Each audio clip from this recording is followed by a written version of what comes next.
Anywho, I'm late.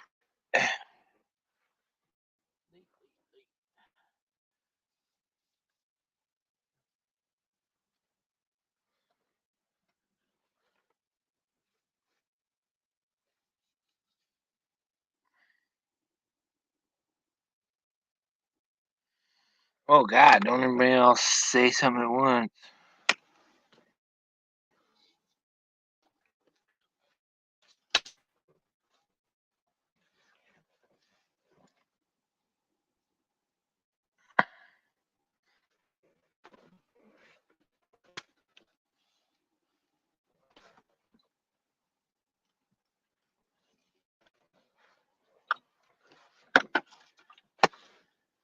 Hey, what's up, man?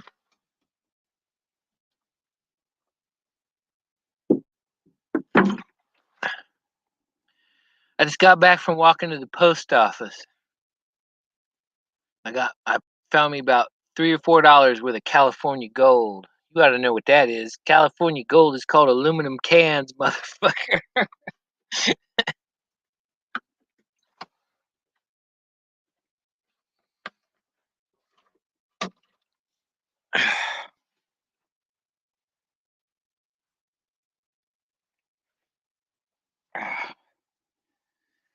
Get this goddamn shit.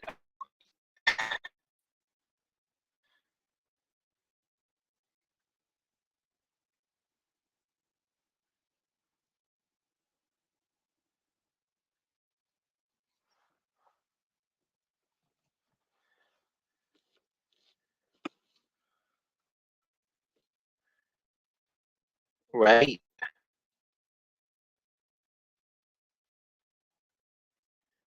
I'm loading up, man.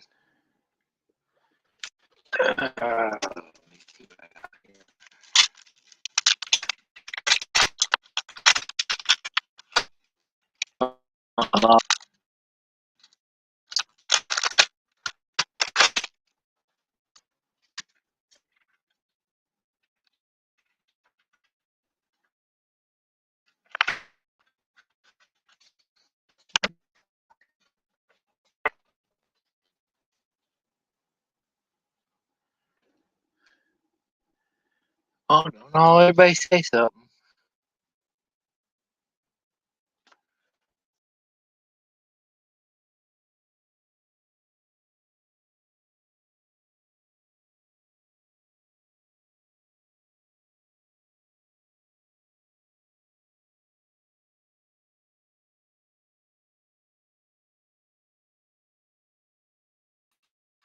Come on, somebody say some damn shit. Leave me hanging.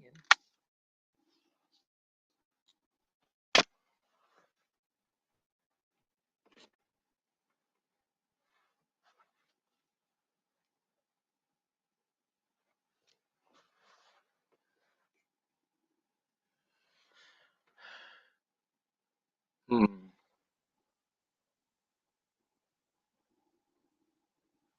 Ain't nobody popping up. Things out there. I'm sure somebody wants to tell me something.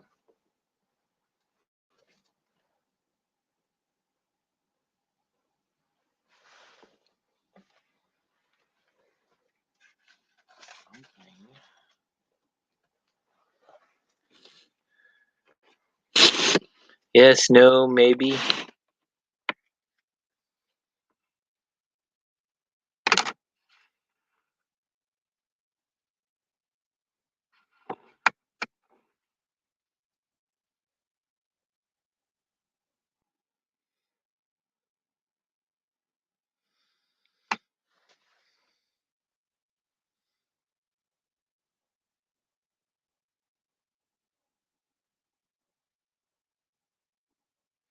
Somebody wants to pop on.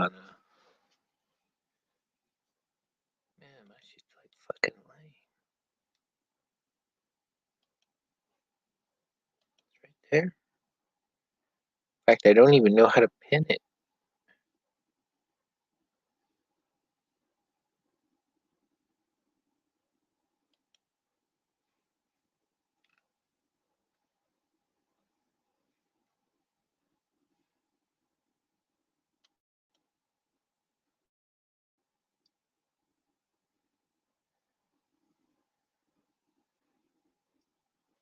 Maybe in the description box? Maybe, kind of, sort of.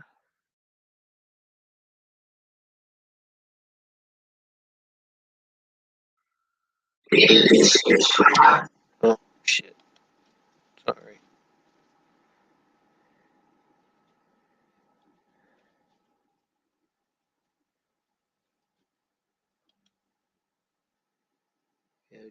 Oh, okay.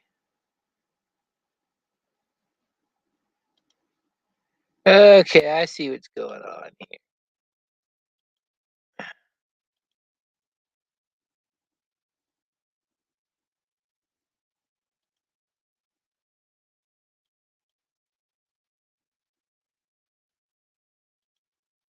There. Boom. It be pinned, I guess. I don't know. I can't tell.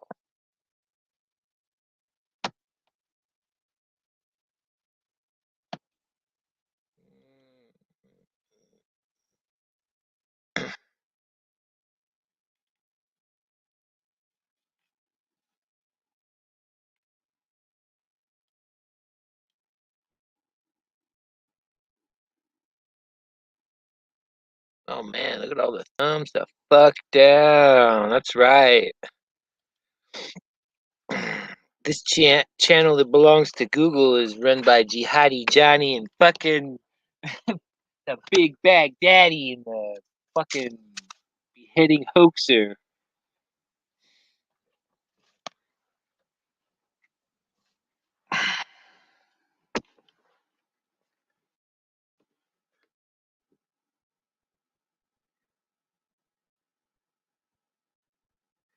Nah, I'm not mailing him nothing.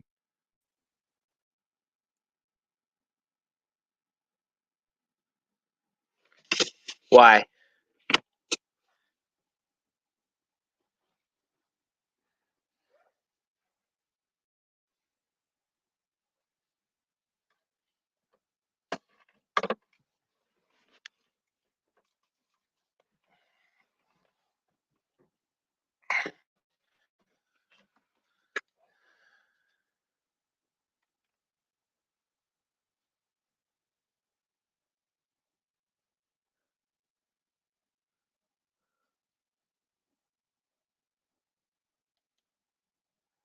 I don't know why.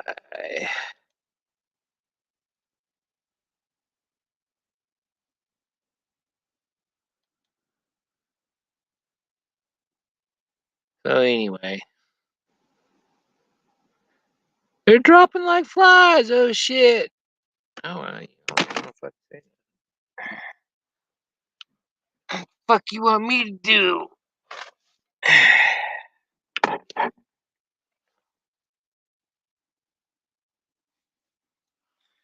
You want to go see Al Jolson perform? You can go over to Shivas or fucking what's his name?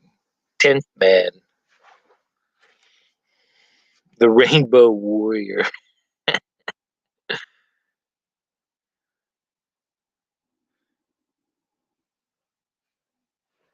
Oh, what am I gonna do?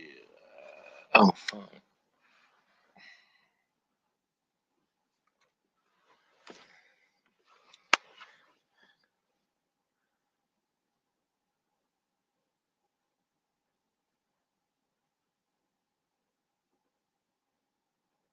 Hmm.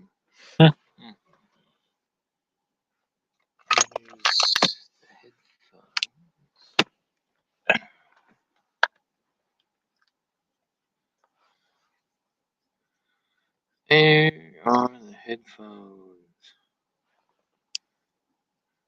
Alright, I got another one back.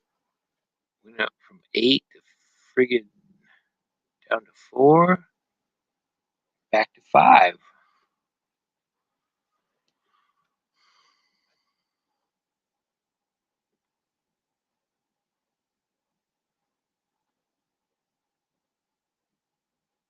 Back to 6.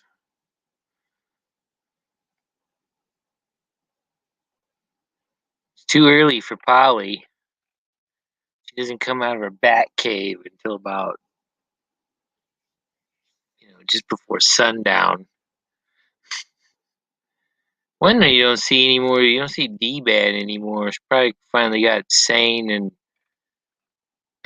laughed and cried and kissed fucking Screwtube goodbye.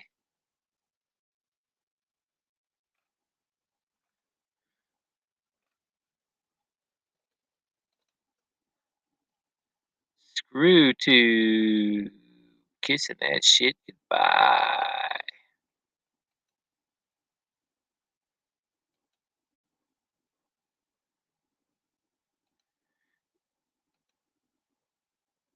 Well, I'm just trying to burn up some. It's the end of the month, just trying to burn up some StreamYards.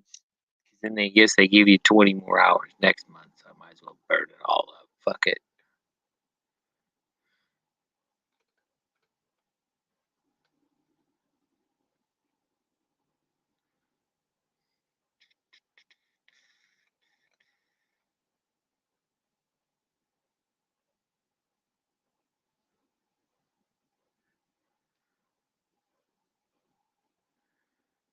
What's his brand? Oh, no way. Where the fuck did those come from?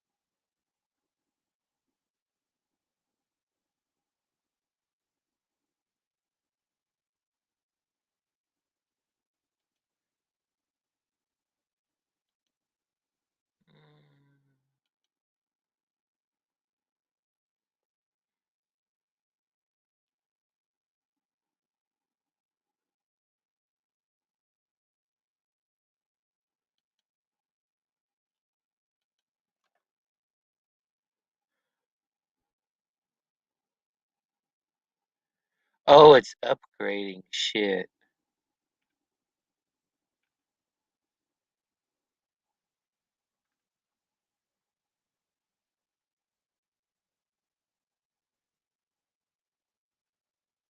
Oh, no way. Fucking Obama Town. Shit. No way.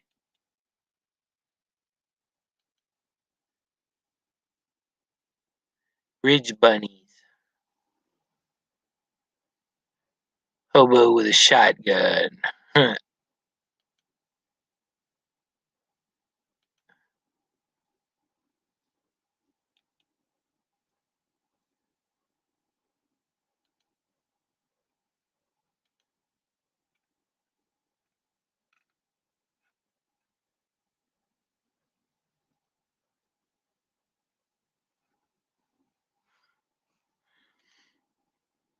Anywho,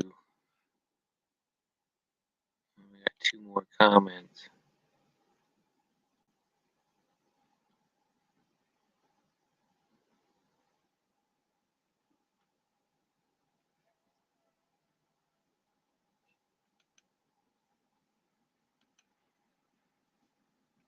Huh.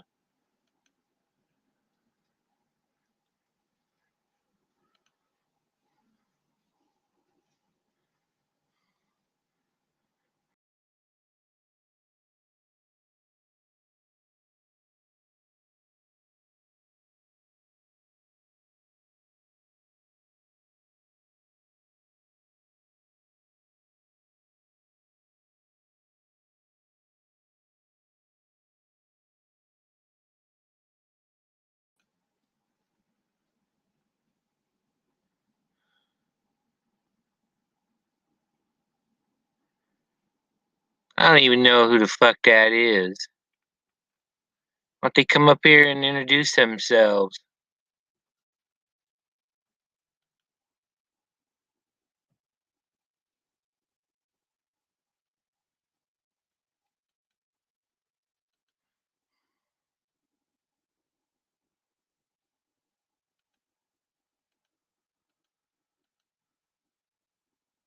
Oh, May 12, 2020. Yeah.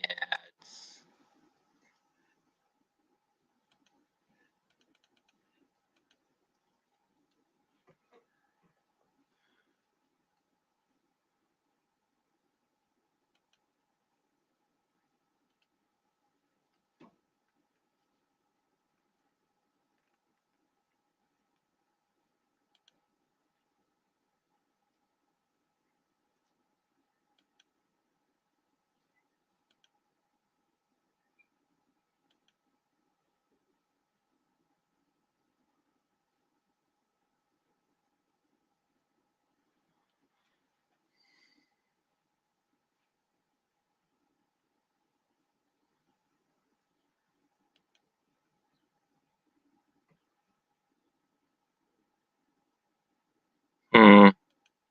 Why don't you come up here and say hi then?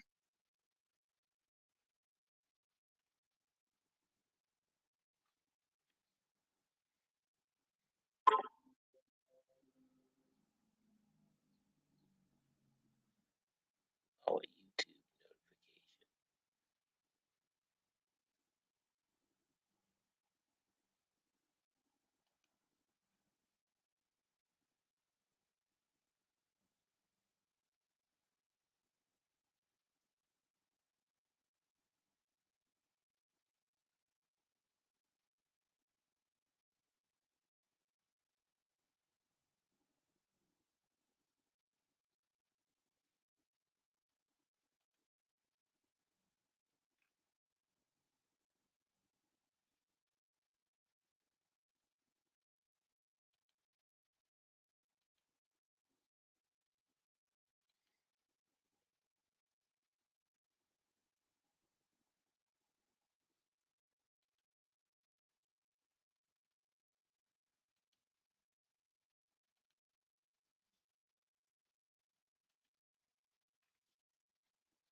Well,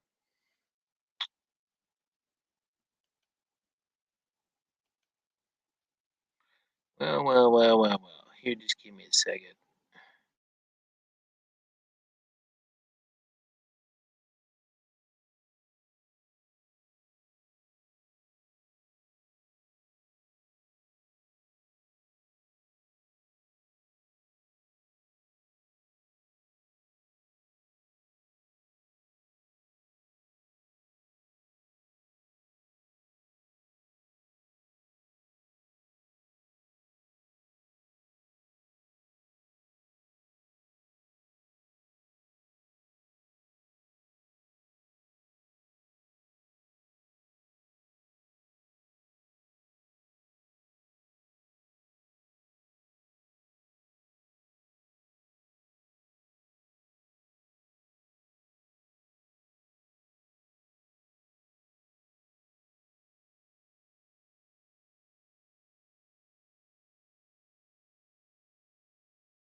Just a few more minutes.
No, nobody's there, huh?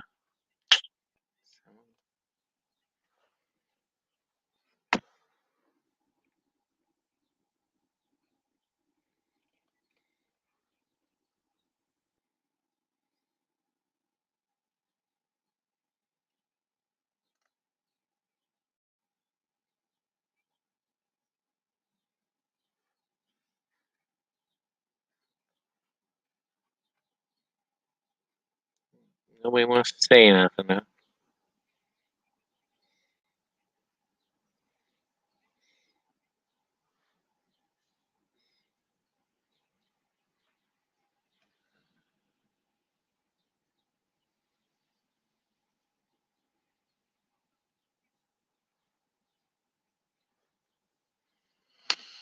No, huh?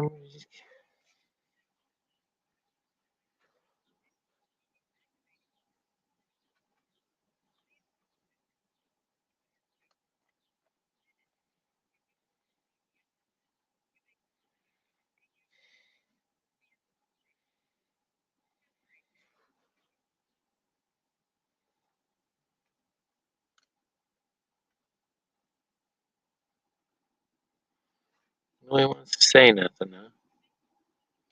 Nobody's popping in, nothing.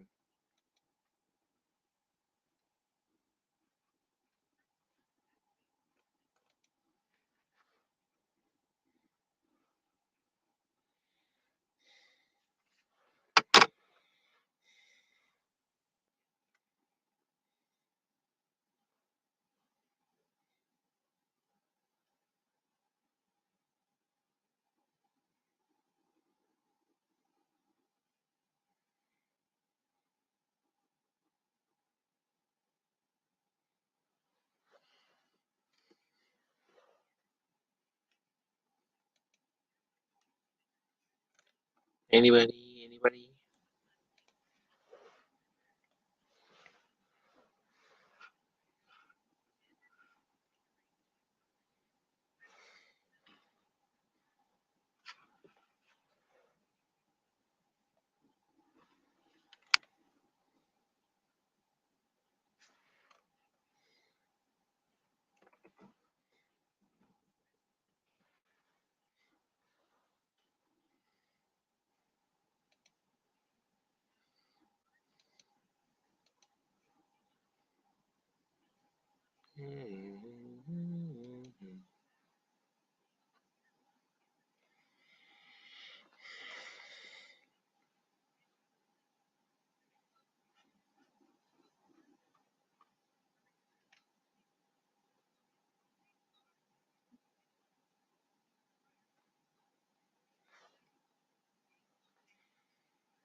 I don't even really know.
Oh, I'm sorry. I had the sound off. Ah, dumbass.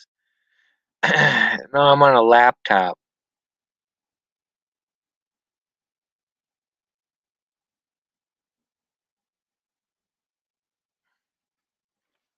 I was doing something.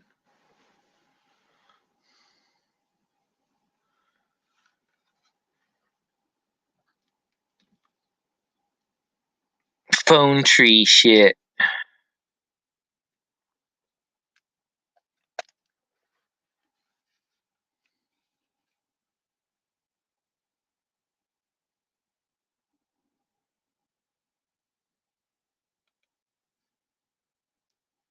Damn, ain't nobody really saying nothing.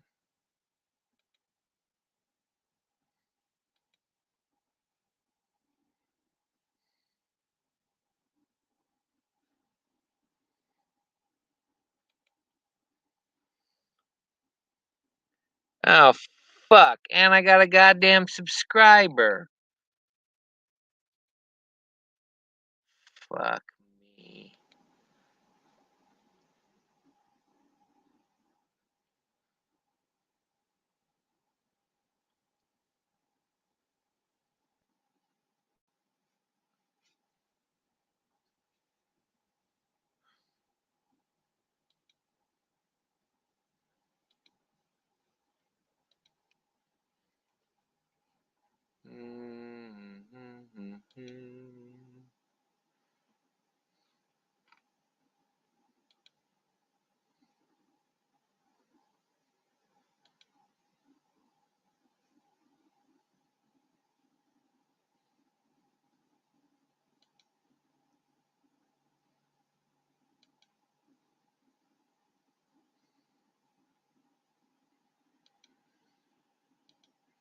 No, another sock.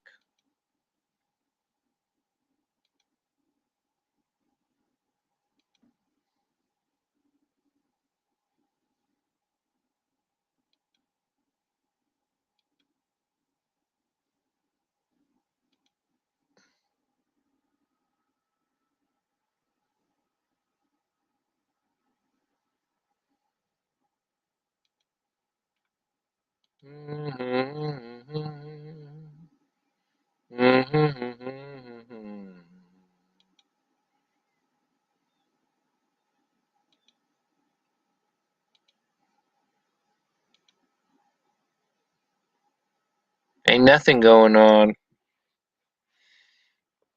Why don't you come up and introduce yourself?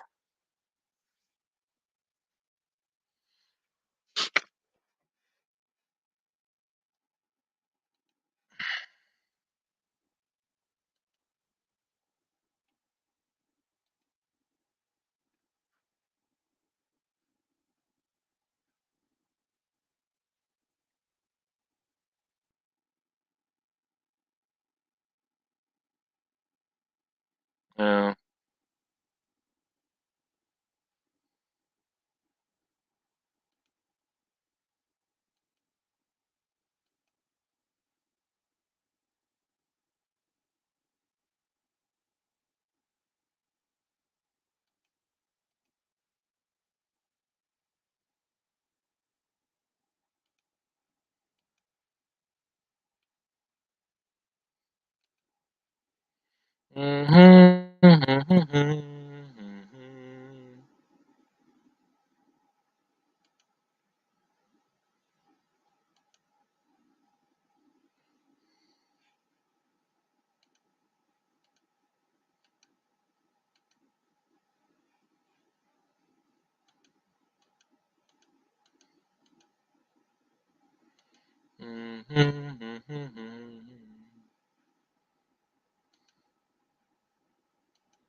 Anywho.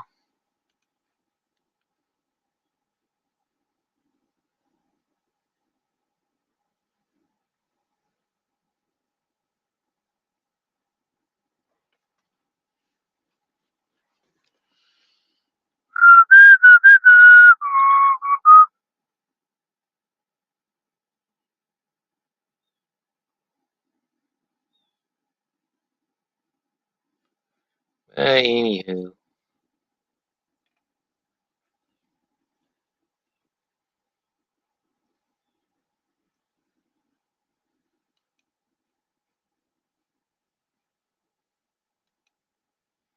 Dun, dun, dun, dun, dun, dun, dun, dun, dun, dun, dun. Come on, boys and girls, don't all talk at once. God, you're blowing my fucking mind with all these things I'm learning and shit.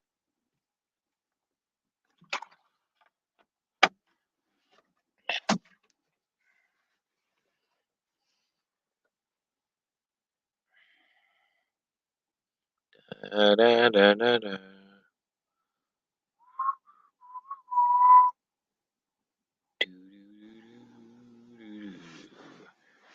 Anyone come up?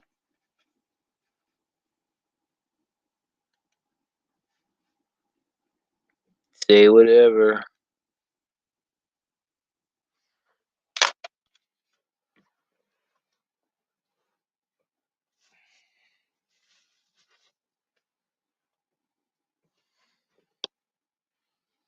Wow,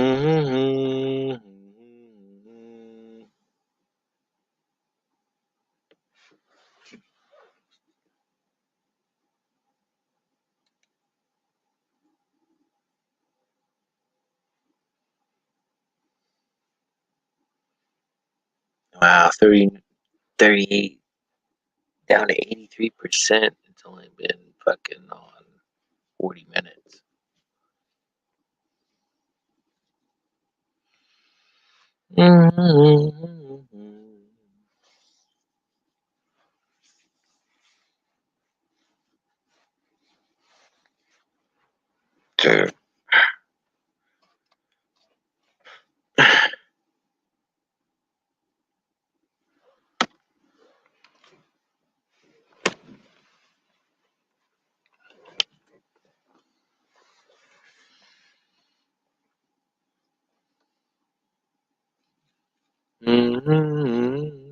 Nobody wants to say anything. Man, it's a total lame stream. Fuck, this might as well be Mouse's fucking show. I just started showing a bunch of fucking. What's that bullshit he does?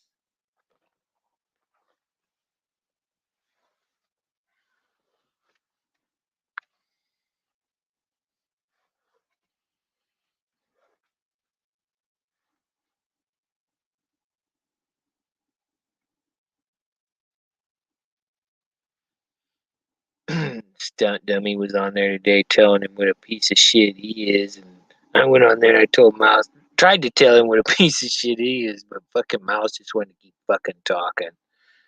So I was just like, fuck you then.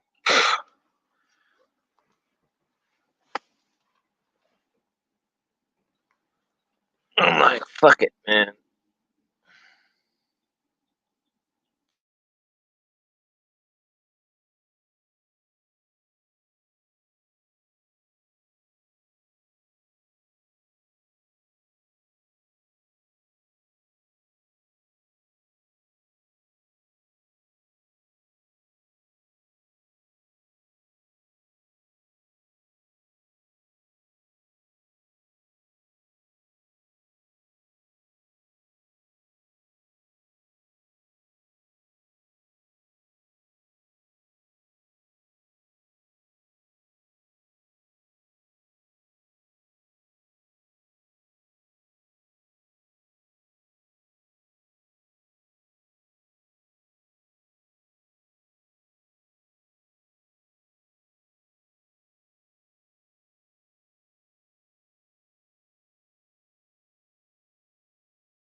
Well, anywho,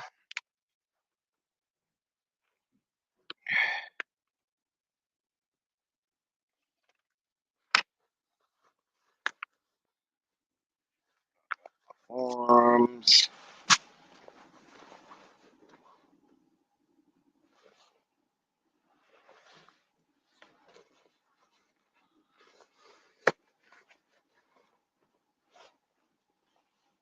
At least I got something fucking accomplished today, more or less.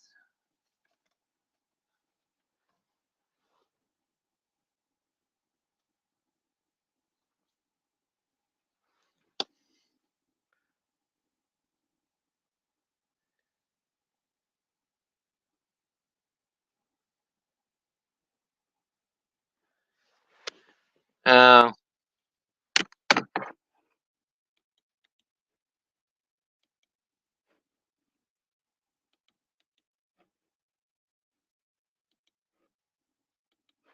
Ah, shit.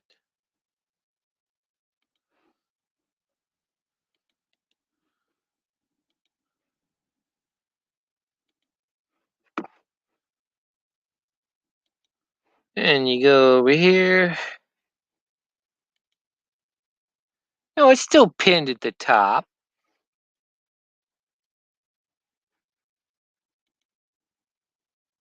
Oh, it's in there anyway.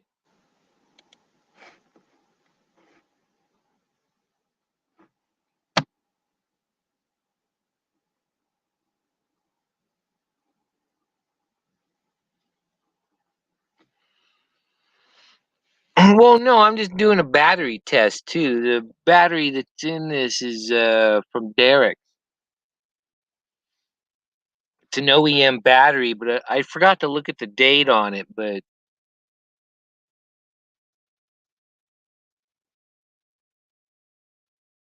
he's had it. I don't know how. I don't remember how much he used it,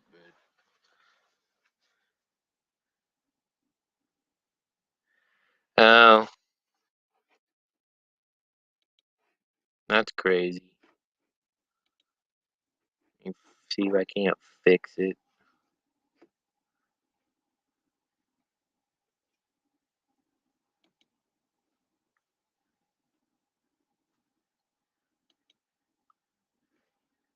There. I guess it's on there.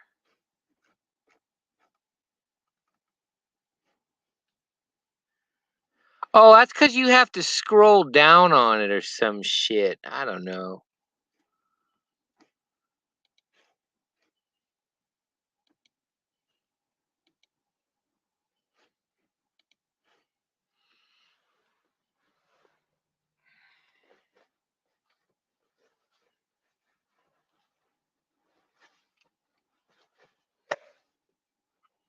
Oh, it was in my pocket. That's why I couldn't find it.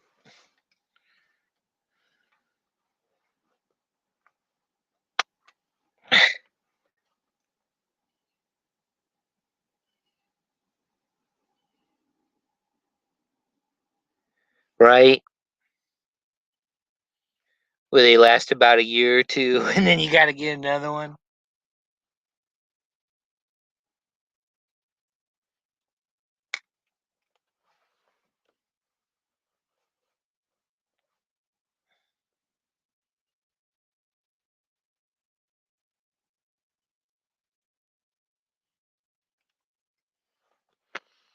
Uh,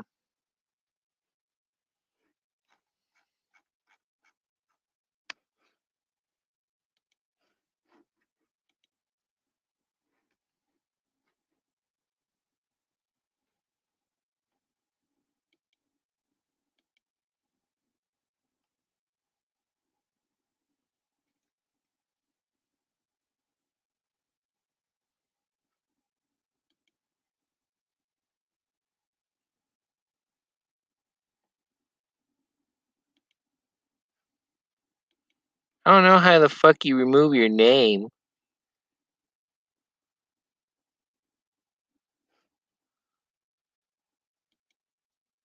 Well, you know what? Fuck it. I'll just unpin it. I don't give a fuck.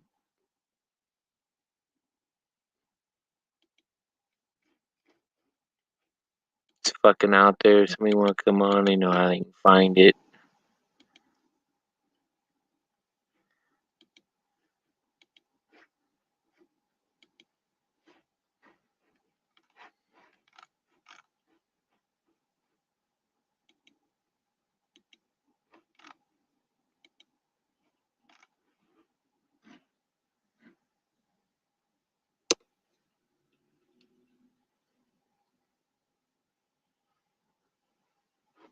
Yeah. Yeah, that's all right, man. They'll make it all better when they mine this fucking planet for every last bit of fucking lithium it has.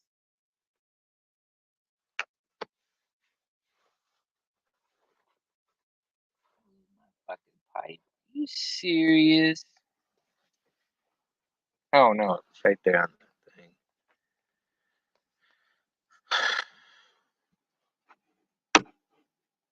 Or whatever fucking magic bullshit they said makes all this shit work.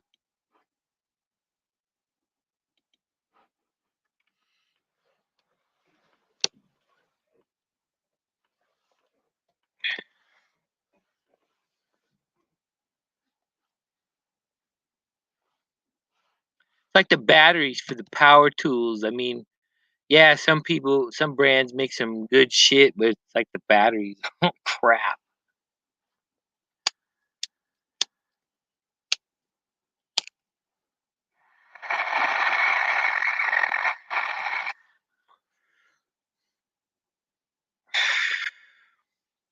Fuck, I can't even get anybody to come up here and smoke some fucking weed with me. What the fuck? Really?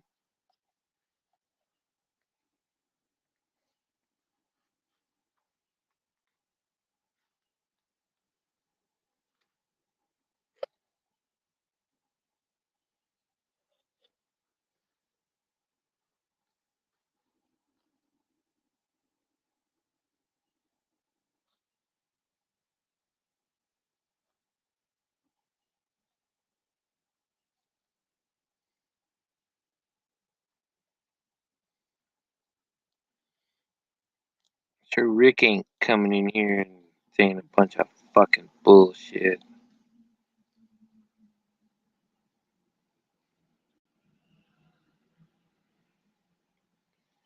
Find that interesting. He says he's selling his house. I couldn't find any listing for it. There again, I didn't. Whatever.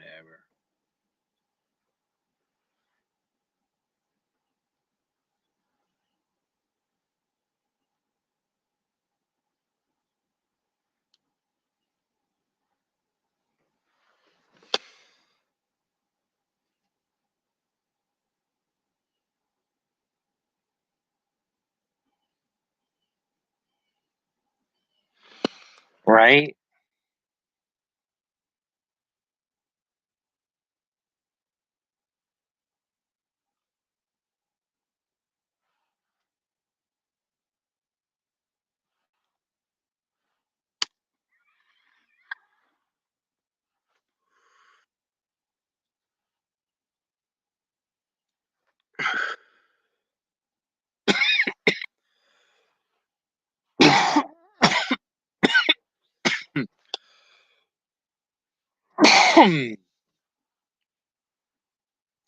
Come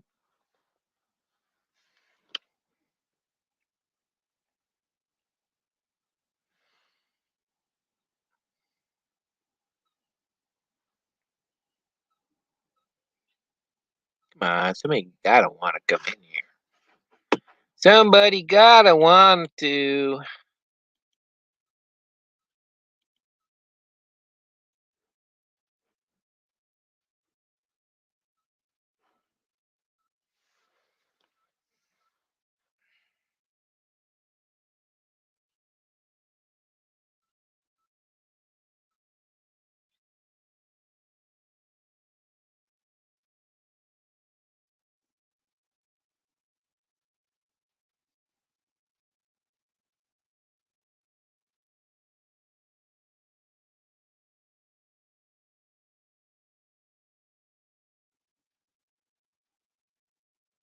I guess just let it fucking run till somebody wants to pop the fuck in. I guess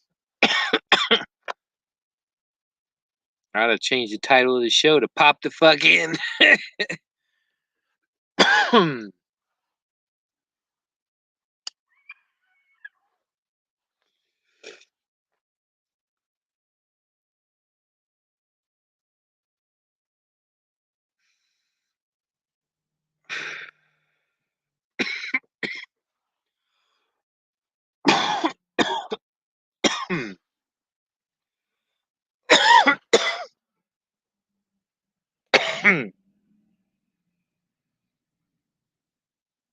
BBL, what's that?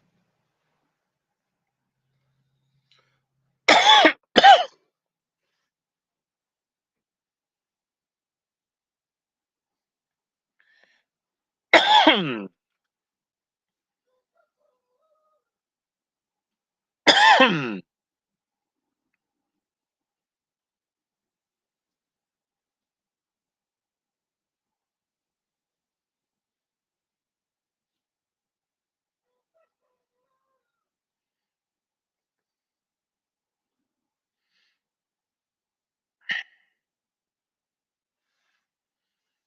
on, I got 6 people here. Nobody wants to fucking say nothing. Nobody wanted to say, alright, you're a son of a bitch, Dave. Alright, you're the most evil fucking thing that ever walked the planet.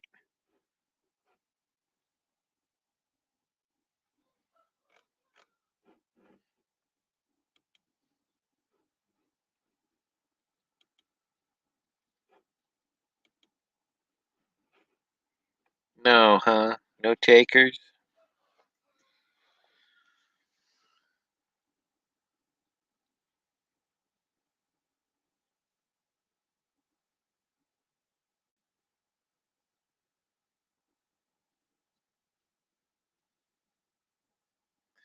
No takers. No deal. Deal or no deal?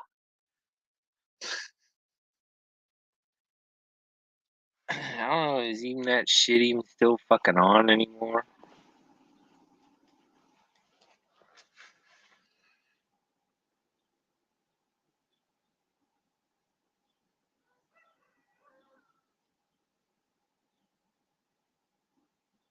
No, huh?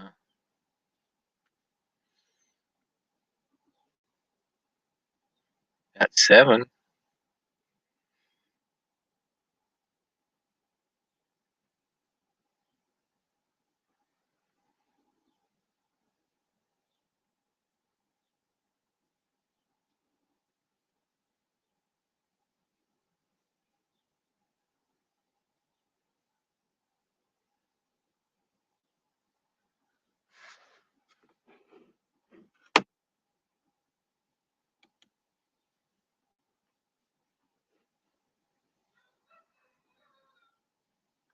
Gone down 25% an hour, almost an hour.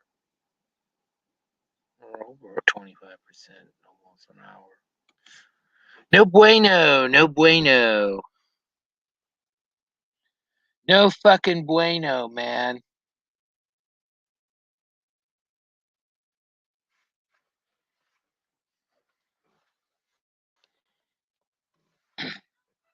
Honestly, I don't even know why I do this anymore.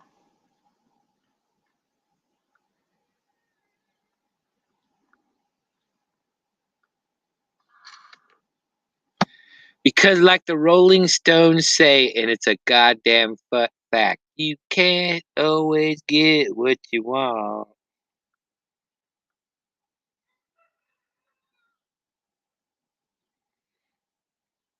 Although I think I'm much more, much better looking than Mick Jagger. But I don't know. Apparently not. Apparently fucking not.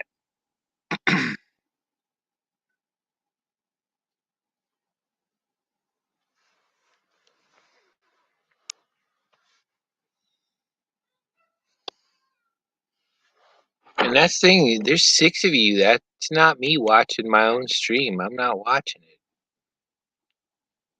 it. Check this out. Oh, screen share. Screen share.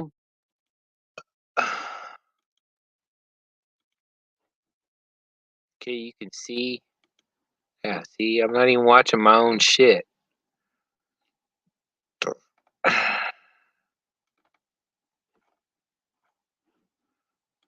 not even my own stuff.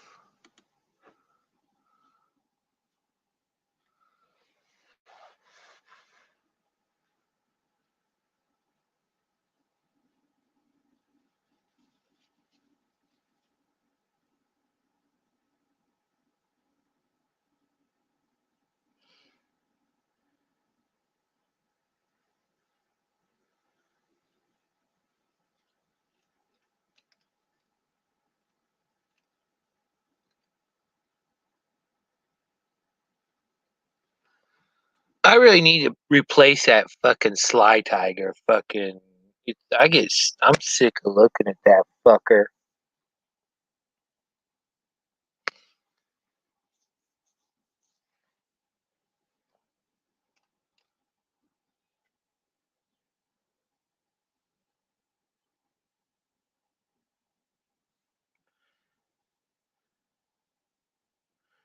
I don't know. Maybe I should have a poll of who I should replace in that place of honor.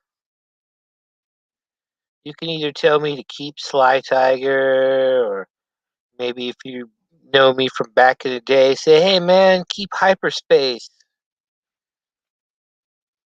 Crystal Meth, what am I gonna do? Oh, Hibernius then. Maybe I'll have Derek in his pissy couch. Although I don't want to I don't want to remember that either.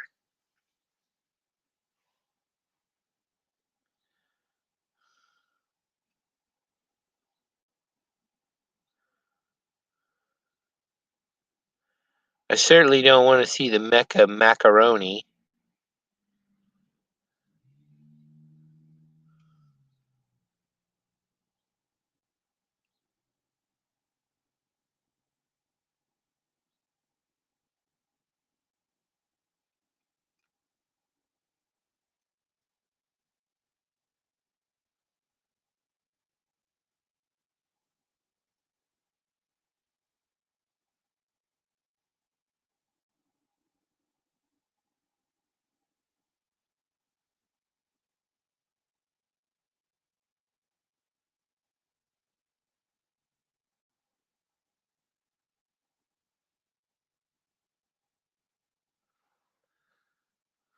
Still got 6 and nobody saying nothing.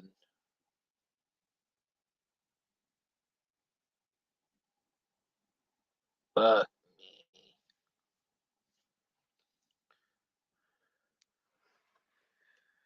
It's Polly.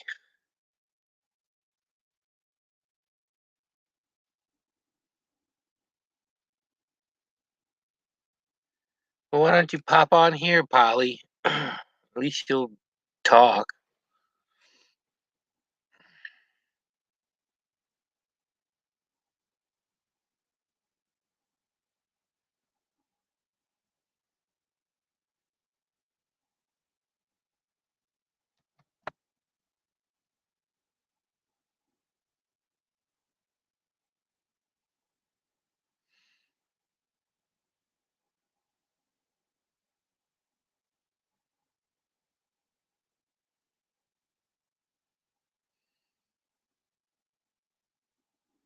Come on, Polly, pop your ass up in here. You ain't got nothing better to do.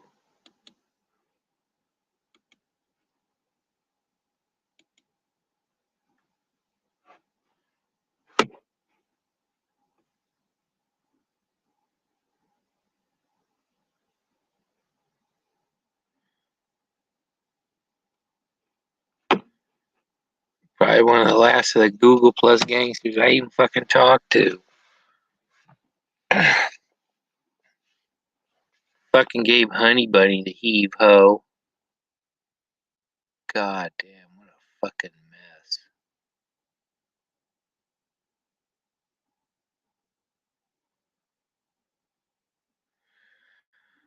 mess. One of those people that you talk to them on the phone and the conversation is everything about them or what they think or how something affects their life, and I just don't have any room for that shit.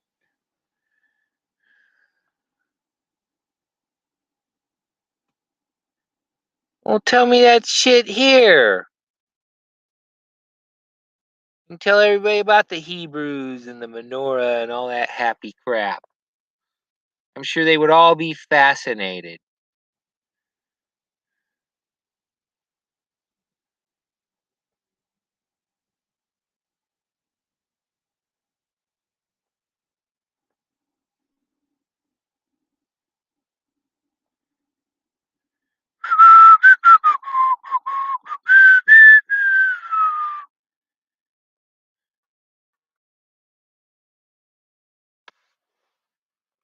What we got here? Oh, it's Polly. Yay! Why can't I fucking connect? Oh, there you go. Whoop. Can you hear me? I can hear you. What are you having a show so early for? I thought something happened to you.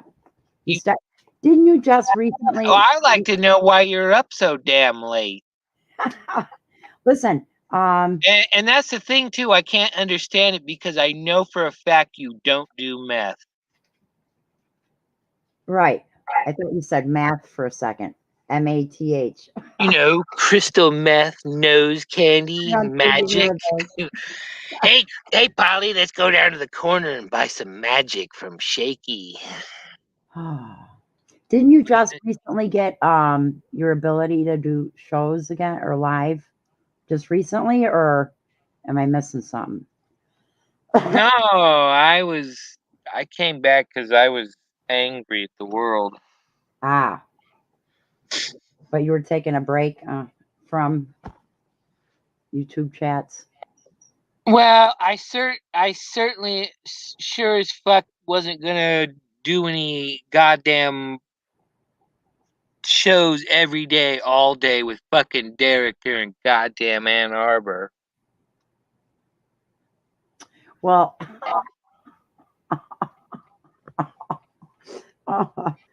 oh no, I thought you got banned or something. You know. And no, I was not trying to blaspheme the Lord. Well, you said twice. You said GD twice. Yeah, but we've already had a conversation that I have qualified immunity.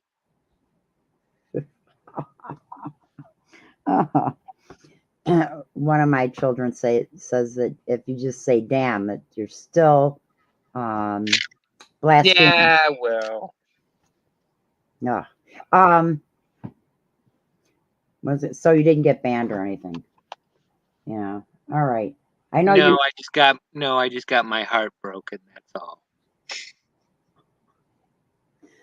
Oh, sounds pretty bad. Well, there you go. And okay, so now you live kind of in the boondocks. You were saying before, or like you're not within walking of like a bus line, or what?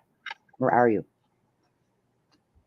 Well, today there's a one of those big Russian ICBM launchers parked next to the thing.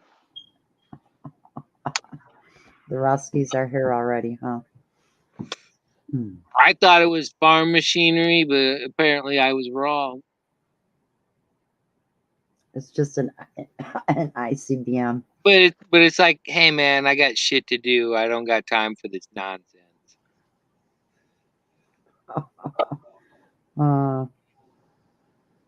So are you going to be able to get your vehicle fixed, or you don't know? Polly, is there any possibility on this planet that you could mail me a carne asada burrito? Oh, what? What kind of burrito? Being in Michigan and Illinois, you can't find fucking Mexican food worth a shit to save your life.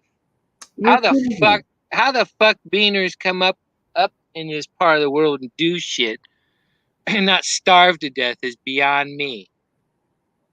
I'm actually shocked. Well, one thing, never go to Taco Bell. They got the lab meat, incredible green or whatever, impossible meat. But I prefer Del Taco to Taco Bell. Now I think Derek eats that shit all the time. No wonder his fucking guts are rotten. All you got to do is buy good tortillas, ground beef. No, man, I want to go to fucking. I want to find a Humberto's or or a Jose's or some fucking shit. Number 6 or 72. I don't give a damn. You don't have Mighty Taco. by And you. I want a huge fucking carne asada burrito with a bunch of guacamole and cheese and sour cream and All the fixins. What is this carnisian? you know actually how you gauge a place by their food is you get their one for one, if they don't sell 5 roll tacos, walk the fuck away. Don't go to that place unless you're absolutely fucking desperate and it's all you can get. Then Oh, But if they got 5 roll tacos and you have them and they suck, probably the rest of their shit sucks. They're like chintzy. They're those ones with more full of rice than fucking meat. right. Yeah. Yeah. Why even have rice in a taco or burrito? Doesn't make sense. You know what? If you're gonna why have a fucking chintzy burrito for $6? Why not just get a big old fat burrito and make it $10, $9.99? I mean, something that's even gonna challenge a big eater. Do you know how easy it is to make burritos, though? I mean, once you get them, Mexican food's the cheapest shit. If you're gonna have a cart or a truck or something, it's like the cheapest crap to make. I think next to Chinese food. yeah. Oh, yeah. Actually, Chinese with all the rice, because you can use that as filler. Yeah. Right. But really, just ground beef. You throw it in your on the tortilla. You put cheddar cheese, all the stuff you like. I don't have nowhere to cook, really. You only need a toaster oven. Really, you only need a toaster oven. And then the secret is, you got to fold it right. Hey, can I come to your house and use your kitchen? We got a toaster oven. I threw out the microwave a long time ago. I guarantee the Cuomos will never come around your house ever while I'm around. Almost. Hey, oh my gosh. Hey, Polly. I have a strong work ethic. You've heard me say this before. That if I don't draw blood, I don't feel I'm earning my pay. I've heard that now.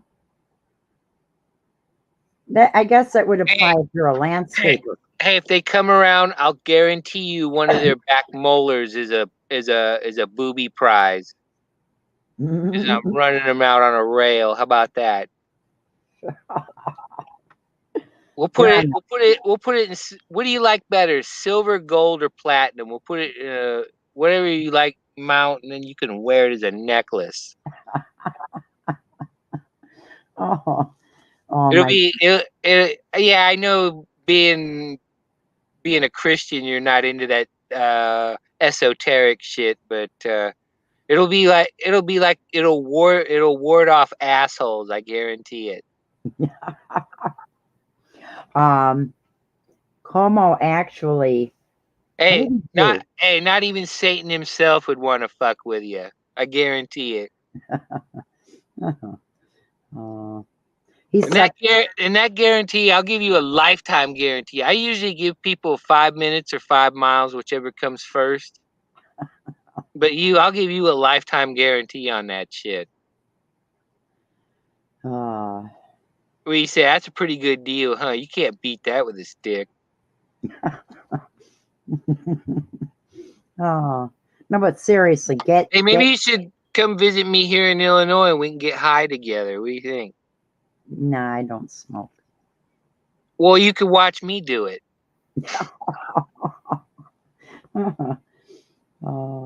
Hey, it could be like a First Amendment audit kind of thing.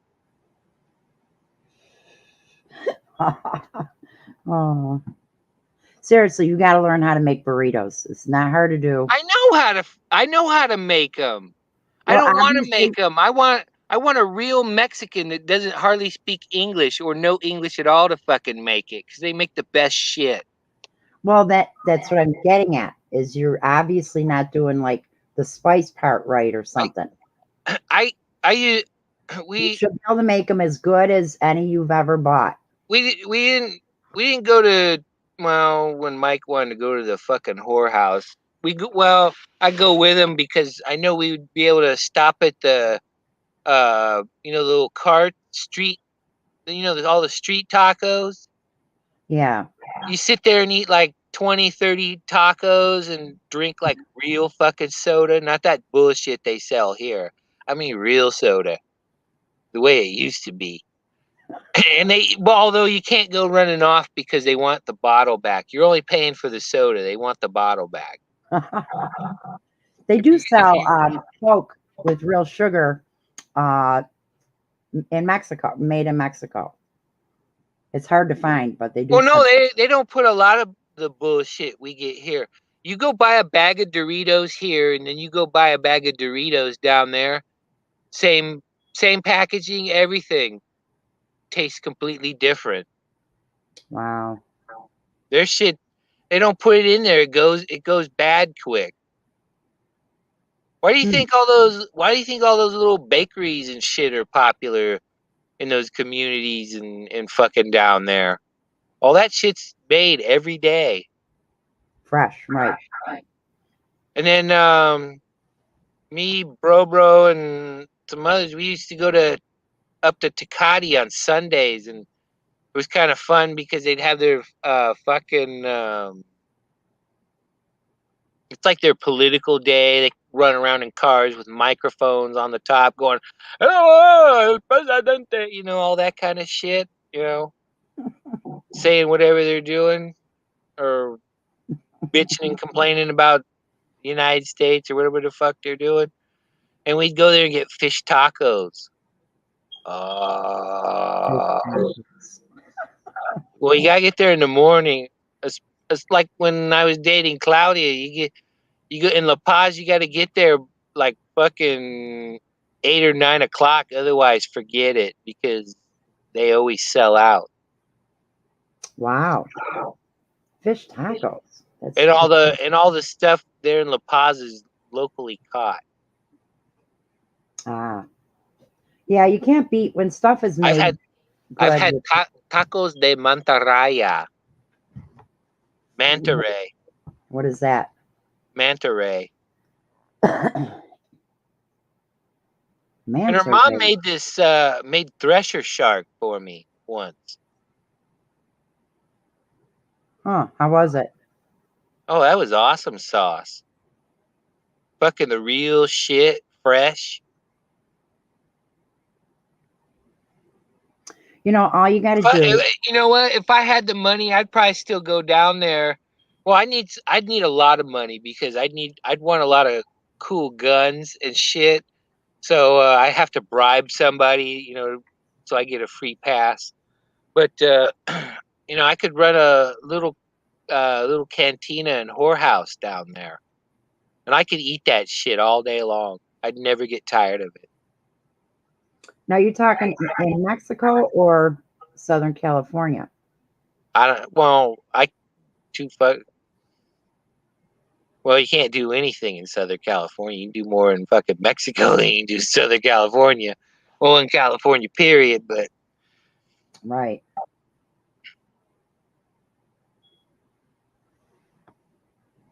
What? But anywho. Now, all you got to do is get a jar, mix up and make up your own taco seasoning with your cayenne, your cumin.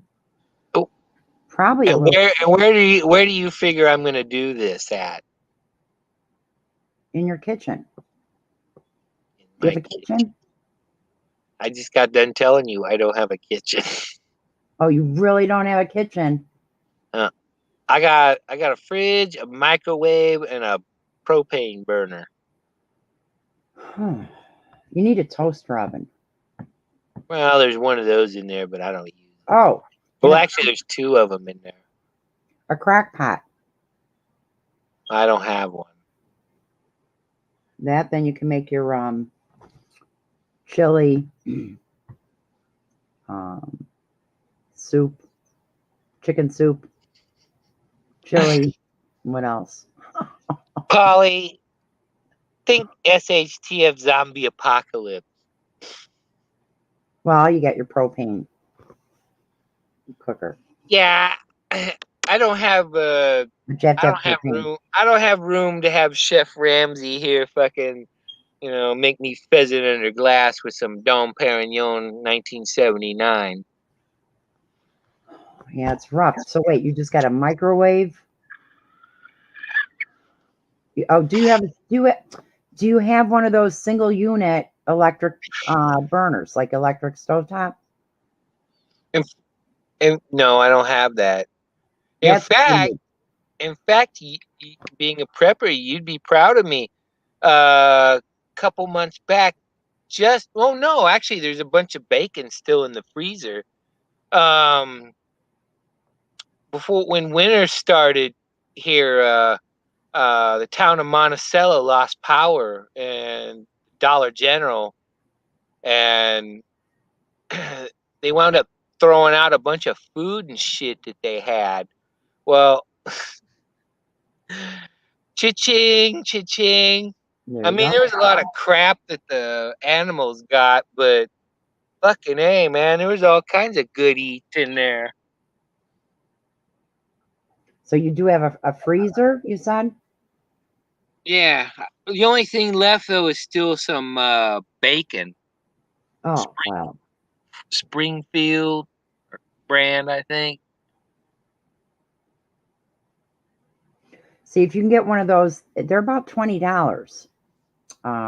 Last I checked for the Oh, individual well, electric burner. see, So, didn't I, didn't I used to tell you back in the Beans and Bullets days, go ram raid you a Walmart or something and keep it for yourself, and you can live on that shit for a year. You just gotta eat all the shit that's gonna go bad first. oh, you're talking about stuff they throw out. Yeah, no, I'm saying if anything go to hell, if you have a chance to fucking Oh, take over a Walmart, fucking right. A, man. Yeah. Well, Just people, just gotta as far as go I eat all the know, shit that's gonna go bad first. right. As far as I know, um, with the bail reform, with the pandemic, you could steal up to, as long as you keep it under 1,000. You So it's not like a you, grand you know felony theft. you know how much money I saved over this year getting that haul? Oh, I'll bet a And we ton. kind of divided up the stuff I wanted, they didn't care for, and there's a lot of stuff they wanted I didn't care for. Um, I think the only thing we split up was that we both wanted was there was 2 or 3 packages of Nathan's hot dogs in there. You know, But I mean, there was like a couple $100 in friggin' cheese. And I wow. love cheese. Yeah. You can freeze some of it. All right. I mean, the worst that happens, it just gets a funny texture, but you can freeze it. Oh, it hadn't been the the shit in the big bags. It was still cold. Wow. I got like fucking like $100 worth of fucking orange juice and stuff. Wow. Well, I was look at I was calculating it in my mind, if I had to pay retail for this shit. right, right. Well, think how much is getting thrown out every day between Walmarts, all your grocery stores, even something like coffee stores and All that. those Walmart I want to ram raid in the zombie apocalypse better have a big pharmacy. And I want all the good stuff, your oxycodone and your Damocin P, any of your opioids, Well, fucking you'd have to be there pretty morphine. early. You'd have to be there pretty early in the emergency. I'm sure that stuff would go real fast. But no, dumpsters. all these Well, maybe they're all dropping dead. Who knows? Well, yeah, that's right. The zombie apocalypse. That's right. You could just shuffle in there. Get what See, you want. everybody thinks Charlton Heston was a crazy, but you could learn a lot from his movies. That's right.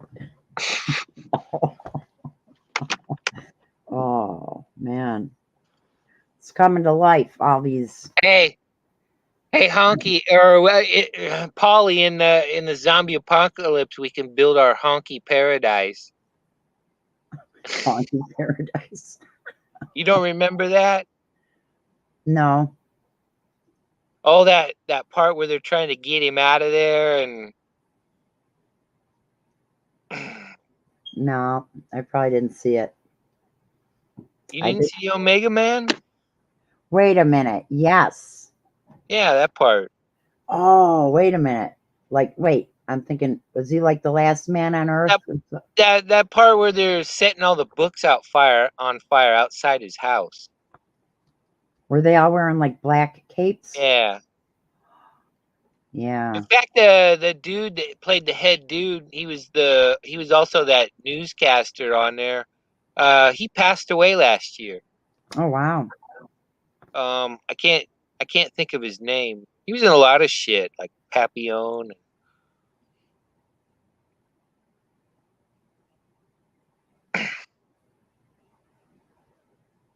Yeah, who knows what it's going to be like a year from now. Oh, and then yeah, so why did the CDC why were they promoting the zombie apocalypse preparedness using zombie apocalypse? And that was back in, what was it, like, I don't know, 2016 or Yeah, something? fuck Derek. Sorry. So just go to the nearest grocery store and check in the back in their dumpster. I heard that that allegedly they were going to make a law that nobody can throw out how they put it, like edible food anymore. But I doubt that's happening. That it has to be donated. But they're going to make a law, or else they did pass a law about that federally. That's mighty white of him, huh? No, but just imagine all. I think about a third of our food is thrown out routinely. The food that's made and Right. or it's still in good shape.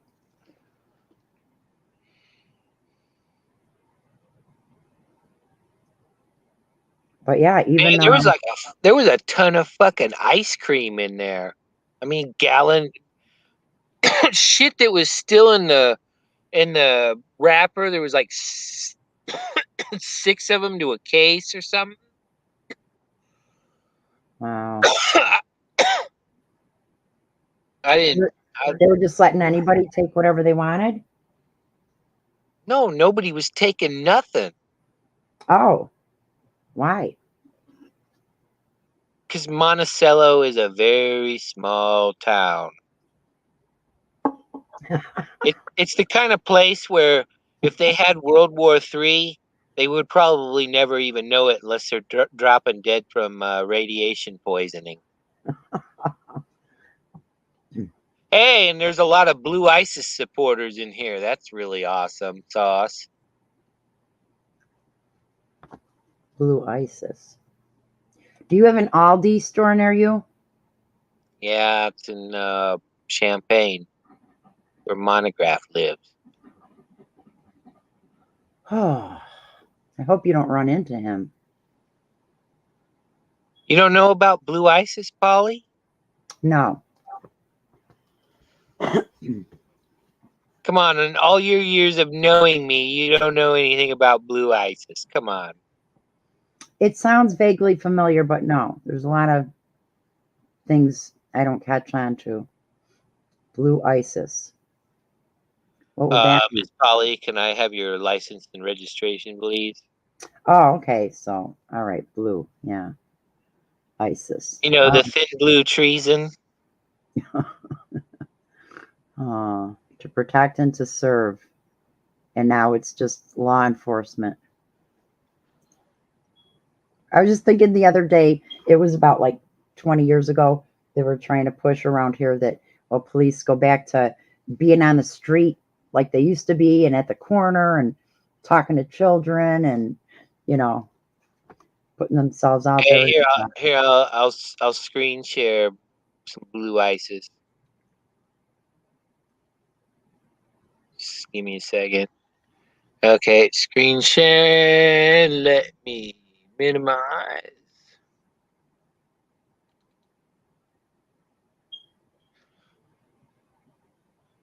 There you go. You even got blue ISIS, Hassel, and Dorothy and her dog.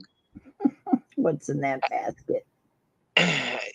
Young Actually, lady. I'm surprised this cop hasn't shot the fucking dog yet. That's right. Officer safety! Officer safety! Whatever the fuck that is. Some sovereign citizen bullshit is what it is. You got to wonder how many dogs are getting shot, probably daily in America. You know, I'm to the point where I just tell them right off the bat, I'm here to bait you and take your money.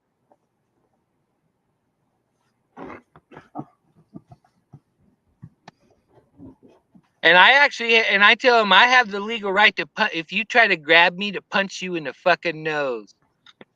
That's called reasonable force, motherfucker. Something you should know.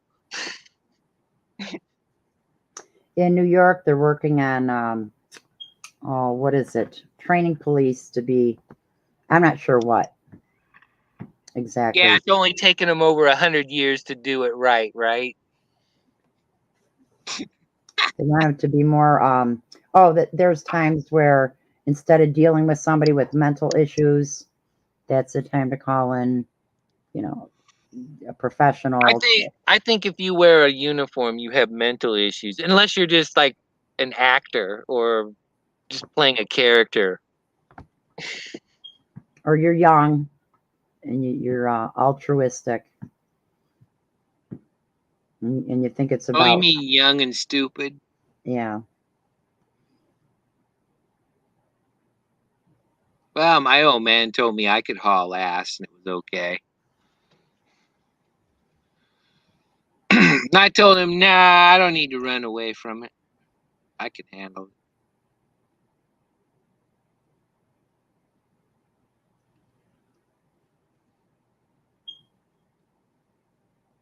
Now, see, if I ever had kids and they were going to get drafted, I probably wouldn't even give them the opportunity. I'd just smash their fucking knee.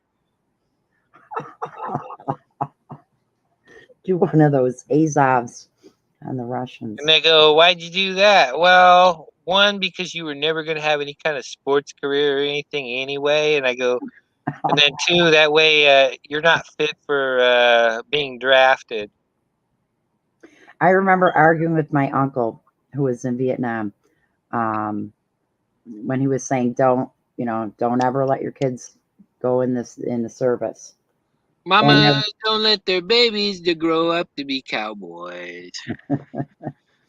But yeah, I remember arguing with them that no, we need people in the military. We have to have a strong defense. What would happen? Hey, what's wrong with me having all that shit at home? That's verboten. That's not for you. That's for who's that lady in California? Everything within arm's distance and of eye and earshot is gonna be safe as fuck. At one time, I had the most heavily defended transfer station in all of San Diego County. You had the what? Most heavily defended transfer station in San Diego County. See, because I was out in the middle of nowhere and I had to have like a bank of $200 or $300. I don't remember. I decided that I was going to pack heat. And when I do that, I don't fuck around.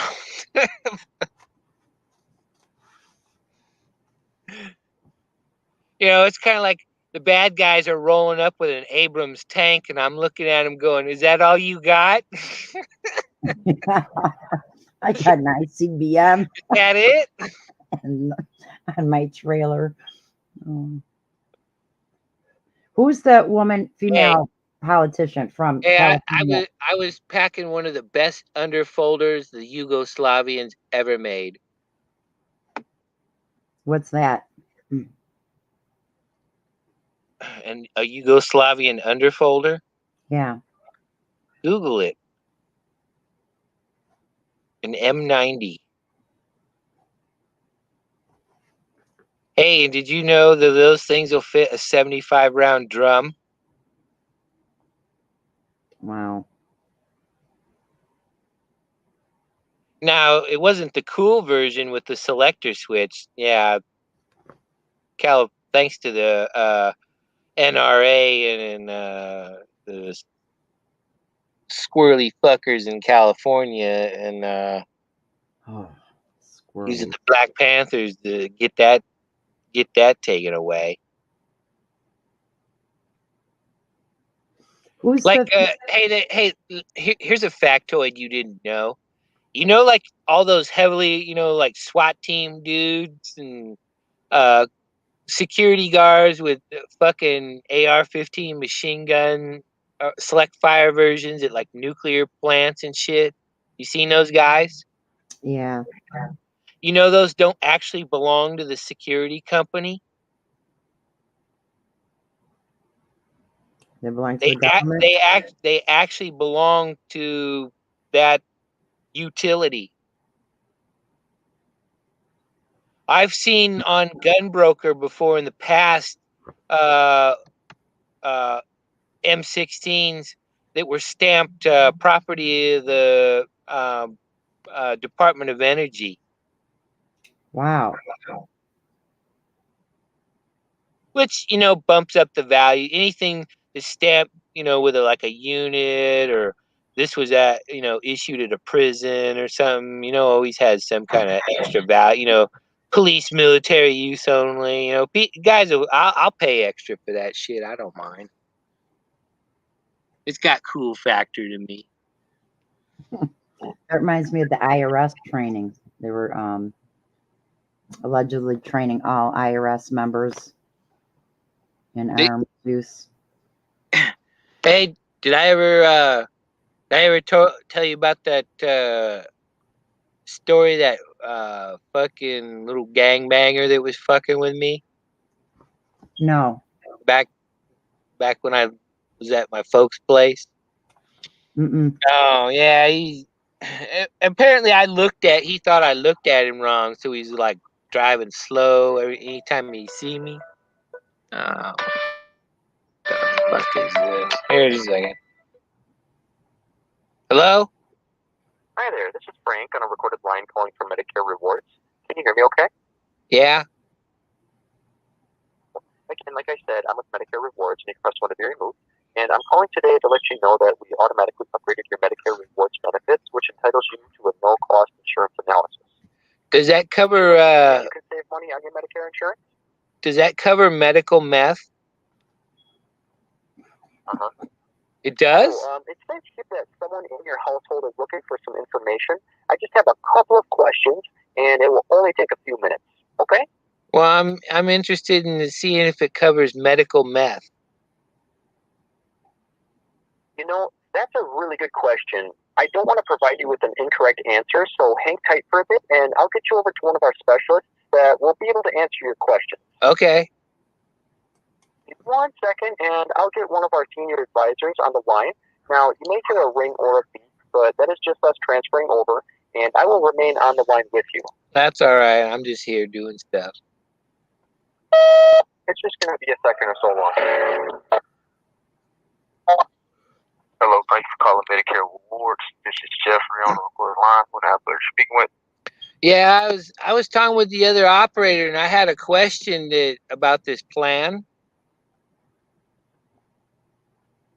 Yeah, transfer it over to me, sir. We're reaching out to you. Yeah. Medicare 2020 plan options in your ear. I was wondering if this plan this plan upgrade covers medical meth. Okay, sir. Who am I speaking with, sir? I didn't get your name, sir.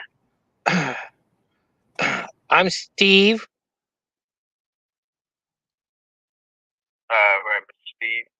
Do you currently have both parts A and B on Medicare, sir? Yeah. Right, Mr. Steve. Can you confirm your state zip code, sir? 92021. Right, your state. California.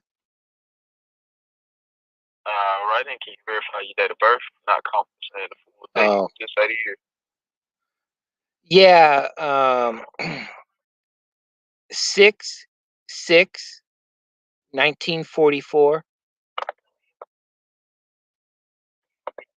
Said 6644. Right. Yeah. Thanks for answering those questions for me. Yeah, June 6th, 1944. Yeah. Right. Yeah, I just happen to be I just happen to be born on the same day as D-Day. That's kind of trippy, huh? All right. You qualify for a free insurance But Medicare Rewards. It's a free non-government membership that partners with licensed Medicare professionals. But yeah, but I'm kind of qualify for any additional benefits. I'm kind of interested in some of these see if it covers some of these alternative medical things, and like the like the shrooms and the medical meth. Does it cover that, or? Okay. Well, like I said, this process takes a quick 10 minutes. We'll go ahead and get us connected. Yeah, it's kind of, they use it for new therapies, For real? Yeah. Okay. Well, like I said, Mr. Steve, we should be coming up shortly. I'm going to introduce you so you know how to teach yourself. Okay. I'm in queue right now, sir. What's that? Oh, fuck.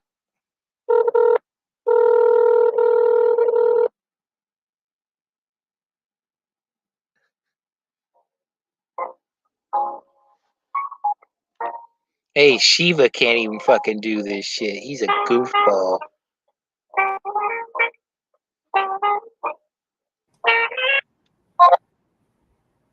Steve, you still here with me? Yeah, I'm still here. Yeah, I'm just interested in seeing what you guys can do. All right, you said you do have both parts and be on Medicare, right? Yeah. I think I got the vision. I think I even got the the vision too, and dental. Okay. You have the red, white, and blue medical card that you take to the doctor and hospital with, sir? What's that? I'm sorry, I have a blue medical card that you use to take to the doctor and hospital with. No, I just have a state card. All right.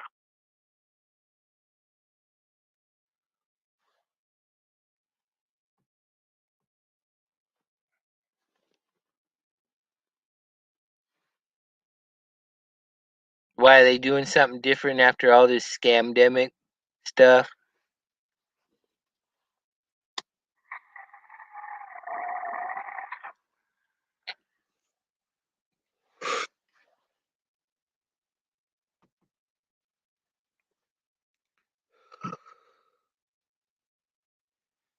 Well,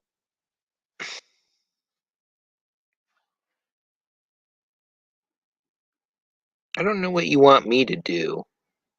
I put him on mute.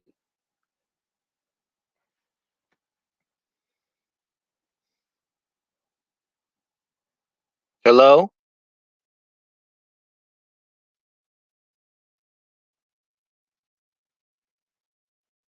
Well, hopefully you can find out my question.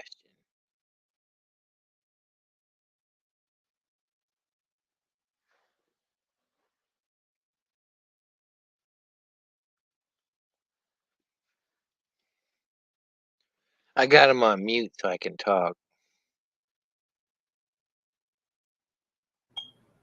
You actually should have been asking about medical marijuana. Well, I want to know about medical meth. Come on, Polly. Don't you want to be able to sit in the comfort of your own home and gack out on some tweak? Instead of that janky shit that is going that they're selling on the street nowadays. Some of that fucking Walmart shake and bake crap. Give me the medical version.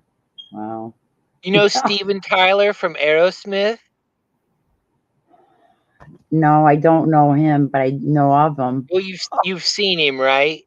Right. He's really a 17-year-old girl that's gacking out on that fucking janky shit. Janky. Oh my goodness. Wow. I'm surprised they didn't hang up on you. That's too much. AOG. No, but seriously, ask them about the medical marijuana. Of course, wait a minute, in Illinois? I assume they have it in Illinois, right? Well, the guy ain't coming back. He's like got me on hold.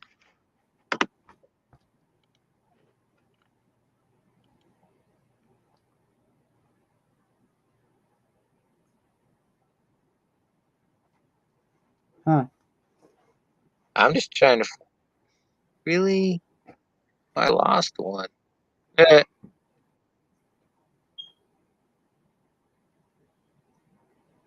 He hung up?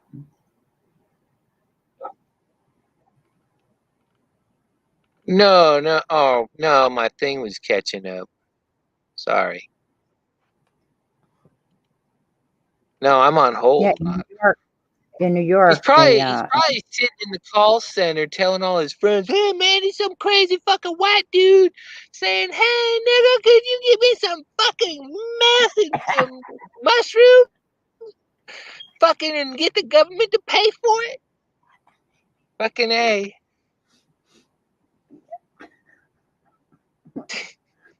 Oh my goodness. You got a mental picture of that shit, huh? Yeah. Well, that's what you get when you get shaky around here. Damn, my shit be clean, man. The government gonna put me out of business. Did you get your Obama phone? No, I did get an Obama phone 2 years ago and it don't work anymore. Yeah, that's a lot of people complain it doesn't work. Yeah, they don't want to pay for that anymore. That's all right. I'm gonna go find one next time I find one of those kiosks, I'm gonna go sell it for whatever they'll give me for it. You know who made mine? Who? Branson. Virgin Mobile. That's who paid all. That's who got the Obama phone contract. They do have one of the cheapest phones and plans out there, like Track Phone. Track Phone, I pay $20 plus tax, $20 a month for unlimited talk and text. And it's, what is it, 1 gigabyte? Not sure what that means, of data.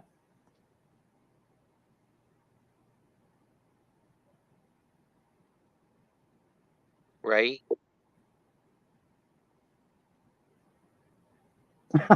No, it just seems like a lot of people pay, I don't know, 50 or 100 a month.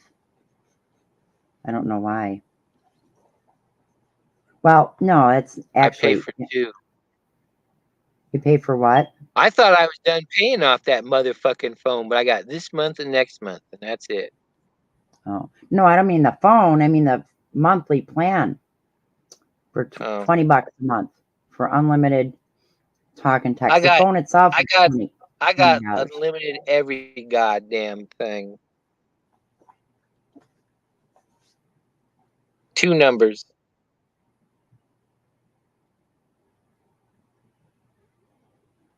Oh, I think he said he was going to put you on hold for a quick 10 minutes. It'll be a quick 10 Oh, minutes. A quick 10 minutes. Oh, well, oh yeah, that's still call. I guess still got the call on the phone. I got him on mute so he don't hear, what we're saying. I'll let you know before I put it on, but yeah.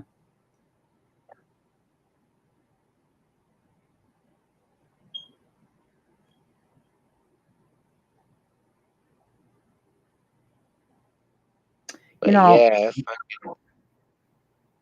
all of our restaurants and even fast food and that around here have some form of burritos or tacos. So maybe it just has to do with the area you're at. don't you got some?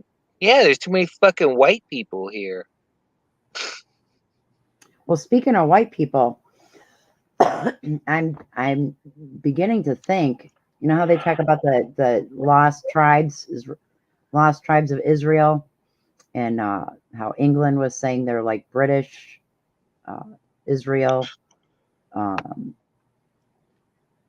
Well, anyhow, it sounds like there's maybe a lot of truth to it, that it might be Caucasians that are really of those at least 10, what Hey, they call lost Polly, tribes. But Mazel Tov.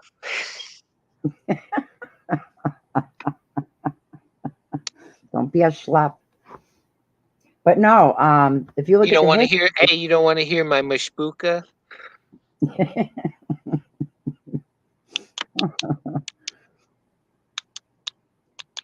I got a lot of my Yiddish from Judge Judy. Yiddish. Actually, what is it? The Gaelic language is very close to Hebrew, Old Hebrew language.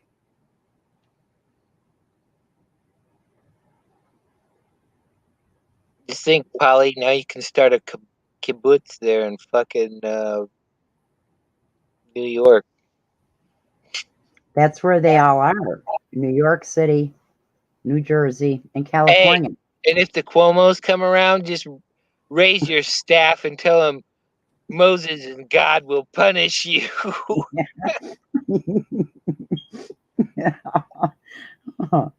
People were using at Thanksgiving time, must have been 2020. He was trying to tell people not to have too many people over for Thanksgiving and that he's going to be watching. So somebody around here, they made a cutout. So he's he's at the strip club getting lap dances and shit. Well, no, they made Yeah, you know he did.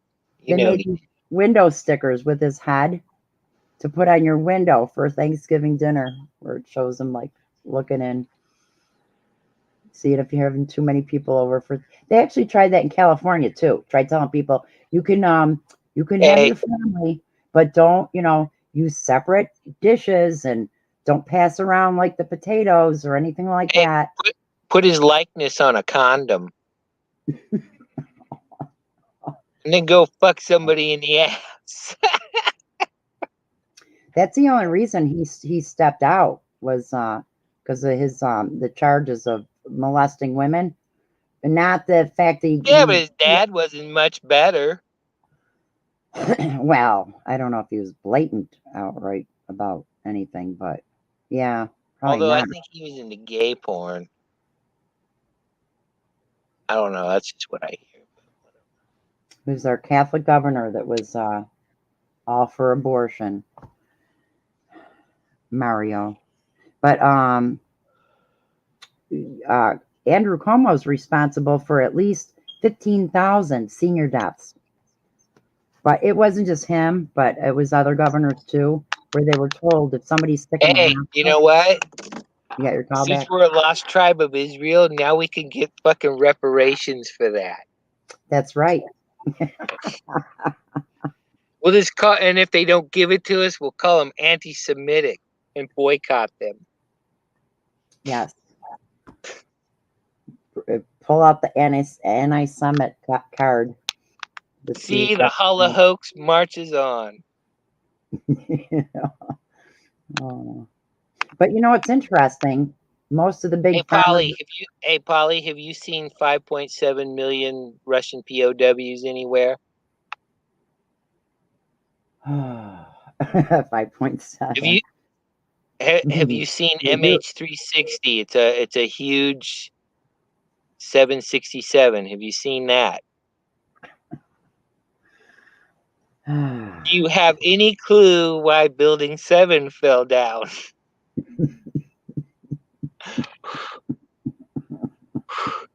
You see a pattern of bullshit? Yeah. Or how about the plane that vaporized into a hole that you could throw a basketball through? Or you mean the plane that went through the Pentagon and all the parts everywhere? Yeah. What made a hole the size of, I don't know. Hey, you know what that blur was on the camera? It was a pigeon. Yeah. It was the Russians who allegedly released that hidden tape from the Pentagon, the flare. How'd they get it? With the timestamp. Probably satellite or something. I don't know. Hacked it. Yeah. If anything goes wrong, you know who it is. I'm sure they all hack into cameras in the neighborhood. Except near the Oklahoma City bombing, the Murrah building. What was I forgot? You mean the use a 2,000-pound bomb to blow it up? Fucking diesel fuel and fertilizer. Get the fuck out of here. Yeah. I don't know. That kind of damage looks like the shit, when you bombed the fuck out of Dresden. You remember that in 1944? Yeah. Every major German city was hit. Wait, hang on a minute. Hey, how about this bullshit about Ukraine? Oh, they bombed this fucking school or this fucking place or that fucking place. It's like, how come you don't see no motherfuckers splattered all over the fucking place? You don't see shit that's been on fire. I don't know. Looks like all dilapidated shit to me. I'm just saying.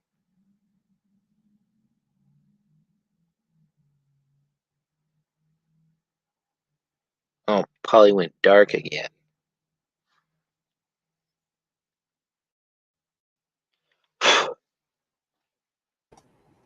She's relaying all this. I gotta run. I'll be back in about 10 minutes. But don't forget, you're waiting for your phone call. Well, I know, but all right. Well, don't go anywhere. Ah, fuck. Now I'm back to talking to myself. I'm sure you'd all love that shit. Right?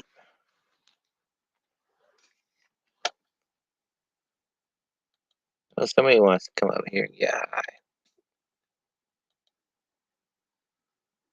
Bam.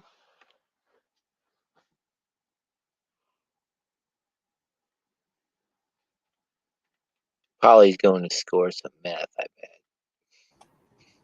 I heard that. I'm just messing with you. I gotta run in a minute. Yeah. Well, just leave it going and go do whatever and come back. Yeah. Well, I'm waiting to drop somebody off. I'm waiting a few minutes. Yeah, but you don't gotta turn it up. You don't have to leave, do you? I'm driving them. Yeah, but you can still leave yourself in YouTube, right? Or StreamYards, right? Oh, yeah. Oh. But I forget most people. I use a desktop. I forget. Hey, what do you drive anyway? You drive a little SUV? No. Right now it's was it a Buick? The Sabre. Buick, what year? 2004. 2004 Buick LeSabre. with a new. Hey, they got- you know what? If you ever swing on down here, or I swing up that way, hey, I can give you a free diagnostic. I got a technician grade Autel. Nice. Hey, shops charge you like $200, $300, and $400 just to hook up to that fucking thing. AutoZones, and I believe they're nationwide. They'll do for free. They'll do Yeah, but a they can't program shit. They can't code nothing. right. No, but they can reset, like say your No, all they can do is read codes. That's all they can do. And then you gotta go figure it out.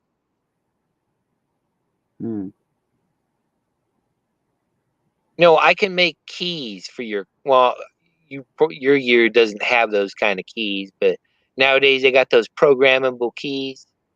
They cost like $250 to replace.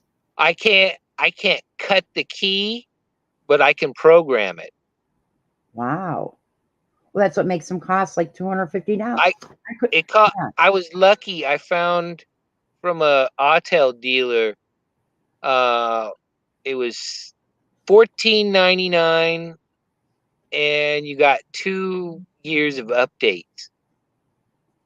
Wow.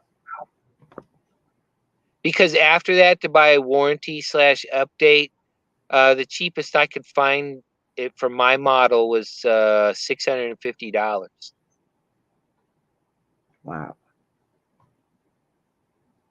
Keys. Well, that's why fucking shops charge you what they make. Yeah, they make more than what the machine is.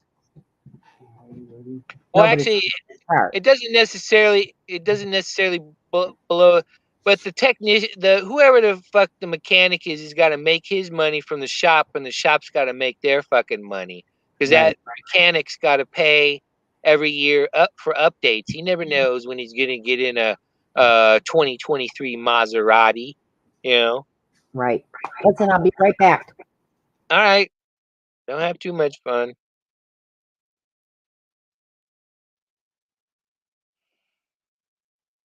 Don't have too much fun.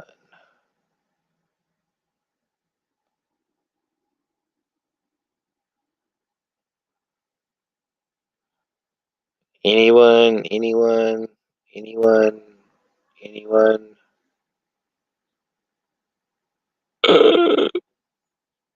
I don't really have anything to talk about, really. That's why in Bullets, Beans, and Conspiracy Theories, you are the show. I'm just the host. I provide the platform. Derek and Balance are perfectly capable of coming up here and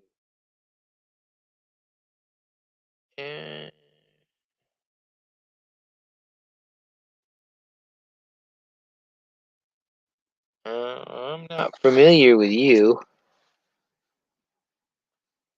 Where do I know you from?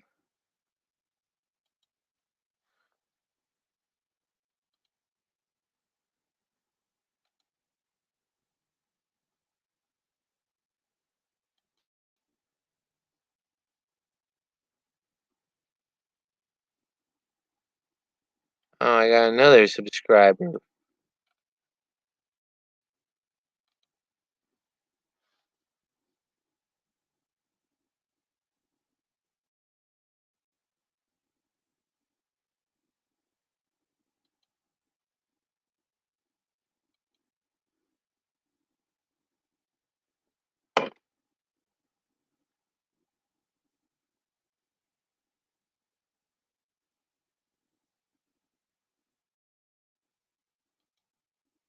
No playlist, no channels, no about March 30th, 2022.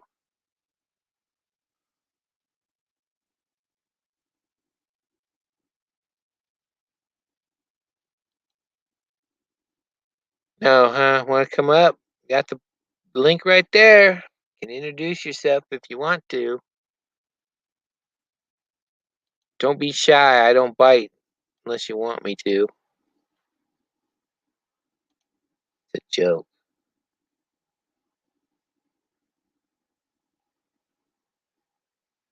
It is a joke.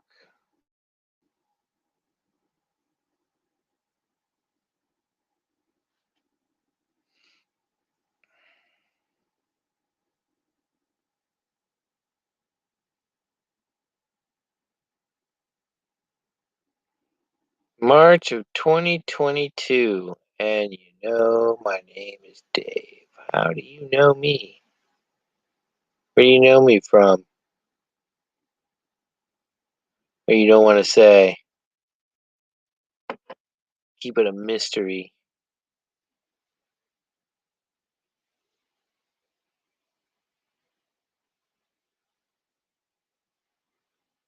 Oh, I only got 4.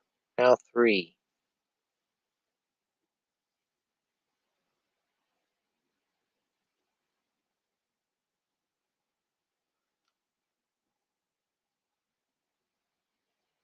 I've got 3, and one of them's Polly, because I'm not watching my own shit.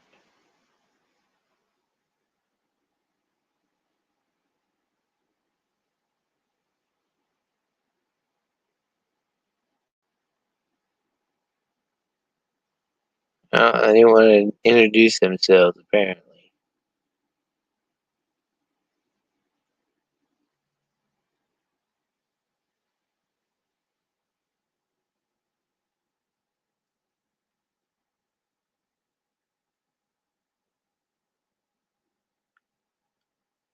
Oh, now that person left. Me or Polly and a watcher. Oh, now I'm 3 and back. I got 3. So it's Polly and 2 other people. Not saying anything.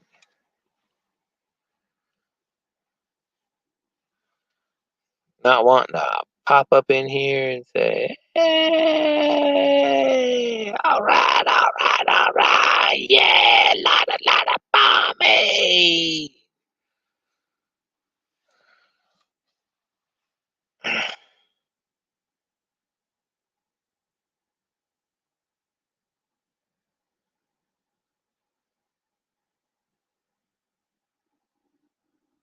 That was from Cheech and Chong thing.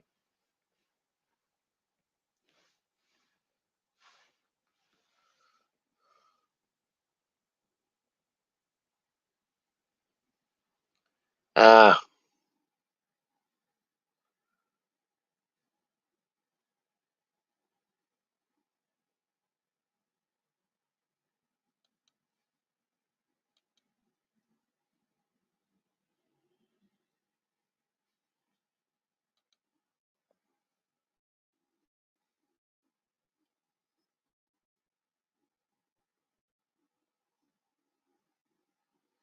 a lot of pomade.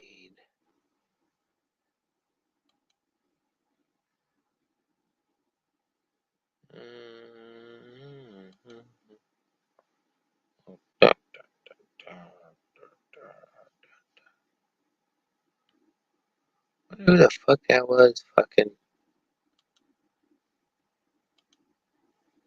Fucking made a couple of weeks ago. Fucking account knows my fucking name. All right.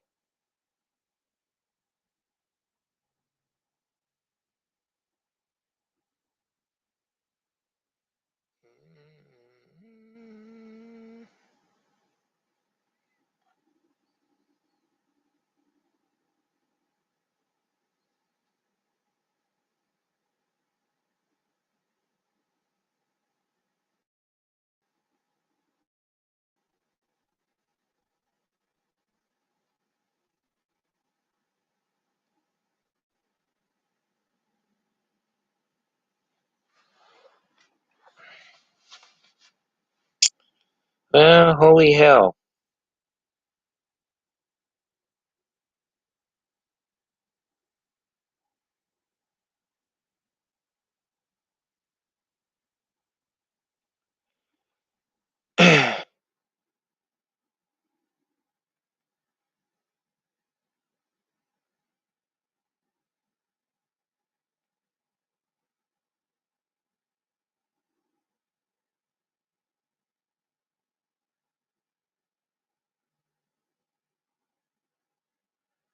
I got three.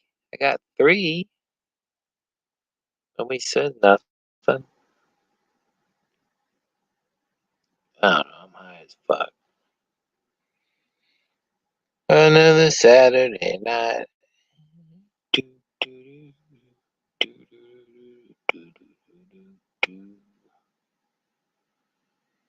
Holy hell. Oh, I know. I need. Fuck.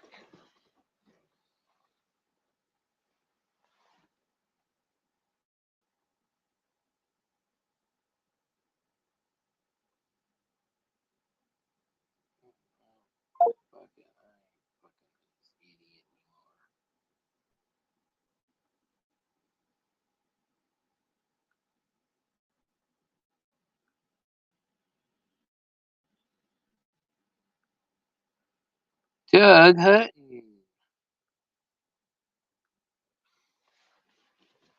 Just what I want to watch. His gay ass fucking. My order is on its way. Yay!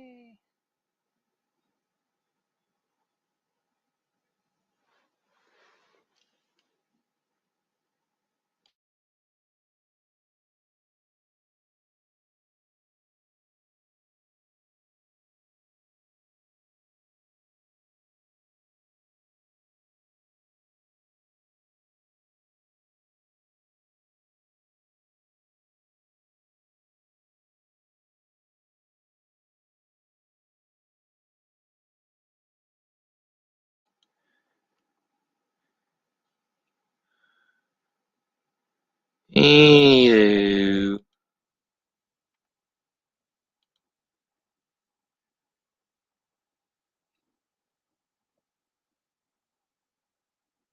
Oh wow. No bueno.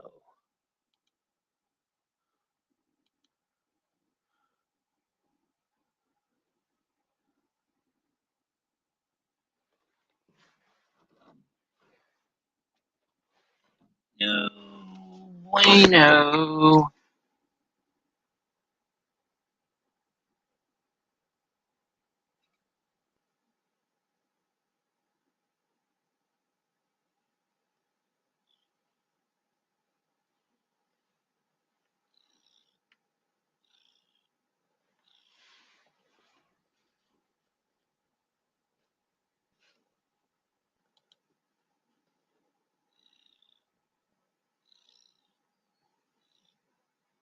No bueno. No bueno. No bueno.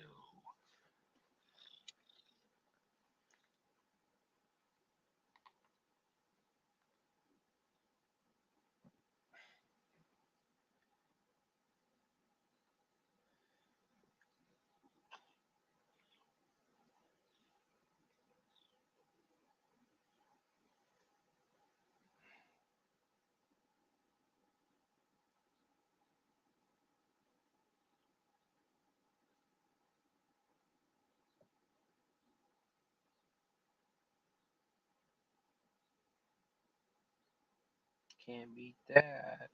Fucking Levi's for under $12. And they're new. Oh, that's right. I got that other fucking pair of shit.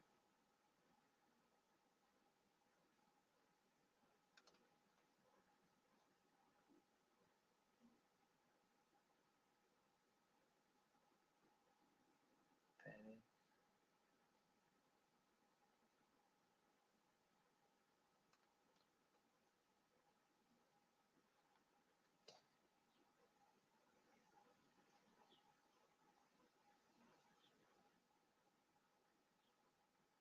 Oh wow, cool. Saturday, sweet.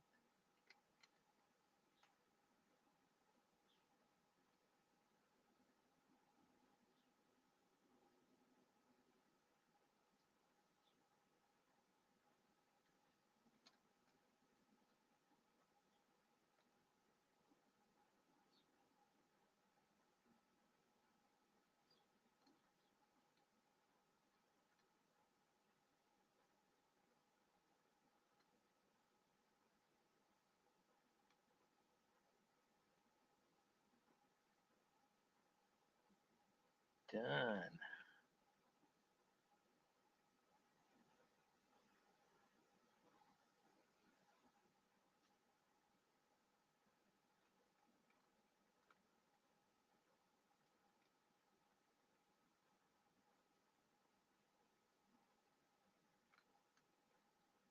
On my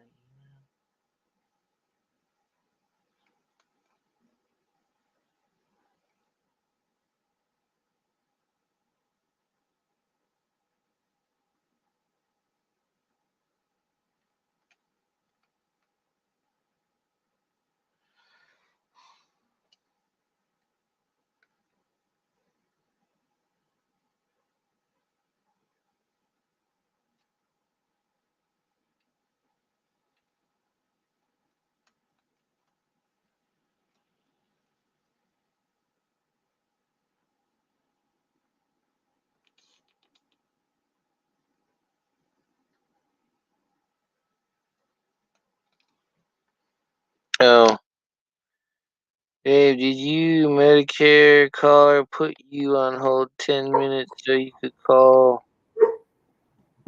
No, yeah, I fucking hung up. It was way over 10 minutes. It wasn't a quick 10 minutes. Oh, he came back. Oh. I thought you said you hung up on him. Yeah, I did. Did he answer your question? No, it was way over 10 minutes, so they were just. He's putting me on hold so nobody. It's all right. They didn't know what the hell to do with your question. Yeah, you didn't know what to do. Didn't know what to do.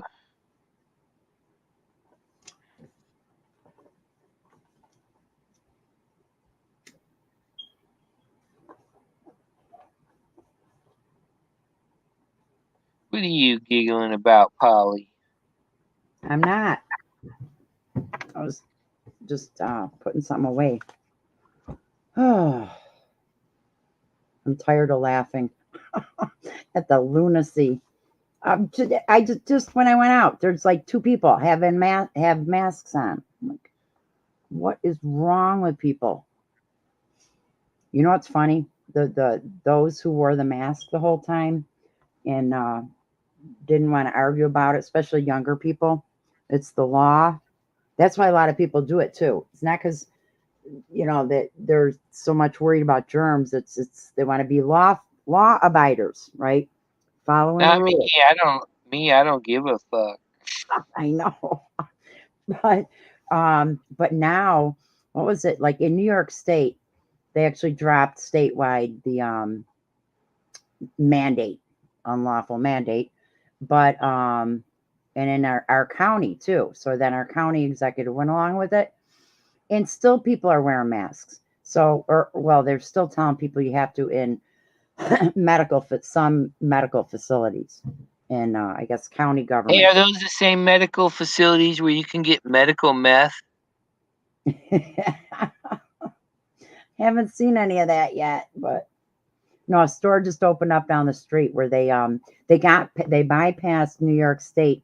New York State wants their cut, just like with Syntax, Bear, alcohol, cigarettes. They want their cut. So you can get medical marijuana in New York, but you have to pay. I think it's like $100 a year. You have to buy your card, and you got to buy it from the state, their dispensaries, and it's really pricey. So anyhow, they've been selling. I forget if it's Delta 8 or 9. Come on, in New York, if you can't, well, you're like, it would be like me. I was the only person in fucking San Diego that didn't know somebody to buy weed from. Huh. Yeah, it was Well, kind of lame. yeah, you don't always know. You're not going to just walk up to people. You're not going to find it advertised in the paper. Especially when it's some guy going, "Hey man, want buy some weed or some meth? I got the best." It's like, man, that's Listen, fucking. that ain't fucking crack. That's fucking Irish Spring that you cut up.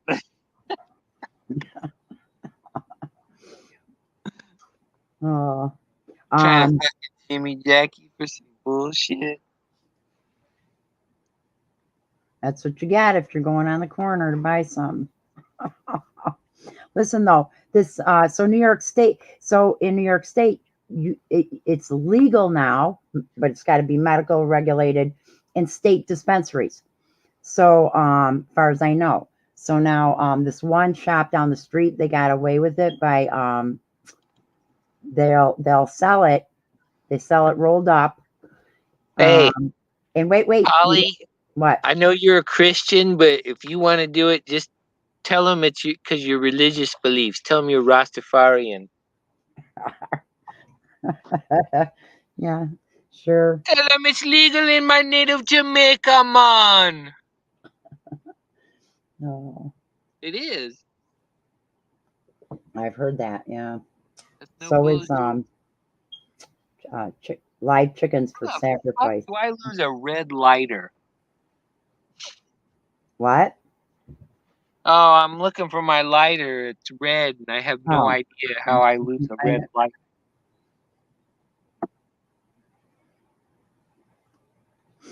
it's hiding out of sight. Well, this smoke shop though down the street from me, they got by on the New York trying to just be the only ones that can sell marijuana through their dispensary and get their cut by they'll sell you rolls and they have you take a sticker, and what it is you're buying your $20 sticker, and you're getting the marijuana as like a free little gift. tip or something. So technically they're not selling marijuana. They're selling you stickers, little stickers. Hey, I wonder if that works for heroin and shit too. Crack. But officer, they're just buying a sticker. This was free.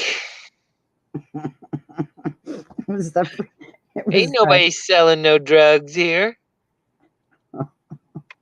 Your complimentary prize.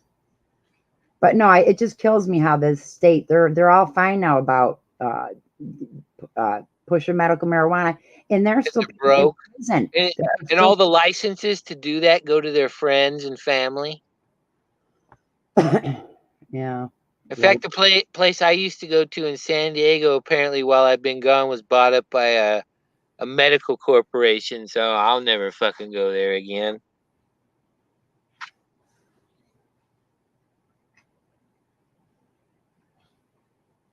As long as the state and the government gets their cut of this or that, then it's all good. They told us all about it in the movie New Jack City. You know Nino Brown? So like, hey man, you know Wesley Snipes. They really have all played dressed as a woman at some point. Wesley Snipes, all of them, every actor you can think of. When Dave Chappelle was talking about that, it's really true. Like almost every single male actor you can think of. I like fucking Charlie Murphy over Eddie Murphy.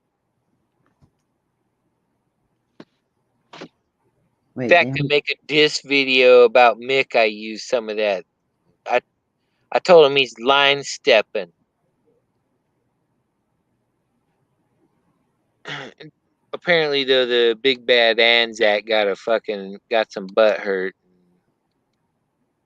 Okay, whatever. Whatever's typical.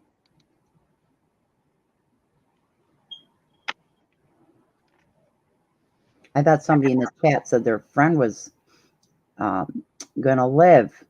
They hope their friend's gonna live, and it's Trumpy said they hope their friend's gonna go live.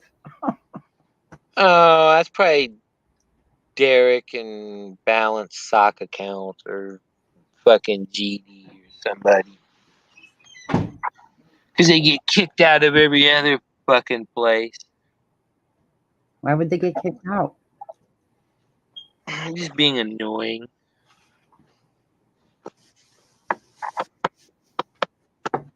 Derek needs fucking mental help. I think most all of us do to some degree. I certainly do.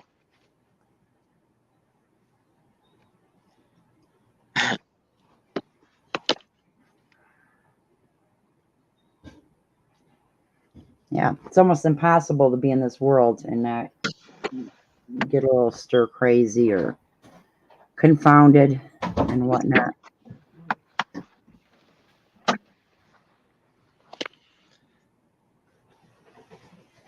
Hey, you know, you gotta trade that Lincoln for a Navigator.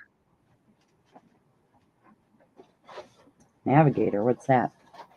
That's a SUV. Oh, Lincoln. I'd like an SUV. Or I have an SUV. Yours is a Regal?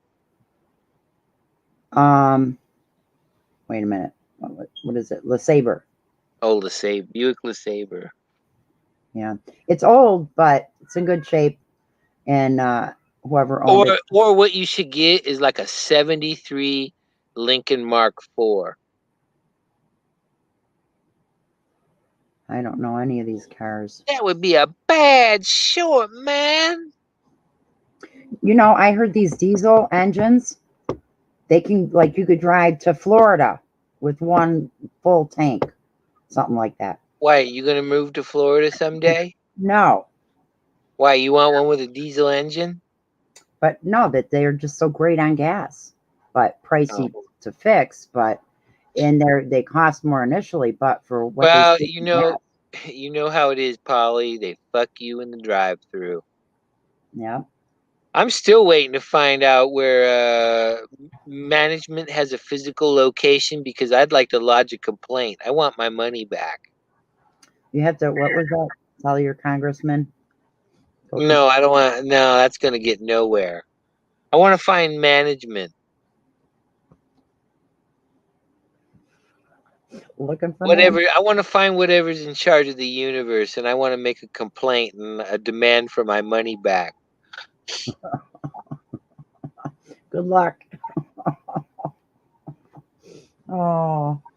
And then they're gonna get. Then if they don't do it, they're gonna get a letter in the mail, a return receipt requested as a letter of demand.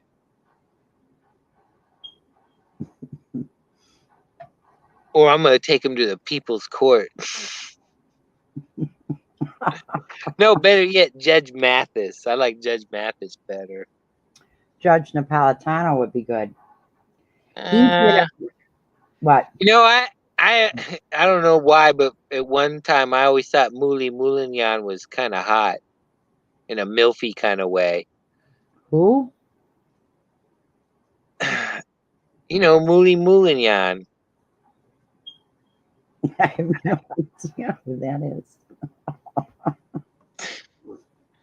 And then you got Judge Joe Brown and his tall, blonde, white narrator, Jaquie. Some people say that all judges, they're just clerks for the crown whore of England. Yeah, you never saw the last gal who took over People's Court? No. I didn't even watch TV much when I had it. Because there was Wapner, and then there was fucking Wapner. Koch, and then there was Scheinlin. Then they got rid of him, and then they got Muli Moulignan. It was out of New York. She was Cuban.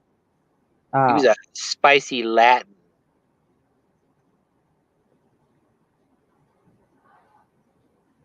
No, Judge Napolitano did a really good, I think when he was on Fox. Yeah, I don't watch that shit. He did Robert watch that shit. He did like a 5-minute snippet on, I forgot what was going on, but about the FBI. I don't want to hear nothing about no Tucker Carlson mind control or any other shit. Yeah. No, this was Napolitano talking about the FBI, that of the last 19, this is going back a few years, the last 19 terrorist events were 17 of them were fomented by the FBI. And the 2 that weren't were stopped by regular people. Like one of them Hey, was Polly, what do you think Obama. about Texas? Texas? It's a big state. Would you ever consider moving there? I thought that would be a good place to maybe move.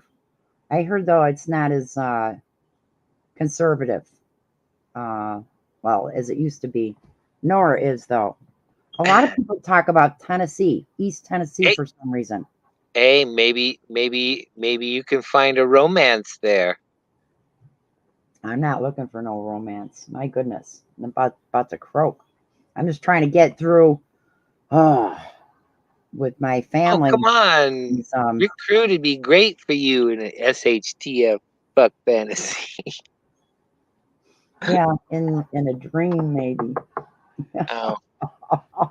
I'm trying. We're gonna get there soon. The SHTF, I think.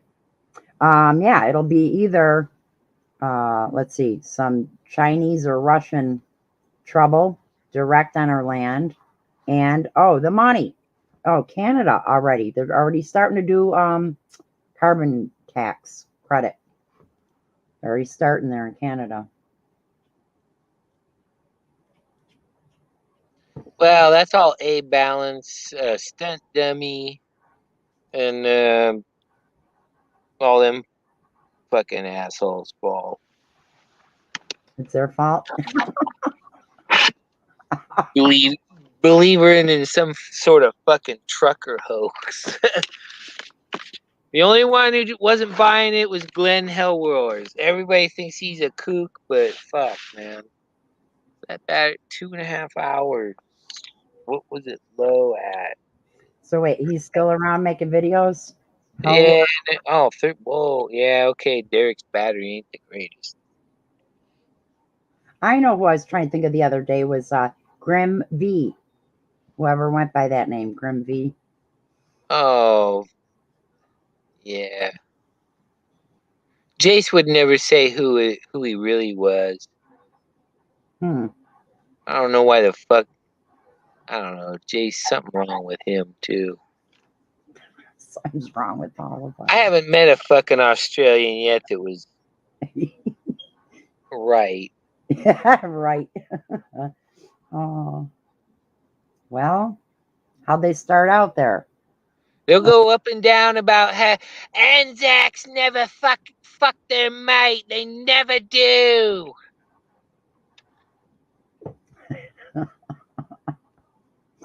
Don't believe the hype. It is funny how, in general, anybody that I've known that is Australian, they're like, I can't think of the word. They more on the hyper side, and I guess passionate. I don't know. Yeah, because they're all fucking bipolar because they live on the wrong side of the fucking planet. Is that what it is? Oh boy. That explains it. No, I swear, if you live in fucking Australia, you're a sucky fuckwit. They swear a lot, yes. They're big on cussing. But didn't they start out, other than the Aborigines, as the penal colonies being sent there from England or Great Britain? All of England's undesirables. Yeah.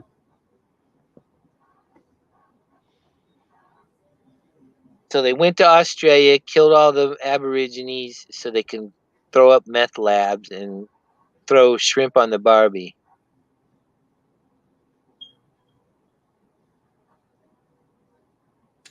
Do you wonder how many underground tunnels and stuff? I will never be able to listen to techno ever again. Oh, I can't stand techno. It's not good. No, I didn't mind it. It just brings back bad memories. That's all. It's not pleasant. Well, yeah, for the most part. They're synthetic noise. Yeah, I can't get any of the fuckers that got me into this fucking mess to fucking have any culpability for it. They're all like, I was only following orders. Why are you persecuting me? You know, the Nuremberg defense. Right. How come all the scientists didn't get hung? Fuck, I don't know. Because they came here for Operation Paperclip. That's why. And that's how you know that that's a fraud. That what was it? That one Jewish group that they're Nazi hunters. Oh, Simon Wiesenthal. Yep. Yeah. Hey, gee, somebody should have told them a long time ago. Come here to America. They were all sent here. But no, you never hear that in the news. I can't believe. No, well, it's all fucking theater. It's all bullshit. It is, but thousands of them came here. And then, and my goodness, ultimately, here we are, we're fighting for freedom, right? Fighting against communism, right? Yeah, that's a farce too. You need to fight against communism. You need to fight against collectivism.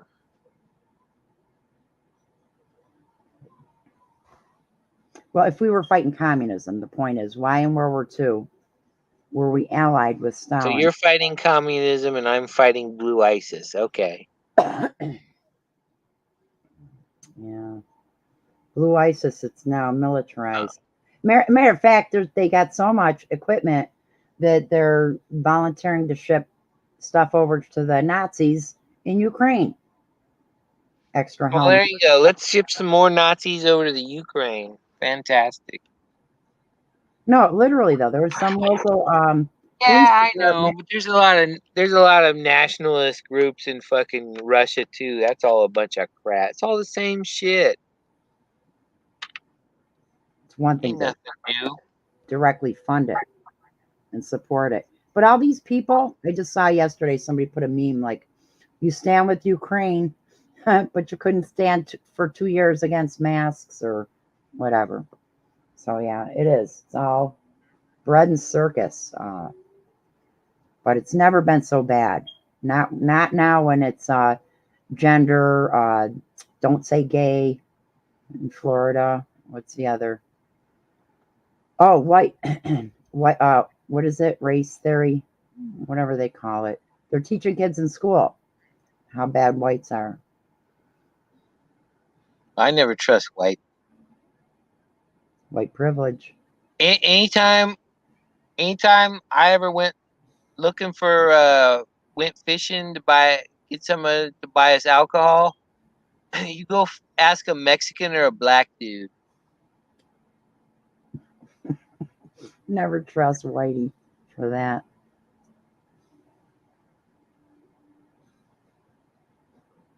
Right? That's why I live in a hunky paradise. Now, think about South Africa. Why are the farmers white?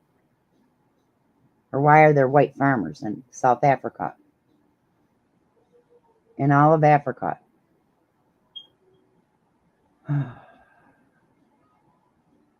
Well, in America, Canada, Russia, Ukraine. Those are your biggest farmers.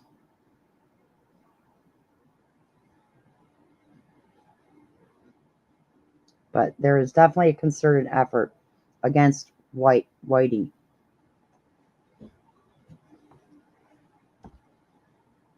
You've heard that whites can't be racist, right? Right.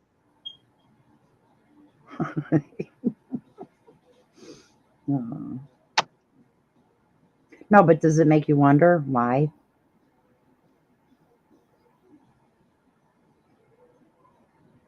I mean, some say it's because of the, like the Great Britain and imperialism and going and conquering all these places. That's the reason there's the slavery are all from the whites, and that's why there's this hatred.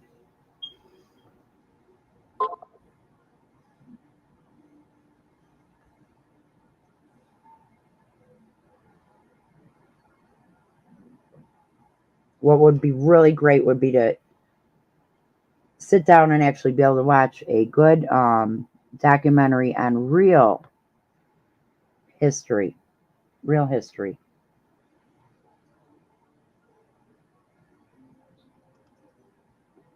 From Adam and Eve Right?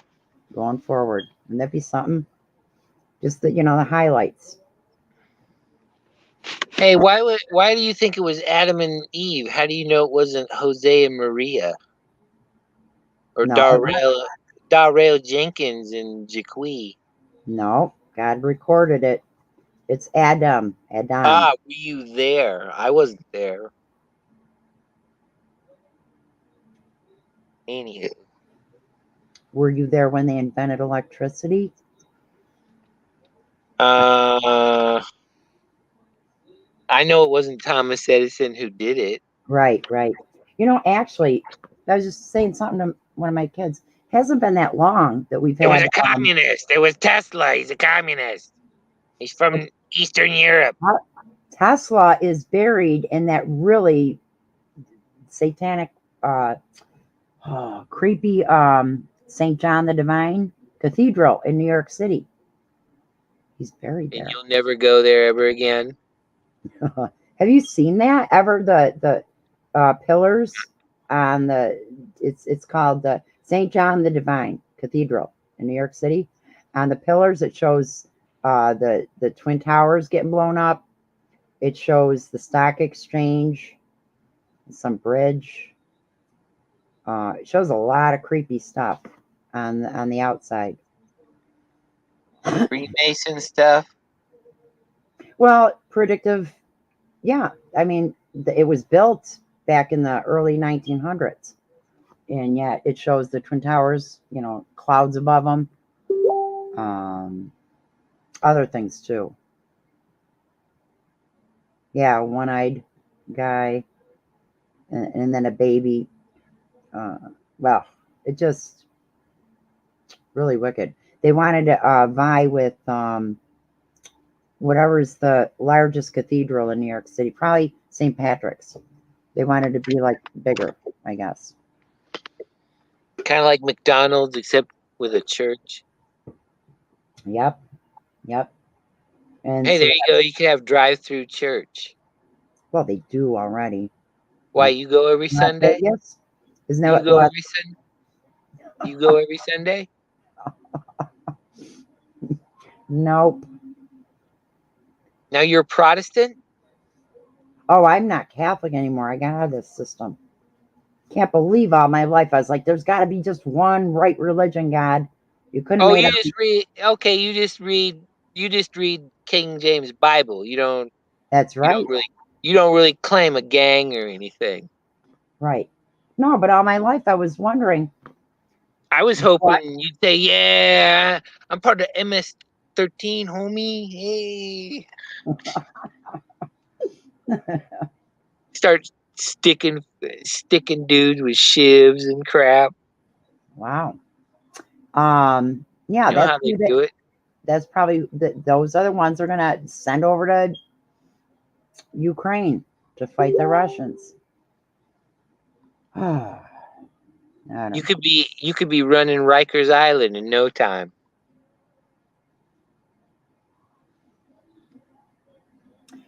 It's funny. Almost all anybody with tattoos all over their body, you gotta wonder.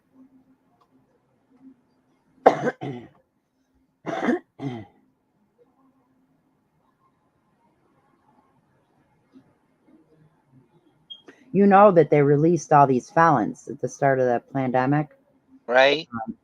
and especially the sex offenders, right? The ones that harm children. So, like, what their reasoning was, and they didn't do it just in America. This was done even like in Iran, other places. This was part of this global plan. Release some prisoners because we're in a pandemic, and make sure they're like the sex offenders and murderous felons. Release those. I meant to look into that exactly, like who all they were releasing, but kind of nutso. But oh, you know what I realized when I was driving back? You need an Instapot. I'm not sure what they call them. It's like a crock pot, but it's high pressure and cooks fast. Do you know what I'm talking about? George Foreman grill? No, it's like an enclosed pressure cooker crock pot. Whatever you put in there, it's like really quick. Cook stuff. Make all kinds of stuff. I think they call it Instapot. Do you have a secondhand store near you? No. How far are you from your nearest stores and stuff?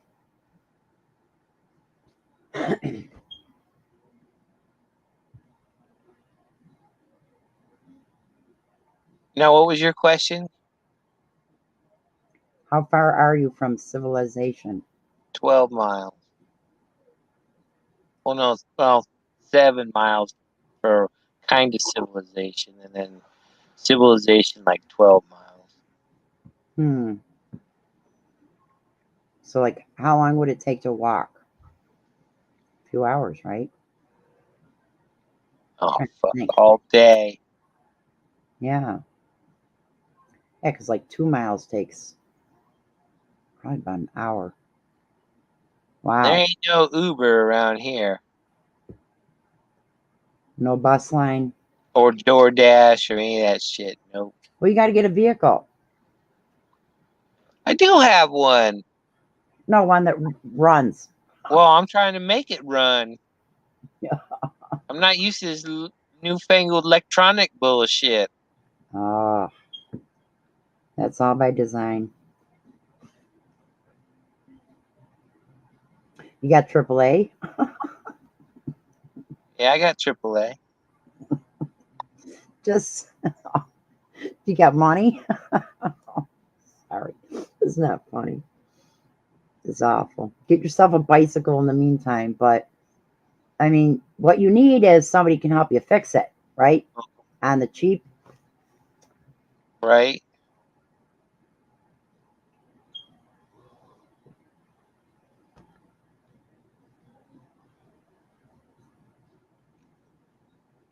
You know, there might be, oh, you know what? Who fixes your car?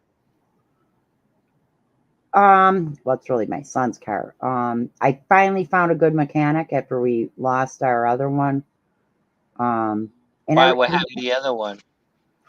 He was in his 40s, and he was having chest pain. And he was on MH360. No. And his partner told him to go to the hospital. He's like, no, I'll be all right. He drove home. Anyhow, he died. He had an aneurysm. And Had a headache? I think it was in his chest. It probably was an aortic aneurysm. Now, I don't know if they could have saved his life or not, but it was awful.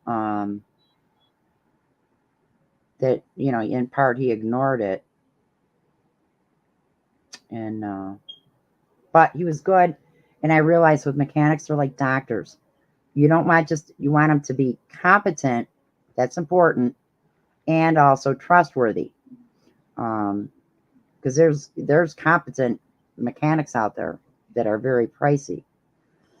And then there's ones out there that won't charge as much and they might not be competent. You really need both. You got both, then you're good. Same with your doctor. Well, I guess not pricey with the doctor. It's more that they're competent and caring. Yeah. Right. Because like you could have the most caring doctor, right? But if he's going to do brain surgery on you, you'd rather he be not caring, not like pleasant, even grumpy, but competent.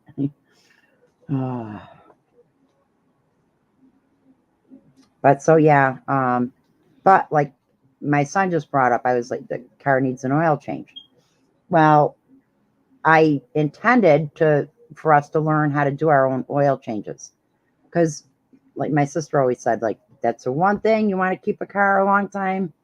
Make sure you do the oil changes. And That's pretty pricey today.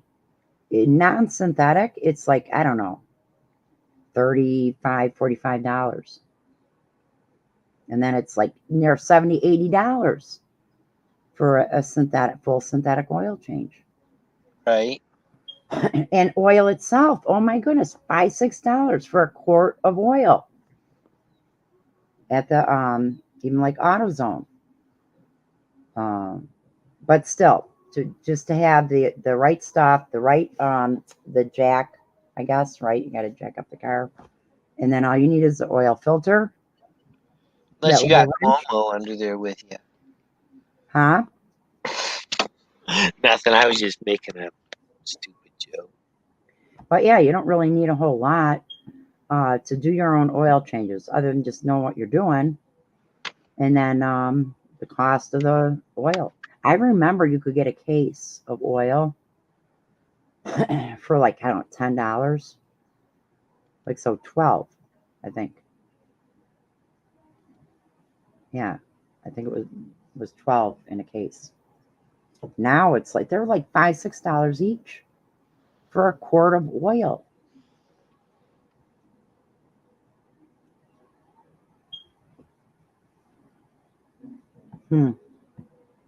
I don't know. But yeah, these days with cars, there's Right. glitches that there's things that unless you have special tools or it's not so easy to do a lot of that yourself anymore.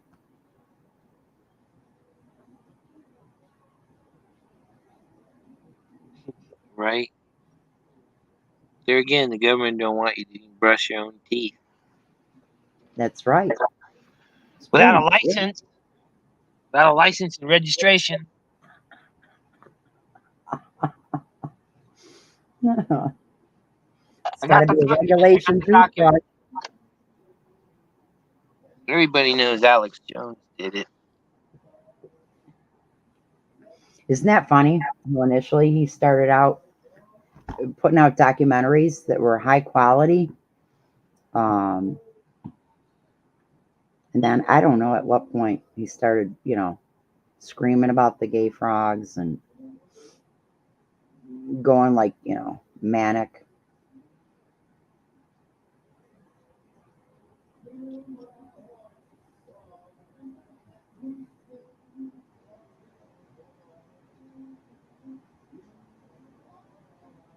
So is it nice weather by you now? That's all right. Not windy and Yeah, it's been windy a lot of places. We had snow last 2 days, but now it was like, I don't know, it's like 50.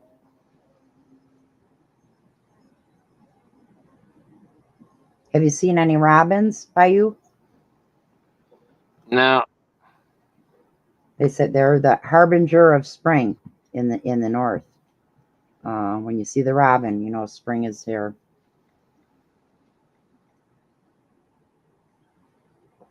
Oh, you probably don't have robins in California, or do you?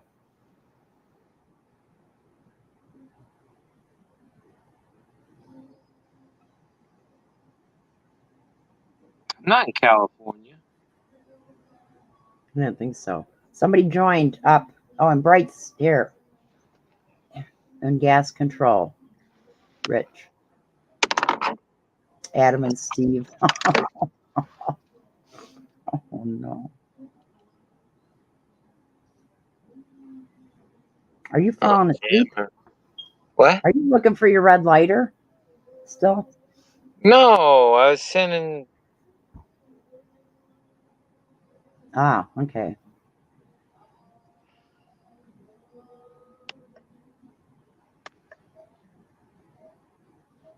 Kind of early to be doing a chat. Whatever. Okay, your little thumbnail? Who's that guy? Young man that you pick on? Rick. Actually, he's older than me. Your thumbnail. What's at the end of your video? Okay. Oh, Sliger. Yes. The little picture. Well, I'm going to change that. Have you ever heard from him in a while? No, I did a while back, and then that was when I was still at Roberts, and then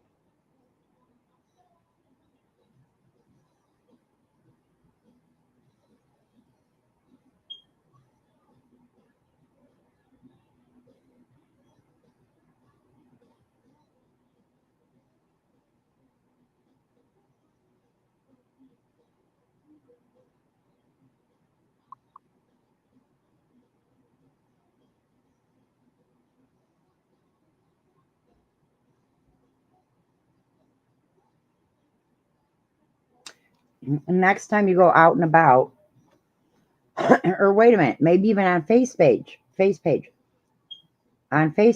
like I I hear don't go like, to Facebook. well, you don't have to, but you can just check it. And like, I guess probably all areas, I'm assuming they'll have some sites that are local that like free stuff or stuff that they sell, from the local area, cheap, um, ads, that sort of thing. That's probably where you could find somebody to help you fix your car through Facebook and your local area. I can't even get anybody to tell me if my truck is still there or not. Robert's done run off with all my shit. Where is your truck? Where'd you leave it? At Roberts. Oh, who's Robert? Yeah, apparently in August of 2020, he tried to renew my insurance, but Infinity wouldn't give me any written information of that. I had to get it a subpoena. And then I found out in July of 20, or no, this year, or no, last year, that he fucking dropped off a shitload of keys in a fucking envelope at the storage place.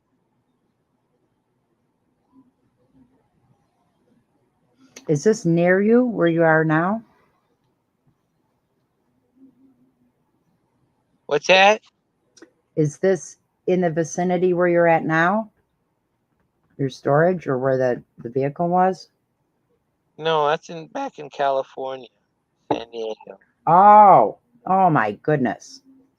Well, that seems impossible. Let's get it fixed and get somebody to drive it to you. Now, again, in the classifieds and that on Facebook, I don't know if you get the money or not, but it's harder these days to get a used car cheap and or just period because of all the holdups on new cars coming out because of what computer chips or whatever being the hold up. But That's what they're telling you.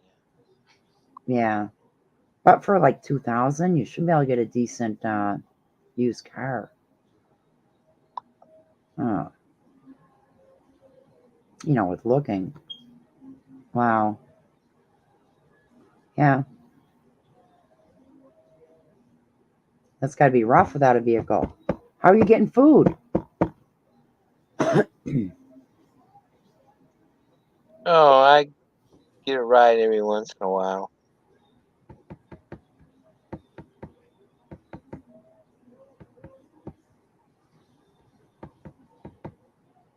Well, it's springtime. Time to start a garden. At least some tomatoes, cucumbers. I ain't got nowhere to grow that shit. This ain't my yard. Oh. Well, so I'm trying to understand where you're at. Where are you at? I'm in White Heath, Illinois. Well, yeah, but like in an apartment, in a house? Are you living in a shed? Yeah, something like that. Well, I didn't know my fucking Envoy was going down. I was actually fixing it myself, but the front suspension was needed replaced, and well, I actually didn't all need to be replaced, but I'm all like, fuck it, I'm gonna replace everything. And I didn't know my fucking electronics were gonna take a shit. It just happened. Got 288,000 miles on it. Oh wow. 288,403. Wow. But the motor had been rebuilt at some time. It's got like maybe 60, 70,000 miles on the drivetrain. Ah. Because I had to replace, when I replaced the spark plugs, there was oil in the fucking holes, because it's like a lot of new cars. They got it goes through the valve cover. They got grommets that get old, gaskets. Yeah. So I had a fucking pain in the ass getting that all apart, replace that, and you go test the chain, and it's still pretty damn tight. So, and he said he thought it'd been rebuilt about 60,000 miles ago, and I put maybe about 10 on it.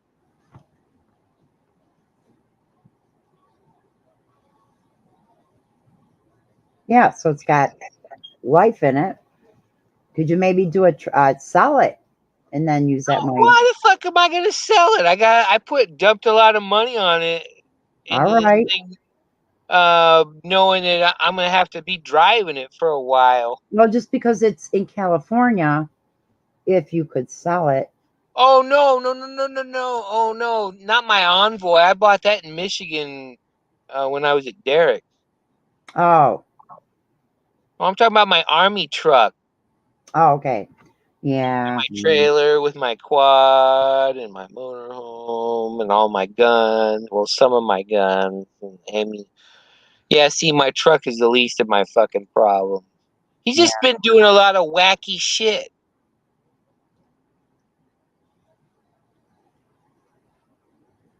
And that's the thing. Gas control, he lived near there. He came and saw me. He talked to Robert. He don't tell me where my shit's at. He wants to tell me about dumb shit with Derek. How come you blocked Derek? Well, he didn't say that, but you know what I mean? That fucking dumb shit is not my priority, and I don't really want to hear that crap right now.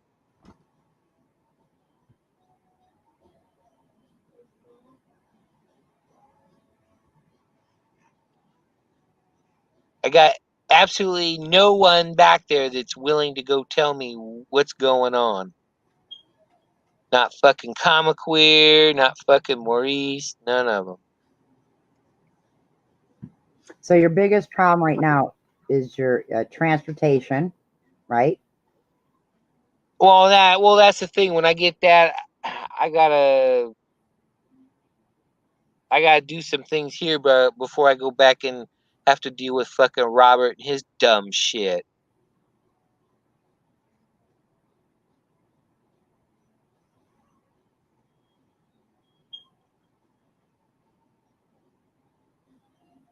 So where you're at now, it's a safe place?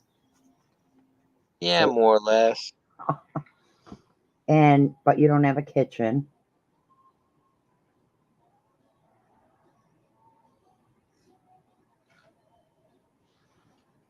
You got heat and electric? Well, of course. Yeah. All right. You're not going to starve. Well, of course. Hey, damn it, what's happening? All right. Oh, you want to turn down your YouTube? Hi there, King 9. Can you hear me? Yeah, but you gotta turn your YouTube off. Alright, hang on. Oh, that's better. Can you hear me alright? Yeah, better now. Cool. Well, no, I still hear the echo. Oh, really? Hang on a sec. The You can have the YouTube on, just mute the YouTube. It says echo cancellation. I turned it off because someone said that it was shit yesterday, but... Oh. Is that better? Yeah, you're not echoing now. Cool. I haven't got headphones on, but I just clicked there. And if you go in settings, sound, and then it says cancel Echo or something like that. Fuck it, I can't even remember. I just clicked it. I got a short-term memory problem. I can't even remember what it said. Hang on. Is that your phone? No. No, it's fine. Oh, It says Probably- Echo cancellation checkbox, and if you click that, it obviously Probably stops that. Polly gets regular calls from Donald Trump all the time. Oh yeah, fucking hell, put a word in for me then. Say we need some money over this. Right? February. I'm just Yeah. kidding. I'm just fucking around. But He's going to How you get doing anyway, King Lion? sponsors for all of us. all right. See, some people you think been- he's the What you Antichrist. been doing with yourself? Oh, sorry. Just I've been quite poorly for a little while and run out of feeling money, bad? and got involved with a girl for about 3 years, and that went all fucking pear-shaped. So I'm back on the horse again, mate. Yeah, I got involved with one I've known for 8 years, and yeah, that went south for some reason. I never even really got an explanation.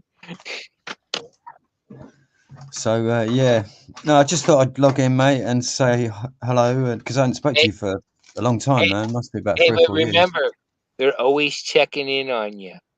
Yeah, of course. They know when they let a good one get away. Are you I don't saying know why they do that shit. But going to get stalked now? Getting stalked?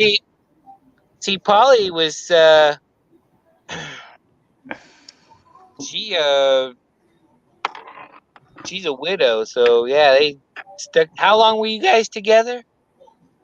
30. Wow, 30. 30. Yep. Sign me up. Well, it's you know what? That was the norm. You just you don't like dating wasn't even a thing. Not long ago. You courted to see if you were fit for marriage, and then you just are loyal. Yeah, and but that was the Yeah. thing. She asked me. I didn't ask her. I was just perfectly happy that, hey, you're back from wherever, and just kind of pick up where you left off, kind of shit.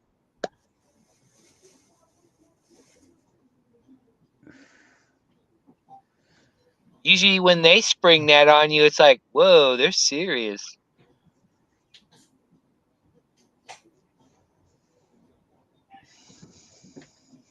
Plan your whole life out in about 6 months, and then boom. whatever reason, just fuck, you don't even really get an explanation.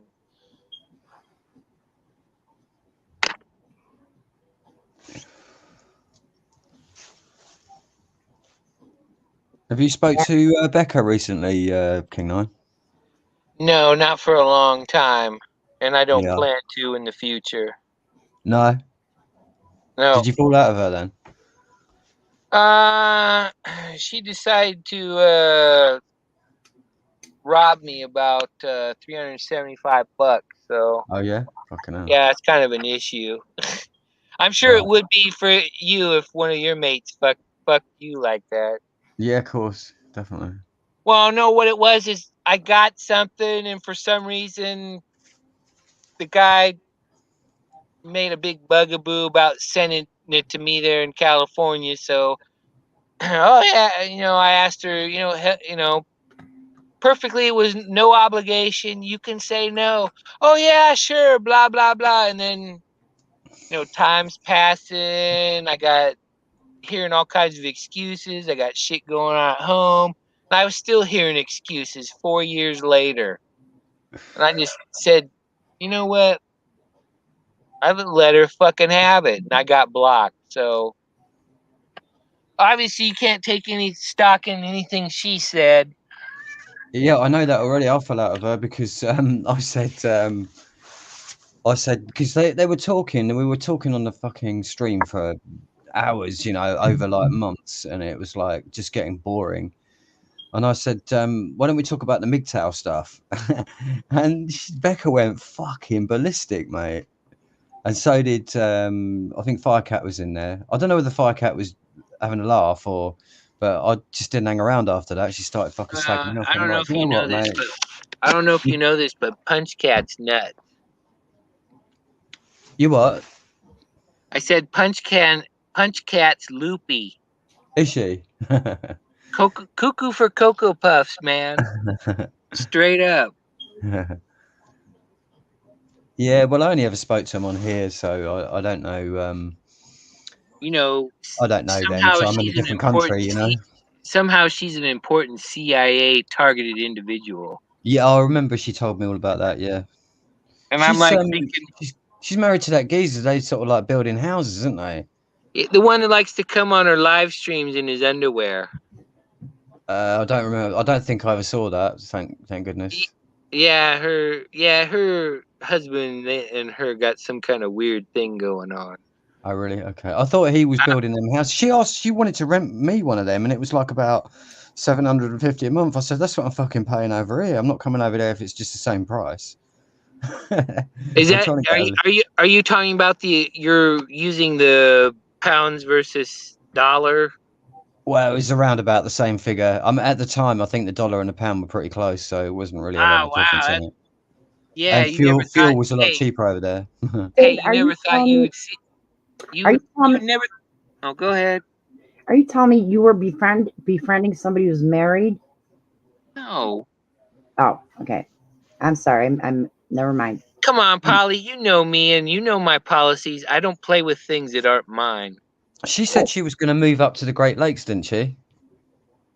No, she moved to Missouri.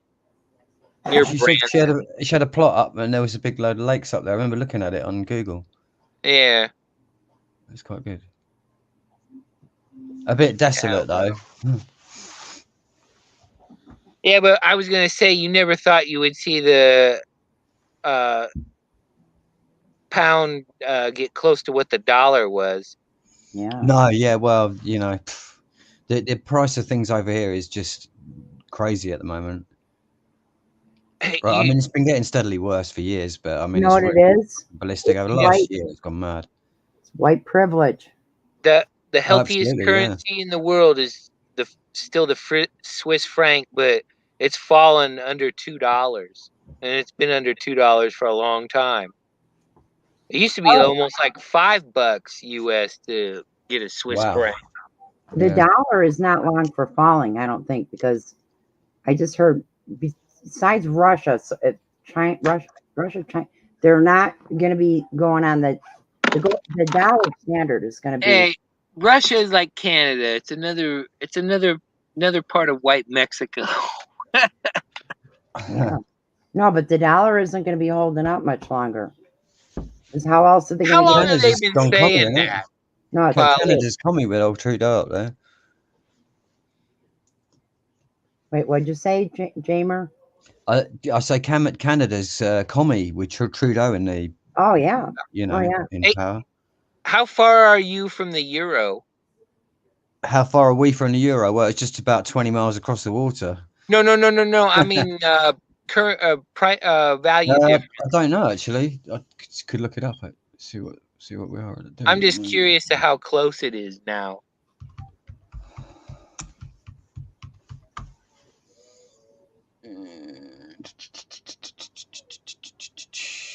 Look at that one. Euro GBP. Yeah, what's that on? So if I said what? I'll get a quote. I've got to email them. Fuck you. Oh, it's just not one of those quick calculators. That's the new world order. That's like when you go on everything used to be fucking free on the internet, and when you go on the internet now, they want to send you, they want your details, or they'll charge you for it, and that's the Crown Corporation taking over every fucking thing. Or they suck you in in the fine print. You have 3 days to cancel, or you won't be charged, and you're like, yeah, right. Amazon fucking took money from my account over that shit. I cancelled their fucking Freeview. That was because I was with that girl. She wanted to watch that fucking crap. So I signed up for it on my fucking credit card, and then I cancelled it within 26 days, and then they fucking charged me 3 months after that. It took me 3 months to see it. I wasn't watching my bank account.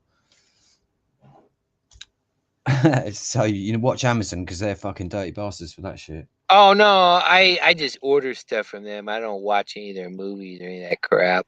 I think I got billions of dollars in free Amazon dollars to buy that bullshit. I don't watch that crap. It won't give me the fucking. It won't just give me the single rate. Oh, should we go to Z Services? Use them.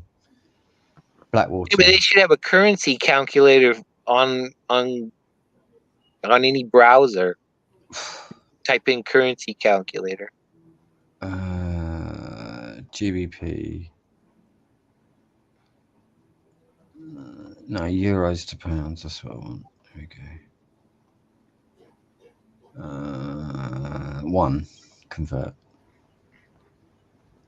is so you. How much is that? What the fucking hell is that? €1 equals 0.84 pence. Huh. So Okay, so it's almost a British pound. It's like 20 cents off. 15% off is what that is. Because you know the other Commonwealth countries of Canada, New Zealand, and Australia, they're closing the gap too. They're actually loving Yeah, I it. know. I heard that. I heard somebody saying that in Canada. They used to be 3 Canadian dollars to $1 and now it's not quite so much anymore. No, we even around here we wouldn't take Canadian quarters. Now they're, well, that's another story. But it's yeah, it's closer than what it used to be. You just slip them in a bunch of other change. Well, I don't know how much longer we're going to have cash, because I tell you what, they're really trying to fucking close it down in the UK. They've taken all the cash points out the fucking town where I am. So there's only 2 left, and it's like, what a pain in the ass that is. And yesterday I went to a supermarket.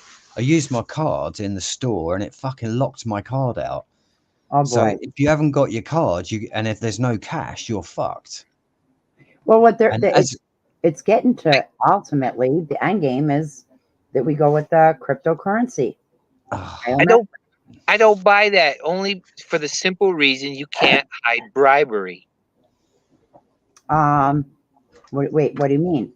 Well, you can if you control the system, so it won't affect them. But anyone else who's selling weed or something, it's going to affect you. Or selling guns, it's going to affect you. If we're doing dirty deals, how do I know you don't know somebody higher on the food chain that can fuck me later and lock me out of my shit?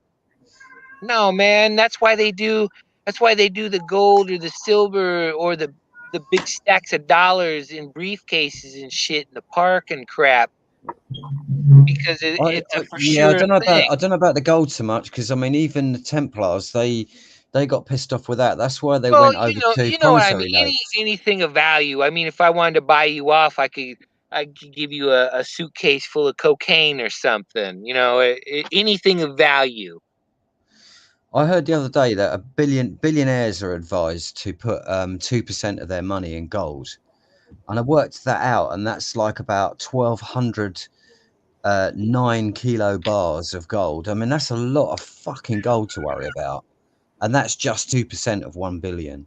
So, like, well, the only reason they went to paper is so you didn't lug that shit around. Yeah, well, same with paper, isn't it? Obviously, yeah, but I mean, that's where it's. See, in a way, the digital currency is good because it means that we don't have to chop down fucking trees anymore, or dig that gold out of the ground, technically, to exchange with each other. But is your £5 I'm for it in that way, but the people who are running it are total criminals. So we're going to get fucked if we allow them to continue, because they're already fucking gargantuanly insane and fucking off their trolleys. That's right. They're rewarded or they're regarded by the sleeping masses as the fucking leaders. So like everybody's just heading towards the edge of the cliff like a load of lemmings. You know where they made your £5 note plastic? Did they make any other notes plastic? Oh, everything is plastic apart from the £20 note. I believe that's still paper. But they've also the 50 might be paper as well. Still, we still have 50 over here. We should have really had about £100 note issued, but I see in all the countries they've cancelled all the hundreds and the 50s in India, so there's only 20s left now of rupees. So if you Well, can imagine, like rupee, you know, you need about 3,000 rupees to buy a loaf of bread out there. So you can imagine what that's going to be like in fucking paper, you know, trying to pay for anything in rupees. Fucking nightmare. Well, kind of like the Germans in World War One. You need a whole wheelbarrow full of cash to buy a loaf of bread. Yeah. See, gold and silver always have value in and of itself. In the actual. But paper money, the cost is the same no matter what number you put on it. Not when it gets printed, and not when they're notes. That's just the coin. That's why they're taking the copper and they took the silver out. Look at and look at now. Even with the coins, though, in America, since the pandemic, the Canadian quarter, I think, is aluminum. Yeah, but at least the coins have some metal value, even little as it is. A copper penny is worth 3 cents of copper, but the feds started collecting the coins. And there again, guys, I don't believe in the whole getting rid of cash thing, because how the fuck are you? How the fuck are you gonna? Obviously, Wait. How the fuck are you supposed to make it rain at a strip club if you don't got cash? Well, they don't give a shit about them businesses. They don't care about that. The cash is. Well, they'll just, you know, you'll go in with your credit card and they'll give you tokens, and then you'll be given tokens or the club's own kind of tokens, just like the fucking casinos. Look, so I was being facetious. MasterCard is already working in Canada with carbon footprint, whatever, and the credit, the crypto. Well, it's a cryptocurrency, but where, you know, eventually it's your biometrics. What's injected in your body and your body's activity tells you what credit score you get. Good, bad, whether you get food or you don't, or whatever. Well, that's if we succumb to their system, of course. But I mean, at the moment, we don't. We are. Well, we already did. The really bad thing is with like that psyop that they just released on the world, that, you know, I had just come to that realize before that happened. I've been in this shit for 15 years now, and I just come to the realization that trying to explain chemtrails to everyone after 15 years was just fucking, I was wasting my time. Yeah. And then they released COVID, and it was just such an exoneration of my opinion about the rest of humanity. You know what's bad though? I realized so expected. Until I actually started using the internet and heard about chemtrails, I didn't really pay attention. So I might have at some points like, why does the sky look so strange? But I remember what it was before 1990. Yeah. And yeah, we had a blue sky. We had a sun that wasn't blinding white. And you didn't have, somebody told me, those aren't chemtrails. Those are persistent condensation trails. I thought that was the funniest thing. Not really funny, but funny. Yeah. But yeah, you try to tell people. My one friend, she's like, they're spraying us like cockroaches. I'm like, that's, you know, just 4 words, she said, or maybe 5. Explains it all. But it's not that anybody's gonna believe it, because we're everybody's in there, cognitive dissonance, you know, and that what really comes from it, or the root of it, is people trust the government. They think government and government agencies are what's the word? You know, out for the good. I thought grease is the word, or is that the bird is the word? Grease is the word. But they, you know, like the government wouldn't do this or that. Then you start looking at history. Oh yeah. Yeah, but that's it. Truth Freeze. You just hit the nail on the head, or they sort of like just skipped over it a bit. People are, you know, when you tell them about chemtrails, they can't accept it, because to accept it means to accept that the government is then follows one thing follows after another, like a domino effect in your mind. and that just collapses people's world around them. So that's just a complete shut that down, and then they give you like evil eyes, you know. And Yeah. that's what No, happened. Joe Rogan's gonna save us all. Yeah. People No. think he's wonderful, but he's in on it. He's he did a hit piece on chemtrails with Abby Martin, said that they don't exist and it's not real. And you still got that Russell Brand guy running around over there? He's he's married to one of the Klaus Schwab Rothschild. Oh, I don't know. I think he is a That guy Rothschild. was on Someone says. YouTube Yeah. shilling. Yeah. So someone said that he is a Rothschild. That's how because he's been on the BBC for a long time, and you don't get on the BBC unless you're a paedophile or in with the establishment some Yeah. way. And if you listen to me, oh great, he's telling the truth. You know, like Alex Jones. Yeah. I'm not talking about all the technical people and the people in the background necessarily, office staff and what have you, but the people on the getting their mega millions, they're they're definitely. You don't get in the Or club. maybe You're not in the club you unless guys they got got something that. on you. Yep.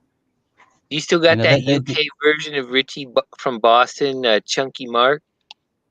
I haven't seen him for ages actually on YouTube. I mean, I don't know these people, but you know, you see them coming up. They seem to be projected at people, but it doesn't really affect me. No, remember when Kip would talk about him a lot? Who? Remember Kip's Clips? Oh, Kips, yeah. He's really gone off the fucking deep end. Kips Clips. I clicked on his couple of videos of his recently. He was just pissed out of his fucking head for 3 hours, just rambling. I just sort of like skipped across and like had a quick listen for 5 minutes, and he was just. I just one chat he did. I remember, but it was a few years ago. It was all the brown people. They're going to be bad. You know, we got and brown people coming over in boats. He wasn't looking at the bigger picture. This is an invasion. You know what, Polly? I think Jammer would love Texas.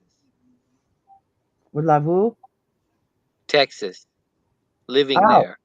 Are you trying to get a what's the word? I was going to say conglomeration. My mind doesn't work anymore. You're trying to get a convoy. Well, not a convoy. That's not with Canada and all going on. You're trying to get a group of people like, where are we going to go? And we'll start a commune. Start a commune. Like Missouri, there was some parts in the Ozarks where people were like, we want like-minded people, not living all in one building, you know, like that. Yeah, but unfortunately, that like-minded is it's okay to have kids with your sister.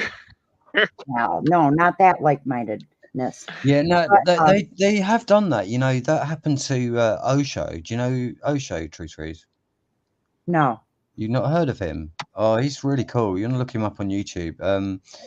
Anyway, the FBI murdered him in the end, but he had a commune over in the States. I can't remember where it was. Red Ice Creations did a couple of interviews with a guy who was instrumental in setting that commune up, and it was really popular. They had a few thousand people at it, and he's kind of a spiritual teacher, Osho, and he's very, very modern in his teachings. You know, he appealed to a lot of young people, but when they started, it was more about enlightenment and you know, transcending this madness that we all live in. But towards the end, after about 3 years or something, they had a fucking helicopter up there with fucking machine guns pointed out of the windows at the people on the ground. This was in a private, this was on private land, so it was just like totally separate from anything else. And this was the people running it. They were trying to sort of, they were saying they were protecting Osho, walking around this. This was like I think it was 100 miles square, this piece of land or something. So it was quite big, and they were flying this chopper around. It's only okay if you're like that. So at that point, Osho realized that he'd lost control of his commune, and it had been taken over by sort of like factions who were trying to break away from because they went all militant against the government because they kind of like radicalized online. Realized that the government were just total criminals, and you know, after Waco and all of that shit, it's just sort of like just after then, I think, so around that time, 90s or something. Maybe the 2000s. And wait, so you're saying, I'm wondering who you're talking about. So Osho himself went to the FBI pre-1994. Yeah, listen, right? He went to the FBI himself to explain that he'd lost control of his commune and there were sort of criminal elements, so it could get very dangerous. And the FBI ended up poisoning Osho and killing him. He was trying to leave the country and go back to India at that point, and then they just poisoned him. And it's a great loss to the world because he was a genuine spiritual teacher. He had good things to say to help humanity. I'm not saying he was perfect. I mean, he liked Western women and what have you, apparently, but but it was interesting, yeah. But the guys who were militant, they were right, really, because they realised what it was. But Osho just couldn't see what was going on, not to that scale. But they killed him anyway. I can't remember where we were talking, but you said something, King Nine, and it really reminded me of that. Or maybe it was Truth Freeze. I can't remember. Oh no, I was just saying what you were talking about. Waco and stuff was 93, 94. Yeah, it must have been just after that, maybe the 2000s. Oh no, because remember, that was when Bill Clinton was in office. Yeah, I think Clinton was still in office. I think I can't remember. I don't know about all the other things that were happening at that time, but I remember that happened to Osho.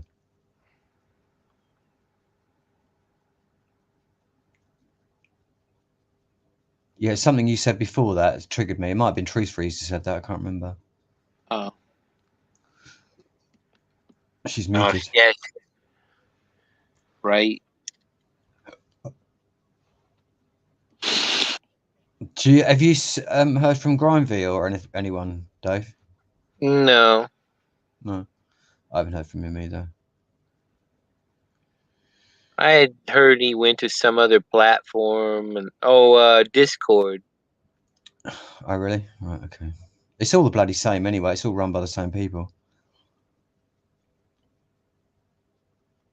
Pretty much. Right. It's like there's a guy I've been following on YouTube called Raging Dissident. Have you heard of him? He's really good.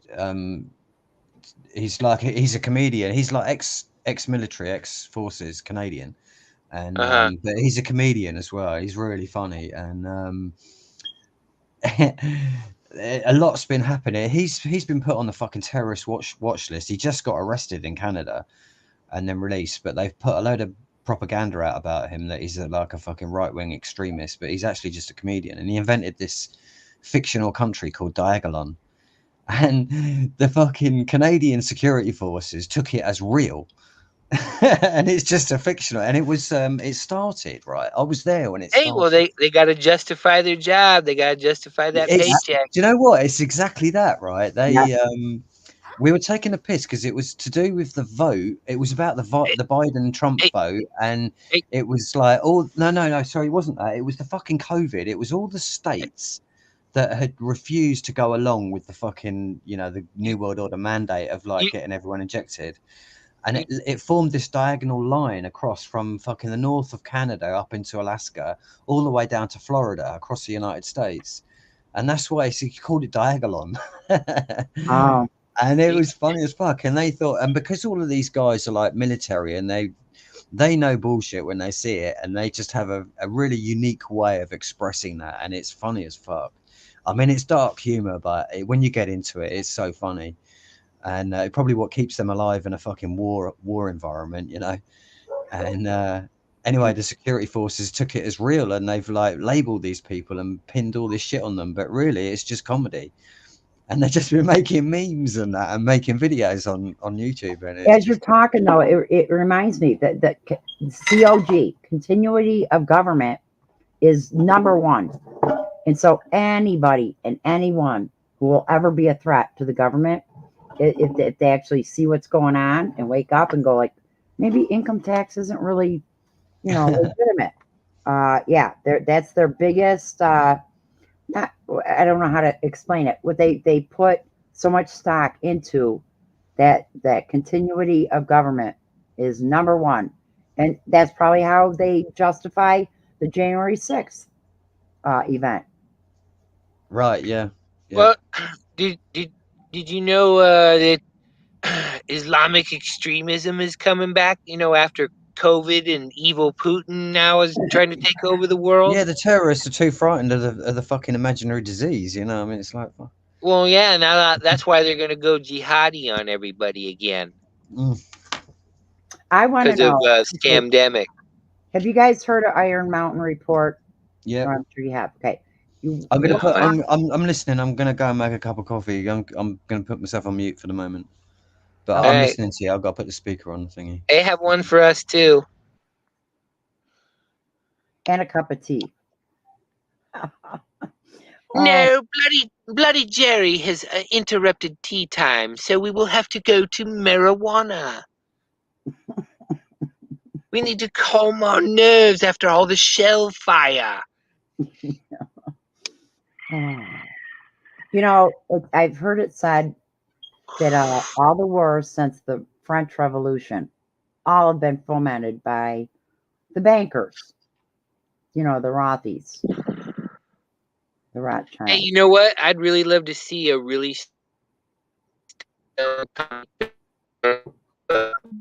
What? Now you're going wonky. That the NSA is onto us.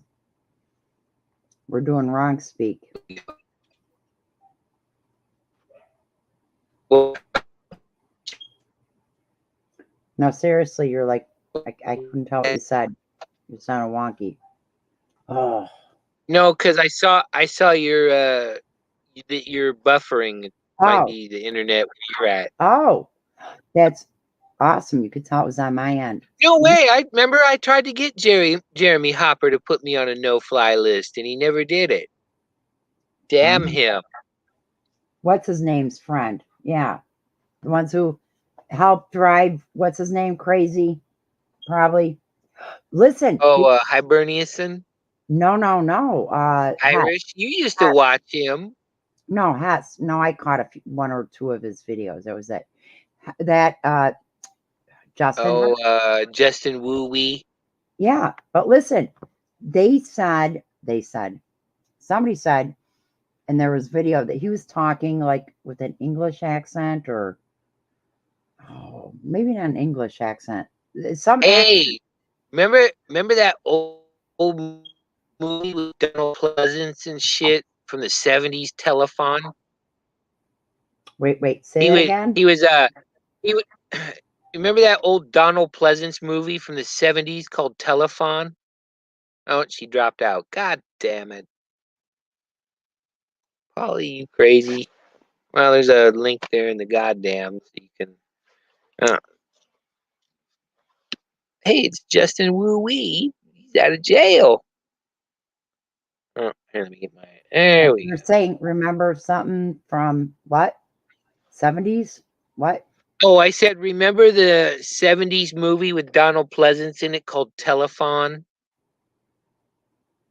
It's where he was a disgruntled KGB agent. And he was in charge of an old Cold War thing that got defunct. And what it was is he was going around trying to start some bullshit. So he was calling up these people who were all Russian agents, but they were all made to believe that they were just your average American whoever, and he'd call them up on the phone, he'd say these things, and it would trigger something, and then they'd go to some secret place where they had some dynamite or a bomb or some shit. Well, that's like Manchurian Candidate, where they like if somebody's mind controlled, the phone rings, they pick it up, and they just say a certain word or a tone, and yeah.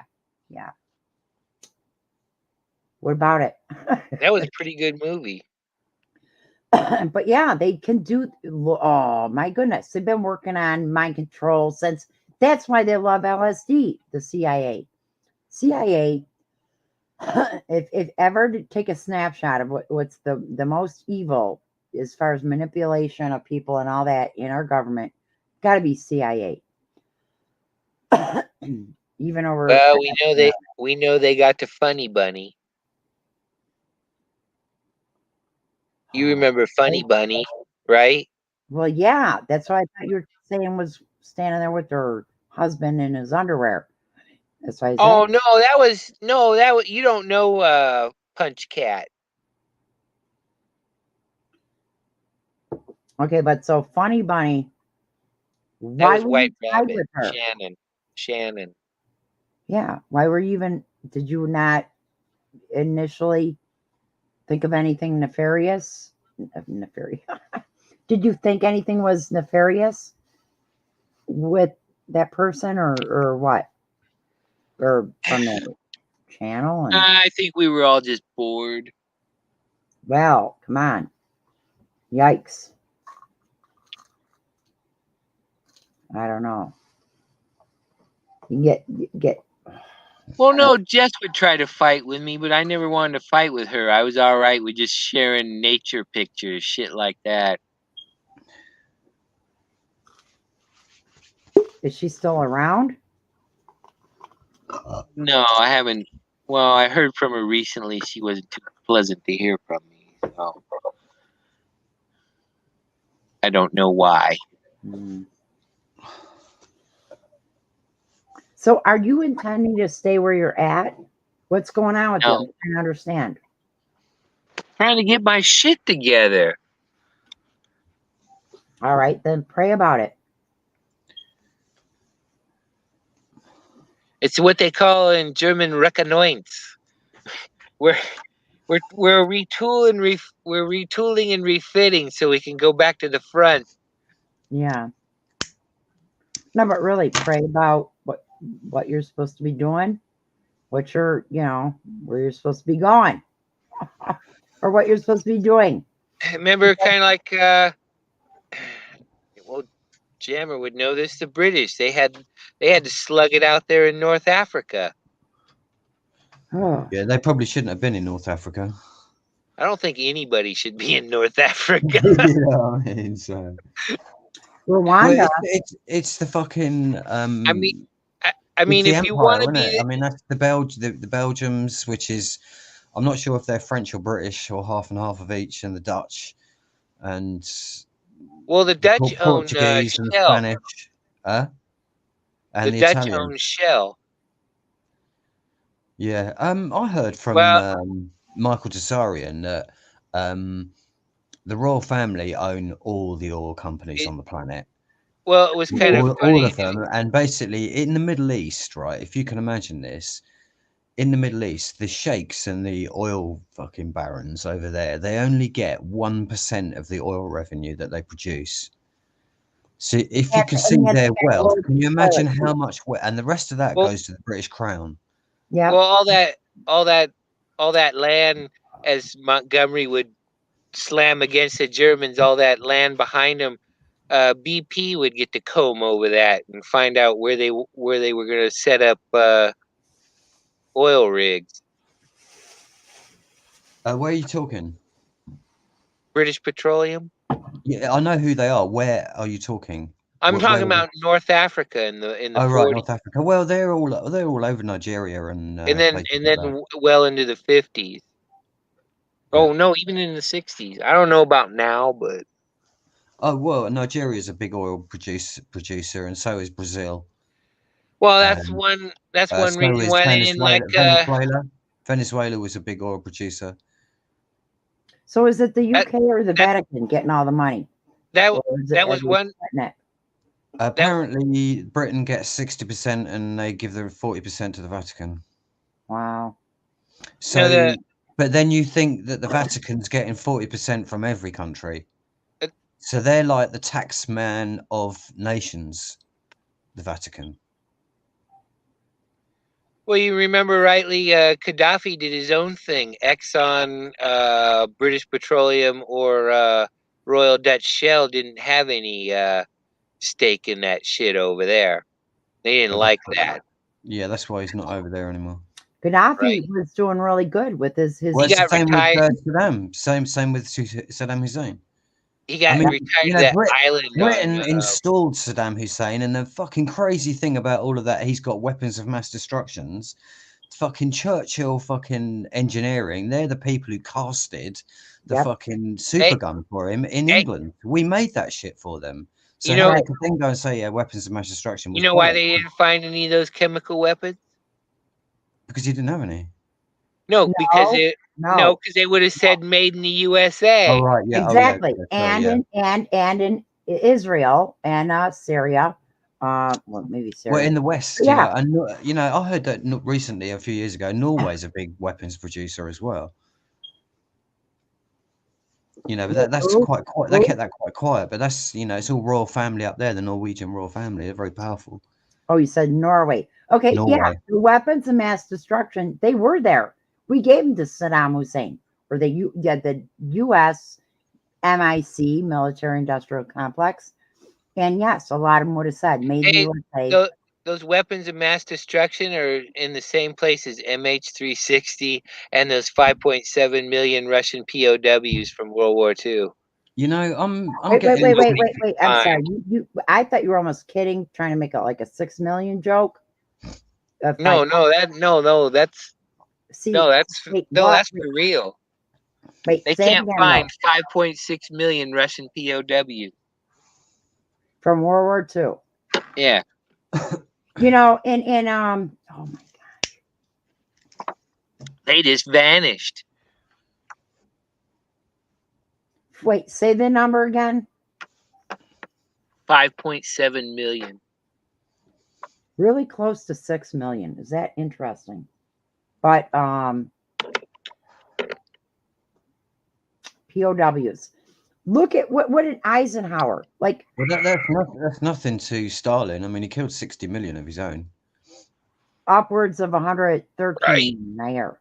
113 million. Wow. Yeah. Yeah. And then most of those are men as well. Apparently, that genocide that they did over there, that's upset and also all the men that died in the wars.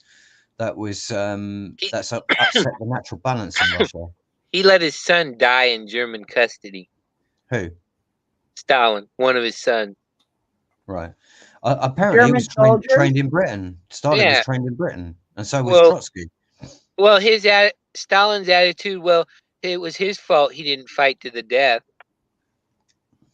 Okay, so he's all like, well, they thought they had something cool, but then he's all like, fuck, I don't care. What are you talking about, Dave? You broke the chain then. No, we're talking about Stalin's son was a POW. Well, where was he a POW? In the Germans took him prisoner. Right, okay. And they thought they had a big prize that they could get something out, and he's all like, nah, I don't give a shit. Well, that's typical tyrant.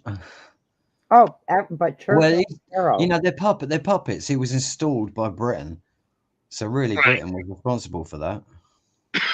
Right. I mean, I'm only hoping as an Englishman that the Vatican ultimately is responsible for this, and it's not this country, because this country has fucking done so much shit and is doing so much shit that it's just unconscionable. Jamer, what you're saying, that's exactly, you could just duplicate it, double it with the U.S., because all the money in the U.S. goes towards war. Hey, Jammer, I got to ask you something. Oh. How did you celebrate over there in the UK when you heard about Prince Philip's passing?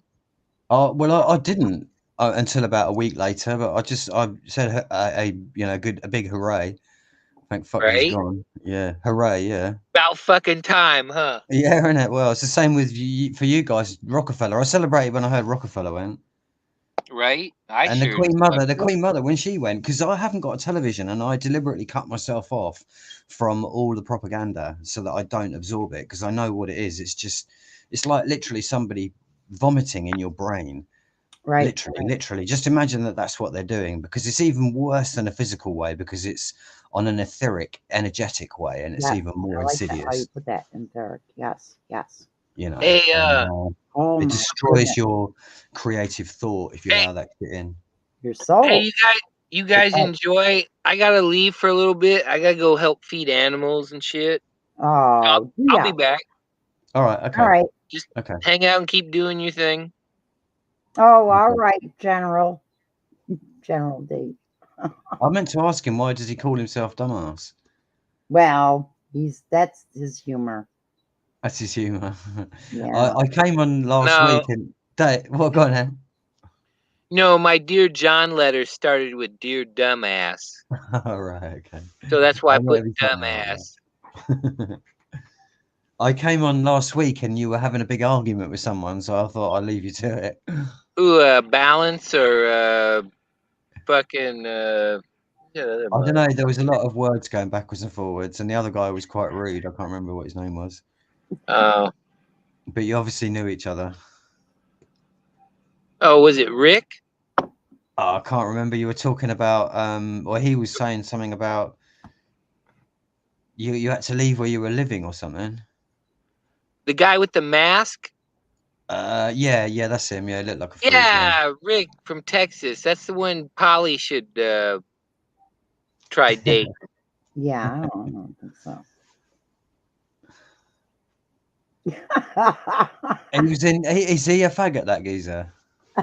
Hey, Polly, when he calls you a old dirty whore, just hit him upside the head with that fucking King James Bible.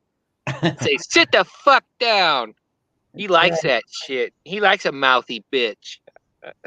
Go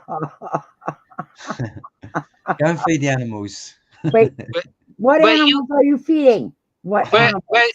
But see, you can be the mouthy bitch in your way. I'm not saying actually be a mouthy bitch. I'm just saying do it your way. Okay, so what animals are you feeding right now? Squirrels, birds? What? Chickens and goats and shit. Oh, yes, feed them. They give you food. Are you kidding? I don't eat them. What? I don't eat them. You can't. No, eggs. Are you kidding? And milk. Goat milk. I mean, come on. That's where your cheese comes from. And your eggs. Yeah, so we can make ancient Lebanese dishes. Eggs and cheese, all you need. Actually, Lebanese food's pretty good. Yeah. I've had it before. I'm just missing Mexican food, that's all. I'm trying to understand. Are you living on a farm? Yeah, I'm out in the middle of no fucking where. That's what I told you, Monticello's like 7-8 miles away. That's the closest. And everybody around here and in Monticello has their blue line bullshit hanging out. And little blue lights in their porch light. What does that mean? They support Blue ISIS. Or the blue. The police. I don't understand what that means. You know, the blue police, the blue treason. They got thin blue line in the UK. Oh right. Well, it's Rome's army, we call it. Yeah, same shit.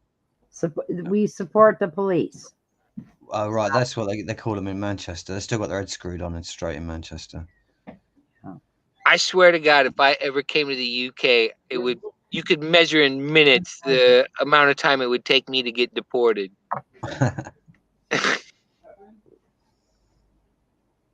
I almost got deported from Mexico once, if you can believe that.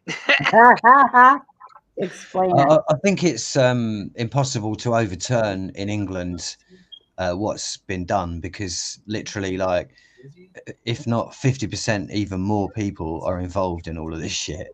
That in some way, shape, or form, they're getting money from all of this. Nah, even George Orwell was kind of a shill. RJ. What's RJ's number?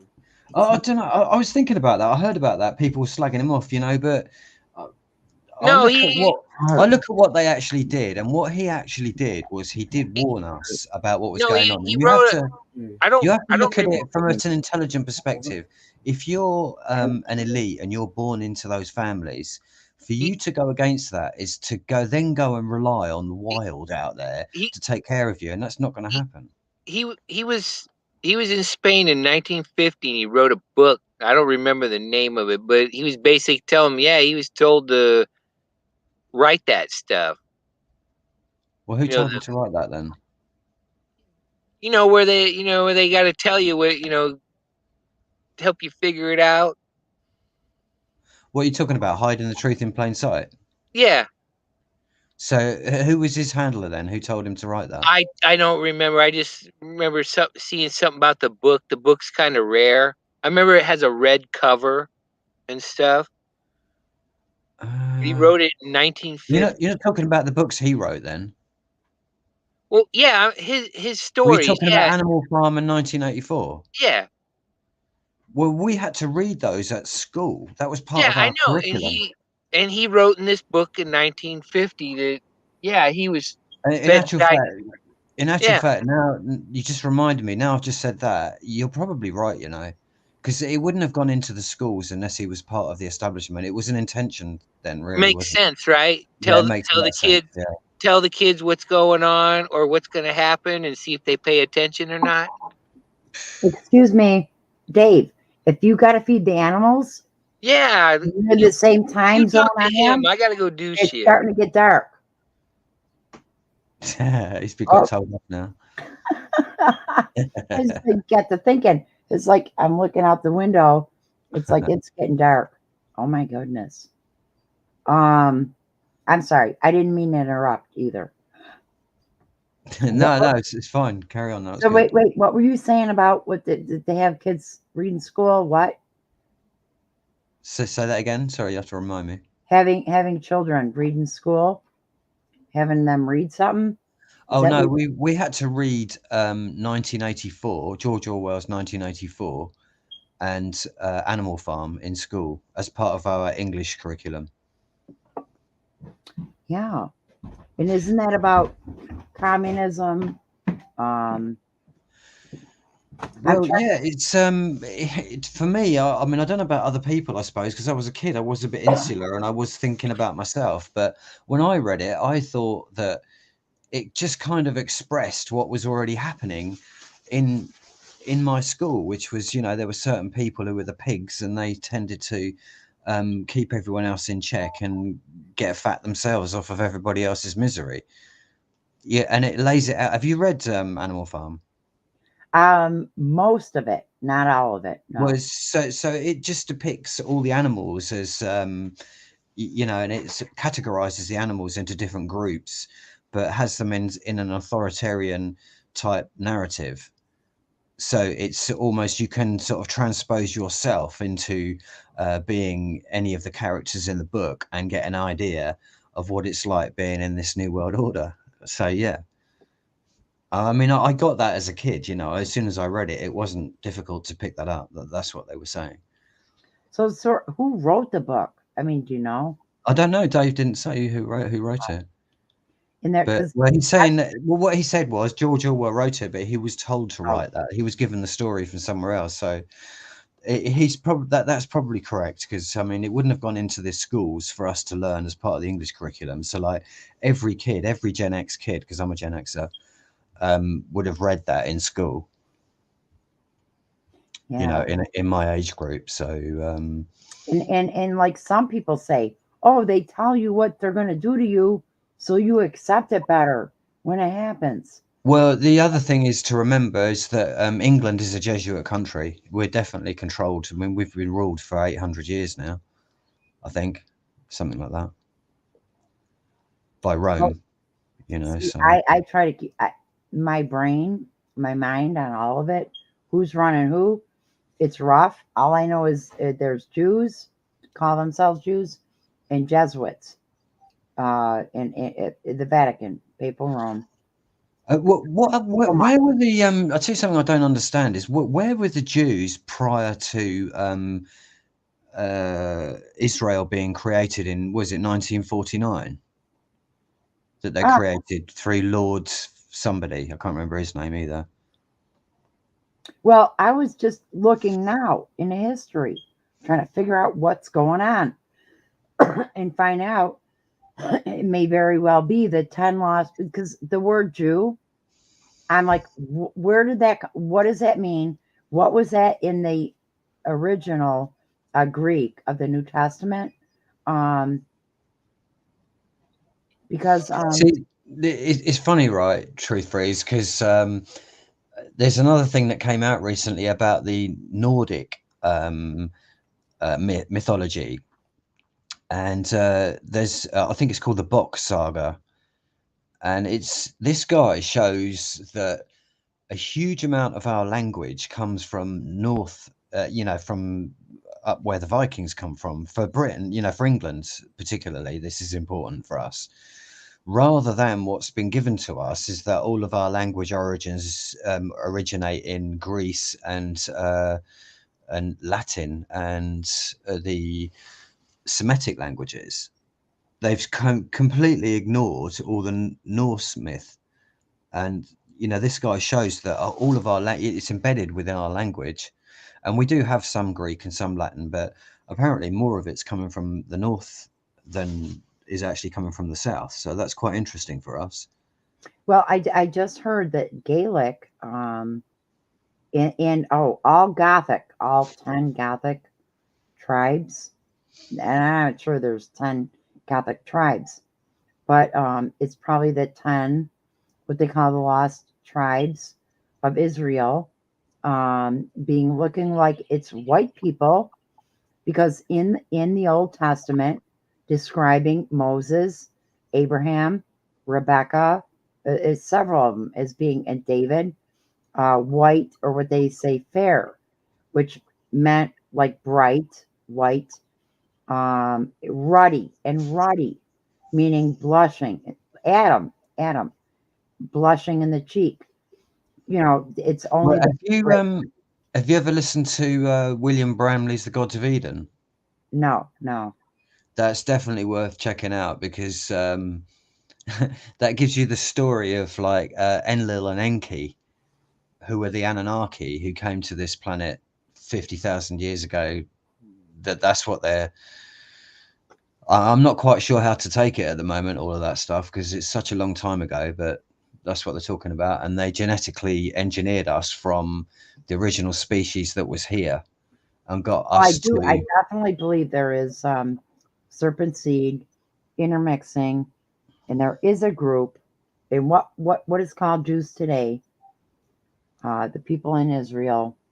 And the other one is Zachariah Sitchin, is to like read some of his stuff. Well, I would say read it, but the better way to do it, to be honest, because it's quite voluminous, that stuff, is to listen to the audio books. So I don't know if you go type in Josh Reeves, just the Gods of William Bramley's The Gods of Eden, read by Josh Reeves, and it'll come up. And he runs the Global Reality podcast, and I think he's an excellent reader, and he's got his finger on the money, basically, as regards what's going on, and he gives a running commentary with it, which is very entertaining.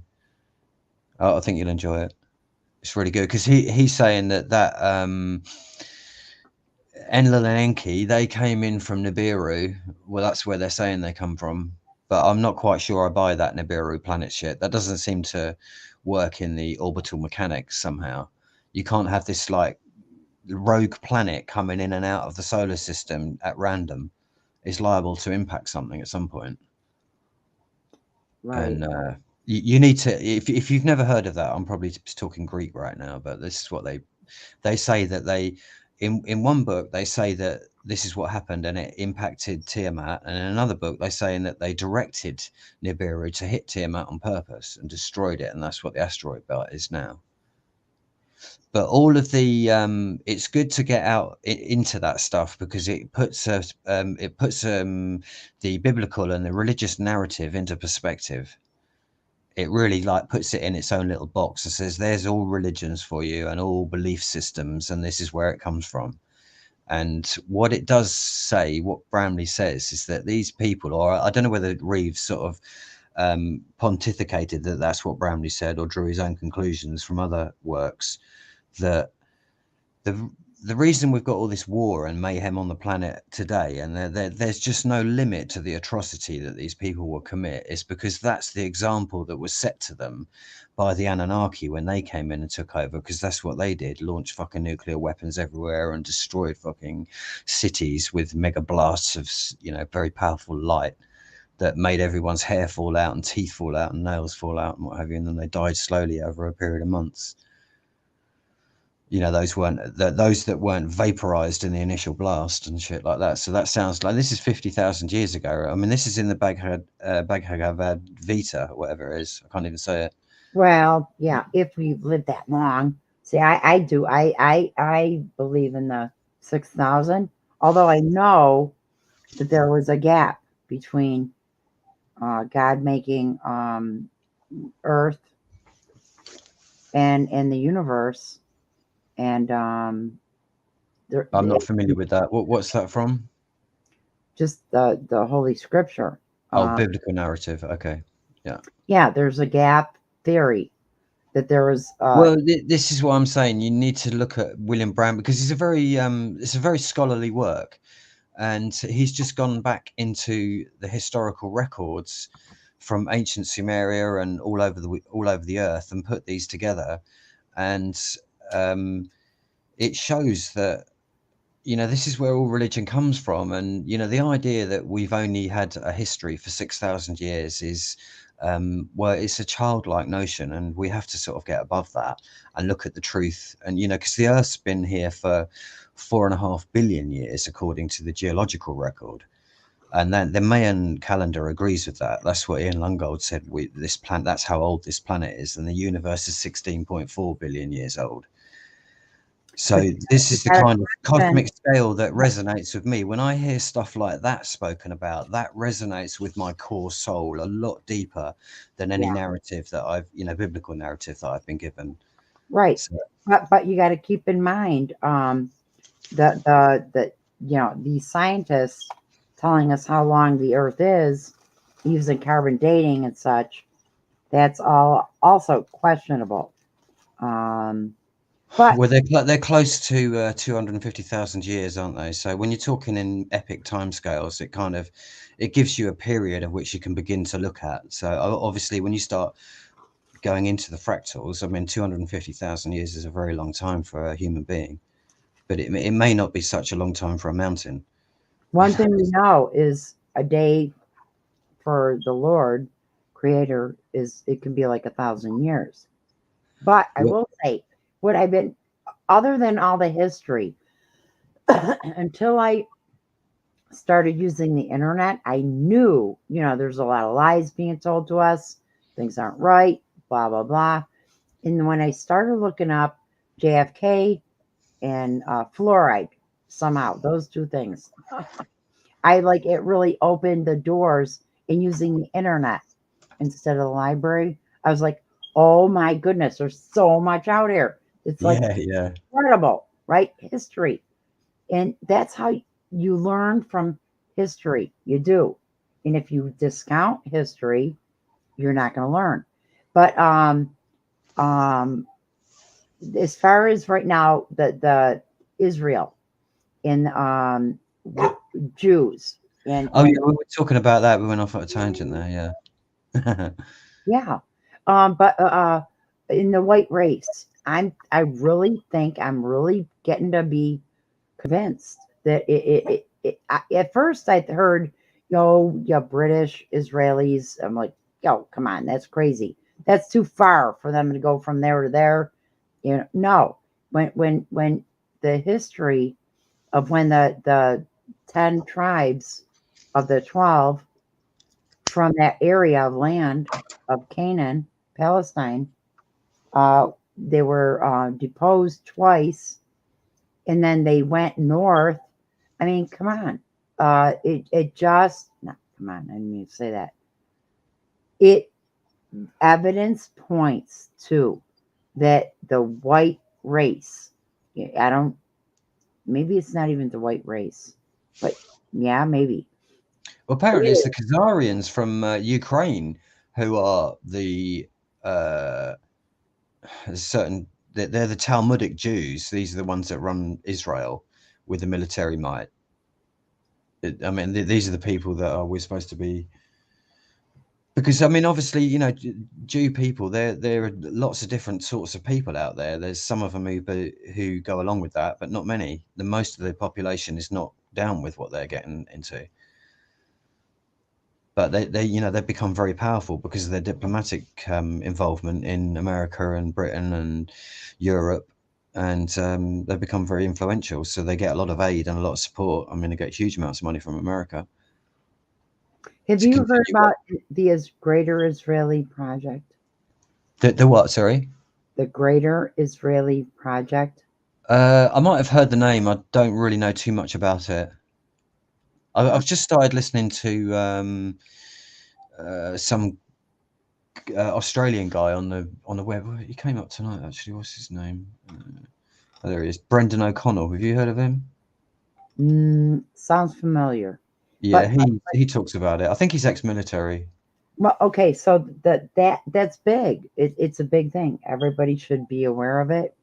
It's an idea from Zionists that not only does Israel deserve the land beyond Palestine, but there should be a blending of the races. So why would there be a purposeful blending of races when it used to be that there was a separation on purpose of races? So, and then what has happened in the last 20 years? A flood of immigration, especially the last 10 years, from all sorts of nations into America, Canada, England, Europe. Yeah. I get hiccups. Yeah, I mean, England is now an Islamic state. That's an official government position. England is now an Islamic state. It's just unbelievable. I was shocked when I found that out a couple of years ago when I heard that shit. The biggest name is Muhammad in London. Yeah. So who's pushing this? Okay, and then the war helps make refugees, and then the refugees, they're going to go to, these countries that accept. Something that I've never understood. I mean, even during the Iraq conflict, the first and the second one, because there were so many refugees, a lot of them came over to Britain. And yet we were the country most responsible, well, apart from America, of going into Britain. It was Tony Blair that allowed that shit to go through the UN. So we allowed that shit to go ahead. And yet all of those refugees came to here. I've never understood that as long as I've been alive, is the refugees always end up going to the country who's perpetrating all the atrocities anyway. That's the multi-pronged tactic. It's a brilliant plan on the world stage, right? Make the conflict and then cause the migration and the invasion, if you will, to dilute. That's the bottom line. The end goal is for dilution of. Right, yeah, to diluting the races. Apparently there's been a lot of work about the genetics on this, and these people of mixed races, they're called Moscados or Muctados or something, and they always develop a lot of genetic diseases and end up dying off. Have you heard that? Wait, say again. Who does? Well, it's kind of nature's way of keeping the races separate and cleansing the races. Oh, yes. So it's kind of a natural thing, and to be able to go against that. So I suppose with their genetic engineering, that's what they're all trying to do. But they've not got anything like the skill that the Anunnaki had of producing people. If that's true, that we were produced like that, I don't necessarily believe that too much. I listened to John Lash a little bit, and I liked what he said about that. He said that for someone to have the capacity to intervene in the divine blueprint of the human genome is impossible. You would need to be a god. You would need to be a god to do that stuff, So it's like they say that they can create life. They can't create life. They can take an egg from from a female that's already produced that egg for them, and then they can fertilize it with semen that's already produced by a male. But they do it artificially outside of the womb and outside of the body. But it's not them doing it. They're just interfering. If you see what I mean. Yes, they can manipulate. That's exactly what they're doing on high strung. DARPA, hydrogel, the jabs, all of it. graphene. You know, I heard that they call it gene therapy. I don't know what therapy is anything to do with it, but it's getting your own DNA to produce a virus and, you know, a toxin inside your body itself without actually, what do they call it? Without actually catching it. There's a term, there's a medical term, but I can't remember what it is. Well, technically, gene therapy is not something you can force on people. It'd be like we're going to force cosmetic surgery on people. So that's maybe not a great. Well, it's even worse than cosmetic surgery because it's getting your body to rewrite its, you know, getting the RNA to rewrite the DNA. Yeah. So they're editing the RNA is what they're really doing. Yeah. So technically, allegedly, the COVID jab. These people are going to go down in history as the monsters of our age. Well, They're going to be considered like Dr. Mengele and those sorts of people. Although Dr. Mengele in today's terms seems fucking tame. Yep. You know, you consider people like Fauci. I call him Dr. Faucienstein. I mean, it is literally like that. Did you hear about what he did to those beagles? Look. You know, it's funny, right? Beagles, in Britain, he did to 3,000 foster children in New York and Illinois. He did what? Sorry, say that again. He experimented. Oh, really? Wow. 2,000 to 3,000 orphans in New York and Illinois, where he forced them to take AZT, the drug for AIDS, and it made them, it's so toxic, and it made them sick that he forced G-tube insertions in them because they were the older ones that knew it made them sick and they wouldn't take it. He is exactly a Nazi doctor. I'm sorry, the hiccups. Yeah. Well, he's a monster. Yeah. He's a monster. Yes. And I had a revelation recently. These people, all these terms that they're given, all of these titles and what have you, they're just simply criminals, is what they are. They're sociopaths. You know, Jesuits, Templars, Masons, New World Order, neo-fascists, all the rest of it. That's right. Terrorists. Well, you know, my friend, she's like, they're criminals. All of them that run for high office, they are sociopaths. And she said, if we could just do a test on their frontal lobes, it shows in the frontal lobe of the brain, it'll show dark or the spots, and it shows them to be sociopaths. And almost all of them have it. So she's like, can't we just do this test on them before we vote for them? A brain scan, right? Absolutely, yeah. That's a Nazi idea. But no, it's with the frontal lobe, my friend explained, these people, it's all certain things in common. They got a love for power, control. They can't, they don't have inhibitions. And you know, it's not that, it's something more fundamental than that. It's a lot more fundamental. I think there are people who are just born psychopaths and they are just like that, but most of them are manufactured.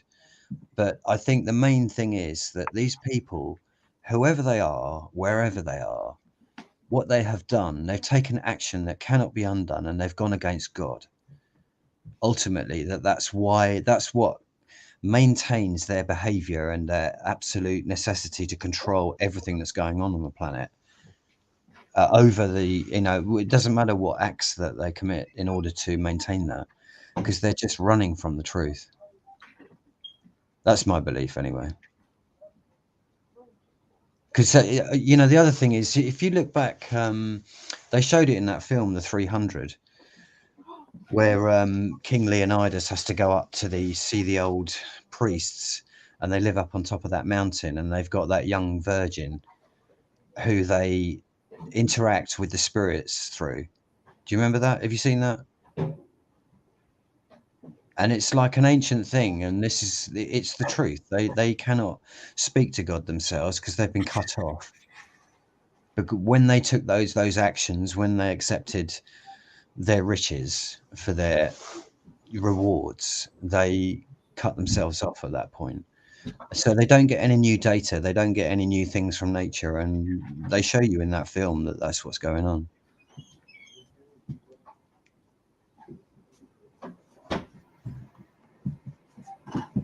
I'm sorry. I didn't hear the last few seconds. Yeah, no worries. Okay, yeah. No. But the bigger picture, that's kind of key to understand. And then you go back from there, right? But if you got the bigger picture from the start, like you were mentioning about people with chemtrails, Yeah. if people just get the bigger picture, then it all makes sense, right? Then you don't go like, oh, like why would what? Did people wouldn't poison the sky when it's going to fall on themselves and their children? It doesn't make sense. Well, that's what I was saying to you. It's just that they've cut themselves off from God, and that I was explaining. You seen the film? Have you seen the movie 300? No. Oh, right, okay. In that Right, movie, no. this King Leonidas 300? has to go.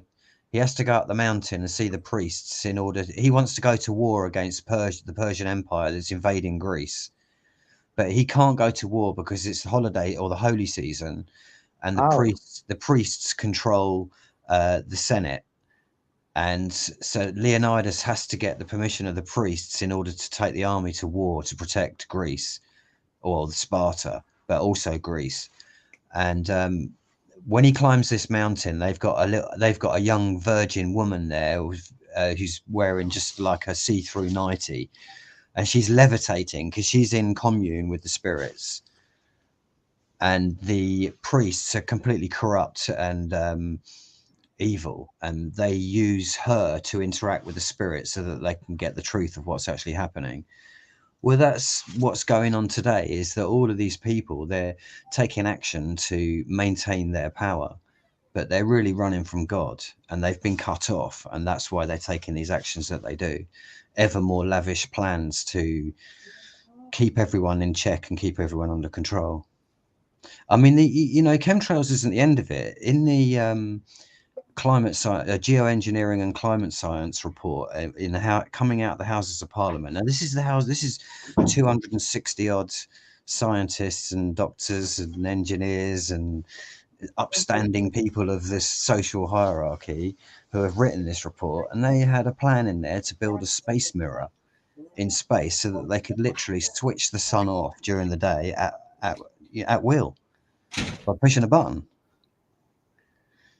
It's like, it's not going to, their imagination of how to control us and how to keep control of everything is just knows no bounds, and it never will, because they cannot humble themselves before the Almighty, and they have to do that, and that they can't, because what they've done is atrocious. So they know they're damned, and it's like they want to damn everyone else in every fucking way that they possibly can. Right. And they're doing an absolute bang up job of it, and it's, I've now come after 15 years. I never blamed the people before, but I always feel sorry for them for being ignorant to what's happening. But we are ultimately responsible for allowing this to continue. That's what it really comes down to, is us. It's a sad thing to say, but, and I it pains me every day to think about that, but what can you do when everyone's running towards the edge of the cliff and trying to jump off just because the government says it's a good idea? No, you're right. It's not just, oh, well, you're stupid, you're dumb, you're following something wrong, a lie. But yes, you're helping the decimation and carnage around you. Well, it's like, it's not just that. It's like I was actually shocked, because I thought that the truth community now, the truth had been out there so long that we had somebody said about 10 years ago, there was about 1.5 billion people are aware of all this information. And I thought, wow, shit, that's a lot of people. Right. That must have an impact. But when the mask mandate came around and everyone just complied, literally there was 99.9% of people were wearing masks. Or I was the only one that didn't. I refused. I've never worn a mask, and I refused to. I actually had a sign when they said that you had to wear a mask to go in the shops and shit like that. I put a big sign on my window saying, "No mask wearing spastics allowed." You know, and the funny thing was, right, that was about a year after they got this shit going on, and then I live on like a high street, so like my it's not a busy high street, but busy enough, and all the people walking down past my window every day, before I put that up, they're all wearing masks, and then about a week after I put that sign up, hardly any of them are wearing masks. Wow. Yeah, so I mean, just a sign humiliating them and just exposing the truth can have a huge impact, more impact than I can from going out there and appealing to people's better senses, which is what I've been doing up until now, you know, which is a complete waste of time because they just think you're mad, you know, and it's for trying to warn them. Wait, so what did your sign say again? It said no mask wearing spastics allowed. I'm a Gen Xer, you know what I mean? Sort of the rave scene and all of that stuff, you know. And but I'm quite. I was just saying to my mate today, I kind of miss the old world, you know, the 80s, and that there was a certain genteelness about that generation. They still had that in the common herd, if you like, you know, even down to the common people had a decent sort of self-respect for themselves and their family, and that was sacred and always understood. But now it doesn't seem as though it even matters anymore. Right, right. You know, nothing is sacred to these fuckers anymore. You know, they Yeah, would just no, destroy anything. exactly. Hit it. Nothing Yeah. sacred. And I blame, and I probably shouldn't, fluoride in a bit, because in America, 75% of our municipal tap water is fluoridated, and fluoride goes a long way to make docility, complicity among the masses. Really bad. Right. Yeah. Absolutely. Yeah. Absolutely. Yeah. They put it in our water here, and chlorine, and it's like if you looked at your water without the chlorine in it, it would be dirt. You'd be brown and dirty. If you just put one drop of chlorine in a bucket that's dirty river water, it will make all the dirt fly to the edges of the bucket, and the water looks clean, but it's not. It's still got all the dirt in it. They just put that in it so that you can't see it. Right, right. But it doesn't have to be like that, you know. I went to France one day, and I went to the Pyrenees, and I tasted the water there, and I'll tell you, the water there is better than drinking orange juice. Oh, It was just so. I yeah. can't tell you. Even I was only about 9 years old when I went up there, and even as a kid, and that was back in like the 70s. So I knew instinctively that water was just the best thing that you could get, and I wanted to change every ounce of fluid that was in my body with this water, you know, and I couldn't Right. get enough of it. Yeah. Even at 9 years old, I knew that, and because I hadn't tasted that clean water like that in Britain, because it was all polluted, you know. And we were told in Britain you can't drink the tap water in France because it's dirty water, but this was out of the river, and it was just the best water you can have. And funnily enough, that stream goes right down to Lourdes. Do you know where Lourdes is? Yeah. Well, no. It's Holy Vatican City in France, and it's supposed to be where Ave Maria had her. She dug in the ground and produced a spring that produced this water. Yeah, and like if you go there, there's a grotto there, and there's like thousands and thousands, tens of thousands of like crutches hanging up on the grotto of people who have been healed and shit like that. So they claim. I'm sure it's for show and to get the crowd to go in there, but because they sell a lot of merch there as well. Along, yeah, I mean that was back in the Hey, 70s. Anna, what's happening, man? Eh? Did you Oh, did you feed the goats? what's that? You fed Yeah. the goats? Did they baa? Did they baa to you? Baa. Pop in if you want to. I don't know. I ain't into goats, man. Come on. You can't feed You're feeding the animals, Dave. Did you feed the animals? Yeah. Well, no, actually, I missed it. I apparently, but it's all right. No biggie. Make friends with the goats, and they'll be friends with you. And the chickens. They get to know you. I mean, we have dominion over the animals. But wait, Dave, wait a second, Jamer. With in America, we have been fluoridated more highly than all your other white areas. See, now I'm looking at things. Now I'm getting like anti-Semitic. I'm looking at what's been done to whites, like, you know, on purpose, and why. And America has been heavily fluoridated since the 40s. And so Right. more so than Canada. I noticed personally, you talk to somebody from Canada or like you, James, you got a more vocabulary, you're brighter, you can speak more clear, and just better vocabulary. You know what? It's funny you say that. With this truckers protest that went on, I got to see a lot of different streams that they put out. A lot of different Canadians, and I must say that they do have the fighting spirit left alive in them. They still have spirit left alive in them. Yeah, yeah. You know, as a people, which is really good to see. Well, I think that about you guys over there, anyway, the Americans. Now, You know, you've got a lot of great people over there. You don't underestimate what you have. You know, you've got tremendous truth. You know, most of the truth that's coming out in the world is coming out from America. Most of it. You know, very little is coming from Britain. And if it's coming out of Britain, I would have a big question mark over it. Because maybe that's the spirit, right? But Eh? the brain damage is done and being done. We don't have the vocabulary anymore. We don't have the critical thinking skills are getting lost. You know, On fluoride in part. yeah, but that can be changed. You can learn, you know, you can learn vocabulary, and obviously the great thing that's come out, which came out of America, was the trivium was being brought back to our consciousness, which is the tools for learning how to learn, to become autodidactic instead of the pedagogical type of learning, which is what's taught in schools currently. Which is the Jesuits teaching everyone, giving them a fish every day. That's what they do. They don't teach you how to fish for yourself, and that's what the trivium does. So this is what produces great industrial leaders and technologies that America has produced. This is where this came from, is from the trivium, because you had a 98%. Your reading standard in, I can't remember when it was, 1870 or something, was 98%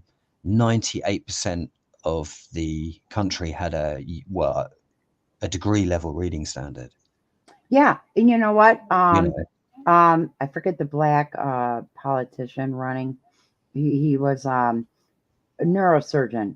I forget his name. Ben Carson, healing. I don't know who that is. Amazing man. He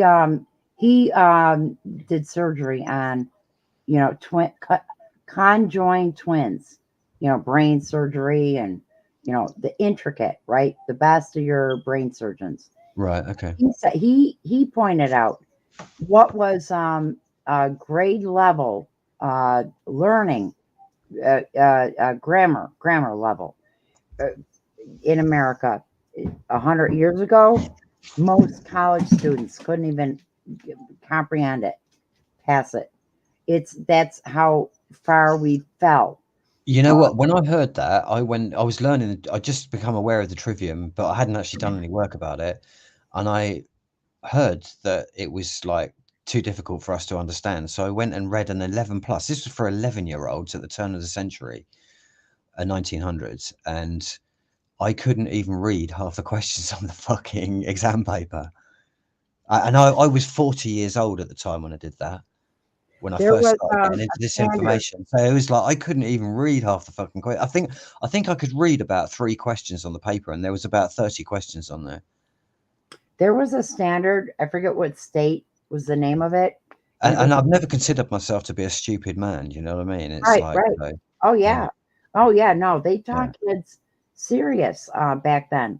I forget what it is. Massachusetts. I forget. There was a book that was put out for students in the 1800s for all grammar school. I can't remember the name of the book. And it was like, again, that most of that high school, college level wouldn't know it. Right. Yeah, absolutely. Yeah. Shoot. I can't remember it. Dave, you should know it. It was a book about Sandy Hoax.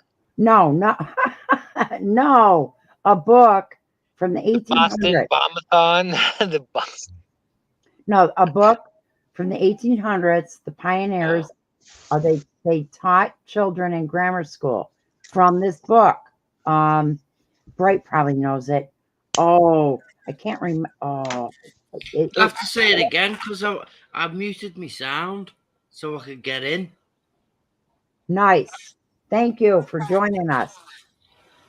I had to because I've got a couple of questions because you keep coming up with things and go, get up there, Brighton, just asking the questions because they're not reading the side chat. Maybe Polly wants your phone number. That's because in here it's like so bright, right? That's okay. It's like I'm 54 now, and that fucking my eyes are gone. Do you know what I mean? I can't see the text anymore. It's just when it's white on the background. No, that's like, no chance. That's pushed me to jump up. So good on you. Wait, some school primer is the end of the sentence. Oh, I'm glad you joined, Bright. I always thought you was an agent for the government. And here's one question about the surgeon. You were talking about True Freeze? Yeah. Would that surgeon know anything about water on the brain? Wait, do I know anything about it? No, I know. I'm assuming you yourself doesn't. But does that surgeon know that you've just been talking about? Wait a minute. Say it one more time, please. You know the surgeon who you've just been talking about with Jammer? Yes. What would he know about hydrocephalus? I don't think so. Explain it. It's water on the brain in simple terms.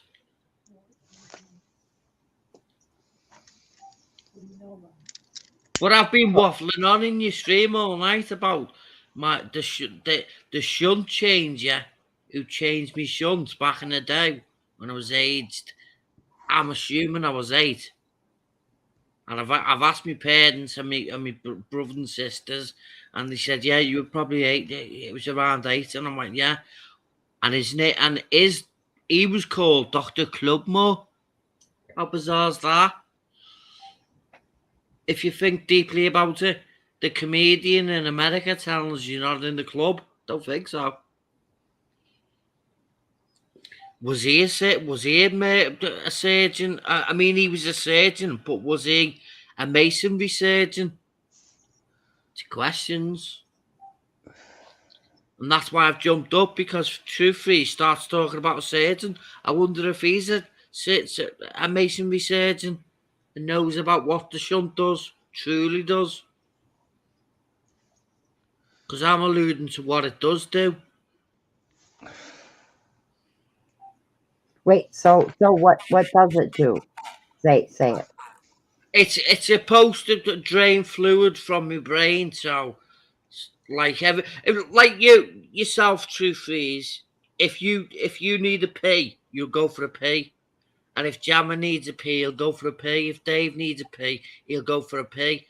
But I've got a shunt that drains the fluid from my brain down to my bladder to go for a pee. So this is how I'm thinking of it. That the shunt is telling me to go for a wee, where your brains automatically tell you, go for a pee. Huh. I wonder, DMSO. I think it's a great healer. Dimethyl sulfoxide. DMSO. But I'm assuming that the shunt's doing a lot more than we're being told, because we know history is a lie, don't we? Right. That's right. Say that again, Bright. What are you saying? The chug? The shunt. Shunt. The shunt that's connected to my brain is doing a lot more than what we're all assuming it's doing. The should? I don't know what the should is, mate. The shunt. The stent, the shunt. A divert. So if you get like he's saying, water on the brain, a shunt. Explain that word, True Freeze. That's new to me. Wait, what's new? Explain that word that you just said. Is Oh, is it, DMSO. elaborate with it?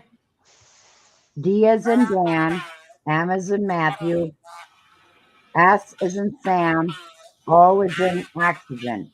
I'm not asking you to spell it. I'm asking you what I like.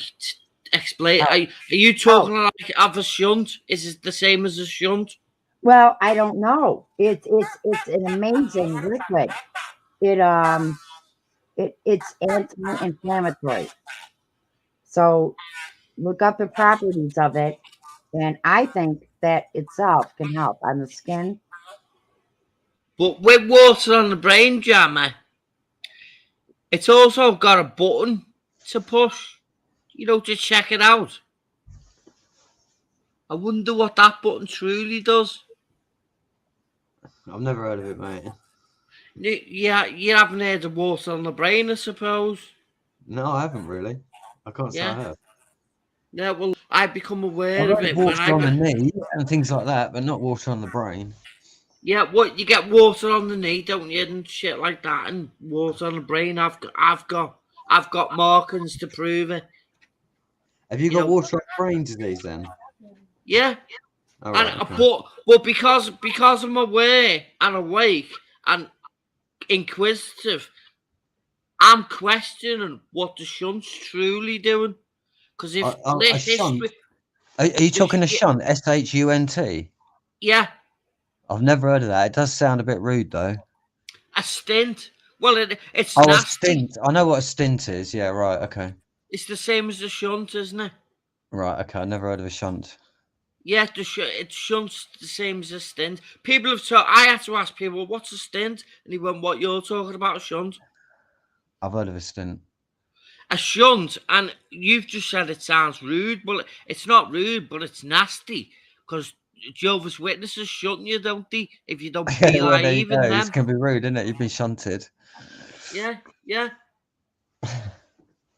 Quite rude, aren't they, when you knock at your door and you start telling your Bible's full of crap? And they go, "Oh, shut them. They're not with us."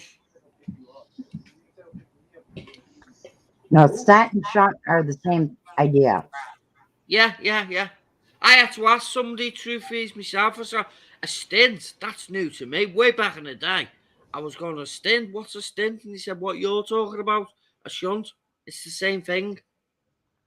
It's just a different way of saying it. Like saying it to Jammer, and he recognised what a stint was.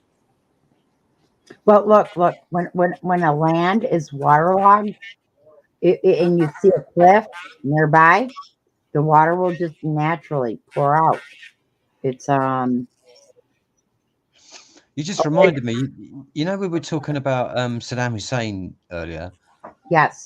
My mate told me that when he went to Iraq and was installed, he drained all the swampland out there, which produced most of the food in Iraq. So all the poor people used to grow their food out there because it was free land. But he drained it and turned it into desert. Yes. And Yes. apparently that's the same shit. Yes. That same shit has happened to the Sahara. That's why the Sahara Desert is the desert. It's because it's been drained of water on purpose. Yeah.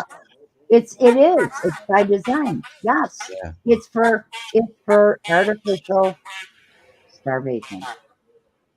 Oh, it is. And Jammer, I'm assuming it's only me with water on the brain. Because where I live, there's nobody with it. Assumingly so. But so I've not heard of it, so I can't really talk about it. Yeah, I was born in 1977, perfectly normal, my mother said. Yeah, it's a real condition. Yeah, no, I know it's a real conditioning, but it's what we're being told, and people are believing it.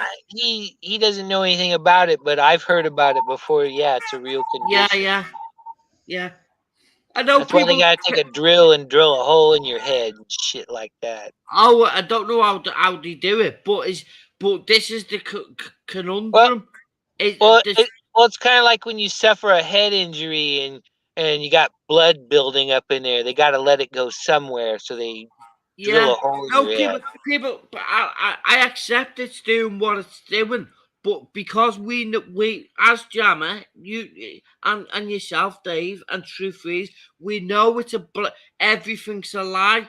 So how deep is this lie? What does the shunt truly do? Because it does do strange things in my head, and people say it's in your head, and I said precisely.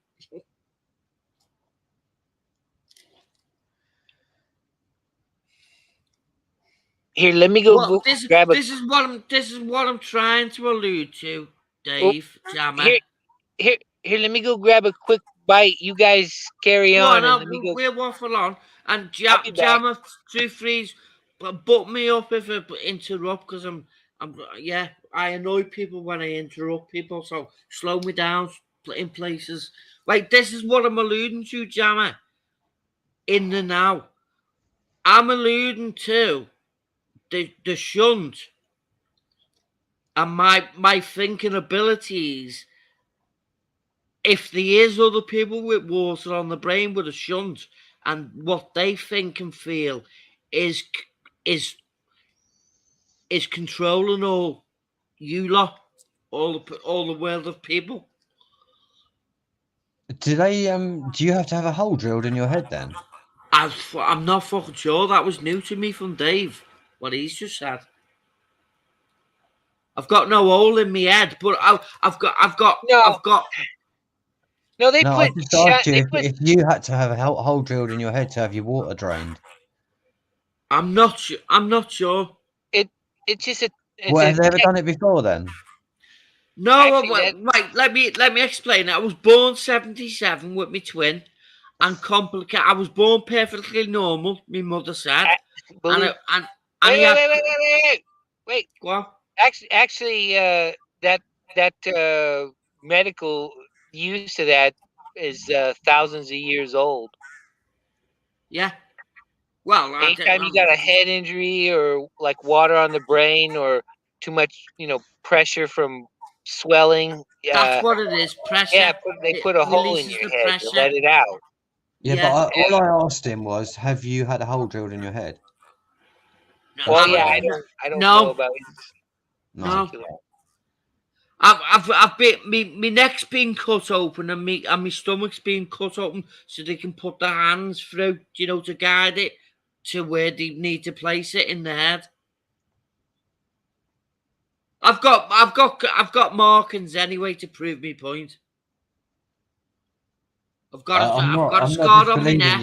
I've never heard of it before. No, I'm not saying you don't, but some people out there no, we don't. Well, somebody did say it to me. I don't believe what he says. You sound compos mentis, so it doesn't sound as though it's affecting your faculties. Say that faculties? Did you say that? I said it doesn't sound as though it's affecting your faculties. Thanks, Jammer. Well, you sound compos mentis, so it's not like you're. Explain, elaborate. Well, you're not like a Hmong because it's like affected your brain, so you can't function properly. You know what I mean? I have to laugh there because when we used to argue, that's what he used to call me. It can cause developmental disabilities and even death. Yeah, if something goes wrong with it, my head can. No, I mean if you don't treat it at all. Yeah, my head. That's what I'm explaining now. With my head, if it doesn't function correct, my head goes like a balloon and explodes. Well, no, you just stroke out. To be fair, Dave, if you seen a picture of me and my twin, you'd know the difference between. I'm a twin. You'd know the difference because I've got an egg-shaped head. Oh yeah, I've never seen you on camera. No, I'm not going to show my face because I know what people are like out there. Well, no, I don't. You don't have to do that. Don't worry about it. No, and thanks, Dave. Because but now I know what people are up to when they go show your face. I know what they're fucking up to. Well, I do that to some assholes because I want them to fucking own their fucking bullshit that they're saying. That's what I'm saying, Dave. I know you wouldn't do that around with me because we've known each other a lot No, longer. yeah, and I'm not the type when I go into private hangouts that I record shit or screenshot shit. I Yeah, don't do well, that fucking yeah, crap. people who are watching this and sneaky people, and if I did shop, we got them. The internet's there, it can help us, but it can also fucking harm us, can't it? Like as much as Rick Crude's an asshole, I don't put out all his bullshit out there that he tells me. Did you pick up on what I posted to you before? I was having a go at somebody who's getting things wrong with me, and he got things wrong. What was Jammer talking about before with Katie Price's handler? Well, here, let me go grab some food and I'll be back. Go on then, Jammer, come back, and I'll ask Jammer the question I'm asking.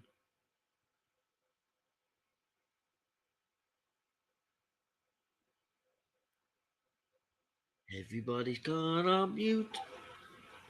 Oh, Truth is, it's just. I'm not on mute. Yeah. He's right. Truth is, what was that guy's name who Jammer talk about? Katy Perry's handler.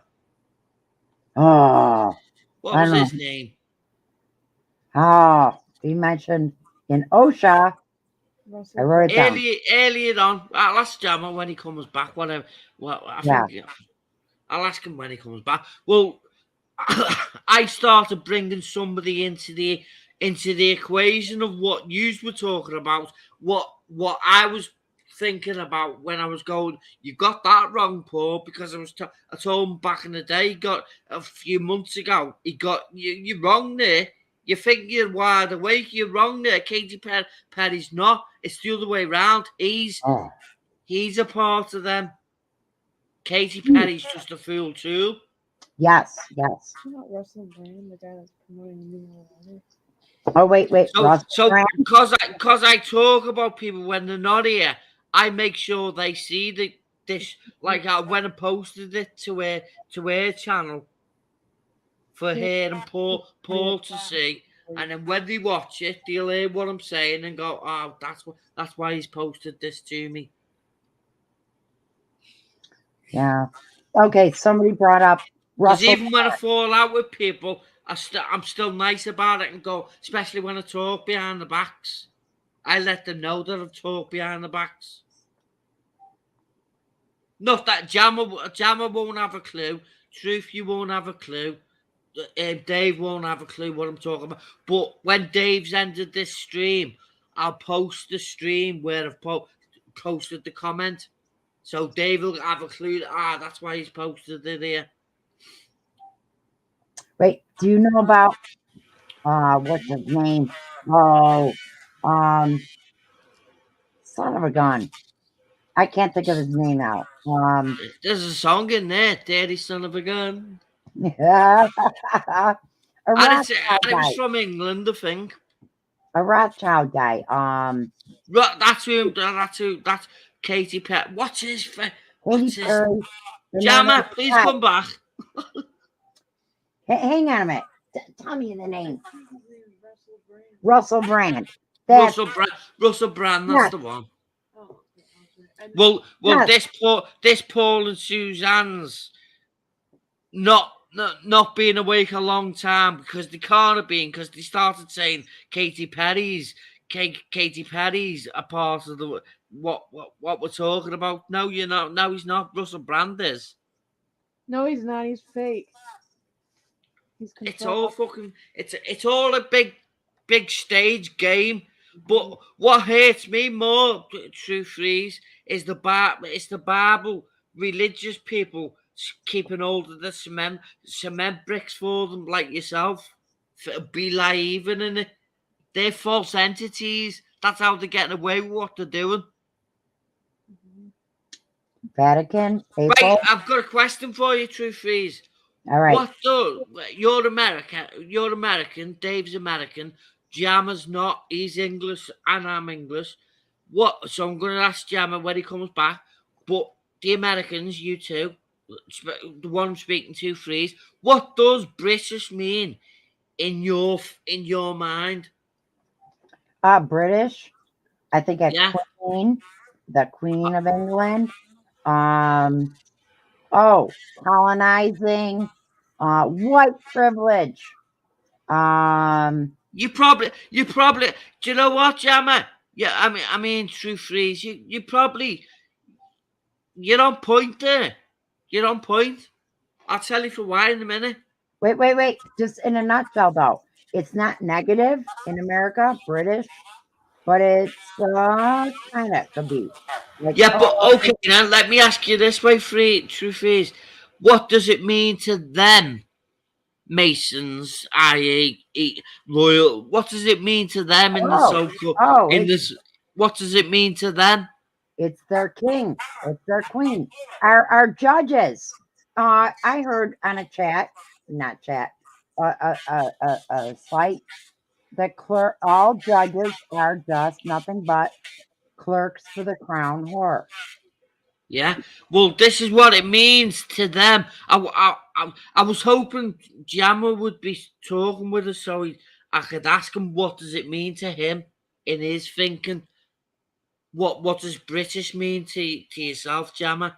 That's what I do want to ask him before Oh, and now, bright. I'm getting to learn.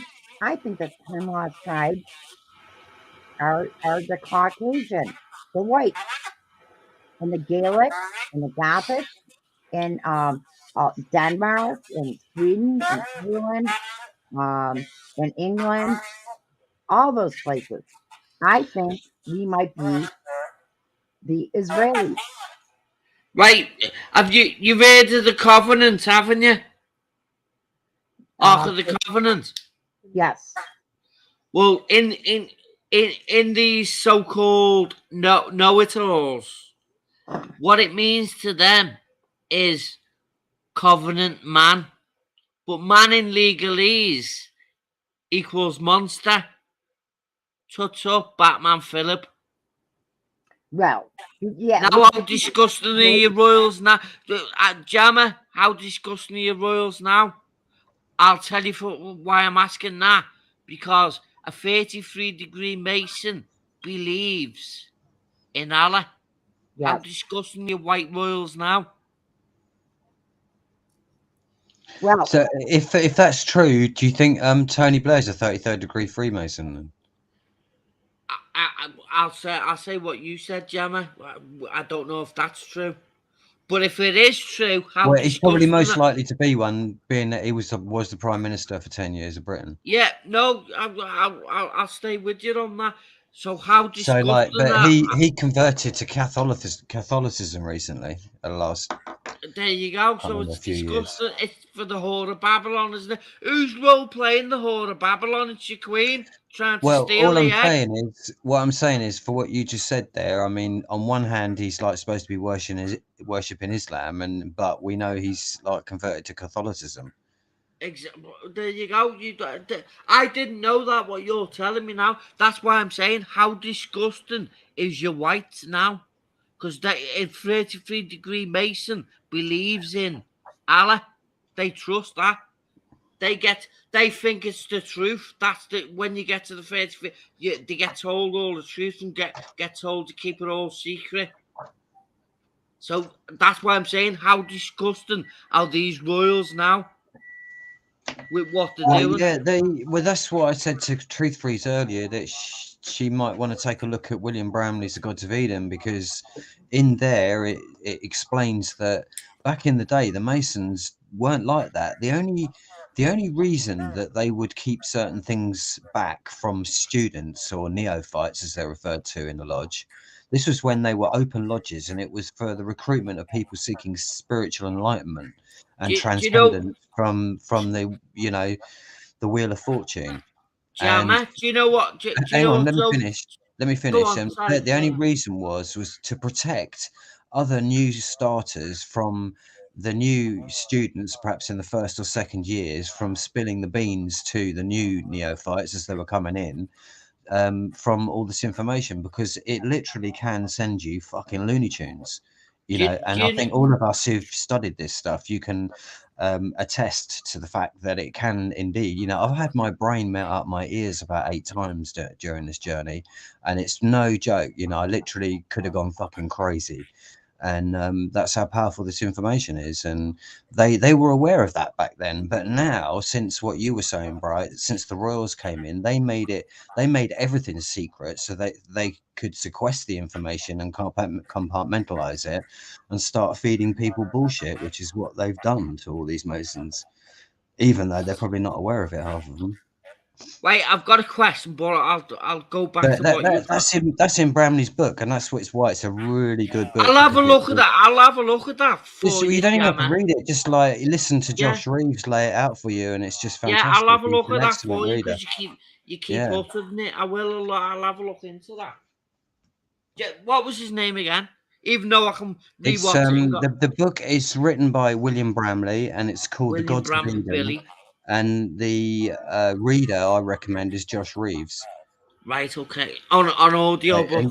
It's on YouTube, so if you Oh, type right, all that brilliant. in, it's a big long title, but it's in about, I think it's in about 5 parts, because each part is about 3 hours. If I suddenly forget, I've got my reason to come back to his stream. So don't remove your stream, Dave, please. Especially when I can post in the comment section the girl who I've just been talking about, and she's not here. But you know that thing about the definition of man that you said there, Bright? I mean, generally what we refer to as men and women are fellow brothers and sisters on planet Earth. We don't refer to them as monsters. No, but they do. Not what we believe. They do in legalese. That's what they define it as. But this is the thing. That's what they do. That's what criminals define it as. Exactly. To excuse their criminality. I'm not even going to argue with it. You're right what you're saying, and you know, and them we in just legalese, can't let them get away with that. It's semantics, and we can't go. We've been down that road for 10 years, and I'll tell you, it's gone around the internet, inside out and backwards, and it's just fucking a waste of time. We need to get into what they're actually doing. This is how I've known you. This is how I've known Jam. I went Jam. Yeah, I remember Jammer Funk. I haven't seen you since today for a long time. Yeah, I know. Where have you been? Where have you been lurking? It's the first time I've been on for over 5 years, I think, something like that.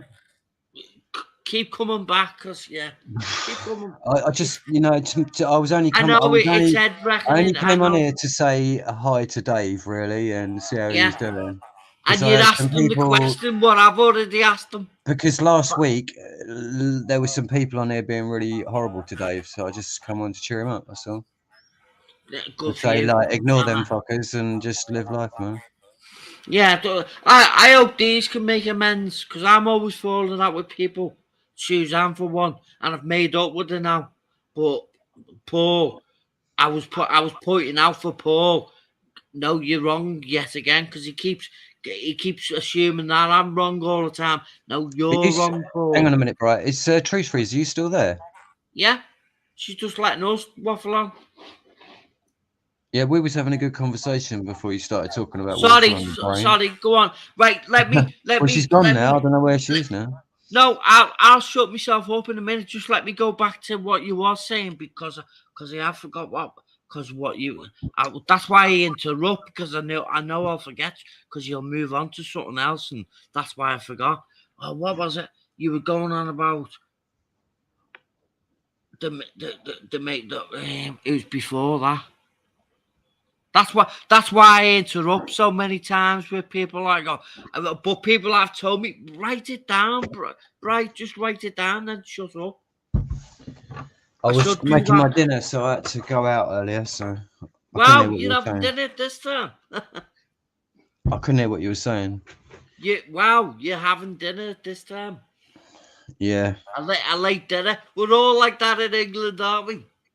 Well, I'm probably the exception, but I prefer not. We are. Well, I laugh because we all do it. We in our part of the world have late dinners and we don't have them on times all the time. I like the continental time. Going to France, I mean, they don't sit down. They don't sit down to eat before 10 o'clock. I mean, that's as early as you sit down to eat in France. What we, And I love what, that. And their meal goes on till 2 o'clock in the morning. And then Yeah. they just have a party until 5 o'clock in the morning. It's so cool. And then they get up and then go to work. You were talking about France earlier on, wasn't it? With the water, it's better than orange. We'll put orange with it. It might be fucking double. It might be chaos.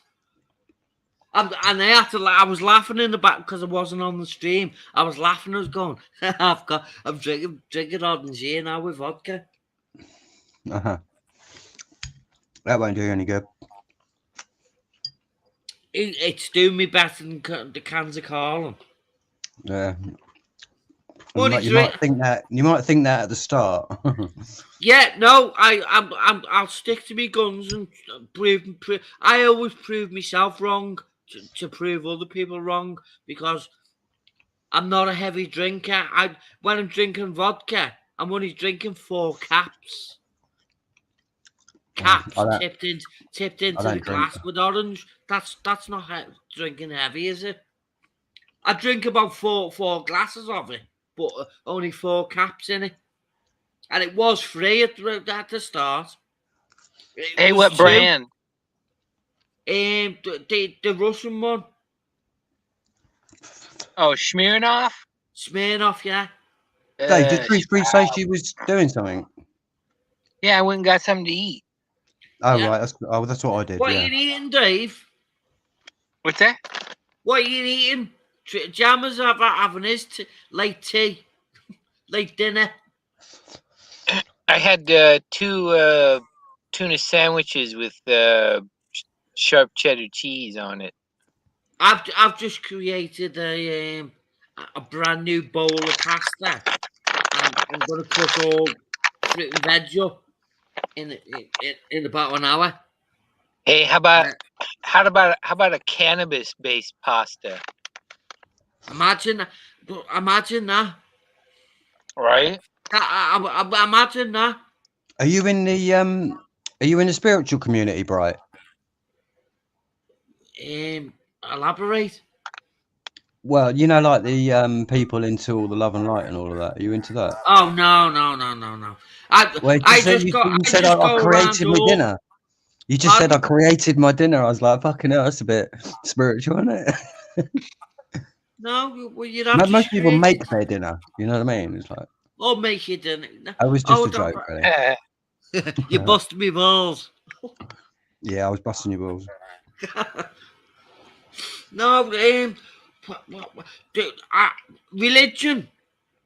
I woke up to a naughty religion called Jehovah's Witnesses, and I found out about them. And then I've pulled my sister-in-law away from them, and her name's Karen. But everybody's coming out with the Karen terms, and I have to like have a literal go with them and say, you're pushing my sister-in-law back to them. Yeah, but really, they are of Satan's world because now they're role playing 1984 to a T. Give them new words and they use it. People are saying that they're awake, but they're not awake because they're coming out with crappy terms. 1984 to a T. They're not picking up on. It's that 1984 using us yet again. Yeah, but do the Jehovah's Witnesses have the same amount of creepy pedophiles as the Catholics do? Yeah, and what was it? What shapeshift? Let's go, David Yikes. Shapeshift. What can any of you play chess?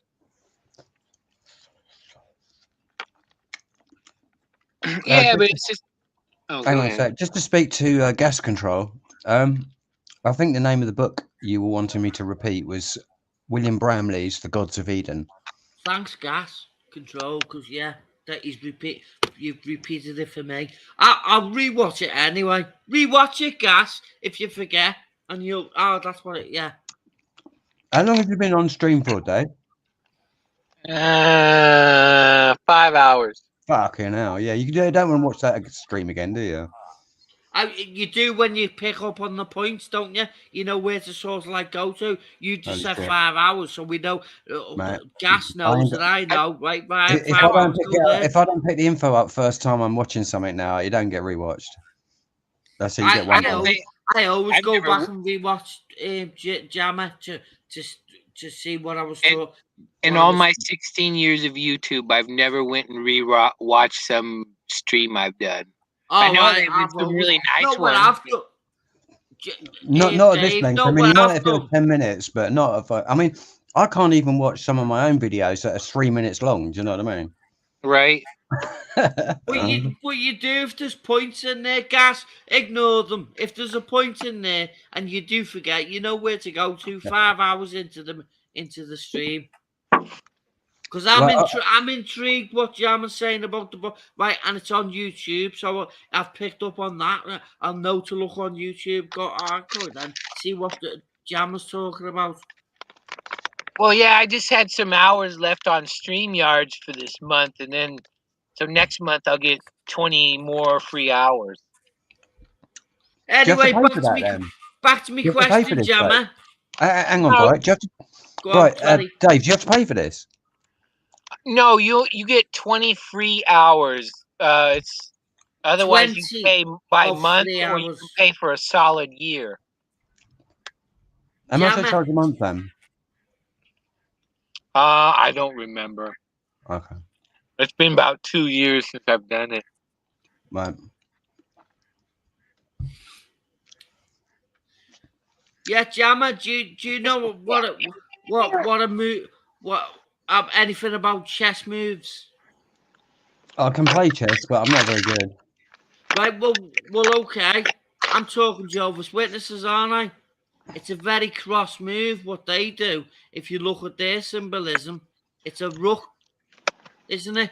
And a rook moves left and right, up and down. Yeah, I know where you're coming from, Bright, because they're quite aggressive in Britain, them Jehovah's Witnesses.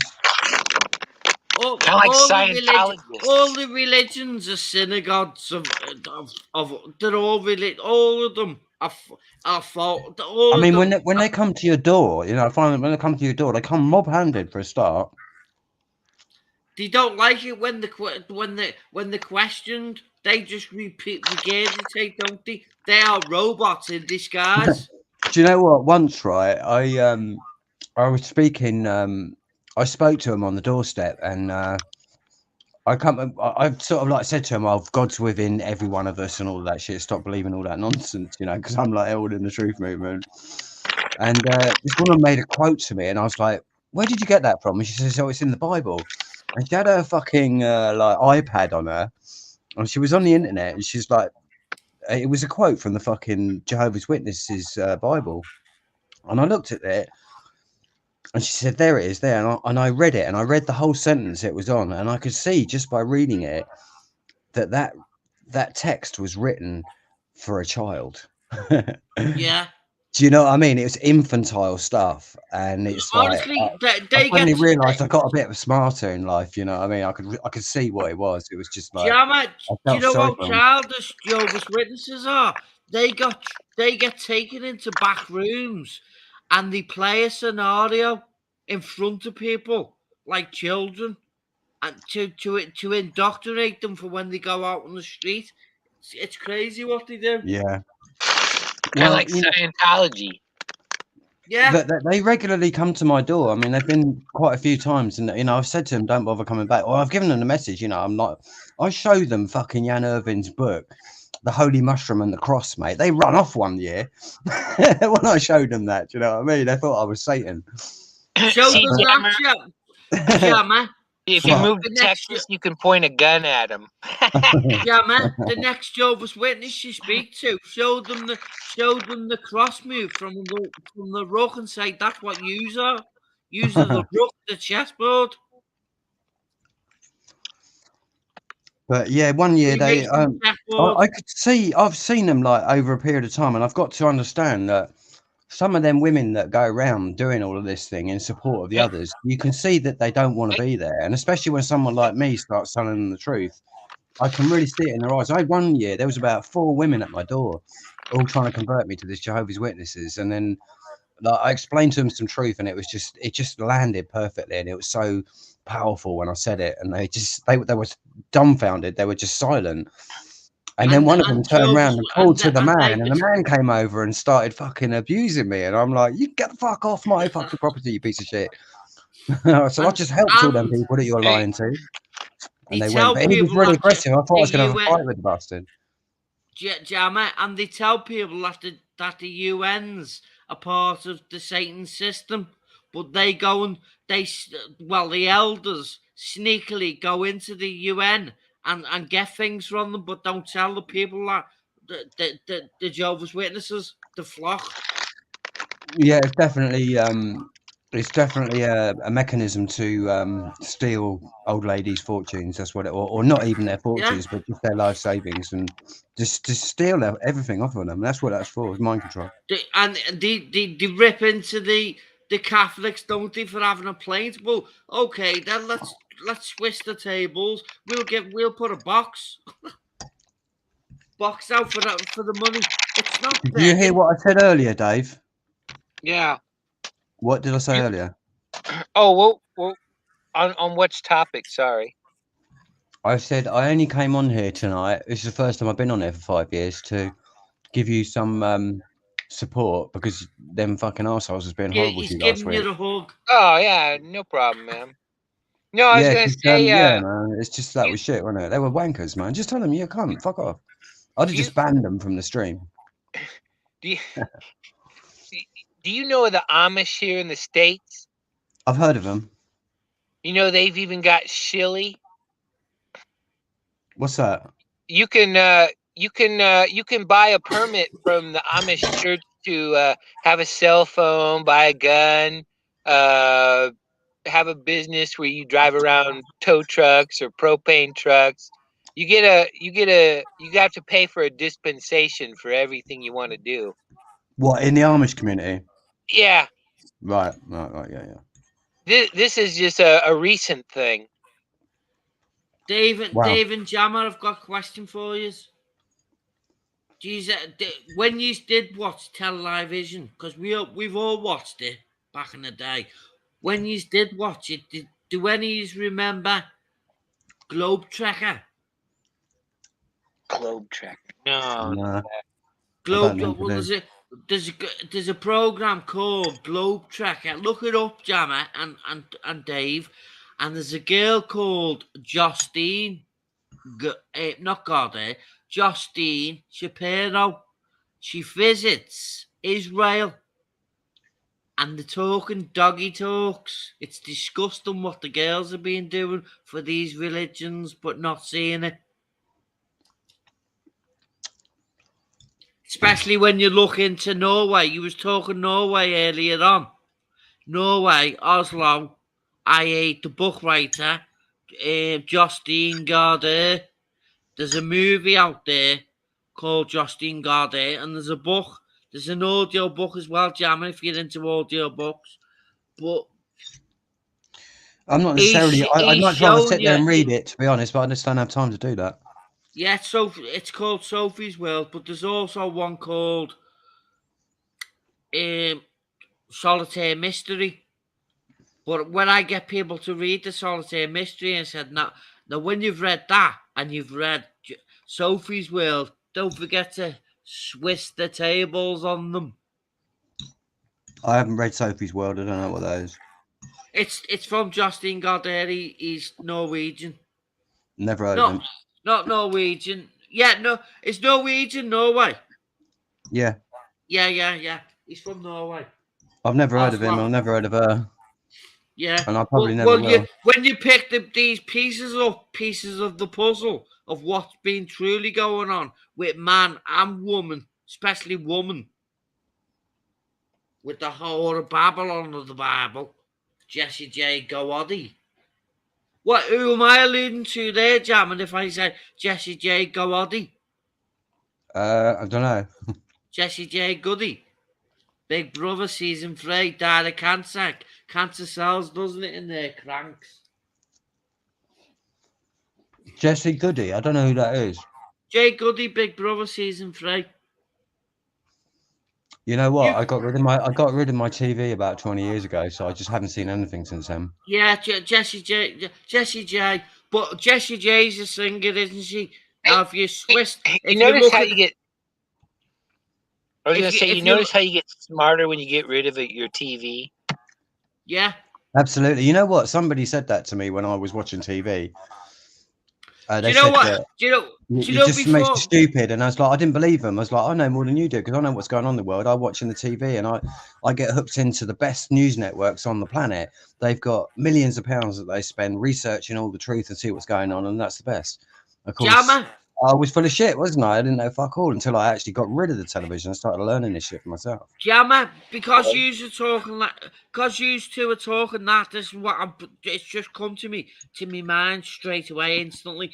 Way back in the day, I'm 44 now, so way back in the day, just after I left school, I'm thick, I'm slow, I'm as slow as well. Oh wow, all of I'm us. older than you. But listen to this, Dave. I was going to college, but I wasn't like doing college stuff. I was just going in the canteens, flirting with girls, and being a lad. But this individual teacher was in there, and he said, "Bright." I mean, Robert, turn your television off. He didn't say television, but he said, "Rob, turn your telly off. You'll learn something." And he said that way back in the day, before I was even aware of anything. I do And enjoy some of the old shows. So he was right telling me that, wasn't he? Turn it, because in the now we've all switched our TVs off. Most dangerous weapon on the planet. Yeah. And there's no fucking doubt of that now, is there, after fucking COVID? COVID's Flight 9/11. Well, it showed you the power of the television and the mind control that's prevalent throughout the globe. Jammer, what do you pick out of that when I'm saying COVID Flight 9/11? Pardon? What are you picking out of that when I'm saying? Because I say it funny ways in comment sections. COVID Flight 9/11 equals James Bay. To be honest, right. To be honest, you're so cryptic in what you write. I can't understand most of it. So I'll explain. You've got to simplify it and say what you feel. I will. That's what I'm trying to say now. The more complicated you make it, the less people are going to understand what the fuck you're on about. No, there's a reason I'm doing it, Jammer. But so I'm going to give you the answer. I shouldn't be giving you the answer. You should be working it out for yourself. You should have brains to do it yourself, shouldn't you? I shouldn't be giving you the answer. You should be working it out. It's a bit egocentric that you're expecting everyone else to read everything that you've written and get into your way of thinking. It's like it's rather you should be getting into making it simple to understand. I'm getting them to see through what I'm saying. If you don't see it, don't say it. You're not listening. You're not listening. I am listening. If you don't see it, don't say it. You're not seeing it, so I'm going to give you the answer that I shouldn't be giving you. You just mentioned all your cryptic posts, and I'm saying I don't understand them because they're too cryptic. Right, so if I said to you this, let me say Hey, it. Brian, what he's trying to say is your comments are overly complicated. And there's a reason why I do it. Yeah, I know. I get the same shit from people. I tell them about like simple stuff and some historical fact that not everybody knows it. It's just whoop right over their fucking head. Yeah, but if they ask questions, you'll get to know the answers. But if you don't ask, I'm not gonna start giving you the answers, and then people it's because when you know shit like that, people look at you like you're some kind of fucking mutant.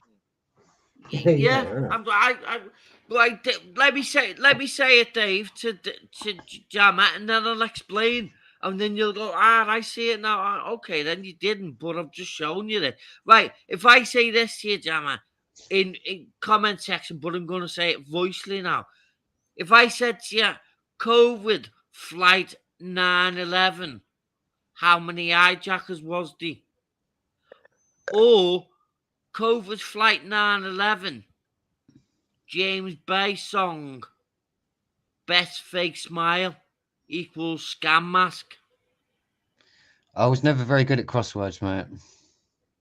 Well, a scam mask. If you're spelling that a scam mask, I No, mean, no, I actually, the way I can figure that out. I can figure that bit Yeah. out, but I don't see the correlation between, you know, the two events that you're highlighting in that comment. well, Jammer, look up James Bay song "Best Fake Smile." Listen to it, and you'll go, I get what he's saying now. Yeah, but that's what I'm saying, Chief. For you to expect the reader to then dedicate their time to go elsewhere to research. Hang on. Just see the logic in this. To see the logic in it. I'm trying to help you, you know? Okay. If you're expecting somebody else who's gone to your comment to get some information, and when they get there, you're telling them to go and not only go somewhere else, but to spend half an hour thinking what the fuck it is that you tried to say, and then go and research it to get the answer to what you're commenting. I think that is egocentric beyond you know, it's just beyond normal. It's not. People ain't going to do it. What I'm trying to tell you is people ain't going to do that, right? People are too busy. There's too much going on, and the stakes are too high to fuck about with that kind of shit now. I mean, even the Q psyop has now collapsed on its own weight of bullshit because people have not got fucking time to pay any attention to that now. The stakes are too fucking shaman serious. from the fucking Capitol riots. You know. Jammer, who are me and Gas gonna look into after or tomorrow? Eh? Who me and Gas gonna look into tomorrow or after? Or Gas might be looking into it now. Who's Gas? Gas in the Gas side chat. control. Gas control right in there. All right, okay. He actually lives in my part of the world where I'm from. Oh, really? Yeah. Well, I'm San saying, Diego. I don't know. I met him a couple of times. Who, Bright? No, gas control. Gas Actually, control. it was 3 times. Okay. Whereabouts are you, Bright? Just outside Liverpool. Liverpool. But he's really Australian. No, I'm not. I'm just fucking. Just busting me balls. That's it. He was busting me balls. Was it? It must have been 2 weeks ago then, because I didn't see anyone having a go at you last week.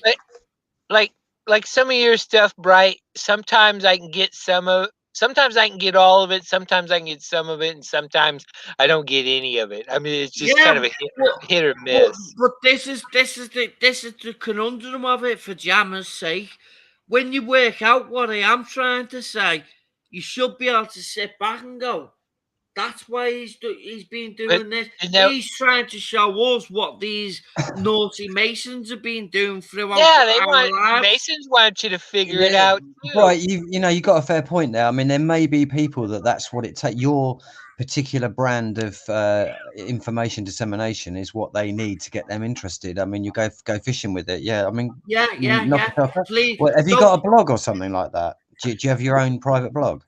No. Why don't you do your own private blog and then sort of give people an example of how they can decrypt your messages so that way you can take the piss out of fucking QAnon and say this is the real deal and here's their information and this is what this means. And actually give them real information. That'd be cool, actually. Listen to this then, Jammer. I've got a twin brother and he's following the QAnon malarkey. But I've got to let him. I do show him that not to. And this is how I showed him not to. I said, Alan, QAnon is a spin-off of Anonymous. That's who they... And he went, it's not the same. It's very different. I said, it looks different, but it's the same, Alan. Do you know what they're doing? Apparently, that's been exposed as something that they used in Russia in the 1920s. The technical plan for how they laid it out was designed in Russia in the 1920s. Is how they used to control and subvert people back in them days. It's not a new thing. I was quite surprised when I heard that one. If we literally look at the Q, it's the Queen, isn't it? Trying to steal could be.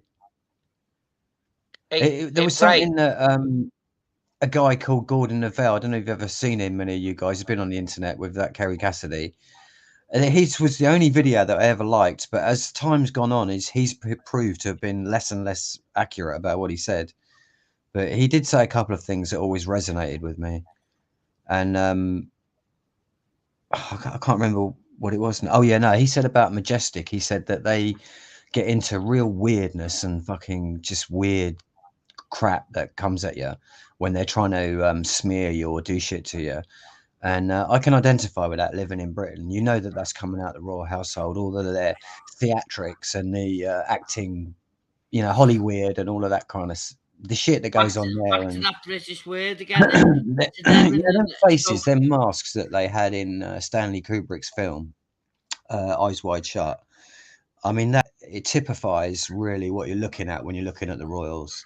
That's all of their psyops in Majestic. That's This is what it what culminates from. this is my answer to it all. Your Queen and your Philip are role playing that Bible. They're literally playing the Adam and the Eve, trying to get us to do it all for them because they won't do. They're getting pushing us to do it for them, and then when it's done, they're trying to steal it all. And Barack Obama told you that, didn't he? He told us all that. They'll do it. We steal it from them. I said that about 10 years ago. I said, that's what it is. It's a movie script and people like playing it out. It's role play. It's cosplay. It's fucking Comic-Con shit. It's fucking Iron Man and Batman and all rolled up into one, you know? Well, that's where I mess with that. Philip Batman, because he did say on BBC, didn't he? He wants to come back as a virus. Okay, then go away, Batman. Philip. Oh, you died, didn't you? I wondered if you sent on the right side now.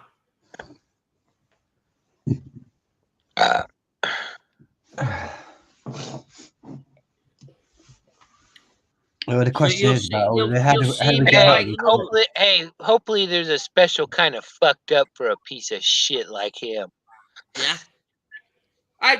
This is what I see of it. He's going to be sent back as one of us, and we grow up again, and he'll sit back and go, I'm having deja vu. I'm sure I know these royals. I used to think when I was a kid, I used to think, and this was pre like religious programming and anything else. Religious program, kid and news. Oh yeah, well, goats. It's not our fault that we're using it because. But that's again what I said to you about semantics. You can't assume that everyone has the same definition that the fucking Masons have written in their secret Black's Law dictionary. Yeah. The fucking 3rd edition, because it ain't in the later editions either. They took it out. It's the word persons in number 7, especially for truth freeze when she looks into them Bible scriptures that are pointed out to her. Hey, what's happening? That's why I've put them two together, Jammer. James, chapter 2, 7, 10, all the way right through to 10. And then you pick up James Bay song, Best Fake Smile. That's what he's trying to say to me. Scam mask. I'll tell you something, mate. If there's anything with the Bible quote, if there's any way to get me not to look at something, is put a fucking Bible quote on it. I hate religion with a passion. This is how it is, Jammer. They're using it on you. But because I know, I understand that. I was raised with it as a child. From the age of about 7, they brainwashed me with fucking Catholicism. So I understand. We used to read the Bible 3 times a fucking week and 7 nights a week at fucking chapel. So I know what the fuck that is. Trust me. But I was christened a Catholic. But my mother's fault. So Mum, you're to blame for that one. But well, it's the boomers, isn't it? She's listening to the boomers didn't know any better, and so they were trying to uphold society and be decent, and they just went along with that. They had no idea that these fucking Roman criminals had fucking slaughtered their ancestors and installed a fucking violent, aggressive mind control system on the population, and that's what's been going on ever since. We've survived through the feudal times, and now we're going full circle, and then end up going back to it. because it's Yeah. not communism or fascism, it's feudalism. That's what's Yeah. really that's what communism paves the way for. It's just a tool to get all the fucking capital, or to get the Like affluence out of the middle class, and then they can like introduce feudalism and have their like favourites who will rule over everyone. back in the day in Japan. Yeah, I mean Japan's, exactly. They're just the ones that are famous for it. DJ's here. Dave. Oh, there's a here. I'll find a thing. Just a second. He's in the side chat. Hi there, DJ. No, I'm looking for my mouse. Sorry. You need a cat. No. I mean the other one for the PC. Oh, I know that, Dave. Fucking hell. Are you serious? Is that a real Yeah. question? Oh. You- I'm What? sorry. I'm kind of stoned right just now. sound like Jammer. Right, I'm just gonna be inquisitive here. I'm gonna ask you a question. Jammer, are you Eternal Echoes on another stream? You know that's the thing. The more high I get, the more I understand Bright. Hey, it's good weed, man. I think Bright is just taking the piss out of us all. He's got a room full of people and they're just having a laugh.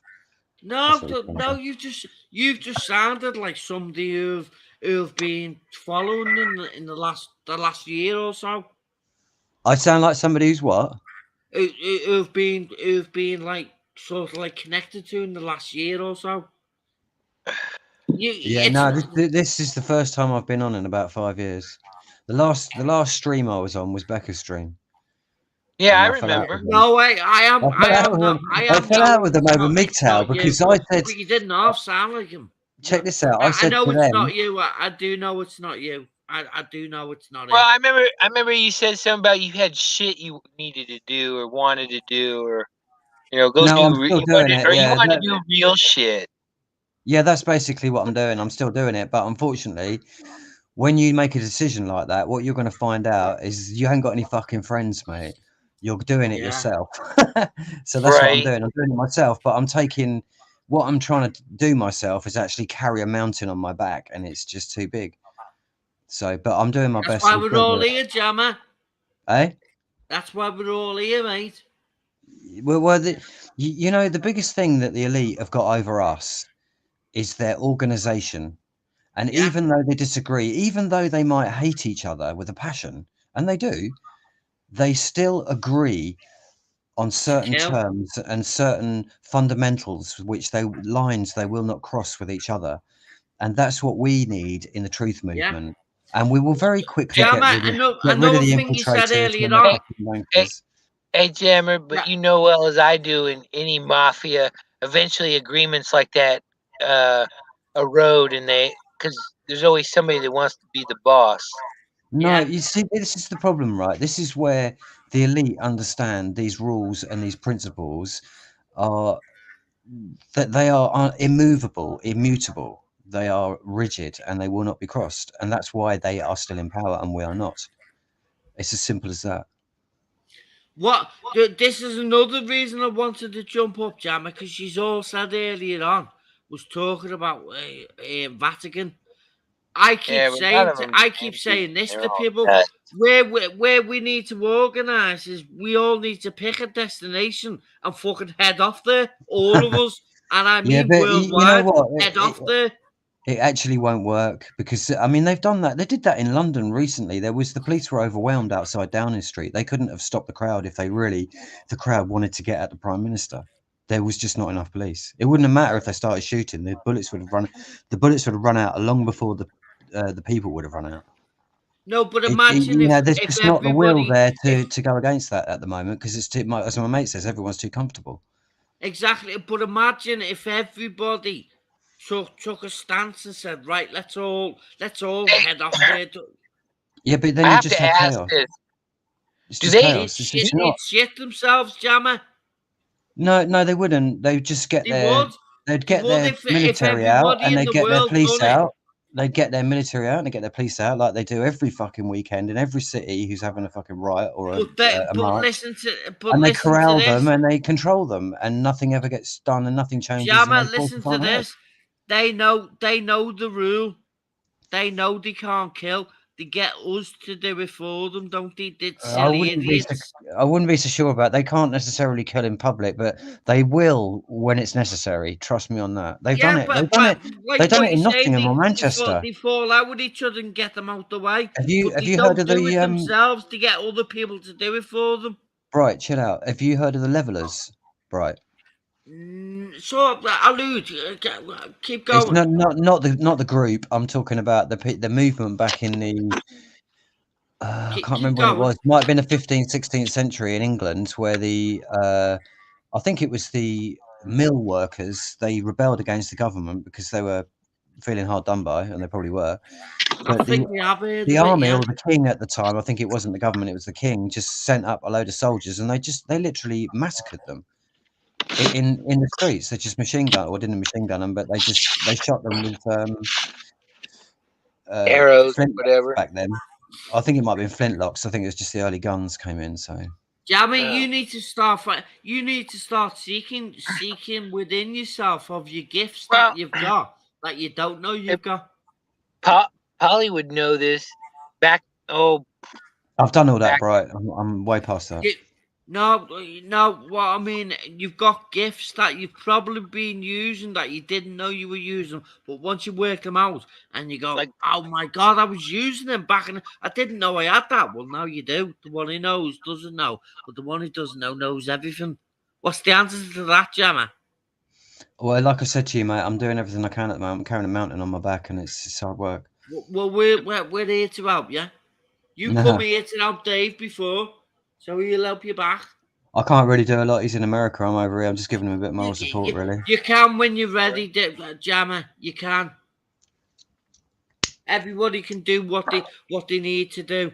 We're the boss in this world, not them. Been on the internet they for years, assume they are, but they're not. That's why everybody's waking up. Yeah, but they're very frightened, and the truth is, I see the truth is, right? It's not. We just spoke. Me and Truth Freeze were speaking about this earlier. The truth is that 99.9% reoccurring of the population are absolutely sheep to the orders and the commands of the elite.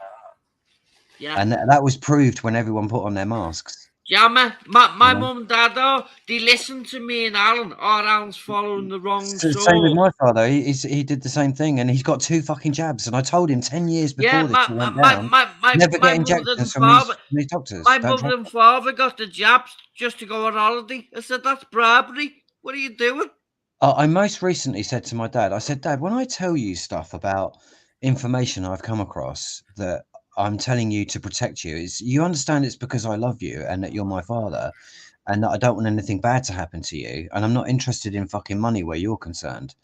You know, I'm interested in your health and your well-being. I said, but it's soul destroying to me that you trusted the fucking government and the doctors and the news media over listening to your own son, who's got your best intentions. Well said, Jammer. On top of that, I spent 15 years researching this fucking stuff, so I know what the fuck I'm talking about. Right. I can quote you. Well said, Jammer, because that, you know, that's what I said to my mother and father. I said, Mum, when me and my twin are ramming things down your throat, please think of that when you're watching the television. Of what the governments are doing. You know, unfortunately, that's why The Matrix is such a good movie, the first one, because it shows you how all those tubes connected into the bodies of all those people in them pods. That's how humanity is hooked in and connected to the elite. That's how much control they've got of all of our families and our friends. I like the way you just put that, Jammer. Yes, that's how it is, man. It's the truth, you know. I like the way you just put that. Especially with me having a shunt in the backside of my head. It's very horrific, actually, if you start to really get into it and you stop laughing about it. Because I'm beyond jokes. I find that the jokes I used to laugh at, I don't laugh at anymore. They're not funny. You know. Do you want to make you laugh then, Jammer? What? I've been laughing at Raging Dissident for the last year, and it's just I'm now getting bored. And he's probably the best comedian. He's the most relevant fucking person. Was I say was because I think he's just peaked out. He's just been attacked by the Canadian government. They've now slapped a court order on him. He's not allowed to name the politicians by name that he Who's was the comedian you're talking about, Jammer? Raging Dissident. Oh, right, okay. Type that into YouTube, it'll come up. But if you go onto Entropy Stream, which is that's where he streams from, the chat in there is just 1,000 times more based than the fucking chat on YouTube. Yeah. Is 100% better. But even he has backed off now. He was like, he used to pull his fucking 15-inch dagger out and threaten these fuckers live on the air with his dagger, mate, saying he's going to come and fucking open their bellies up, motherfuckers, for what they're doing. You know what I mean? He's proper like hardcore, and it's a breath of fresh air, really. But even he's had to back off because they fucking targeted him and they've gone after him. They've gone after not just him; they've gone after his family and his kids and his Hey, that friends. means They've been ringing up his Jammer might like ex-girlfriend. Eric Brand. They've been ringing up his ex-girlfriend that he knew fucking 20 years ago to dish the dirt on fucking Rage, you know, like what was he like before and shit. Like that's, you know, building a lifetime history and dossier on him. Just imagine someone's doing that to you for going out there speaking the truth. And we're not talking about someone's personal life. We're talking about decisions these fuckers are making on a national scale that put millions of people's lives in danger, which they did with the fucking injections. That's what he's talking about, and they do not like him just laying out the fucking truth. He's trying to be like a next step from like a George Carlin kind of dude. Oh, he's way beyond that. He's fucking. Well, yeah, know, I'm saying, but right, he was he's pretty young. raw He's for young. his day, Listen, though. right, he's young, and it's sad because he's being led by agents of the system at the moment, and that's one of them's Ryan Dawson, the other one is fucking Alex Jones. He's like been on Alex Jones a couple of times, and he doesn't understand it. I mean, I think he gets a lot, but he doesn't understand the insidious fucking nature and the persistent way that they just never give up. These fuckers, they'll take everything and anything they can get their hands on to use against you forever. You know, and that's what we're fighting against, and that's what they did to me, and that's why I backed off, because I just can't fight them. What you're gonna have to understand is when you pick a fight with these fuckers, be prepared to have that fight for the rest of your life. Jammer, if you need somebody to make you laugh, look up Lee Evans. He makes me laugh. Trust me, mate. Lee Evans, I never found him that funny. He's too false. No, people have told me that. Watch Raging Dissident. If you want to see real humour, watch Raging Dissident, because he just fucking. Right, I will do. Every week. But Jammer, what I'm saying there, go and look at him again, because he puts little pieces. Lee Evans is just so lightweight, so fucking part of the system, so false. This is what I'm saying. I've been posted. He's had his chance. Why isn't he talking about fucking chemtrails? Why isn't he talking about fluoride in the water? Why isn't he talking about the criminality and corruption of the royal family? Listen, Queen has murdered 12 million people. Figures that she's done. Why isn't he talking about that shit? He's telling little jokes, and you'll pick up on them. I'm not interested in people in little fucking things. We need to smash this fucker from the fucking top down, mate. We need to smash his head open so his brains are on the fucking pavement and everyone can see what they look like. That's what we need, mate. You know, nothing else to do. Nothing else to do. I was gonna ask you, do they like force people who are on the dole nowadays to be part of a crowd for cameras on state functions because nobody really goes anymore? In Britain there's a crew that go around that I think come out of the acting industry, and all the actors and wannabe actors. I mean, my sister, when she was working in London, she had she shared a flat with two girls who were at acting school, and they had to go on Jeremy Kyle's show and pretend that one of them had to pretend she was a drug addict, the other one had to pretend she was totally against drugs. But it was all a facade. They were just actors at the local school. Right. But obviously, you had to be able to pull off a lie. A convincing act for the public to swallow. Otherwise, you wouldn't be any good as an actor. Right. So, well, you understand. You know that I understand these concepts because I would post those old military movies about psychological operations and. Yeah, that was good, man. That was good. There was some good shit in there. some of them was even early stuff. How they go into a place and then start running it. With posters and curfews and checkpoints and But the thing is, running all of this. propaganda over a loudspeaker. That's it. Yeah, I that's get it. Yeah, I mean those people are proactive. That's why they rule this planet. Is they're proactive. They go out there and do that shit. We don't do anything. We sit back and fucking watch it. Well, That's no, the the whole problem. point of my comment was when you fight that shit that it's a lonely life. I totally get it. Yeah, it is. It is a lonely life. I literally can't speak to anyone else about it. I mean, I've given up trying. That's why I'm not even on the internet anymore. I just don't bother. Yeah, I But know. I think that's kind of why I don't have a whole lot of people that talk to me, is because I understand this crap. I mean, some of it, not probably as much as you, but you know what I I mean. don't know. Well, it's so big, all of this, that you can only take so much in, and I've gone further than any man should go. Yeah, but Because what I'm saying is, you don't even need to do any of this. You shouldn't be doing any of this stuff. It's just all apart from the fact that being ignorant about it. But it's not that I think people should be ignorant. I think that it's just that we should know this stuff as common knowledge by the time we're this age. We shouldn't have to go and research it. Do you see what I'm saying? No, well, not yeah, what I'm saying is, though, you actually like tell somebody on the street this shit, and you could just see how they want to like run away from you.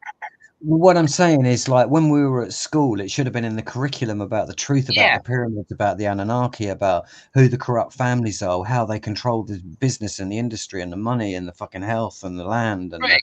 everything, and then to manipulate. Why isn't that taught? Why isn't this common knowledge? We shouldn't have to spend it. a decade and a half fucking learning this and like literally having my brain melt out my ears. I'll say it again, because anyone who's been through this and done this work seriously and been into the spiritual realms to get the real knowledge understands what I mean. That's a serious event, and it can literally send you crazy, and that's too much for people to bear, and that's why not many people are doing this. People don't have the time to do it. It will destroy your life, your friends, your connections, your social life. It'll rough. And it'll leave you alone and desolate, and that's all you'll have, is that you'll know more than the rest of the fuckers out there. So you can laugh at them because you know that they just they are up the creek without a paddle. Yeah, what's the saying? To know who your enemy is, know who you're not allowed to criticize, and and that and more. In the histories written by the victors, that's why we don't know. Most people don't know, aren't taught. It's hidden, obviously, well hidden. Yeah, so by design. So you can't quite blame the populace for not being aware, but for not being critical thinking. Yeah. Truth is, I've been given clues to connect dots, and I don't think Jam was picking up on it. Yeah, but I said to you earlier, Bright, just, if you've got your niche and your way works, follow your heart, follow your intuition, and go and do that. But what I'm saying is, I'm not in here to spread truth on this stream. That's not my purpose here. Right, I'm just saying hi to Dave, literally. I'm talking about the shit that we always spoke about, half a decade ago. Well, you learn new stuff too. That's what I was trying to learn before.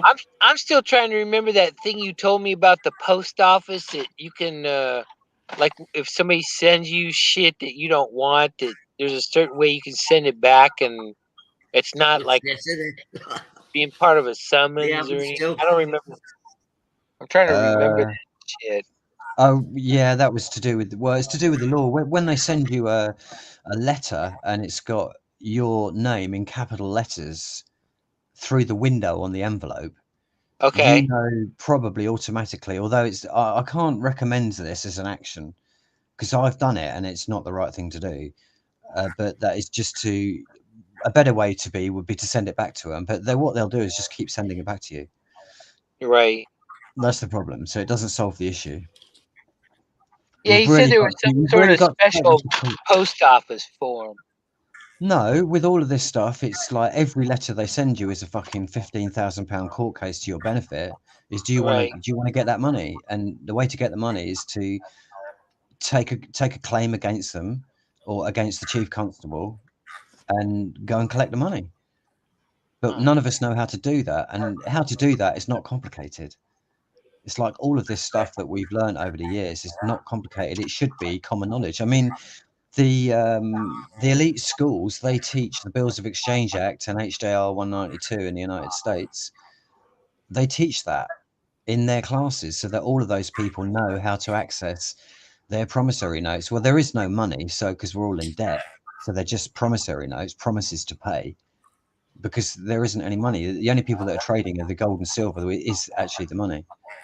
Oh, That's lawfully classified as the money, the gold and the silver. Nothing else is. But yeah, all I was saying is just return to sender, no contract, something else on it in a diagonal line.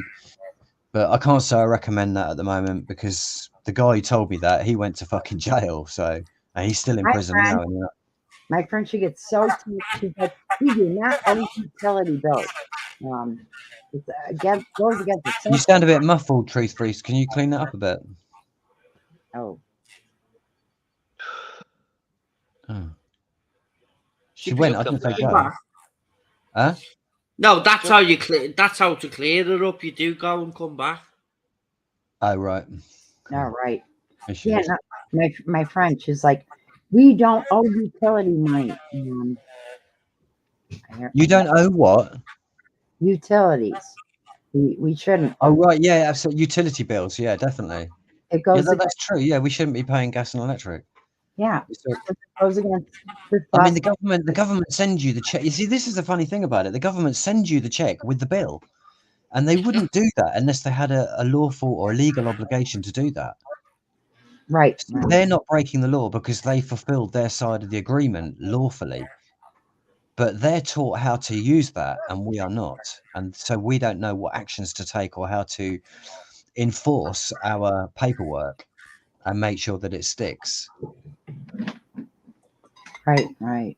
But it's I mean, it's not that complicated, but it does require a lot of effort to start going back to ground zero again and learning your ABCs, which is it's actually basically what we all need to do. Whereas where law is concerned, we need to start at the baby steps, literally the baby steps, because we've never been taught it and we don't understand it. Right. And probably we'll have to get some of our other basic skills up, our basic grammar, basic literature, in order to be able to comprehend and to function and to run we the people are the government.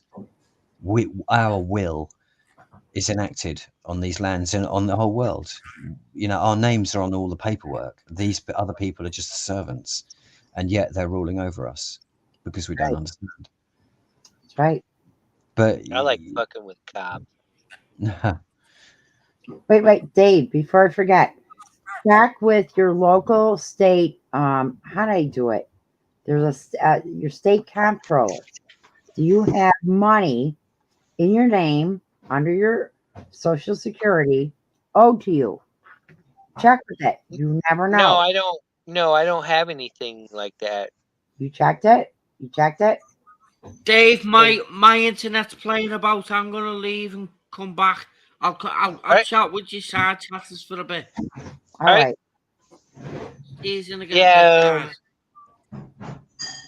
Yeah, they're in California. No, I don't have any. The only thing that I ever saw with was actually some bullshit. I don't even know. They don't really even tell you what it is. There was something in my mom's name, but it's probably some account with like $3 in it or something. Have you checked with the state comptroller? I believe is yeah. Yeah. All right. If they're the ones that, at least in California, they're the ones that deal with all the people's shit that. Well, I mean, law. It depends on what it is, whether it's at the county level or the state level, but who don't have any family. No, but a lot of times people are missing money that was due them, and it's just something to check. Yeah, I know. Forgotten bank accounts, shit like that. Yeah, I know. I don't have anything like that.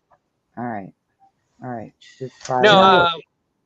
no. The only other thing I got, well, if it's there when if I reach that age, is my school retirement. Where's Bright gone? Oh, I- he's gonna pop back in the chat. He was having problems with his internet. All right. Yeah, and Bright. Oh, I missed a lot of all this. I'm glad I spoke to Bright, you know, because I literally did always think he was a fucking government agent. Because his posts are so cryptic, I never understood it. But Yeah, I don't know if it's just me. It's just not something I can understand. Maybe he's Probably- No, he I might be a dig that genius, and because I can't get it. You know. because I'm one of those people, because I come up with all kinds of obscure shit that just blows people's mind, that, you know, I can actually see that. So that's why I don't mind talking to cops. I can see that they want to get away from me. That's weird, huh?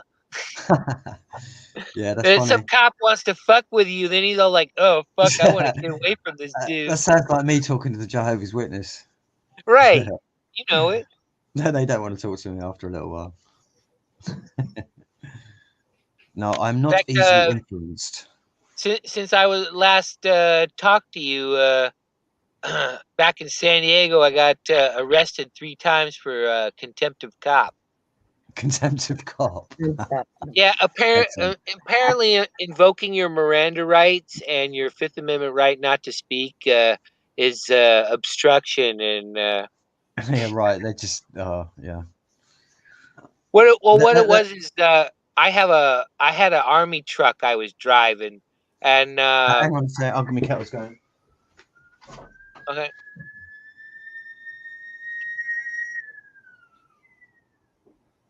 Yeah, I can carry on, Dave. I can hear you. I'm going to mute for a sec because I need to make a drink. Yeah, no problem.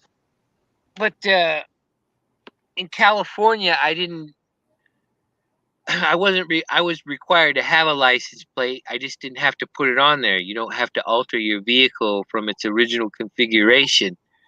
And because I supported a lot of these cop watchers and cop blockers and shit, especially one guy that was in San Diego, not too far away from me, they were fucking with me, and I got I got the whole "you're a sovereign citizen" and "where'd you get your law YouTube law degree" and all this shit, and I had fun with that because I used to work with those fuckers, the SDSO, as a civilian. And what was funny on my last arrest, I had an argument with the release clerk and a bunch of deputies because I had damaged my pants and my shit. My fucking junk was hanging out. And I didn't want to catch a lewd and lascivious, or, like you're exposing yourself kind of shit. I knew they had grab bag clothes, and they're fighting me on that. And these fucking 2 deputies come. Well, there's 5 of them, but 2 of them were all like, and this one motherfucker, he even says, "Yeah, I'm gonna kill you, and I'm gonna get away with it." And I just looked at him and went, "Whatever." I used to work in that fucking jail with those, and I looked at him and I says, "You go ahead and do that." And I go, "You wait till IA, which is Internal Affairs, tells you who the fuck I am." See, what a lot of people don't know about me is the San Diego County Sheriff's Department. When I left, they asked me to sign a confidentiality agreement that I wouldn't tell on them for what their stupid shit.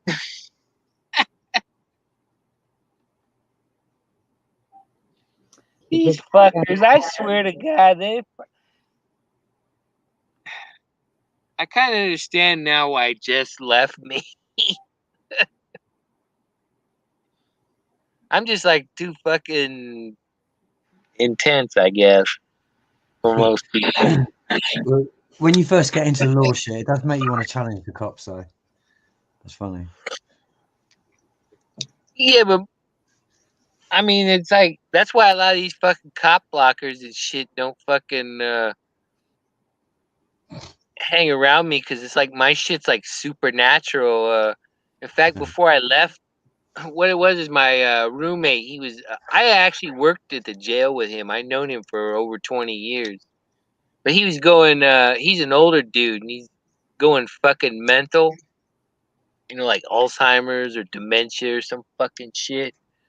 He got pissed off at me at some stupid shit and fucking started telling STPD to, you know, because everybody knows that I'm into the military as shit, but I want to get in gun battles with him and shit. And I actually, they came one time during a live stream, and I told one of the cops, yeah, there was, what had happened is some fucking cop in Arizona murdered this fucking kid in a hotel hallway with a AR-15, man. Just unloaded this motherfucker in him for no fucking reason. And I actually told that motherfucker I wanted to go to Arizona and kill him, and then he like gets this weird look on. Did I actually say like shit like that and don't go to jail? Well, it's when you act on it, that's when you go to jail. No, that's no. They could have considered that a threat. Watch what you say, Dave. No, I think they realized early on fucking Robert was nuts. But, you know, they had to show up. Mind you, it's probably justified if he just murdered a kid. Oh, I mean, they know, you know, he's all telling him he's afraid and shit like that. It's like, motherfucker, I could have murdered him 20 times over. No, what I mean is, it's just what I mean is, it's for you saying that you're going to kill him. That is justified considering what he just did. Oh, that motherfucker! Oh, my former friend, Mr. Mick Conity, actually stayed up and caught him. I left my webcam on, and he was watching it. And he took screenshots of that motherfucker going in my room, and he had one of his pistols in his pocket.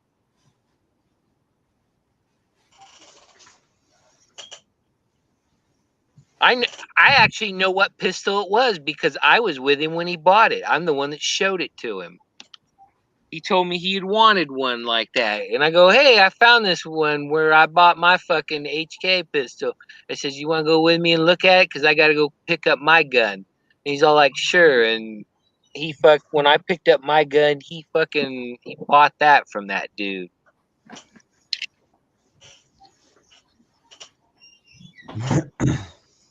I'm telling you, man, some of the shit that's happened to me in my life would just fucking blow your mind. I've got my own shit, mate. I don't need any more. I've been held at shotgun point in out in the middle of nowhere in fucking Mexico by some drunk motherfucker. Fucking hell. Well, he wanted money from us, but all he got was out of my one friend got a new pack of Marlboro Red cigarettes.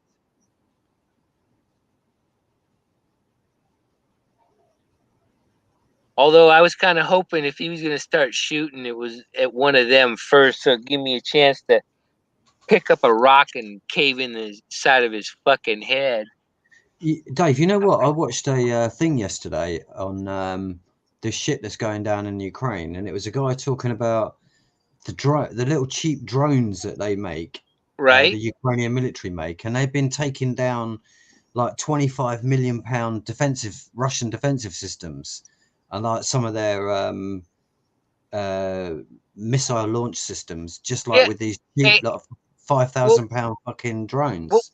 Well, haven't you noticed over the last few hundred years that world powers have had their asses handed to them by motherfuckers that can't even read and use an abacus and don't even have fucking plumbing? Why is that? This guy, he went really, I watched a couple of videos, about 45 minutes. It's quite in depth, and he was just showing how like NATO or the powers, you know, the UN forces had deemed that the threat from unmanned aerial vehicles, obviously, like Global Hawk, that's a multi-million-dollar system, so that's Yeah, completely different. that's made But by that's made by General Atomics. The Predator drones are made by General Atomics in San Diego.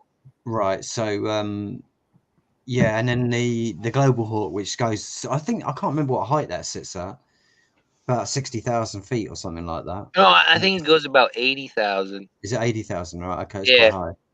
So it can obviously scan a huge area at that height, and so that gives well, it's like what he was saying is those unmanned aerial vehicles, whereas before you would have to send a pilot and risk just for reconnaissance, you know, just to understand what it is, what the theater of war is going to be like in that area or in that region. To find out what that is, you have to spend £6 million training a pilot, and if you lose that pilot, he can be used against you, and they can tap him for all of the secrets he's got and all the know-how.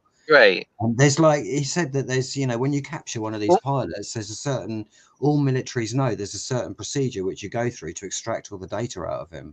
Well, what it is why it has that altitude ceiling too, is because most countries on Earth that have air forces don't have planes capable of going that high or attacking targets that high. It's only, Right. you know, United States, Britain, Russia, China, like that. Yeah. So, well, this guy was saying that the Ukrainian military have pretty much defeated, and all of their tanks are like, you know, these drones can destroy a tank. So even a modern tank with heavy armor. So even the Americans have exploited the Russian tanks because they're soft. Their armor on the top of the turret is soft, and they've got these Stormbreaker missiles, they call them. Yeah, and but they penetrate them fucking tops of them tanks and just. But their doctrine is to overwhelm you with numbers. It doesn't matter. I mean, they want a certain amount of survivability, but it's to I mean, what's happening to the Russians now is the same thing what they did to the Germans, because the Russians didn't have a lot of anti-tank weapons and shit. They had to, you know, fucking literally crawl all over them and, you know, shoot grenades down the fucking barrel and shit to Right. knock them out. Well, look, that was serious back then, wasn't it? Side note, why was Germany? Okay, I heard that while Germany in World War II was advancing through Ukraine, into Russia, Ukrainians were like, give us arms too. We want to fight the communists in Russia, the Bolsheviks. And the Germans said no. Like, that's all I heard from that story. Well, that probably fits because, you know, if Britain was controlling the war, if that was being run because of the royal family, because if you look at that guy's book, Hitler was a British agent. See, that puts Hitler right back in the centre of Windsor Castle. So there's the centre of control. Obviously, they don't want anyone. The Germans are not going to sanction giving somebody arms who could potentially become an enemy. Yeah, because the Kaiser was related. I think it was his brother. That was George's brother, and the other guy was who was the guy in Russia? The Tsar, Nicholas. Nicholas, that's it. Yeah, they were all brothers. Yeah, they're all related. Have you seen that film, The Fucking Kingsman? Have you seen the latest edition to that? You've got to watch that, man. If you're in the truth movement, you've got to fucking watch that film, man. They lay it out for you in there. They tell you what the fuck the First and Second World War was over. I think Hitler was colluding like Trump. And I don't mean they tell you that it's hidden in the narrative. It's fucking in your face. They tell you straight up, this is why you all died and suffered, and we turned the beautiful Garden of Eden into a living hell. Right. They tell you right in that film there.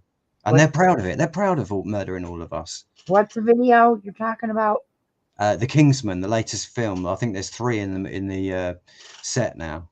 Okay, Kingsman. They seem to make these films. It's like a fucking franchise. They start a franchise on it, and that's what it seems like now. I think Hitler was in collusion What Didn't they the first one have Samuel L. Jackson in it?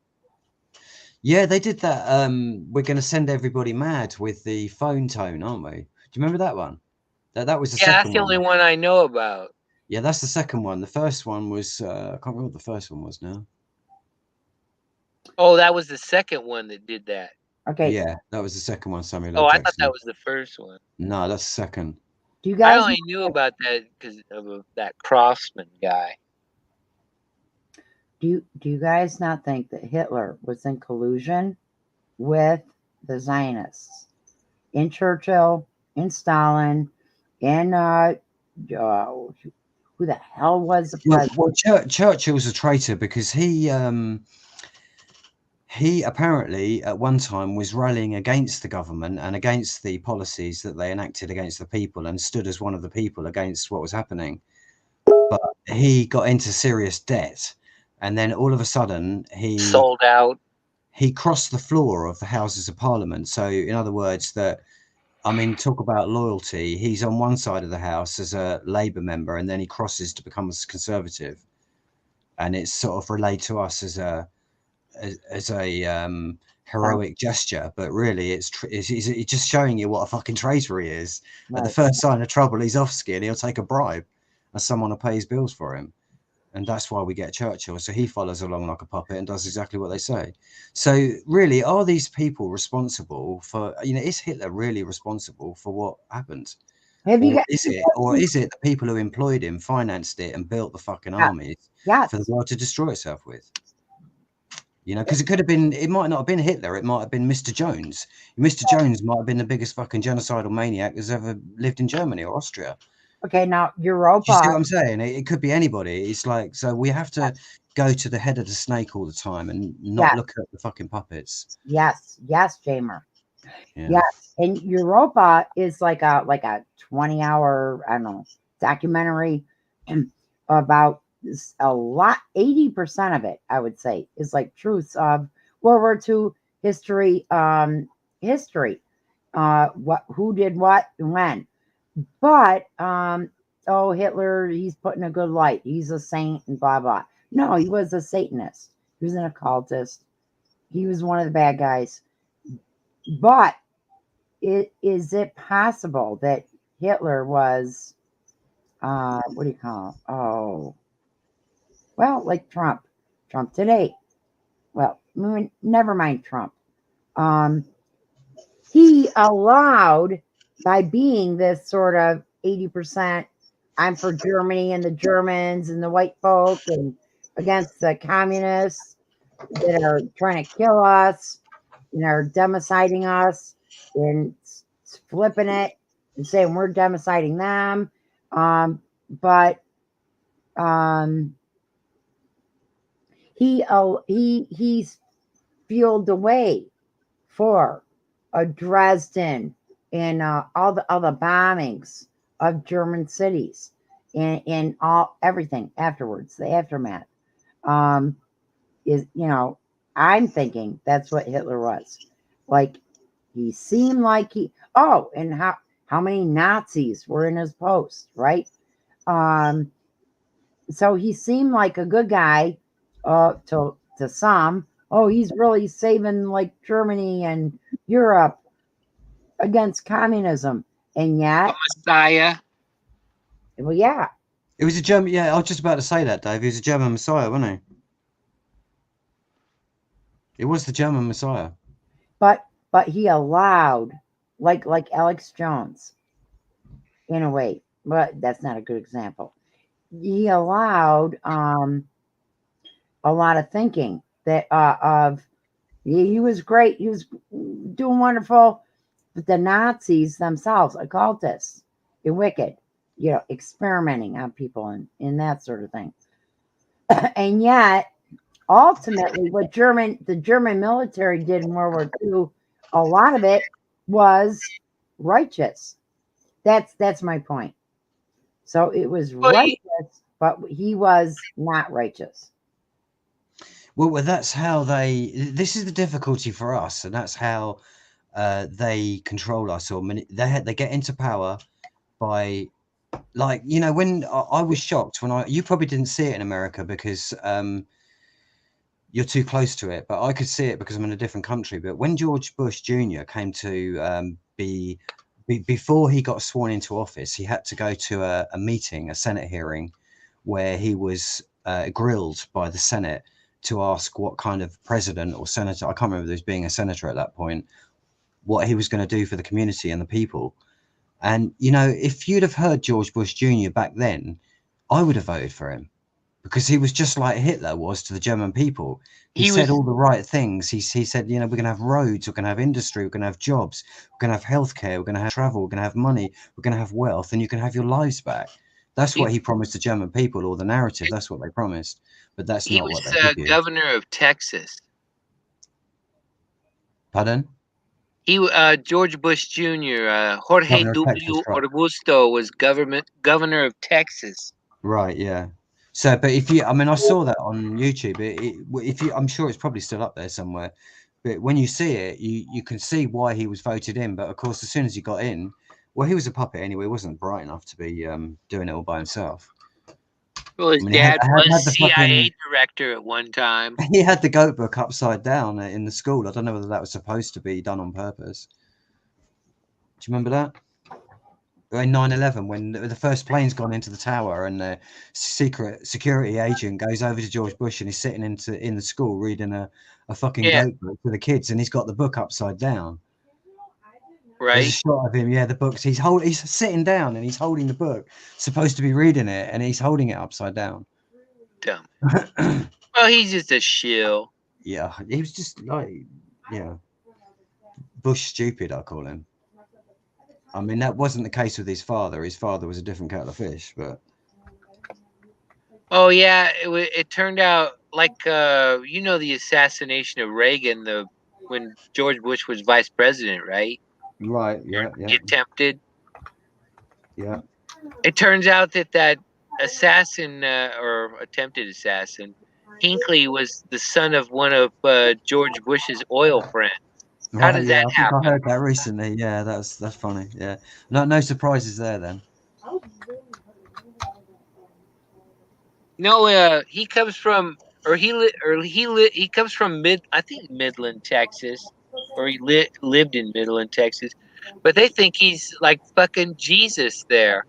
Right. Yeah. Well, there you go. Well, it's the same problem we've got everywhere, though. These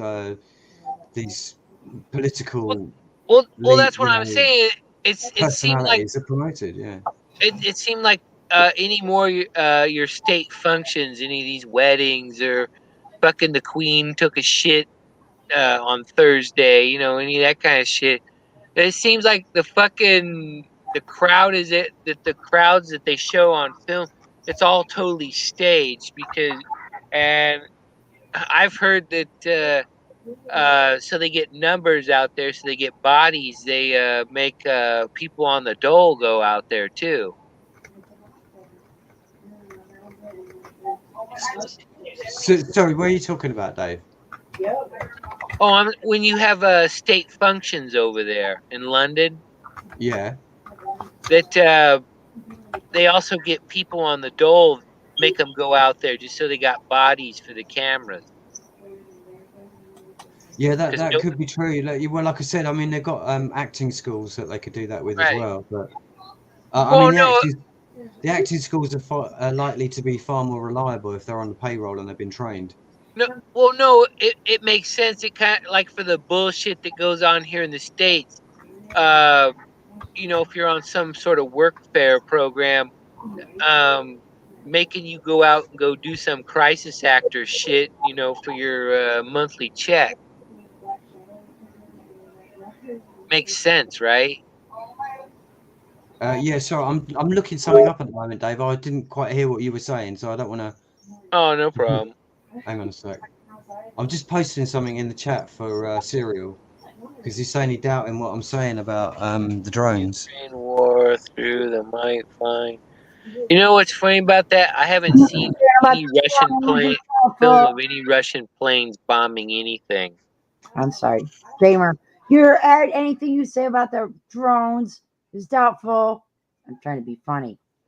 It's like, yeah. Sorry. Well, it's not me that's saying it. It's an expert who's Yeah, like no. put up a video on it, and that's what he's saying. And it's like, check the video, see what you think. And that's the guy's like agent. No. We all know these people. They use prove it. Oh, I can't stand that sort of thing too. Not that everybody in that person's doing that, but these prove it link, post a link, go go to verify. Go to what do they call it? Check that. Yeah, I mean, Well- well, that's what I was saying about the drones, Dave, is that I mean, just to clarify what we're talking about here, we're not talking about a drone that you can go and buy from your shop. We're talking about military spec drones that are probably $5,000, you know. That's coming off a mass production line. I'm aware That's of. coming up a mass production line, but they can be armored and they can have munitions put in them, and they can be like the Russians have got their own suicide drones that will take out a tank or a missile battery or something like that, or a radar station, and they just need. You know, they don't need multi-million-pound systems in order to do this now. So, what that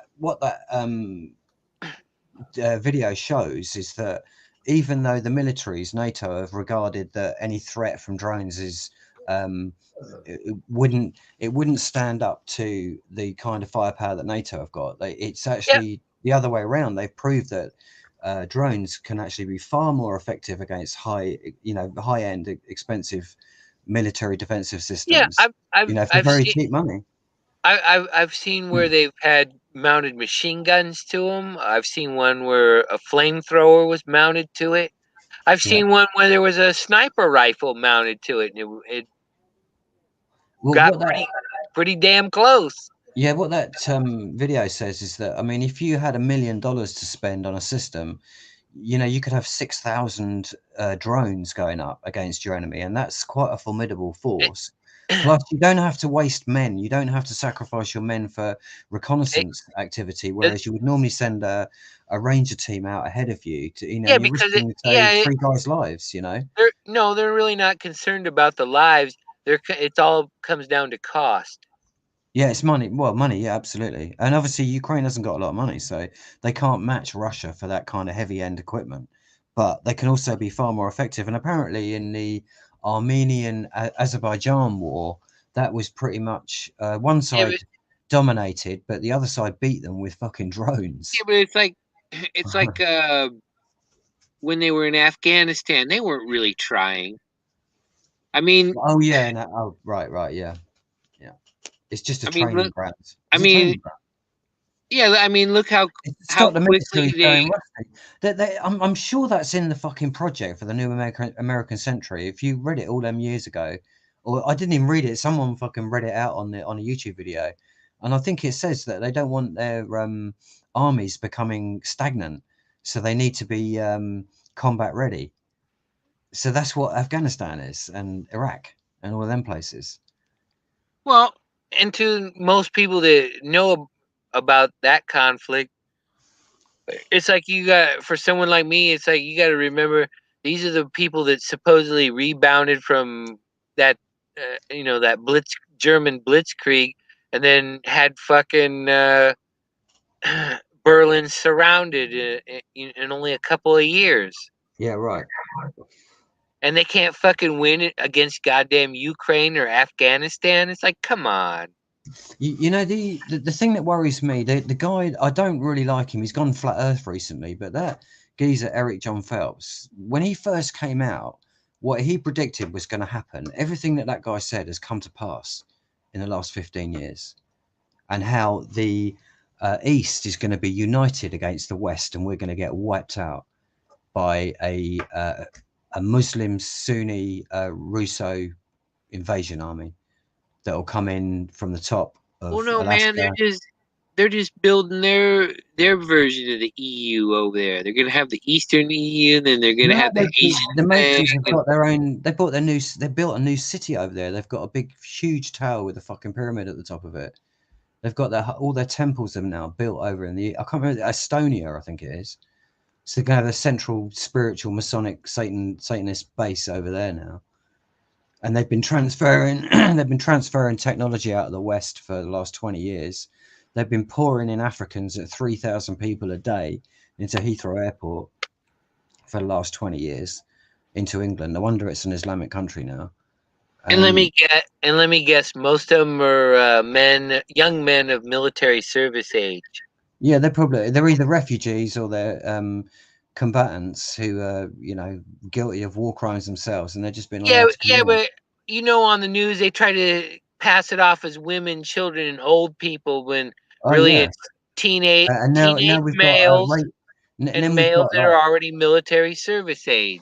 A few years ago in Bradford, we had sort of rape gangs, sort of like foreign rape gangs going out raping girls, opening up shops. So the girl goes in there to get a kebab or something, and they grab her from the front of the shop, take her out the back, and gets raped by about 10 men. And that's, that's the immigration laws coming in from these military combatants, because what they've grown up with over there is just genocide. That's normal every day to them, genocide. People having their and it's all being done by design. Yeah, that's it. So when they come over here, well, we only raped her. We didn't kill her.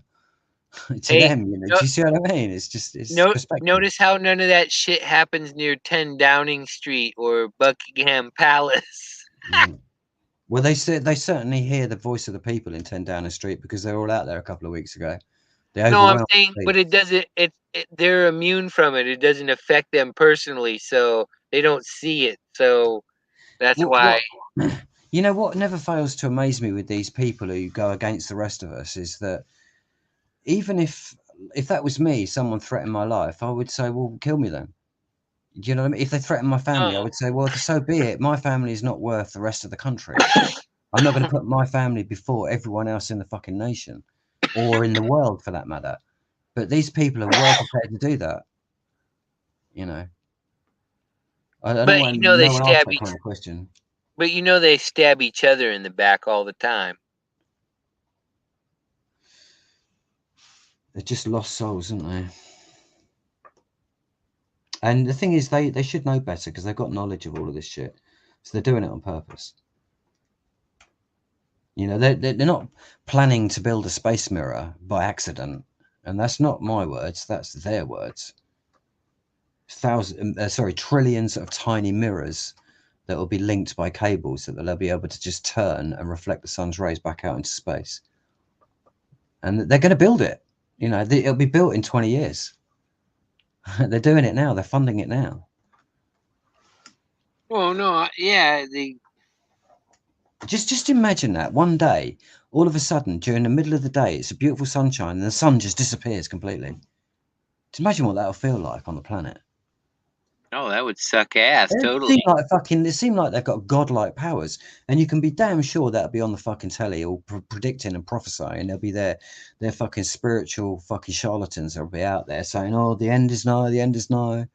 This is they've already made movies about that kind of shit. It'll be Prince William will be the new Messiah, man. Right? Yeah, it could be in his lifetime. I mean, how long is it going to take him to build that? I don't know. With mass production, the way they can streamline things, not very long. I bet he'll live to be 100 too, huh? Oh. Maybe he's going to be Philip reincarnated. Maybe Philip, he has to go to that fucking pod. He has to get in that pod, and the energy of Philip is transferred back into fucking Prince William. So it's Philip rules then as the king. Like the fucking Stargate movie or something. Maybe Philip died, but that was just his body. That was just infested by that fucking what were they called in Stargate? Oh, I can't remember what they were called. The Goa'uld. Yeah. The Goa'uld. Yeah, it's a fucking worm thing that attaches itself to your brain. It's going to transfer to fucking Prince William, and he's going to become king. And he launched a virus. It's already happened, mate. It's like that's COVID, isn't it? It already tried. Right. Well, notice they didn't try to say he died of that. So he just died of natural causes, whatever the fuck that is. Dave, to be honest, mate, I started out on the spiritual quest, but I've joined your ranks now, man. I want to get in a gunfight with these motherfuckers. That'd be cool, wouldn't it? And there won't be no commercial. That's it. Well, the only time they'll come to a gunfight is when we haven't got any. Right? Yeah, that's what they do in England. Yeah, it's amazing. The bully don't bully when he's outnumbered, does he? No, that's it. It never fails to put a smile on my face every time I see that in at a big protest. I mean, that's the one good thing about all the protests. It shows that because the police are like just their ego tripping, aren't they? When they're all out there in force in their uniforms all together, and they're just strutting their stuff and intimidating all the little people. And then when the crowd gets much bigger than them, all of a sudden, and then they shit their pants and they ain't laughing and smiling and strutting their shit anymore. And the crowd's like, "Fuck off, you pieces of shit!" And it always amuses me when I see that. It's good to see that. Right?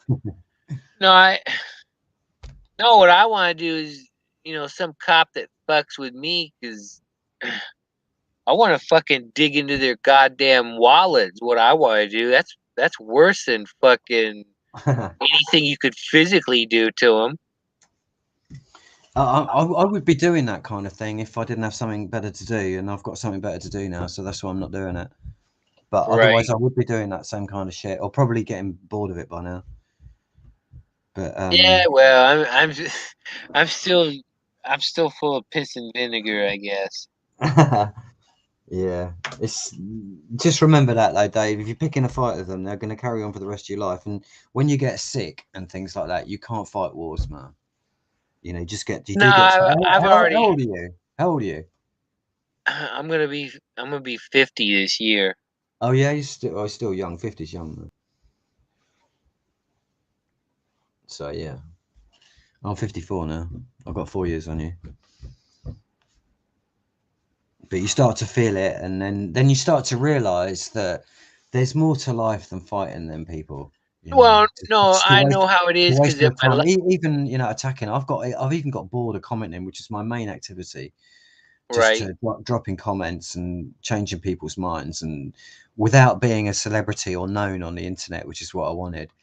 I can be anybody anonymous, and it doesn't matter what the fuck I say, because if you've got an ego to protect, you can't say what you want. right. Whereas with me, I can say what the fuck I want at any time, whenever I want, and that's why I don't go in for the personality thing on the YouTube anymore. Right. I was really literally only interested in the truth and freeing the planet. That's really what's important. Yeah, I know. You kind of go into shit wanting to be a crusader, huh? No, I didn't really want to be a crusader. I was into music. I was, into that kind of thing, into, transcendence through music, and not shit fucking music. I'm talking the real shit that lifts your spirit and makes the hairs on the back of your neck stand up. Right. And that kind of music, and high vibrational stuff.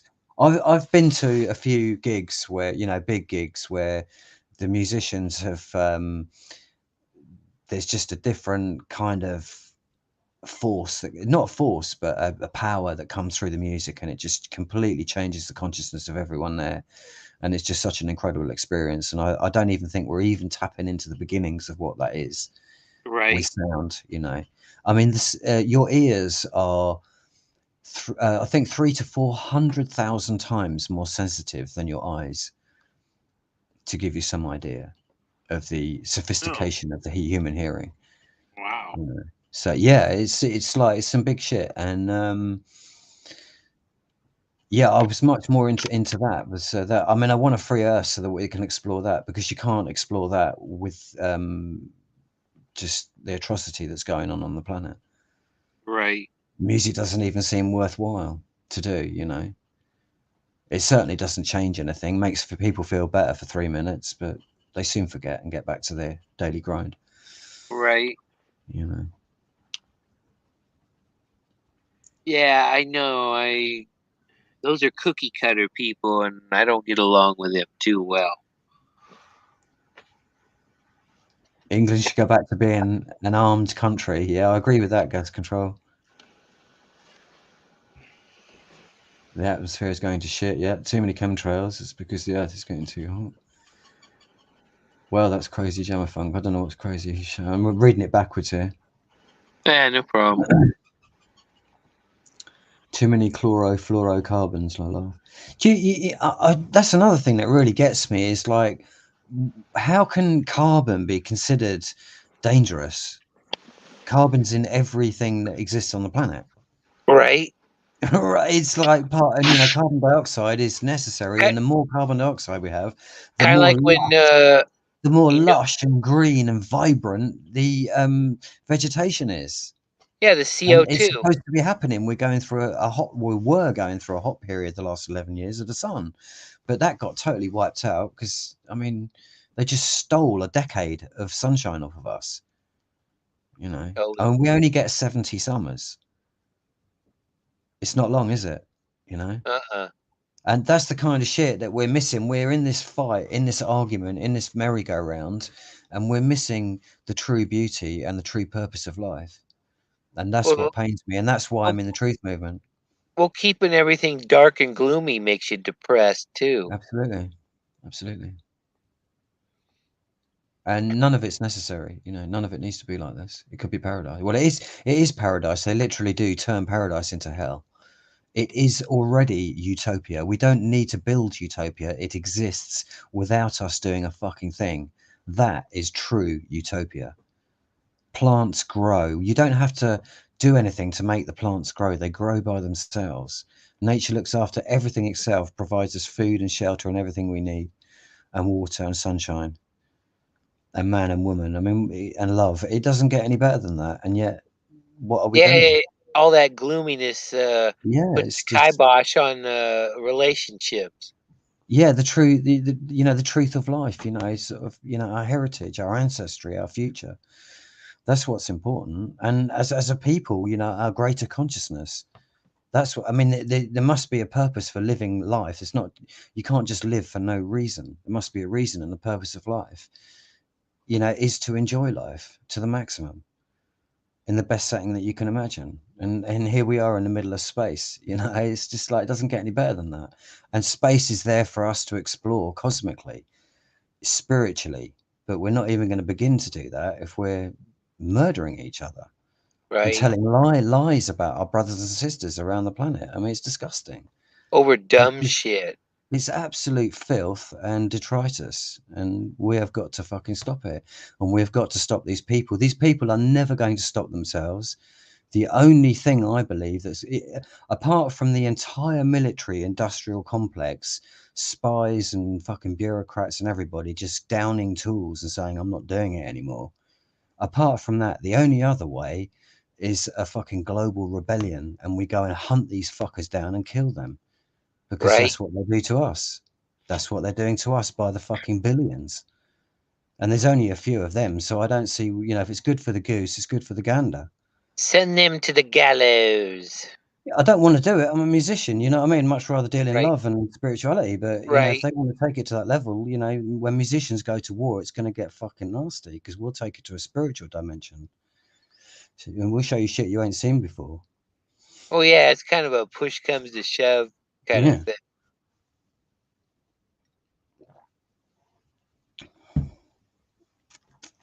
You can only turn the other cheek so much. Well, just stupid, aren't we?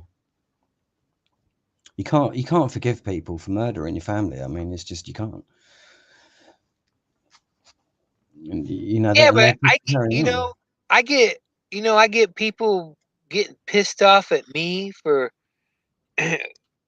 shit that they same shit that they fucking do.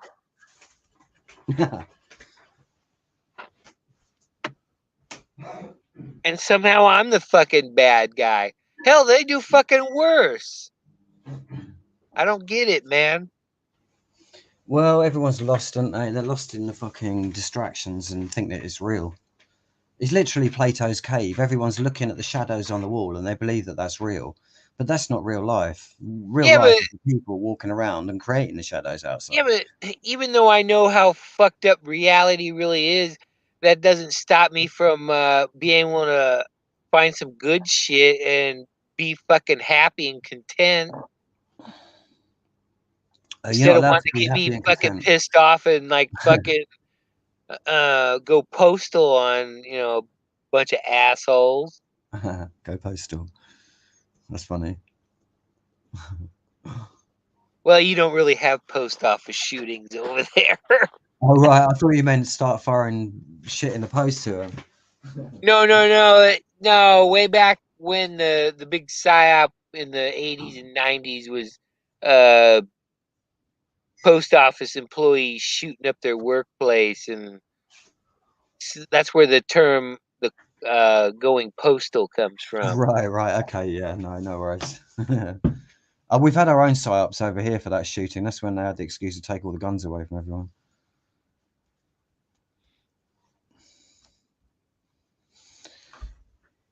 Yeah. Well, what do we expect? We're slaves, so Right. they're not going to give the guns to the slaves, are they? He'll protect yourselves from our henchmen. Be some fucking comedy show, isn't it? Right. Holy hell. Do you know the last time I spoke to you, Dave? Right, the Egyptian revolution just happened. Right. And we were speaking about it and then do you remember for about 3 fucking weeks, 10 million Egyptian people were all, or 50 million of them, I can't remember how many, were in Tahrir Square, and they're all kneeling down praying to Allah for about 3 weeks, and then all of a sudden a new fucking faction of the corrupt government took over the government, and everyone went back to being a slave. Right. It was like, what the fuck? You had your country for 3 weeks and you just sat down and prayed and did nothing. You know what I mean? It was just like, I think that was the final straw for me. I was just like, I gave up then. I was like, no. Right. They literally had their, and apparently the new regime that's in there now is 10 times worse than the one that they got rid of for being corrupt and persecuting the people. These thought- fuckers are even worse. Are we talking about Syria? No, this was Egypt. Do you remember Oh, Egypt? okay. In Okay. Tahrir Square. The whole country went to Tahrir Square, and there's about 50 million Okay. people there or something. Okay, and then You could say Syria Syria. was after that. You could say Syria. That was the same thing with fucking Assad. Assad. Yeah, Yeah. it's the same thing there. And that guy who sung that song, that musician, here you go, a musician gets involved in the truth movement, and they murdered him because he sung that song that fucking "Go home, you agent of the CIA, you monster Assad" or something. It said in the fucking chorus line, something similar to that word, you know. And that Bashir al-Assad, that's his name, isn't it? Bashir. Yeah. Well, al-Bashar or something. He's a doctor, and he's British educated. Yeah, there you go. Yeah, he looks British. Well, he's got that. He's got that arrogant, stuck his nose in the air. I'm better than everyone else. And he's got some white woman as a wife, you know. But yeah, I don't know. I don't know what. He doesn't even look Syrian, does he? He's not even. He doesn't even look Syrian. That guy. I don't know what. I don't know what Ivy League shill school he got his medical degree at. Right. Yeah, he's an actual medical doctor. He's not a doctorate. Right. Which those are all. You got to be part. Well. You got to be part of a club to do that too, right? Well, he obviously didn't take the Hippocratic Oath then, did he? Right. Thou shalt do no harm. You know, like incinerate from the air with cluster bombs your enemy. I didn't go too well with the Hippocratic Oath as being a doctor. He made that up at his lodge meeting. Yeah, you know, no harm. His sacrifice to Moloch or whatever the fuck.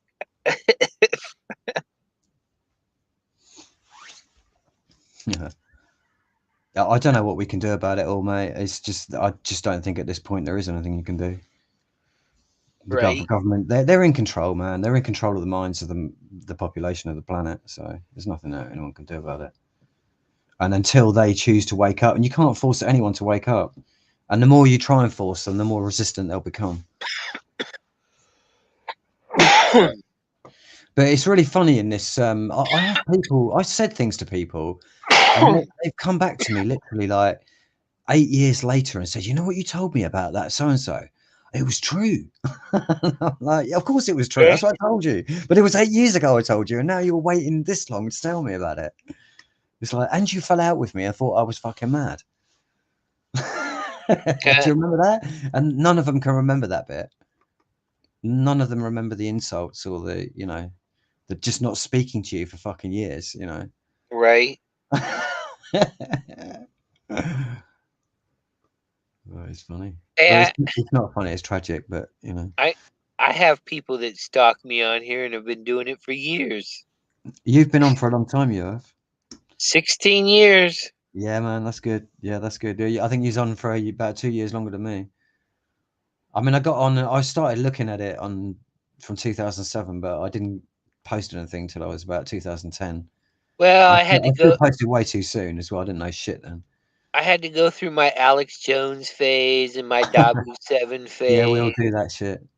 I mean, that's the thing that I was trying to explain to Becca, is that she was saying, "Oh, we should go and capture a TV station and then just broadcast the truth."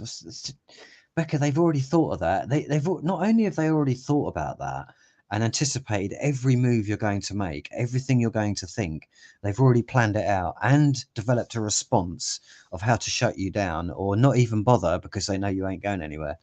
And like they put it in that movie They Live, and because that's what they do in that movie, they go and take over the TV station, and that's what everybody thinks when they wake up, is that this is what we can do, we can change the world and that. But they just come right out and tell you in the movie, you know, what you're going to do and what you're going to think and how you're going to behave. And as I was waking up and as I'd done all of these things, I suddenly remembered that movie and I watched it again and I saw all the things that I'd done in that movie.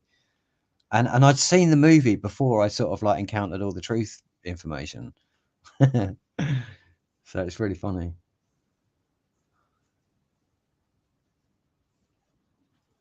It's like, even though I knew the information about, they'd already told me what I was going to do, I still went ahead and did it, thinking that I was original and creative. Right.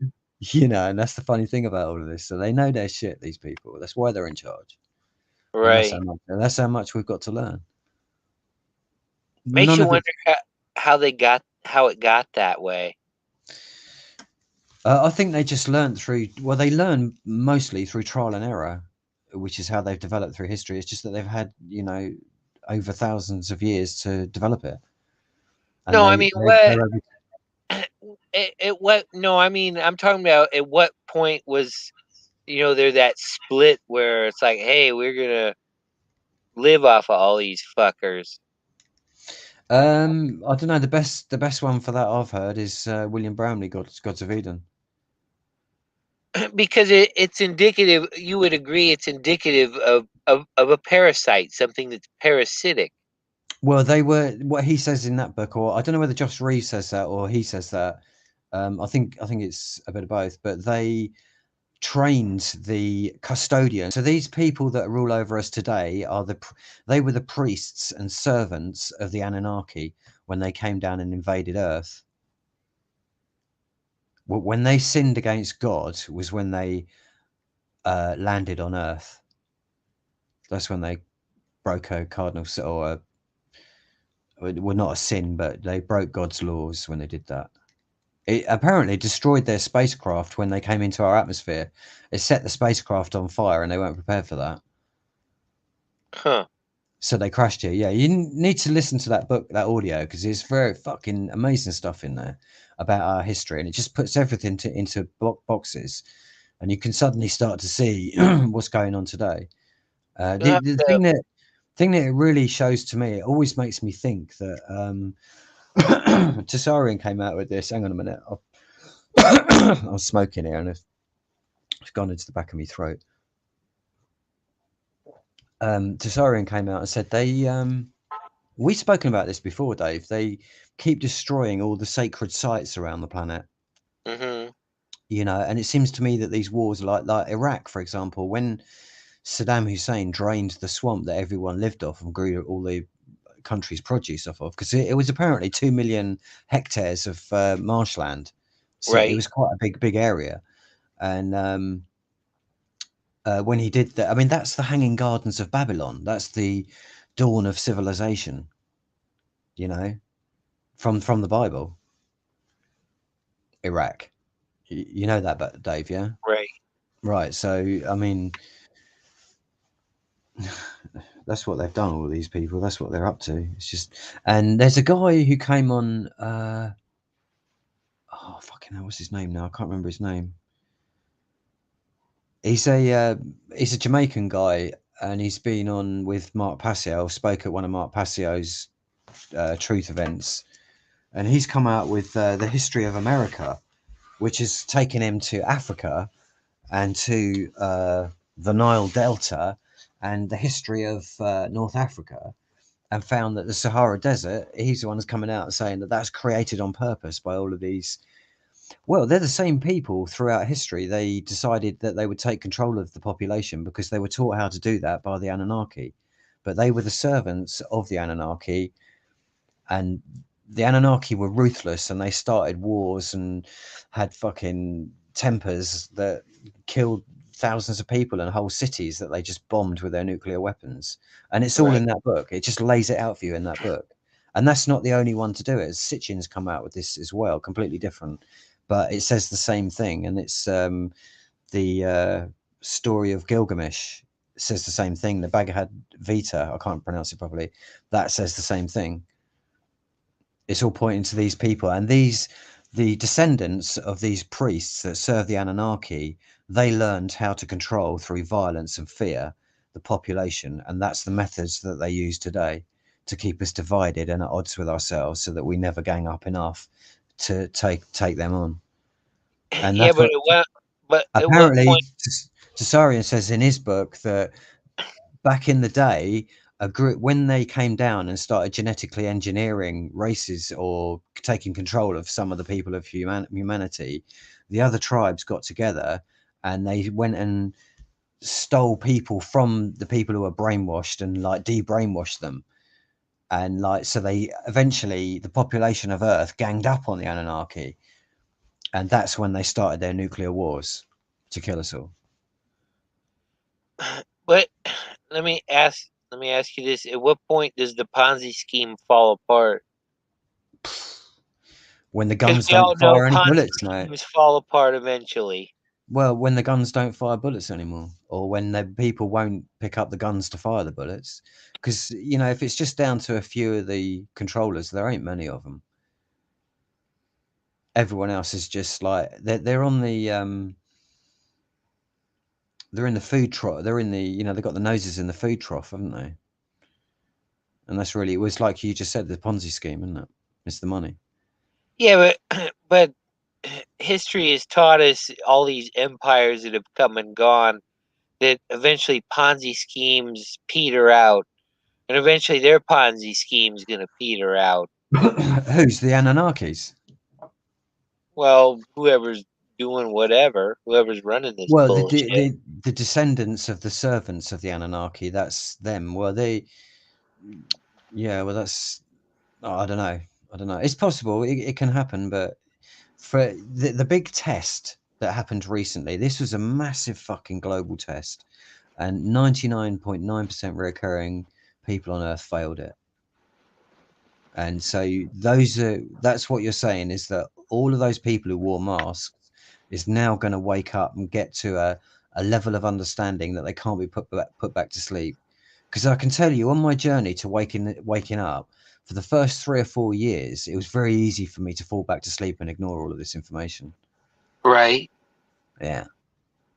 And that's what everyone's going through. So we're expecting, say, 60 to 70% of all of those people to wake up and take on board this information.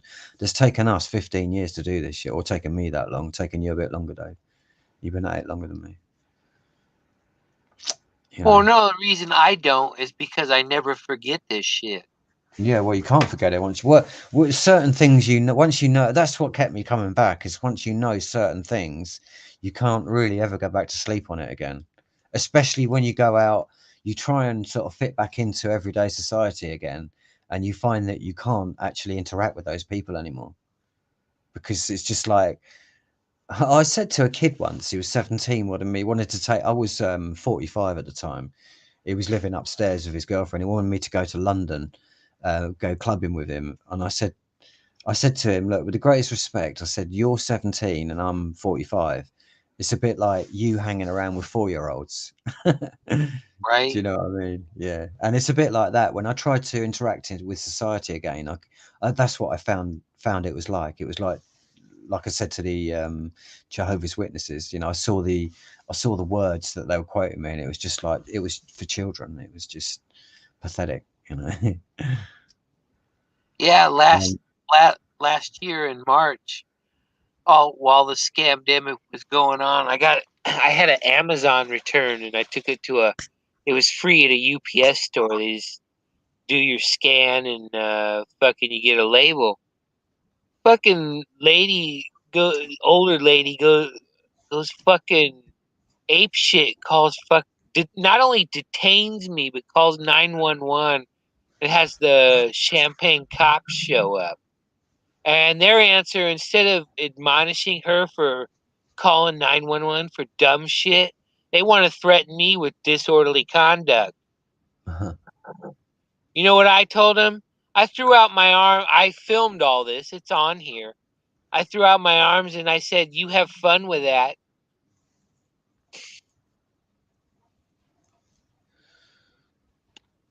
That's why I say I like telling them that I'm catfishing them. They try to use ad homs and threaten me, and I say, hey, go ahead and do what you need to do. And you know, You ain't got time for that, Dave. Fucking hell, man. Seriously. yeah, but it's something to do. Yeah, you ain't got time for that. Well, I ain't got much You else know what going it is on. to do. What we have to do is to do all the little nitty gritty things that we don't want to do, and that's what I'm doing right now. It's getting that shit done, so that I never have to do it again. Because that's what holds us back from going out and being productive. It's all that shit, being distracted. Right.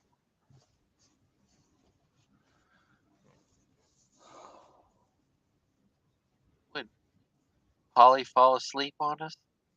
Yeah, I don't know. She's been off for a while. What happened to Bright? He just disappeared. He said he was having internet problems. All right. He was gonna be in the remember you said chat, earlier. but Yeah. I don't even think there's anybody watching right now. No, wait a minute. Yeah, there's nobody watching right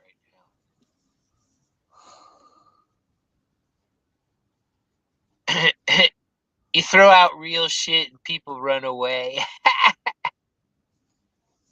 That Raging Dissident is inspirational. He he went to Afghanistan twice. He was out there, and he's been in the military 14 years from when he left school, joined up, went to fight the war on terror, believed all that shit, and then he came out and realized, you know, seen all this information, and has come out and realized it's all a load of shit, and it's all controlled and just for the profit and of the few over the division and the catastrophe of the rest.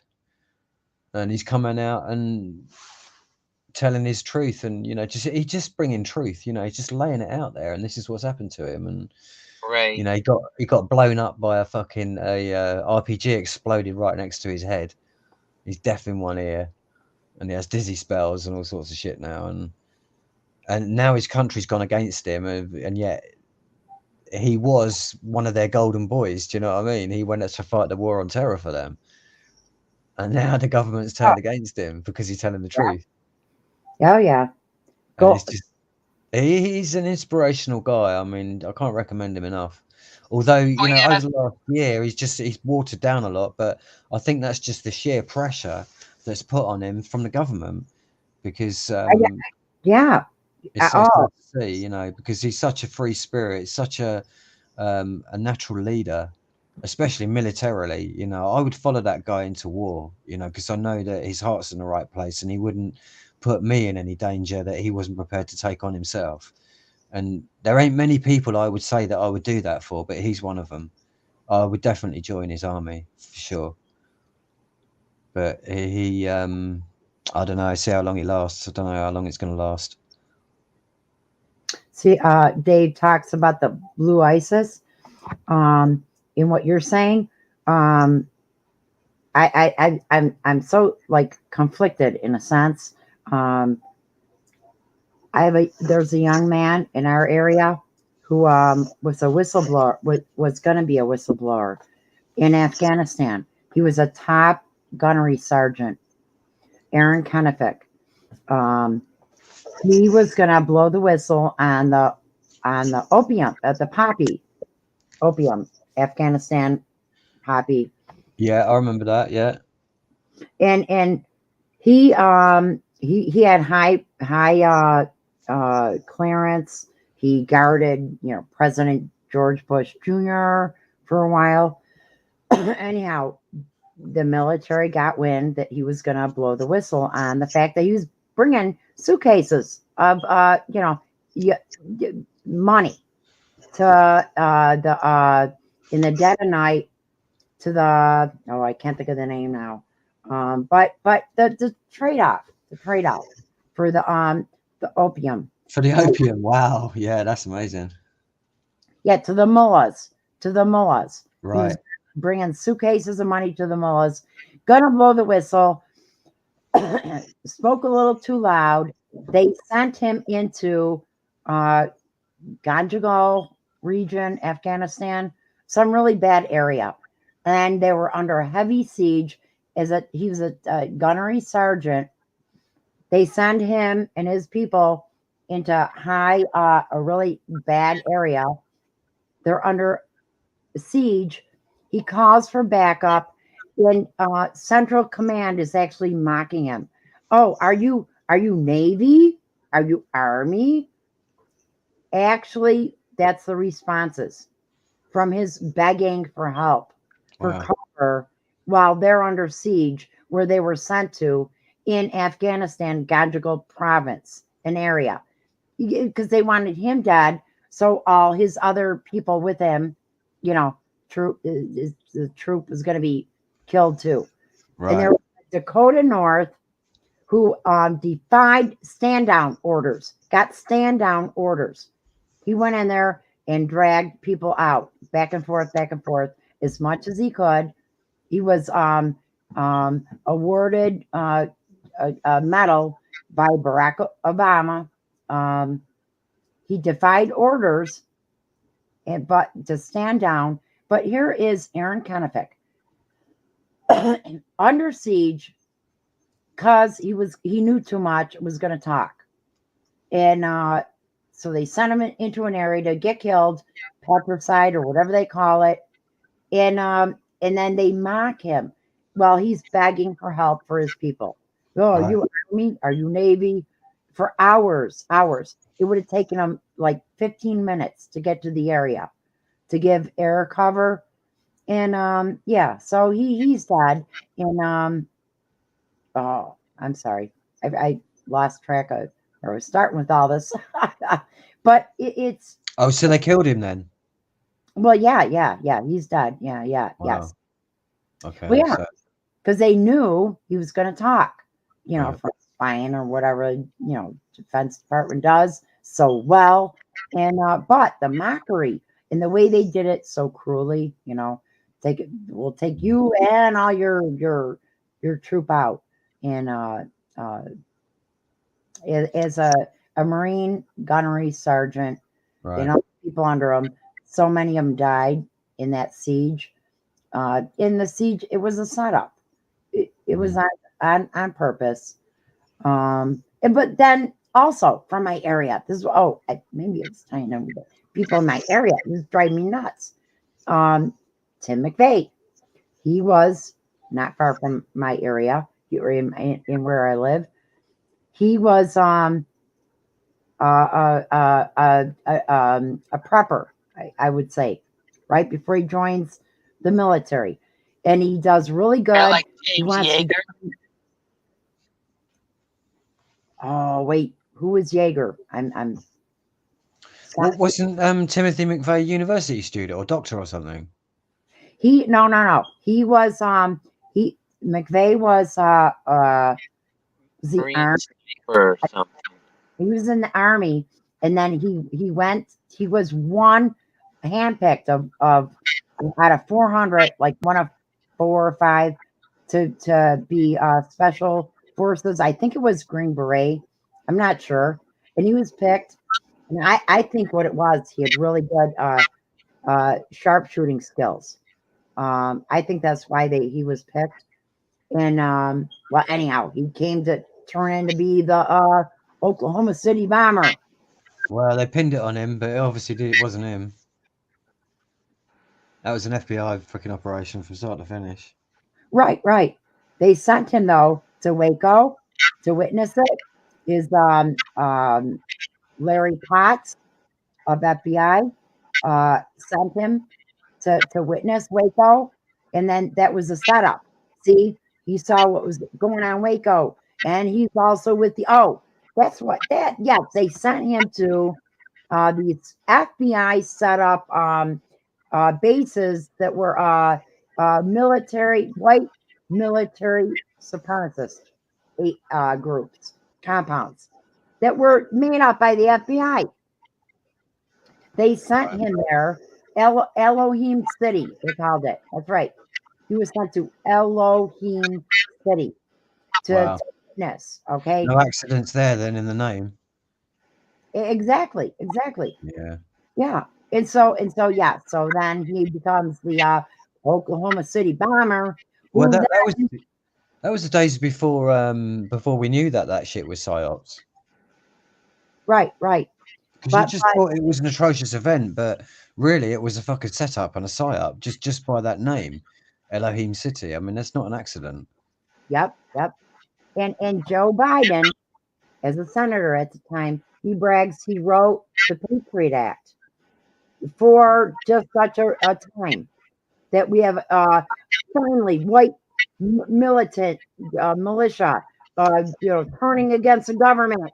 And you think about it the whole time, Jamer, you got me thinking. Every major false flag, it's been somebody running for the government. Oh, God, take them out. Can't let that happen. Waco, Ruby Ridge, and then school shootings and all that. But yeah, well, it's been one after the other now, isn't it? It's like a continuous stream of these events now. Yeah. Well, there was for a few years, all the Sandy Hook and Boston bombing and all of that shit. But Oklahoma City, it was 7/7, 9/11. No, but Oklahoma City was a militant white supremacist going after the government, the ATF, because in the Murrah building, that was the home of the ATF. So here's Timothy McVeigh tied with Elohim City because they sent him there, a white supremacist, and he's trying to attack the government. And so Biden bragged that he made the Patriot Act. That was right after that. That's where the Patriot Act came from, or it came into effect. I forget which. And Joe Biden was a senator at the time. But wow, really? So Biden's behind the fucking Patriot Act? Oh yeah. Oh wow. Yeah. And no accidents there then. That's why he's become president. Yeah, but in the 80s, Reagan signed Rex 88. Right. Yep. Rex 84. Rex 84. And then who's the hero? Got his own TV show. The hell's his name? It was with Reagan. Geraldo Rivera? No. He's a Marine hero. He had a show. He helped with the Rex 84. No, not Jesse. You're talking about Oliver North? Yep, Ollie North. Oliver North. Ollie North. Yep. North. And Rex 84. See, Ollie North was too powerful to go down. Right. He was too powerful to be convicted and go to jail. But if that's your Marine gunnery sergeant, they can kill him. He was Ollie North was working side by side with the Rex 84 plan. Right. which you can detain under continuity of government, COG, can detain Americans indefinitely.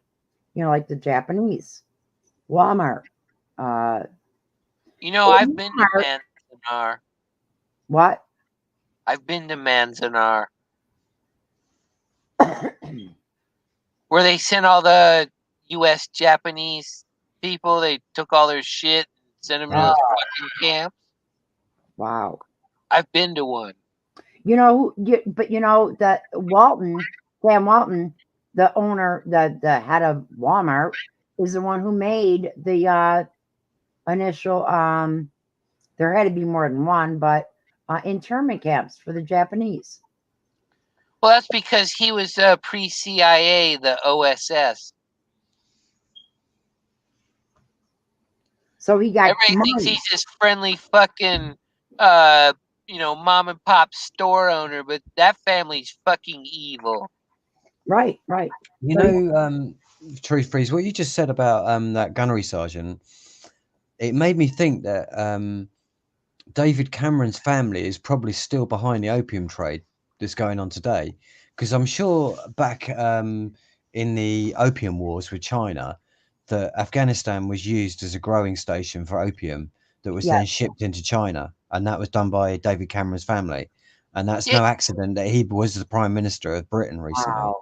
Yeah, That was his family, yeah. And that's still going on today. So that guy was killed trying to blow the whistle on that. But it's fun. That's why I've given up with this, right? Because that's the level that you're fighting against. They will fucking kill you in order to keep these people in these powerful positions whilst they rape and destroy the world. That's the fucking problem. And no one is there to help you or protect you. You're on your own. And they dragged us into it. Yeah. Over there. What do you mean they dragged us into it? No. Oh, what, you guys are, or the Americans? Yeah, right. Well, yeah. Well, I mean, that was easy because you wanted the money. Too. You wanted the money. You wanted control of the eastern. See, that's in the project for the new American century. That's why that general was saying that they went into all those countries. We're not just going into Iraq. We're going to go into 7 countries in all. Yeah. In the Middle East, because we want control of the Eurasian landmass. That's what they said in that fucking project. Yep. Libya. And that's exactly what they've done, and they've done it. And what Phelps says is what they're doing, unbeknownst to all the generals, is they're building our enemies whilst they're doing it. Over 100 years, they've been waging war with the fucking Persian Gulf, and now everybody on the planet hates us in the West for that, culturally speaking. Right.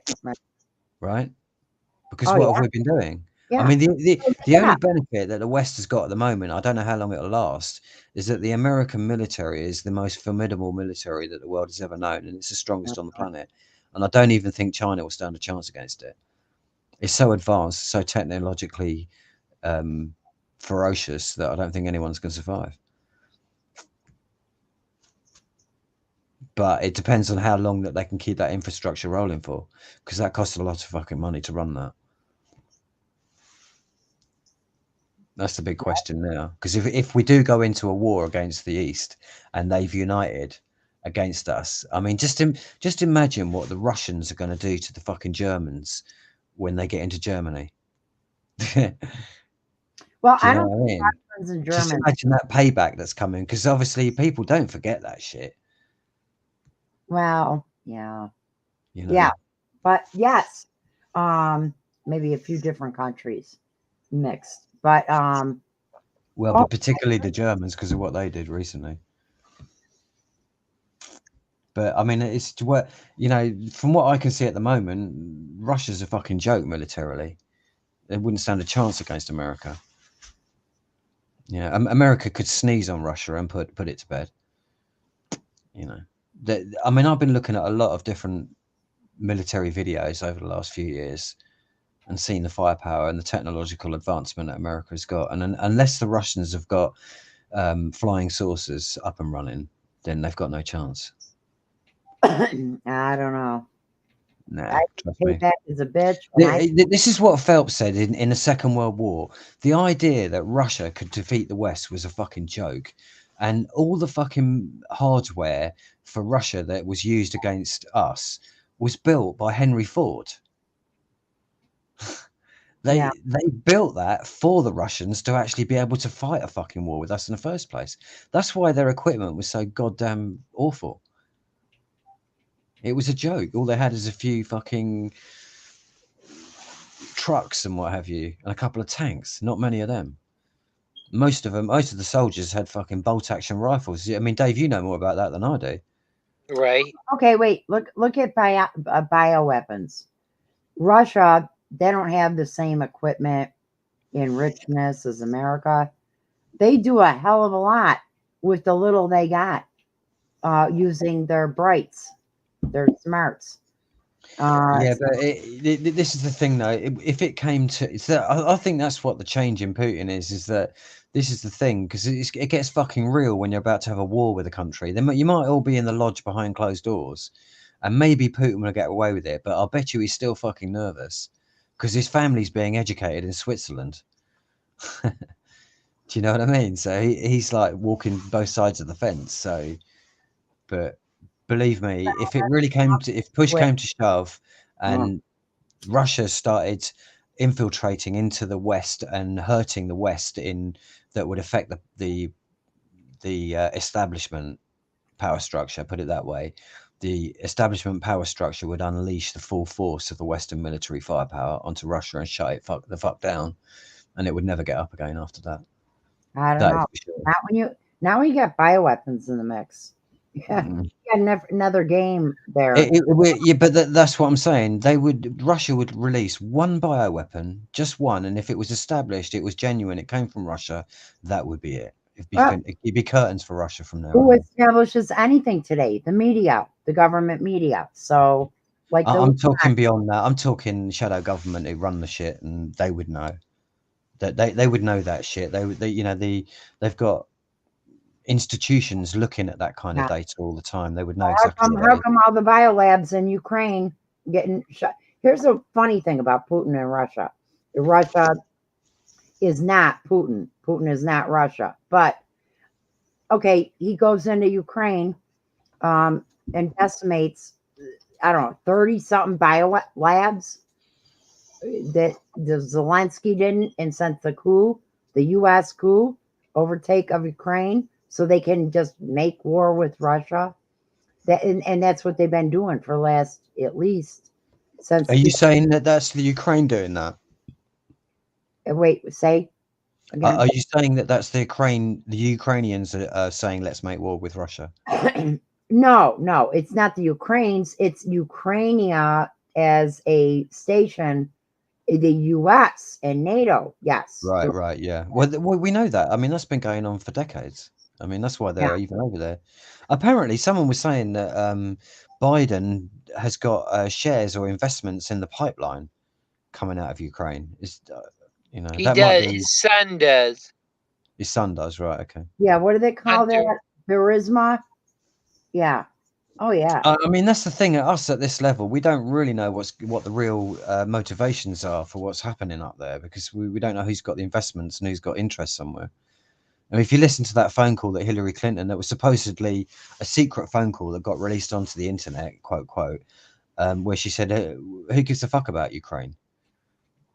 You know, and that was, so, I don't know. And now the same party's in, but we've got a totally different policy towards the Ukraine.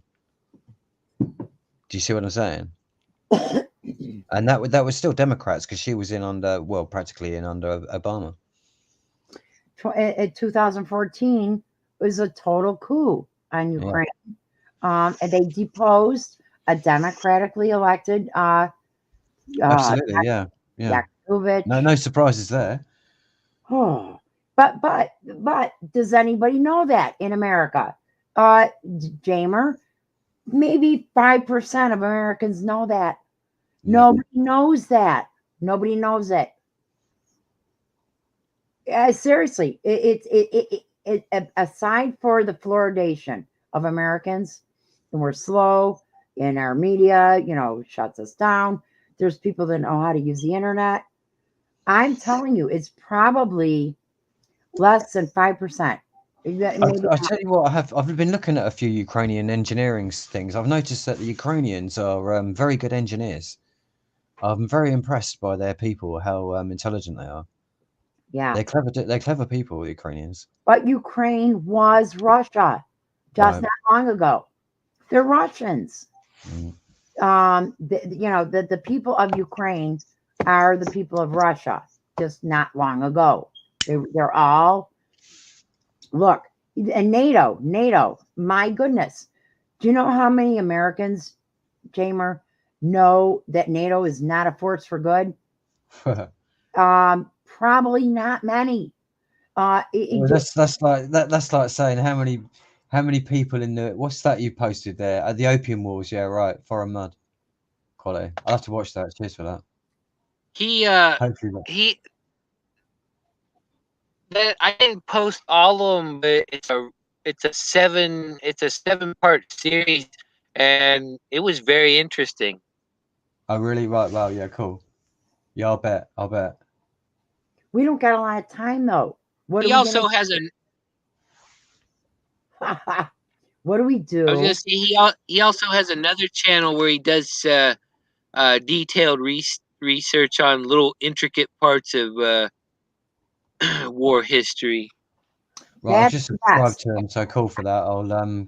I'll start following him.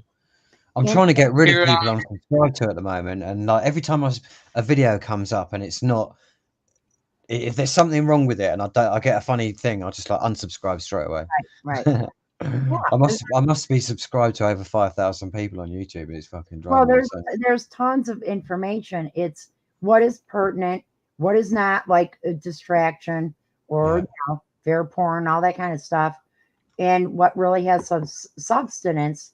And it's really rough. It's especially in the last few years. Here's his other channel right here. Oh, don't give me too much. I've already got more shit that I can look at than I've got life to live to look at it with. But you know what? While you guys are saying that, there's one. Well, I kind of like this end of it. Look at you lot. I'm not looking at it anymore. That's it. I'm done. There's one guy posting on Ukraine that's in Ukraine, and he seems to know what he's talking. Independent journalists, it's rare today. We don't got a lot of that. We really don't. Now I can't find it on my YouTube. But yeah, it's the thing is, how much do we need to know? How much can we know? What do we do? What do we do about it? What are we gonna do about it? Let me explain to you how bad they fuck with us, right? Yeah. In my local supermarket that I go to, they started doing this really nice freeze-dried instant Colombian coffee. Yeah. And all of a sudden, it was so gorgeous. It's like, actually, I remember tasting coffee like that from years and years ago, which is why I even started drinking it in the first place, with too much sugar in it. But it was that bite and that little zest it gives you, like when you've drunk a decent cup of coffee. And this little jar of coffee had that in it. I haven't tasted for years. And then I was buying it for about 3 months. And a couple of times, I very rarely do this now, but I got caught short. So I didn't have any cash on me. So I used my credit card. And the second that shit went on the credit card, within 3 months of that happening, all of a sudden that coffee tastes like shit.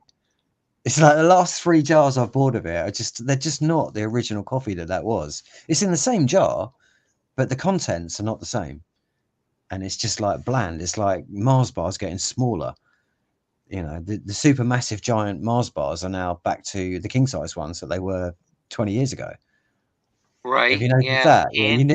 But it's like, that's how well they can fuck with us now. That's how much control they've got, and that's what people are really frightened of, and that's why no one wakes up. Tailor-made. Hey? Tailor-made screwing around with people. Yeah. Yeah, tailor-made screwing around. Absolutely. Yeah, absolutely it is. And apparently, according to that Phelps, I mean, prior to the internet and the technological age, the Jesuits and the Catholic Church have been doing this forever. They've got dossiers and files on everyone in every village, in every town, in every house in the world. Yeah.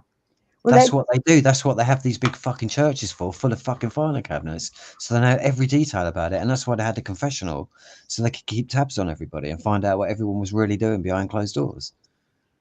yeah. Taylor. Okay. The people that are targeted, I've heard, our government will spend like thousands of dollars to get the house people, to live near somebody, to mess with them, or, I mean, Well, that's what Firecat said, wasn't it, Dave? Right? That's what she was saying. I don't disbelieve her, Dave. I don't know why you think she was nuts. She didn't sound nuts when she said it. Because I've heard that a lot, but they're being gang stalked by the government. well, you think, okay, you can't do Yeah, but that. she Can't have just says a every- lot of odd shit Okay, that doesn't make okay. sense, period. But that's aside for that. No, I'm talking about people I've heard their stories. You go like, okay, really, my neighbor is weird, and my nether neighbor, am I left, am I right? Like, how does it happen, right? You know, when I live in an apartment, whatever, the government will spend tens of thousands, if not maybe more, per month, whatever, Well, to harass people. They will. They'll do that. well, if they really were picking on her, they picked a good person because, she had admitted at one time, I guess she was a hardcore drinker and stuff. So, Well, I she mean, said she ran that bar. She grew up. Her auntie died and left her that bar, which was worth quite a lot of money, maybe a couple of $100,000. And she was right, running the bar, and then the FBI or the CIA came in and harassed her out of it. I can't remember whether she said she had an affair with one of them who turned out to be a Fed, and he totally fucked her up in the head or something. So, I mean, that's another thing that I liked about that Novell. He said some things like from inside of the government that you can get a different picture with. He spoke about some guy who, Kerry Cassidy said, oh, he went off the rails, or they said he went off the rails. And Novell said, yeah, well, they greased the slope for him. If he wasn't going off the rails, they certainly greased the slope a bunch for him. So, and I can't remember who it was. It was somebody under Hoover or something like that. It was quite high up there. And so that kind of shit, to disrail people, it's quite easy to, gaslight people and make them go fucking crazy. right. So. But yeah, they stole her fucking stuff. So if that wouldn't send anyone a little bit crazy, Mush, I mean, I don't know what would. No. And that word. So I don't disbelieve Firecat. I think she was genuine. I don't think she was taking the piss. No, and that word gaslighting, that's exactly a perfect term. Yeah. Look, the government does this. Our CIA, oh my goodness, they got billions, I'm sure, billions to spend yearly to mess with people. That's their job. Mess with people. Look, would they do that one guy with LSD, pushed him out the window, and that's where it would expose some of what the CIA was doing. I forget the guy's name. In the Sun, finally found out some of the story like years later. Oh, they were like testing LSD as a tool. I can't remember his name. There was a town. They put it in the water supply in France, and the whole town was tripping. And like people were running around fucking naked and shit, and like I think 15 people died. Look, because of like the well water was poisoned. It's not the CIA per se. I think the CIA did it. Yeah, the CIA did that. Yeah, but it's the wicked in this world. Their biggest, what they like grown over. They want more than anything, mind control. And so the LSD for a while was their hope, and they experimented so much with it. And but beyond that, it's all the other ways. But I can't remember the guy's name. It was in the 70s. They pushed him out the window. He fell to his death. I think he was in the CIA. And his son finally found some of the truth, how he died. Well, he would because he would use the LSD, and he just jumped out the window. No, they pushed him out because he was going to be a whistleblower on what they're doing. But yeah, they love these wicked sycophants in the world. Not LSD is not a really great mind control. Fluoride, yeah. Masks, yeah. I don't know. Other things, yeah. Shoot, can't believe I can't remember his name. But Yeah, no worries. yeah, no, yeah. It's just you got to know the bigger plans. You just and see it, right? Step back and be able to see it once you know it. And all you got to do is look at a little history. Oh my gosh, study a little real history, untainted, and you'll see. And any of the wars, the false flags, how they do stuff, and the bankers funding it, and the goal in the end game, right? What's that leading to? They're ready right soon, and they already know it's going to be easy because they got, I don't know what percent of nations to get injected. I'm going to say about 60%. I might be wrong, but Probably more than that. I think it's more than that. There's only a few places that can go along with it. Oh, I think Sweden stopped before they started ejecting people. I seem to remember they were in the news, sort of like it's not going along with it. In the Western places, and there was Sweden, quite a few African nations who refused to go along with it because they've been the black experimented on for decades, and they knew that this was a fucking another genocide being perpetrated on their people. So they refused. But a lot of their leaders were murdered. A lot of their presidents and prime ministers were assassinated during that. I'll guarantee you. In the last 2 years. Tanzanian president. Yeah. Oh, we use the swabs and goat milk and yeah. I mean, that was the guy. Yeah. But you know what? Also, Native Indians. They don't trust the government. No. So that's Who where can they blame them. How do we get our black people in our You've gone your voice has gone electric, Dave. wonky? No, I said all tribal leaders of these reservations. You still sound wonky. Yeah, you sound like Twiggy from Mork and Mindy, Dave.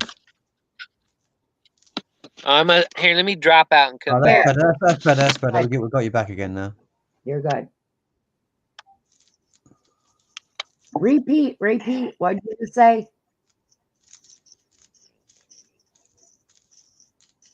Oh, he's gone out again now. Wow. But yeah, it's there's so much. It's like no one person. You cannot fathom all the Do I sound better? Yeah, you it cleared up just before you went. We tried to tell you, but obviously couldn't hear us. Oh, okay. No, I said the Indian tribal leaders, they've all sold out. Have they? Well, some of them have, yeah. Yeah, well, Look what at do some of them, they some got of it- casinos for? They've what? Dave, say that again? I said casinos. Oh, right, yeah, they're running the casinos, yeah. Well, they're trying to make some money, aren't they? Well, the higher ups, not the locals. No, they're not going to get the trickle down. No, I've heard where if locals don't go along with the tribal leaders, they don't get their casino check. Well, in New York right now, they're freezing out. They're playing some bullshit game, freezing out they're freezing their checks in New York. But you know, aside from that, what is wrong with the Chiefs? Right? They're all sellouts now. Really? We're gonna sell out? Yep, pretty much. For the you can't really blame them after losing 400 million people. You know what else can you do? I mean, it's like you're the only ones left. No, but they're selling out to their own people. Oh yeah, they'll fuck their own. Yeah, I know. Well, that's how they lost their country in the first place. Is they didn't stick together. Right. Well, I don't know. That's how Britain has lost Britain and it's now become an Islamic state because we're not together. We're not united. That's the most important thing that America needs to learn is to stay together. Divide and conquer. Oh, America will never be together. First off, we got 17 genders. Are you kidding? So there's no men and women anymore. No. It's illegal now, isn't it? It's hard to speak on. It's like you can't even say it out loud. It's like It's funny, right? To protect my dad against the COVID vaccination, I had to change the topic and talk about the gender wars that are going on. And I said to him, I said, Dad, what you've got to understand is you can't trust the men in the white coats. I said, look at the people having the sex change operation. I said, that's a war against men or boys in particular, where you can't blame them. They're already mind controlled. But what about the doctors who are highly educated and performing these operations? Why isn't anyone questioning them and their efficacy? You know? Right. It's like, yeah, and I said that to him to try and jolt his brain to make him think a little bit laterally yeah, about the the efficacy of these doctors and what they're actually doing, and because that's going on in Britain. That's like a leading Western country. That shouldn't be fucking happening. right. And what did your dad say? What did he say? Well, he's got he used to have a good ability to sort of make you think that he'd listen to you, but he was a very good salesman, my dad, and he that's what he did for a living. And he was always able to convince me that he'd listen to it, but then I'd catch him out the next time because I'd mentioned something like the chemtrails again, thinking that we'd progressed and he had accepted it as a truth, and then he would have reverted back to starting from ground zero again. Like, chemtrails are happening, Dad. You've mentioned that before, but it's why there's no sun and it's fucking freezing cold in the middle of summer. And it's just Right. I've done it for 2 decades now for him with things. Before I even got on the internet, I started to wake up before this. I had a spiritual awakening that just shook me out of this. And Wait. I got to tell you, you said spiritual awakening. That is key. I don't think people can awaken without it being a spiritual awakening. I really don't. But okay. It's actually a second birth for your mind and your brain, and it's very physical as well. If you let it naturally happen without forcing anything or without trying. I was so stupid and thick, I didn't know what to force or what to do, so it just happened all on its own, and it just gives you a completely different perspective. Obviously that's an enlightened perspective of love and happiness and joy of being alive, and that doesn't fit in very well with a world that's lying and murdering itself. Right. That's right. So Wow. that's funny. But yeah, it was inevitably gonna happen. But I think for the rest of the people, unless you go through something like that, I mean, it in Egypt, it used to be a common thing. It's commonly accepted that this was what was going on. This was enlightenment. This was transcendence. This was evolvement spiritually. That's the whole reason for that stuff out there. And I believe that stuff was built by us and not the Anunnaki. I don't believe they had a part in that, because this planet has been here for so long that we've had countless civilizations come and gone, very high-tech advanced civilizations. I mean, they still haven't explained the NASCAR lines. You know about the NASCAR lines? Right, in Peru. I mean, they still haven't explained what the hell that is and what the meaning of it is. I mean, even Brian Forrester is saying that they don't really know what that is, and he's probably the world's foremost authority on that stuff. Right. So what civilization was that from? That's my first question. What period of time was that? And that wasn't in the last 5,000 years. Right. Probably never know. It's just the engineering, the precision of the engineering in that is just, you know, incredible. Right. Perfectly straight lines. I don't know how long those lines go on for. Is it hundreds of miles or something? Yeah, you have to be a few thousand. No. It's it's incredible height that you have to be to even fucking be able to To see even that and see it, do it yeah. right. Yeah, absolutely. You need a helicopter or a spotter plane. And then there's the crop circles. That's a fascinating subject in itself because some of them are Right. obviously made by man-made, but some of them you can see definitely are not. They're just too sophisticated and intricate, Right. and the wheat is laid too well and too uniformly to be man-made. So what is behind that? What's going on with that? There is obviously some extra level of technology. If it's us doing it, there's an extra level of technology going on. Right. Maybe those NASA lines were a sign. You've gone electric again, Dave. No, I said maybe it's a sign. Well, that's Like it. I a mean, billboard. on its face, that's what it's supposed to be. It's supposed to be, but I mean, I don't know what Right. what the agenda is behind it, or if anyone has actually got an Right. agenda behind it.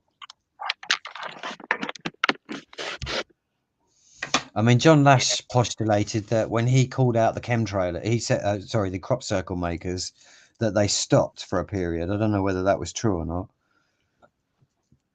which would indicate that obviously it is being done on Earth and it's man-made, and there's some kind of advanced technology that they have. Yeah, but it probably doesn't really look like it serves any purpose. Well, I'll tell you another thing that's happened I've noticed over these 15 years is that the ridiculing of extraterrestrial civilizations or intelligences from other worlds has been consistent, and any talk or intelligent talk about other civilizations is filtered out of the net, off of YouTube. You can't find it anymore. There's a Right. guy who explained the existence of the universes and how they're born. A universe is actually born, and how everything works in the cosmos. And that video, you can't find it anymore. I can't remember whether he was Russian. He spoke English. It was very interesting. And I don't think was he Russian. Was he like Maybe a he wasn't. physicist or something? I think he was from a scientific background, but he had or he had some kind of scientific knowledge, I think. But he was more he was a bit like who would you say? Oh shit. Who's the guy who did out of Germany? Some spiritual guy. What was his name? Recent Tesla's era. There was a guy who did a lot of spiritual work, did loads of fucking books and shit. Can't remember his name. A bit like you, Truth Freeze. I can't think of the bloody name now. It'll come to me in a minute. Yeah, I'm drawing a blank. I didn't really give you much of a clue. They've built schools about him and stuff. His name was on the tip of my tongue then.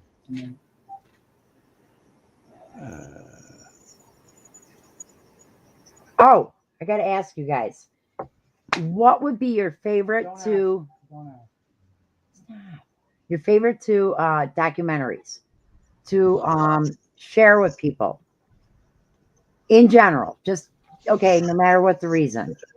Your favorite two documentaries.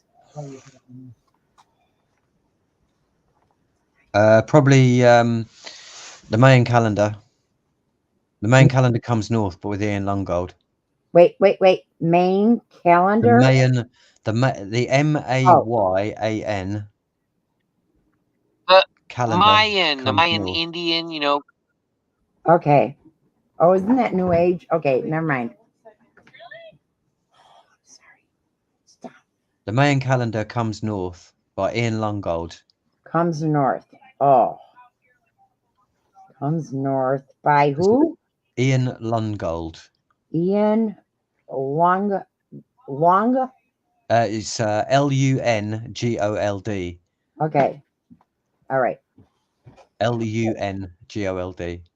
Okay. What's number Lungold. 2? What's number 2? All around. Let Dave have a go because I have to think about a second one.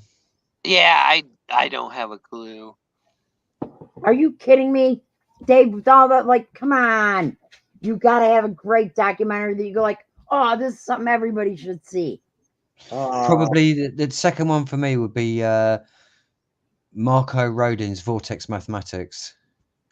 Of course, it's not an easy thing. Marco who? M-A-K-O. Sorry, M-A-R-K-O. Yeah. Rodin, R-O-D-I-N. Okay. Vortex Mathematics. And you're looking for the original video that he put up when he was about 28. And it's just he's hand drawn all of his diagrams. But it's just nice. that's something else that is to sit through that. It's about 4.5 hours. Wow. Nice. But to give you an example of how good his work is, he claims to have the knowledge. Well, he doesn't just claim it, he proves and shows you how he could do it. He has the power to take you to the surface of the sun and have a cup of tea on it. Cup of tea. Right. That's how important he is. And what I would say to you is when you see that video, understand that he's now 60 years old. He's been talking about this stuff his whole life. And everybody's ignored him, just like Nikola Tesla was ignored. Well, they used him and then they got scared. And then they ostracized or cut him out. And they've done the same thing to Rodin. And that's what we've lost. I mean, he's like one of our teachers. You know, like Osho. You know, Osho came out and started to wake people up and they killed him. You know? Right. So it's inventors, they're just being killed off, and not just them, but everybody. Even if you write a decent song, you're against the fucking president of Syria, he'll send the secret police to kill you. They slit his throat from the back of his neck right the way around the front, all the way to the back again. Almost took his head off when they killed him. That guy, he's the guy who sung the song, Al-Bashar, you're a fucking tyrant, or whatever it was. Wait. Now, who'd they do this to? Who? I can't remember the. Just to finish off on that, Marco Rodin, Vortex Mathematics. Did you get that? Yes. Yeah, that was it. That was my 2 anyway. That's off the top of my head. But a guy, they almost, like you said, they like cut his neck around, blah blah. I don't know. You can research it. You'll find out. It's the one where they're singing the song where literally like 3 million people are in the fucking street, and there's like a Syrian flag that goes on for about 50 miles. It's one flag, and they've unfurled it and sewed it together, and it goes on for, well, it's not quite that long, but you get the idea. And you'll see it on there. It's probably been stripped from YouTube. Last time I went to search for that video, it's gone. It's really hard to find.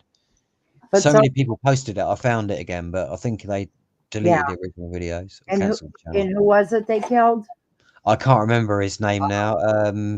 Asim maybe, or Asid somebody. I can't remember. All right. That's a complete guess. I just have no idea. I can't remember his name. But you know what? This is why I got out of this, because all we're doing by following those stories of bad news, effectively, they're not leading us anywhere. It's just filling our minds with more sadness and making us feel fucking shit, to be perfectly honest. And I'm trying to move away from that and do something that's more healthy. Well, yeah, but you know what? I used to get angry when it's like, oh, fear porn. I'm like, what? What are we're sharing real stuff going on. We got to get prepped. Her favorite was Jade Helm. Oh yeah, Jade Helm.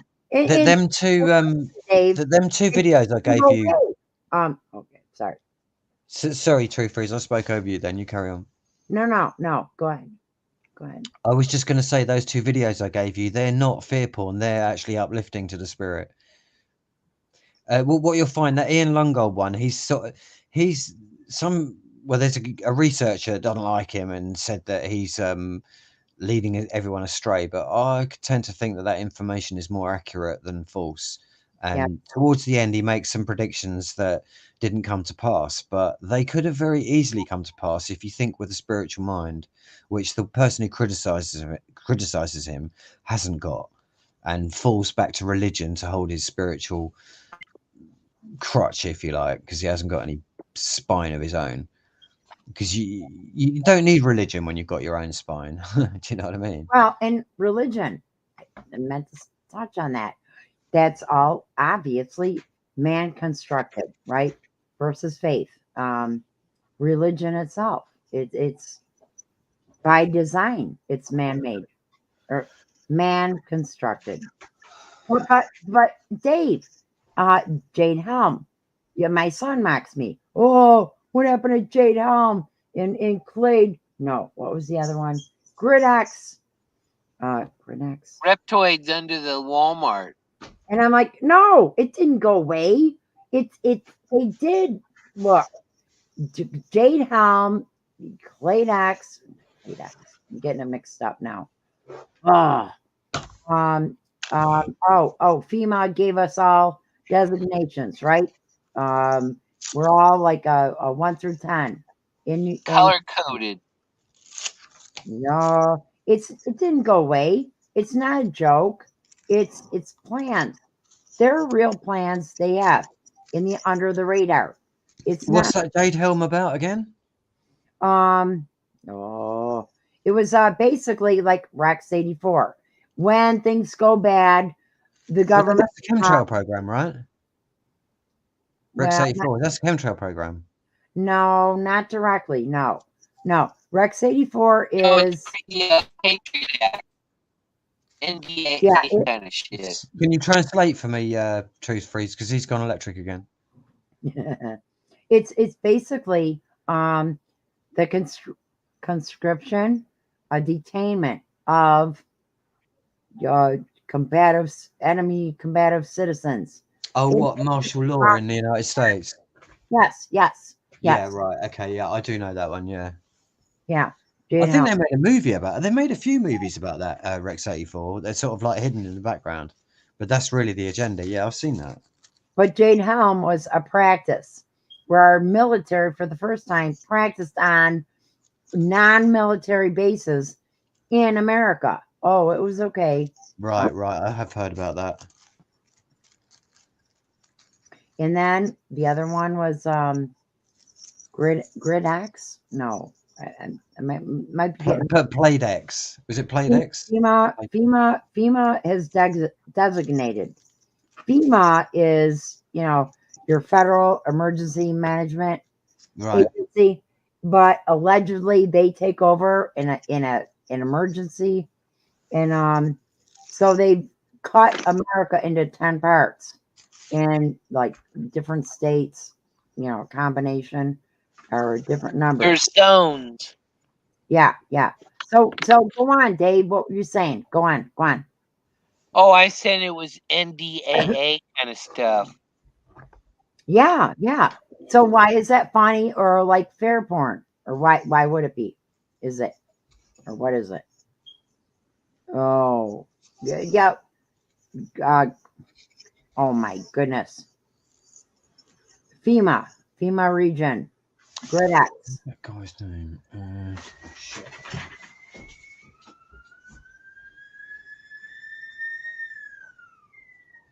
Uh-oh. That Jade Helm, you could argue that's been going on for decades anyway. I mean, the CIA is a fucking foreign army in the United States. Right. And they've been doing operations against their own citizens forever. And yet they're not supposed to act in the United States.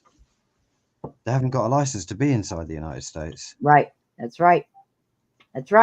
So, Dave, go on about Jade Helm. What is it?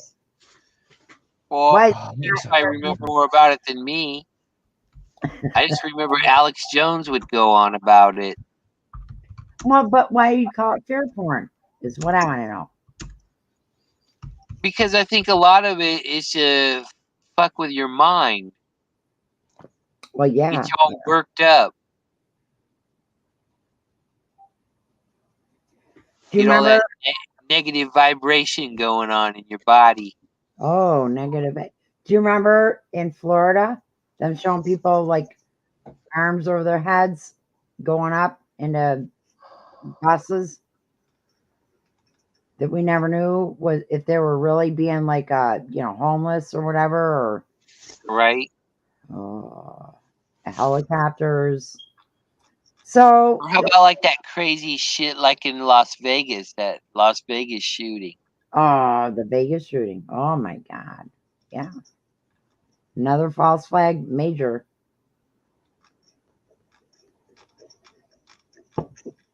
It gets so tiring after like Sandy Hook, Boston bombing.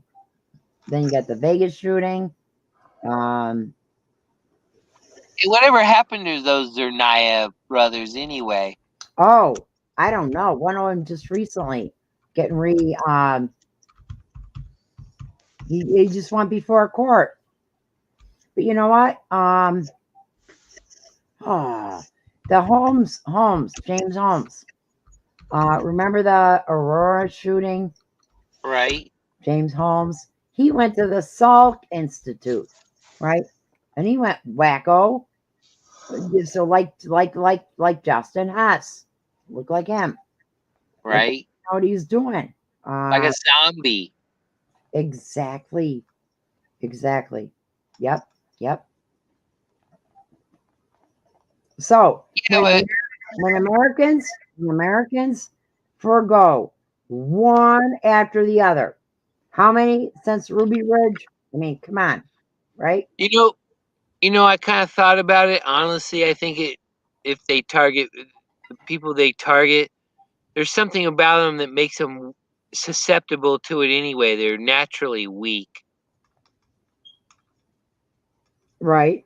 I'm not thinking Right. this. That's probably like part of the plan in the first. Like the three of us, if say the government targeted the three of us, all three of us would have different tolerances, what we could put up with, and what would just Right. fucking send us over the edge. Right. It's kind of like tailor-made kind of shit. Yeah. Oh yeah. Wait a minute, Dave. Add AI in the mix. Right? You're not just dealing with sycophants behind computer boards. Oh, yeah. You got AI in the mix. That spiritual teacher I was thinking of, that was Rudolf Steiner. Ah, okay. You've heard of him, yeah? It's vaguely sounds familiar. Yeah, he was a philosopher from 1861, his birthday. Croatian, he was. Austrian philosopher and architect Rudolf Steiner gained fame as literary critic and published works such as Philosophy of Freedom. His interests included esotericism and clairvoyance. He termed his work spiritual science. He designed the Goetheanum and also laid down concepts such as the Waldorf education and biodynamic agriculture. You know what makes me sad? When people realize the world is in such lie and disrepute, they turn to New Age so readily. Like, why? Why turn to New Age? God, read the Bible, read the KJV. Don't turn to New Age, esoteric, the horoscope. I don't know. It's a way the world attacks people. Like just what's the word? Demoralize people. Oh, and they'll just boom. They'll just open your arms wide, esoteric club or New Age club or whatever club, and they'll come. Because they don't know what else to turn to, right? Oh, the world's so bad. Yeah, the world's bad. The world is bad. This world is wicked. It's evil. And if people don't know it, it's not good. So I wonder when people are like, "Oh, don't talk about fair porn and keep the vibes high." What does that mean? I don't get that. Like, we're in trouble, right? I think we're in trouble. We Hey, can't, Paul, like, what? Yes, what? eyes open. Wait, you say, try to be funny. Yeah, I was doing the Dabu thing. Oh, okay. Is he still going, that W7? Yeah? Fucking hell. Listen, I appreciated Dabu back in, I was conned by him as well. you When want to know when he did that fucking, what was that? There's supposed to be a genocide going on in some African country, and I thought, fucking hell, I bought it hook, line, and sinker. Right? And then sort of like about 3 days later, someone said he's full of shit and he's just working for the government. I was like, oh no. Yeah, he's got a no, bunch no. of channels. Most of what Dabu posted early on is like, here's the thing. He was fed, the key stuff. So I glommed on to the fact that, like, wow, here's this like young man who just seems to know what's going on, that the stuff we need to know. And wow.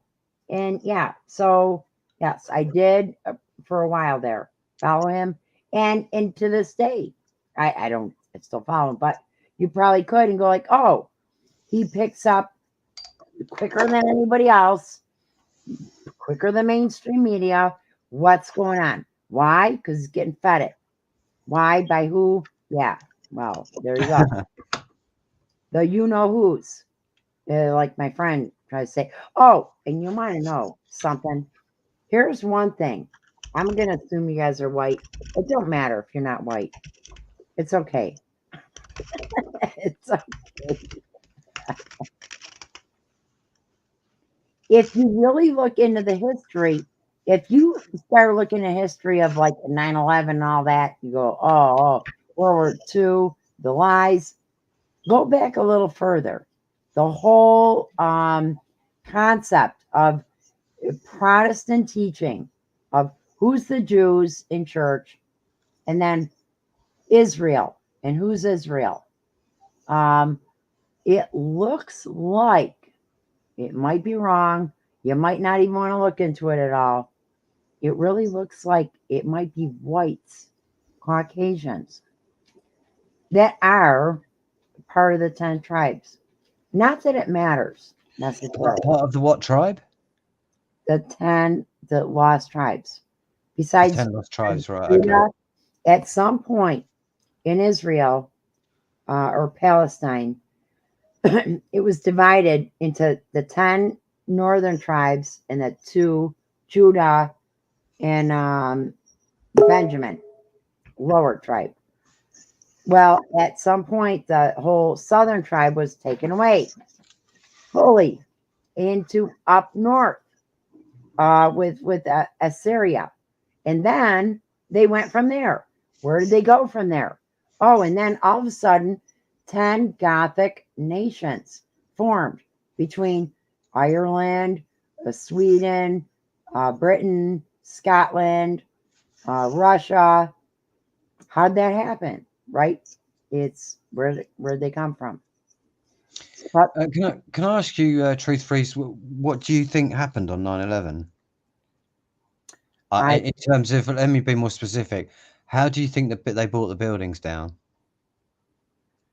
I think they used a combination. I don't forget that there was a hurricane supposed to be coming. HARP might have been set in to help with the energy, and whatever they did, and with Marvin Bush helping with the dust, on the inside elevator shafts of the buildings. Whatever they did, it was not just a nuclear bomb or whatever they used, because there were cars a parking lot over, like say an acre away. Part of the cars were toast, part of them pristine. Directed energy, absolutely, as well as the what do they call it, iron oxide, or I forget what they call it, that was used. It was, I think they used, the wicked ones, they used 2-3 different things to cover. So Okay. it was directed energy, absolutely. And I want almost like graphene oxide. Whatever the iron oxide, whatever iron. I know what you're referring to. I know what you mean. It was Yeah. And it it's was stuff done. that Stephen E. Jones came out with. Yeah, I know what you mean. In Thermite. 19 Thermite. That's There it. you Yeah, go. thermite. Thermite. Yes. Yeah. Yes. Well, And what do you think, Dave? Do you think that? Do you agree with what Two Trees just said? What's that? I was pouring some water out. I didn't hear what she was saying. All right. and I know you were talking about something about a hurricane and something else. I asked Truth Freeze how she thought the buildings were destroyed on 9/11. It's hard to say. not really. Well, it can be. Not really me. Because I'm telling you that HARP was tied in, I believe. Because there was a hurricane. How do you think the hurricane is involved in? Oh, Because you're right, by the way. I agree with you because I've researched it extensively. yeah. So You I know, know. that's what most people don't even, they forget about. There was a hurricane that day. Wait. And all the military war games going on that day. Right. War games. Vigilant where almost all of Guardian. our military is taken up north, and then some of them sent on vacation in California. Really? Wow. Yeah. No, all I was gonna say is I've stood next to iron girders that size, that they use on buildings like that, Yeah. and that's no piece of cake to melt that shit. No way. Yeah, to bend it like a freaking horseshoe. And that's the thing. My formal education is in welding, machinist, and fabricating. And it takes a lot of energy to cut through real thick pieces of steel. Yeah, definitely. Well, okay, and not only that, we got thousands of engineers and architects that are like, no building ever in the history ever of known with steel girdered buildings went down from fire. Fire never did that. Hey, how Danny Juenko from Holland. Oh, he died shortly after. He's like that. Oh, he was a world renowned building. Yes, but also on detonation. And he's like, no way. When they showed him pictures, this happened the same day, Building 7, and that was like, no. Well, he was like, well, they worked really hard. Danny Juenko, and he died. They killed him shortly after. Well, soon enough after. But yeah, you can't. Okay, if no buildings in the history of the world, steel girded buildings, went down by fire, but all of a sudden 2 in one day, 3 in one day. And ones that were insured to the max like months before. Oh yeah, Silverstein and his Building 7. The first time a building's been insured by terrorism. Look, if America had to face what really was 9/11, and they started with step 1, it went through facts, and from like even that Barry Jennings, Department of HUD, going through Building 7, stepping over dead bodies before the 2 Twin Towers went down. Dead bodies. Okay. If they just went through the whole thing, there's no way any American would go, it was 19 box cutters. You know, the funniest thing about 9/11 for me was how powerless the most powerful man in New York, the mayor of New York, was on 9/11.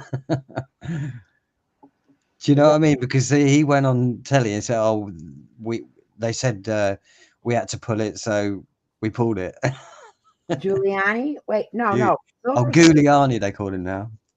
Well, Silverstein owned Building 7. He's right. No, he owned the Trade Center too. Yeah, he owned the Trade Center. Yeah. He bought it 7 months earlier. Wait, who owned the Trade Center? Who? Silverstein. Are you kidding? Wow. Yeah. Nothing to see here, folks.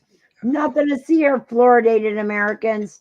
What- Don't you remember that about Giuliani though? Do you not remember how he's the most powerful man in New York, right? He's the mayor of New York. Right, And right. yeah, he looked so terrified on 9/11, didn't he? He When he had was to say pull building 7.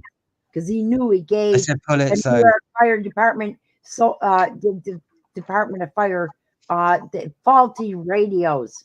He knew that. He knew most of the men died were New York Fire Department. Giuliani knew that. He was the top guy. He was the top guy doing it. They're dead absolutely, yeah. him. So how's the most powerful man in New York so powerless and taking orders clearly from other people? It's funny, isn't it? It's just hysterical, really, when you think about it. Jamer, it would be if most of Americans understood what you're saying, and they don't. It's sad. It's sickly sad. I'm sure some of them get it. Yeah. I've got a lot of respect for you guys in America. Believe me, you know, I think you're a great country, and I think if America falls, that's the end of the Western Empire. Yeah. I mean, the only people that could probably hold on would be Britain, and possibly Holland. Well, not Holland, they ain't got enough power. Maybe France, Germany, perhaps, probably, but they've been gutted for a number of decades, so I doubt whether they could hold on. It'd probably only be Britain for about a month, and that would be fucked. You know, it's made me really sad when I realized in the last few years that a lot of the world looks to America as a beacon of hope and light. It's the Constitution, honey. That's why. Yes, it is. It's a piece of fucking goddamn paper. Yep. Hemp paper. It's just a piece of goddamn paper. What are you worried about? Roll that shit up in a joint and smoke it. Yeah, that's George Bush Jr., man. That's what he said. That's exactly these words. Oh, he said that too? The Constitution, yeah, he said that about the Constitution. It's just a goddamn piece of paper. Oh, I thought he said about rolling it up in a joint, making it. He may have done, I don't know, but he was talking about the Constitution of the United States. I liked what Phelps said about that. He said, you said that back in the day, you would have been marched out the back and fucking shot. It's the most dangerous piece of paper on the planet, and the Vatican hates it, and the royal family hates it. And if those people hate anything, it automatically means that I love it. That's right. That's right. Oh my goodness, it's so true. But you know what? Yeah, it's amazing. You got to listen to Andrew Jackson. Well, I'm sure it was Andrew Jackson said that. He said, "What have you done?" He said, "What have you given us?" He says, "A republic, if you can keep it." I think that was Franklin, but yeah. Was that Benjamin Franklin? I thought it was Andrew Jackson said that. I don't know. It might be. I don't know, because you know what? You know better than me. I'm not American, so I don't know. You know what drives me nuts? So many of them were Freemasons. It's like, oh, how God do you do this to us? But you've got to remember though. You got to remember back in the day, being a Freemason back then wasn't being an elite scumbag. It was about enlightenment and transcendence, and they were highly educated. Those guys. So it was there's also social circles as well, so you could meet people who were on the same wavelength. A bit like me, you guys are doing. We're all doing here tonight, really. Right. We're kind of Masons, you know, enlightened brotherhood, if you will. It's true though. I mean, that's all it was. Hey, we're doing the right. We're doing right because we only have one viewer. Well, that's probably me because I've got the other browser open. That's why. Oh, okay. No, but Ben Franklin. No, I think there's one other. I think Tom Cambino's in there. No, that's a sock, and it's been there for a while. All right. No, Ben Franklin. He was postmaster, right? He got to read the mail. He got what? He got to read the mail. Yeah, right. Yeah. Oh, you He was know, kind of a perv too. but yeah, well, yeah. Oh, it's just dead children's bones under his kitchen floor. Yeah, I heard that. Oh no. Yeah, but all his sleeping around. Oh, you got to check out that Jamaican guy who's done some shit with. He talks at Mark Passio stuff. He talks about if you look in Philadelphia, they got that fucking statue, that monument, and it's a cheat. It's an Indian. There's a horse. I think there's a horse there. No, there's an eagle. That's it. There's an eagle and an Indian, and the eagle is sitting on the Indian's penis, which is erect, and it's fucking giant penis in the middle of the fucking roundabout in Philadelphia. The sculpture itself is exquisite, and I do mean that. It's exquisite. It's like any classic Roman architecture that you can Right. see of the human body. It's amazingly done. It's all in black, I think it is. It's a huge fucking monument, Huh, I and never heard of it. it's all about the destruction of the Indian nations in North America, and that's what it tells us, the history in that monument and how they have see. You have what the fuck is his name? That guy, I can't remember what his name is now. I can't even remember the name of the bloody truth conference that they actually spoke at. I'm subscribed to him. If the name comes to me, I'll tell you. But he Yeah. talked about how Ben Franklin was the one who he goes. There's a picture of him, and he goes up to the most spiritual woman in the North American, in the Indian nations, and she's like the clan mother of clan mothers, the most highly regarded woman out there. And he's kneeling down before her, and there's an Indian soldier who's her bodyguard lying down on the ground, relaxed. And then at that moment, Ben Franklin pulls out a dagger and stabs the spiritual leader in the heart and kills her. And that's how they dominated the American continent Wow. and took it over, was because they killed the spirit of the people, or the nation of the Indian people. Wow. Yeah, it's a fucking amazing talk, and it's all built into Philadelphia. So they're telling you on their faces, and there was a guy who was speaking about it back in the 70s. He was paranoid as fuck, apparently, that he was being hunted by the Masons because he was exposing all of this knowledge. Well, I mean, that's the story in a nutshell, but it's much more interesting to go and have a look at that talk. And he's done quite a few, and the latest one that he's come out with, it goes into Africa, and he's the one who's come out with the desertification of the Sahara Desert. Well, what is the Sahara Desert now was lush green forest not so long ago. And if you look at the Sahara Desert from the Google picture, you can see how devastating it is. And remember, that's a continent you're looking at. It's a huge continent, Africa. Right. And so that desert is just like, it's practically, and it's all across the Middle East as well. That's like killing a third of the world's land surface, the desert at the moment. It goes right across into Afghanistan, all the way through the Persian Empire, There's a huge up desert in to the China too, border the of Gobi fucking Desert. Russia. Huh? There's a huge desert in China, the Gobi Desert. The Gobi Desert, yeah, that's the second largest desert on the Earth's surface, isn't it? I think Gobi Desert, Yeah. or one of them, I think.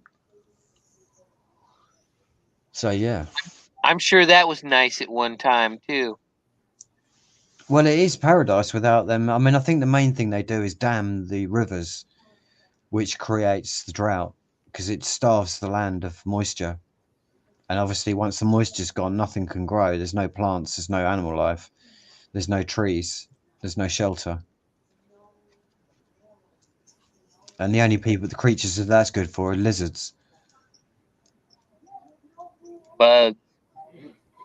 So you got lizards in Windsor Castle and lizards in the desert. Right. They're the only ones who can thrive in this fucking mayhem.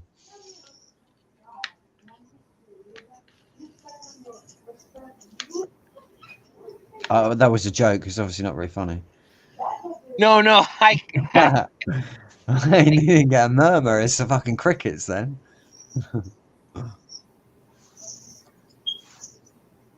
there was actually a cricket then. I heard one.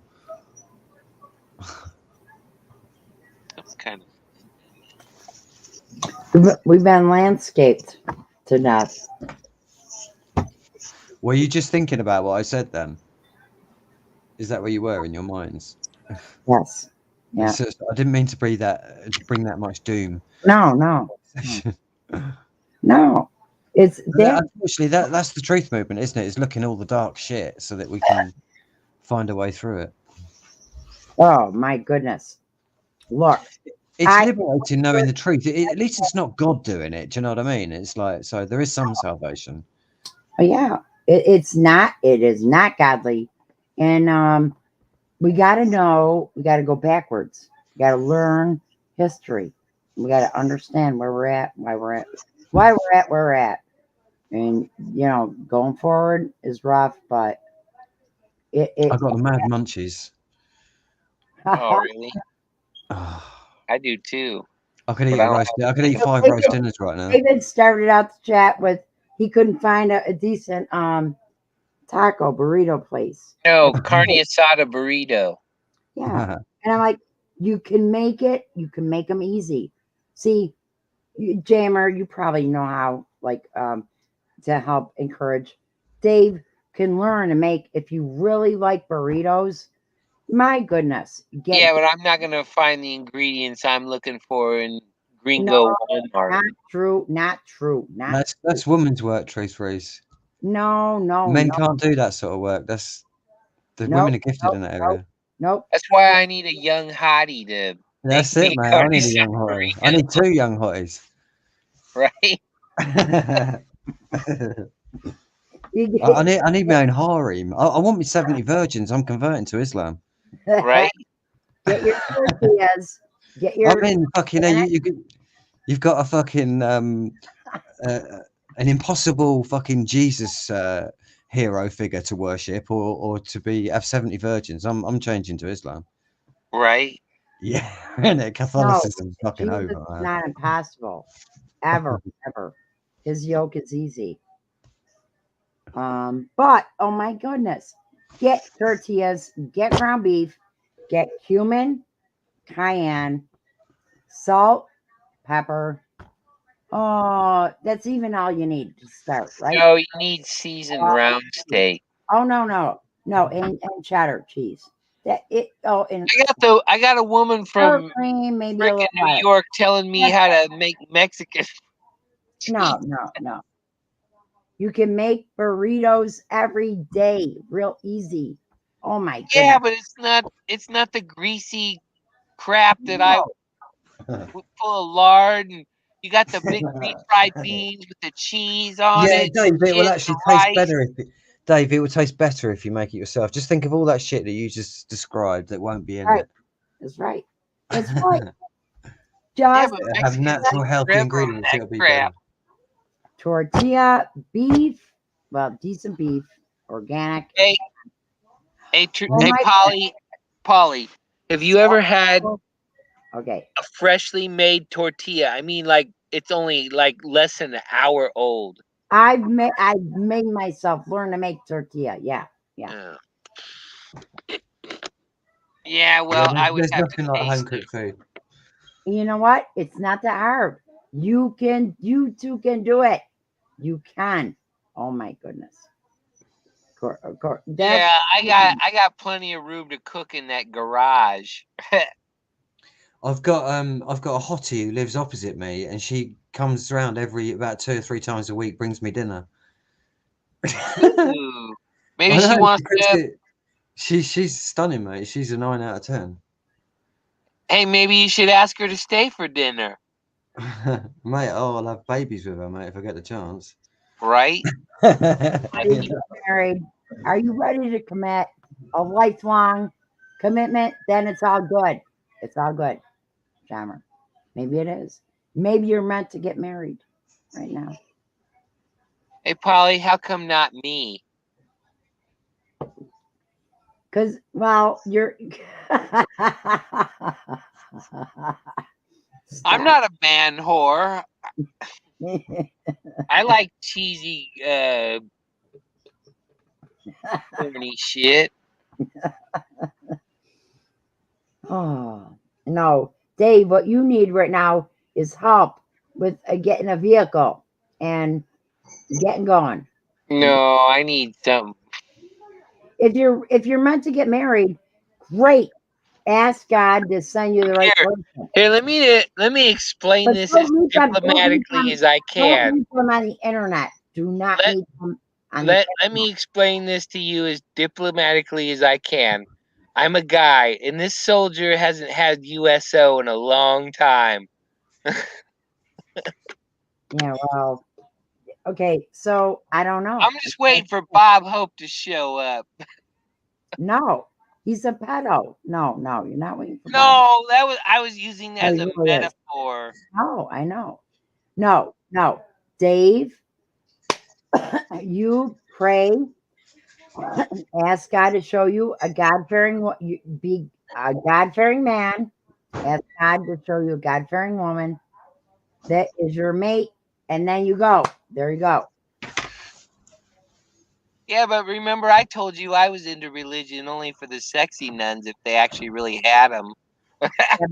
You're talking religion. Religion is different. I know, I was giving you a bunch of shit. No, but seriously, Dave, you're young enough. You know, look, pray that God sends you and shows you the right person. Are you kidding? There are many, many people out there would love to be married to you. So if you intend to get married, yes, Right? yes. Ask God to show you a God. Sign me up. It's like the short line at the DMV.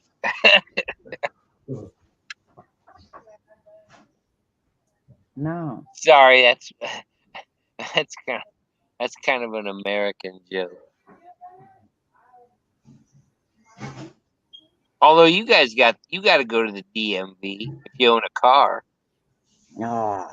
Nobody ever wants to go to the DMV. No, I mean they got the DMV in the UK. Oh, I'm sure they do. You avoid it like the plague. Sounds like I'd be fighting with them too. You see that fight you got? There are women that'd be like, I would love to marry a guy like that. I'm telling you, Dave. Somehow it's got to happen. There's got to be that woman wants to marry you, and you guys get married, and I don't know. Yeah, but it's not too often I find somebody I don't mind them telling me what to do. Yeah, just it can't be online. People you meet in real life. And yeah, but I don't ever meet anybody in real life. That's the problem. Well, and the other thing, what was I going to say? I don't think Dollar General counts. Oh, it counts.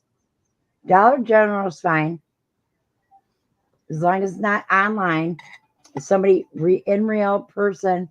And then, what are you gonna do? You got about like a year for the end times where they force inject us. So you gotta be like that in that mindset. We're like in the end times. We are. Look. My kids generally, it's awful. I would advise them don't look to get involved in a family relationship. It's awful, but maybe it's wrong. I don't know. I think we're at that time. I think we're like. Do you hear from Brente anymore? No. I don't know. No. When's the last? Are you saying that we should get married? He's saying that me and Dave should get married. No. What? No. Well, not to each other, obviously, but you know what I mean. Oh, it's awful. It's awful. Yeah, neither one of us roll like that, Polly. Yeah, I'm not into them. It's awful, but I would advise my kids if they asked, and it's awful. Like, don't. I wouldn't. I wouldn't start a family now. I don't know. Maybe I'm wrong. Maybe it's awful. I'm even saying that. I think we're like You don't get a choice to start a family. It's not your decision to make. It's nature's. But if you read Dr. Wilhelm Reich's book, The Function of the Orgasm, which is about the sexuality of human beings, he says in there that raising children, or propagation of the race, is a secondary consideration next to the fulfillment of sex. No. That is what he says in his book. That's the conclusion that he draws at the end of his book. No, because if you think about things from the forefront on, is this a time or not to have a family? So no, he's wrong. He's wrong. It's that dopamine you get from it. It's not that. He's saying that what he says is that nature takes that decision out of the hands of humanity. That is a primordial decision of whether there's going to be propagation. And what nature does is the same thing nature does to us with sex, what she does to the bees with pollen in flowers. It's a compulsion that we can't avoid. But that in itself will but propagate don't you think the race. with all this negative bullshit that's engineered, don't you think that's intentional to interfere with that? Oh, absolutely. That's the Dr. Wright was hounded out of Germany, Austria, and I think he went to Norway, and then he went to America, where they murdered him in a fucking mental institution.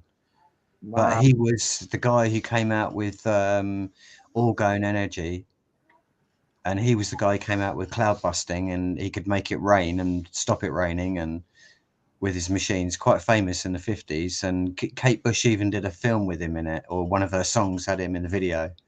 Wow. Do you remember Kate Bush? Who are you talking about, though? The guy? Dr. Wilhelm Reich. Wow. I mean, it's not an easy read. Well, it wasn't for me because I'm not medically trained, so everything was new, so it was a bit of a struggle to start with. But it's wrong. Honestly, practically every page in his book is filled with jaw-dropping information on every page, and it's like some of it is just the whole freaking page is just chock-a-block with that kind of information. It's just like, wow. And he was a medically trained doctor. He's also, he was a doctor, but he was a psychologist. So he was a clinical psychologist, and he ran the Psychology Institute in Austria and Germany, I think, until he was hounded out by the Nazis, because he was totally against the Nazis and the authoritarian state dictating what individuals should deal with. And he was dealing with the war, and after the war he was dealing with the psychological trauma that people were having through lack of sexual experience, and that's what he drew the conclusion that that's what the psychological conditions of humanity are really stem from, is the lack of sexual gratification and just to experience love with another human being. That totally makes sense. Yeah, it's just his book is amazing. I would grab it and read it now, but I'm really not prepared. I'll probably fuck it up, so it'd just be awful. But yeah, I do recommend it. It's a really good book. There's quite a few good books out there, but there's just not enough time to read them all. But again, it's like you can learn all of this extra information and wonderful information, and yet it's like we've been speaking about, the public are just not interested. Generally, they don't know what they're missing. I mean, they're so busy following the cabal. They're not even looking at the dark side of things, even to have a bit of Kardashians and shit like that. A 4-minute, I'll find it, a video. It's a cartoon, but it's like, it basically shows everybody like on their phones, and a little boy's like, oh, people can't get off their phones, and everybody's looking on their phones, and that's what life is now. But Wilhelm Reich and humanity, yes. Are you okay? What is going on in China, where they got the one-child policy for like 40 years? It's a communist state, it's like it's total tyranny. Wait, I mean, you remember Tank Man, don't you, in Tiananmen Square? Right? yes. I mean, that's China. That's what they'll do. They'll roll out the fucking tanks to keep you in control. I mean, that military you see all over the world in every country, they're not there to fight armies invading. They're there to keep the population under control. Yeah, but you know what? That in China, the one-child policy, it's left China with males for the last 20 years at least, without females, right? And so Right. then what's the answer, right? You can't like stifle it. You can't like, oh, no. So that lends to trafficking and all the other stuff. Well, it's going to lead to war, isn't it? Invasion, because they're going to Oh want, yes, oh yes, going to yes, want women, aren't they? They're going to breed. yep. You know what? Always puzzles me about the Chinese is like they all look. I mean, I don't mean to sound so cliche, but they always look so similar. You know, their genetics are almost identical to each other. Like clones. Yeah, have you noticed that? It's like Yeah. no, they don't have any blonde kids in China, do they? Or kids with curly hair in China. Like Scare me, people, scare you me. know? I was just thinking earlier today. They're How very. It's like they. how do they allow dogs to be food, right? Oh, okay, so there's not a lot of meat there, but is how dogs are. How are dogs considered, you know, food, right? Like They eat people, cats too. next up to people, right? Yeah, but And it's easy. It's easy. Truth freeze. It's economic. Pure economics. well, yeah, but It's, why? there's a guy. Wait a There was minute. a guy in China. All of China, you can't grow cows and goats and sheep and Yeah, because the government won't allow it. That's why. wait, what? I mean, it's a communist government, so they won't allow it. It's not even a government. It's a dictatorship. No, but the dogs. Dogs are as far as human dominion with animals, For human consumption, you mean? Yeah. they're so close to us. Right, How- right. But the thing is, yeah, well, we in the West have a different idea about animals than the rest of the world, generally. But the situation is economic because there's a guy who he escaped China by doing this. Let me explain this. He was working in the field and he was earning $8 a month to feed his whole family. And he heard of an opportunity to go and work at. He wanted to go to university so he could get an education. I can't remember what he did. He did something anyway, and he managed to get himself into university. And then I think it was agriculture he was learning about. He became quite an authority in agriculture by going to this university. And then when he got there, he got the chance to be on a international commission or something that went to the United States on behalf of China to learn about American agriculture. And when he was in America, he fled the Chinese people and went to university and learned economics in America. And now he's trading money on the stock exchange. And he said now, after all these years and where I come from is such poverty, I never miss a meal. He said, because our meal was literally 3 fingerfuls of rice a day. That's all they had to eat. Wow. So that's why they eat dogs. It's economic. They're literally starving to death, and there's literally 1.7 billion Chinese. No. Look. In Russia, and the communists, they were not satisfied unless people were eating their children from starvation. I understand that part. I'm saying the in Asia the widespread practice of dogs as meat when they could easily have cows, goats, You know, not I don't know, Truth Reason. In that case, I really, if it's not economic, I don't know. I mean, if you look at that's what I if you look want. at Vietnam and the terrible poverty, I mean, even I mean, they're very backward people in some ways. They're quite advanced, but they're also backwards. I mean, their rural people are very backwards. So, you know, it's probably education and economics is the main thing, and cultural heritage, whatever's been going on. I mean, they've had loads of fucking wars and invasions over there, so they're probably still in turmoil culturally. There was some Chinese, the Chinese Chinese threaten them. Uh, I said the Chinese threaten them.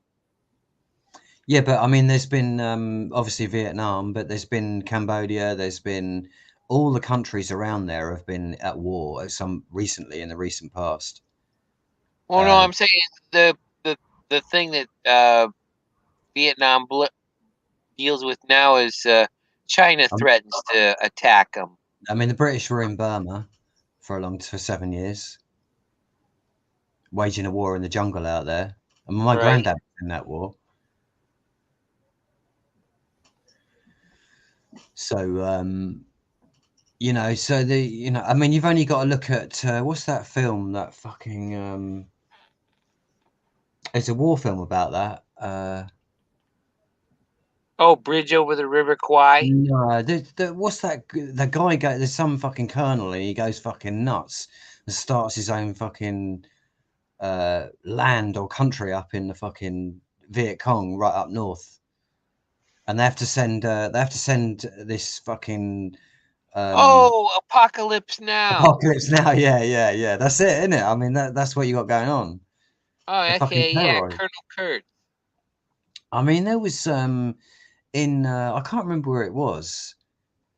Might have been Vietnam, might have been somewhere around there, where the CIA went in, and there was a beautiful market in one of these openings in the jungle that the inhabitants of the jungle used to come round once a week or for about 2 days a week, and they'd have this market amongst this beautiful opening, and there was a little like square oblong clearing made with a just like, you know, the typical Vietnamese type sort of roof type thing, and then it was open in the middle, and then they had like these Vietnamese lanterns with little candles in them, and so it would go on into the evening, so there was light in the jungle or into this clearing, and it was just a beautiful, lots of fruits and vegetables, cafes, people drinking, socializing.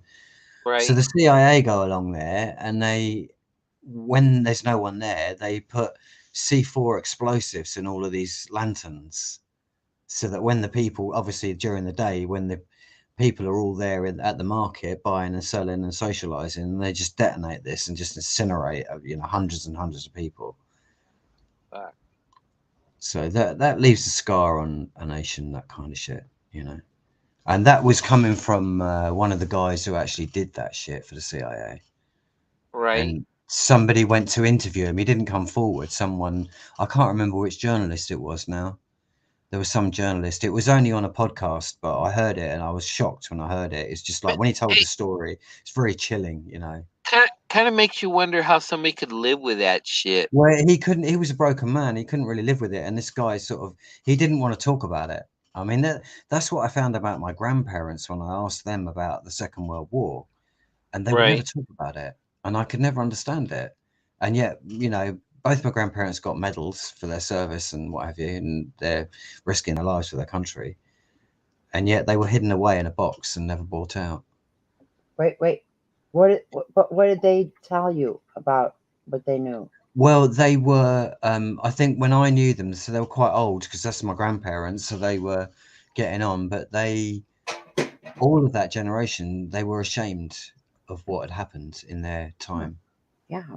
I think culturally they were ashamed. They were quite intelligent, my grandparents, and they knew what it all meant and what that meant for the future. And I don't think they knew to start with, but once it had been done, and then they were starving after the war for a decade.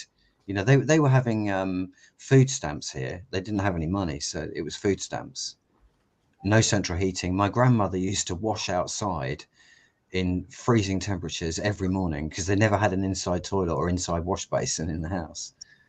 So when she was growing up as a little girl, that's what she had to, you know, put up with. Oh wow. Yeah. Yeah. I mean, that was life back then. I mean, it's the same So- probably in the States, you know, it's Right, all so- over the world. Yeah. And so you're saying shame. Well, because of participating in the rah-rah and the destruction of the Western civilization. Because I mean, in Europe, it was completely destroyed. I mean, you can't count the cost in just financial terms alone, let alone the cost of human life. And then there's the heritage, which was just destroyed, and then the money that's stolen, and the sheer rape and You know, the people from and women and the children, and just I like the way Phelps said it. He said it was the deflowering of the British and German empires, of the male flower of the culture, of the society, and it just stripped them away. you know, from Britain to even Eastern Europe, women still outnumber men because of the 2 world wars. Right? Yeah, absolutely. Yeah. I'm thinking of moving to fucking Ukraine, mate, because there's not many women over here. You know, Right?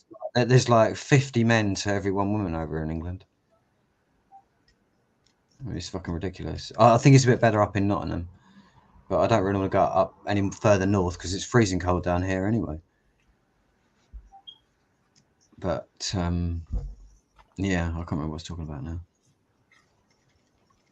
Oh, just that they were ashamed of what had Yeah, happened. that's what I kind of figured out over the last sort of 10, 15 years, is that I kind of figured it out. I was thinking about it, and that's, I think, what it was. They didn't want to speak about the absolute horror and the atrocities of seeing a house 1 minute standing there and next minute being completely blown to smithereens and bursting into flames and killing all the people standing in the vicinity of it.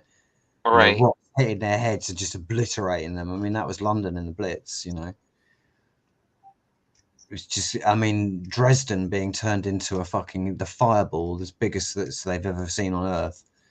It stretched out into the stratosphere. Oh, interesting. Hey, There's a firestorm. When you get a firestorm that's that big, it's self-fueling. They said in some places they said in some places you could measure the human fat melted in the street 3 inches deep. Yep. Yeah, people melting in and jumping in the water and getting boiled alive. And then the rape of the German women by the Russian army after the war, and women jumping down wells to kill themselves because they couldn't take any more. With 30 men going to rape them again today. Was that Russian and no authorities or police there to stop the soldiers doing it. Yeah. Right. And the Russians are brutal, you know, they're uncivilized, brutal people. Okay. I don't know why I get so angry. Our side did the same shit. Not Russian men. That was Jewish men. Oh, sorry, say that again, Truth Freeze. I don't think it was Russian men.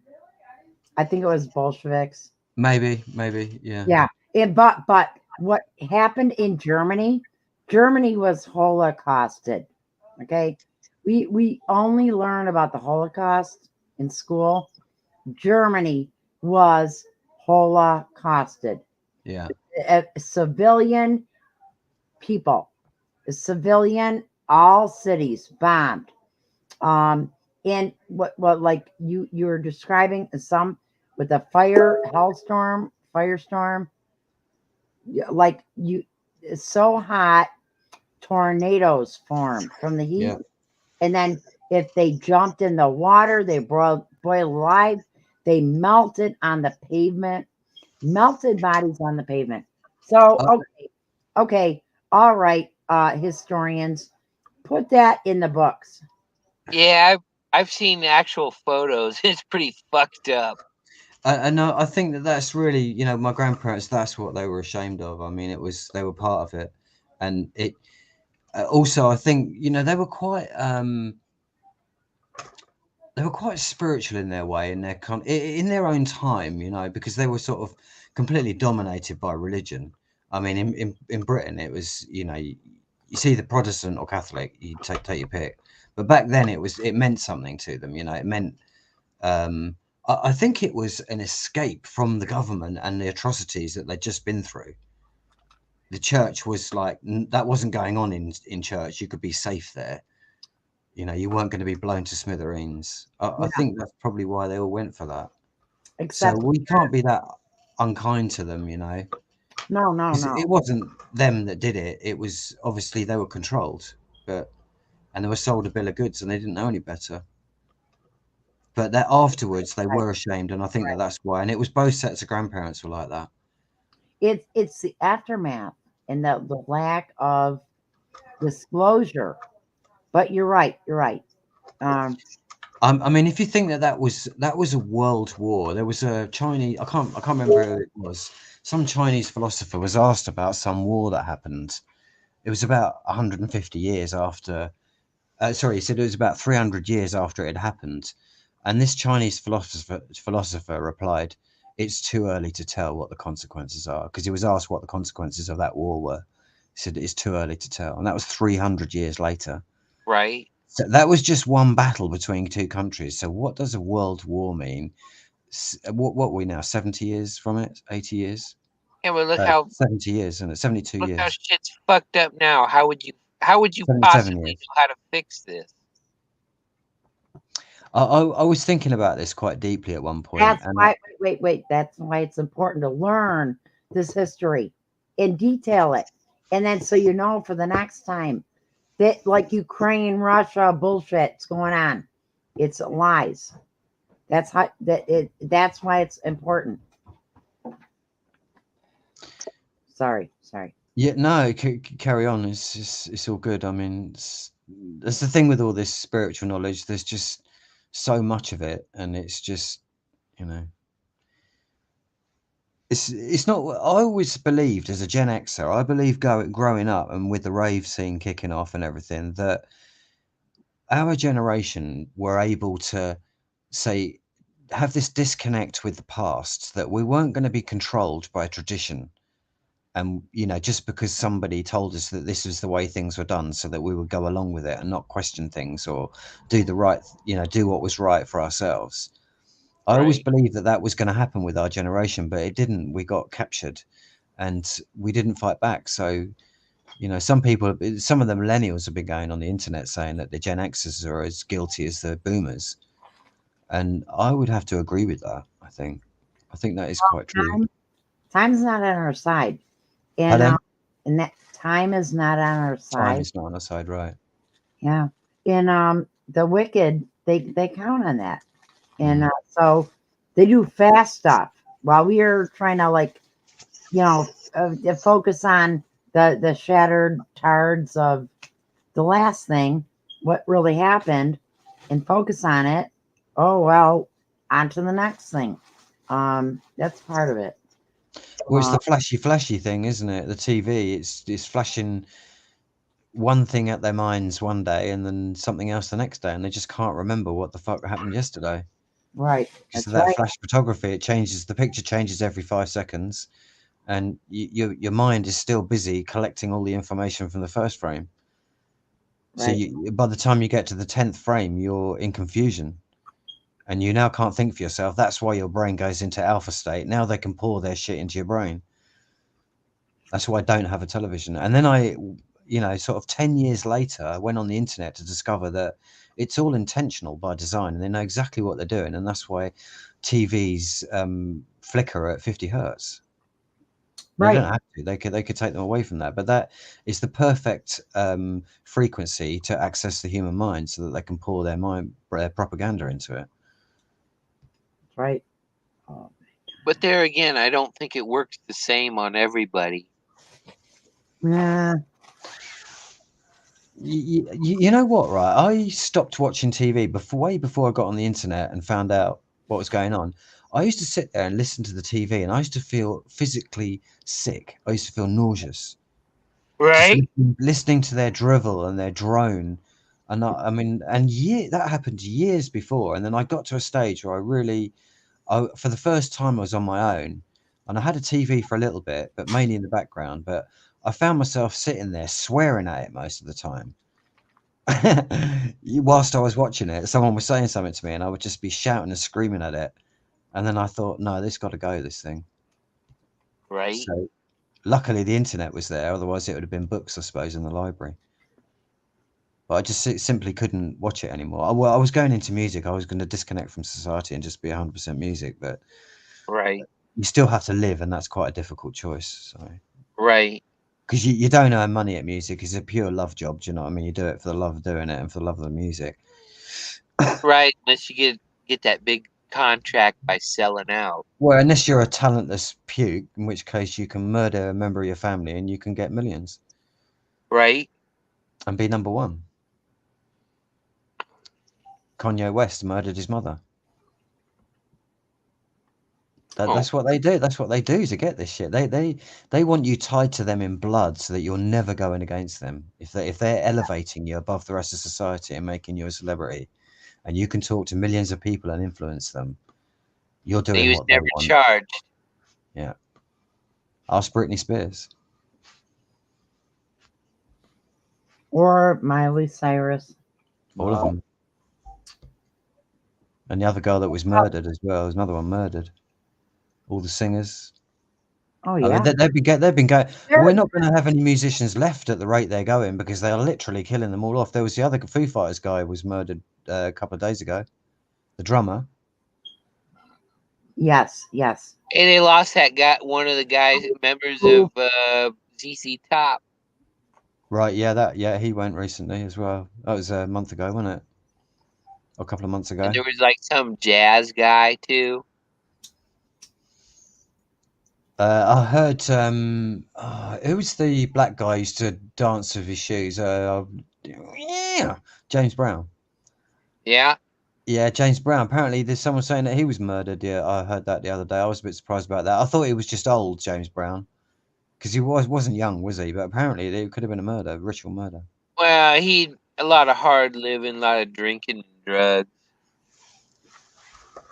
Allegedly. Yeah. Allegedly. No, that part's not alleged, but Prince, he Michael died from Jackson. that he died from it is alleged. Prince, Michael Jackson, George Michael. Not that they were great, but they were just pop stars. They were mainstream, weren't they? Mainstream pop stars. Right. It's not underground. I mean, that's not the sort of music I'm into at all. I'm into purely music. But I mean, that's just Eddie Van Halen. right. Yep. Eddie, what was he in ZZ Top? Was that the guy? No, he was Van Halen. No, Right, okay, Dusty, whatever his Halen. name was Right, ZZ right, okay. Top. Right. There's been a lot of musicians. I mean, like we're in the hundreds of musicians. I mean, who have been killed very recently, and rappers seem to be dying at one a week at the moment. And there's a guy who tracks it on Gematria Effect News, and it's like a daily thing now going on of people being sacrificed. Sports stars, Wow. music, actors, Hollywood. You said the right word, sacrifice. Military guys, politicians, Look, across the board. About 10 years ago, it was microbiologists. 10 got murdered in one year. exactly. That's what I was just going to say. Microbiologists by the hundreds Yeah. were And, dead. Anyone into alternative health therapies, Yep. they're killed off at a rapid pace. Yep. Yeah. And that's the army. That's the judge advocate generals are organizing those assassinations. And these soldiers get a job card to go out and do that. And they have to go back and report where the entry wounds, so if they're shot, or how they died. So they have to mark on this job card with a picture of a human being on it, where were the injury placed, or there was a carotid artery, or Right. shot in the face, head chopped off with a fucking, I don't know, a concrete pillar as he went past at 70 miles an hour. Well, that's what I'm window. saying. It takes a special kind of evil to be able to fucking do that. It's beyond that, Dave. It's on an industrial scale. This is literally like a factory. Right. That's how these soldiers who are taking on, you know, you're in special forces, you're special because you're doing evil shit. You're not soldiers by day with, you know, uniforms on and badges, and there's your opposing army. You're sneaking up on inventors and people who are going to save this planet at night and murdering them. Right. The most evil criminals on the planet. They call them the Jesuits, they call them the Masons, they call them the royal family, and all of these the pharaohs, but really they're just criminals. Right.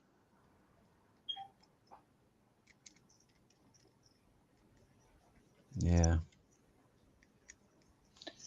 We should have an audience of 50 million people listening to us tonight. You know that? Right. Well, we got one, and that probably you.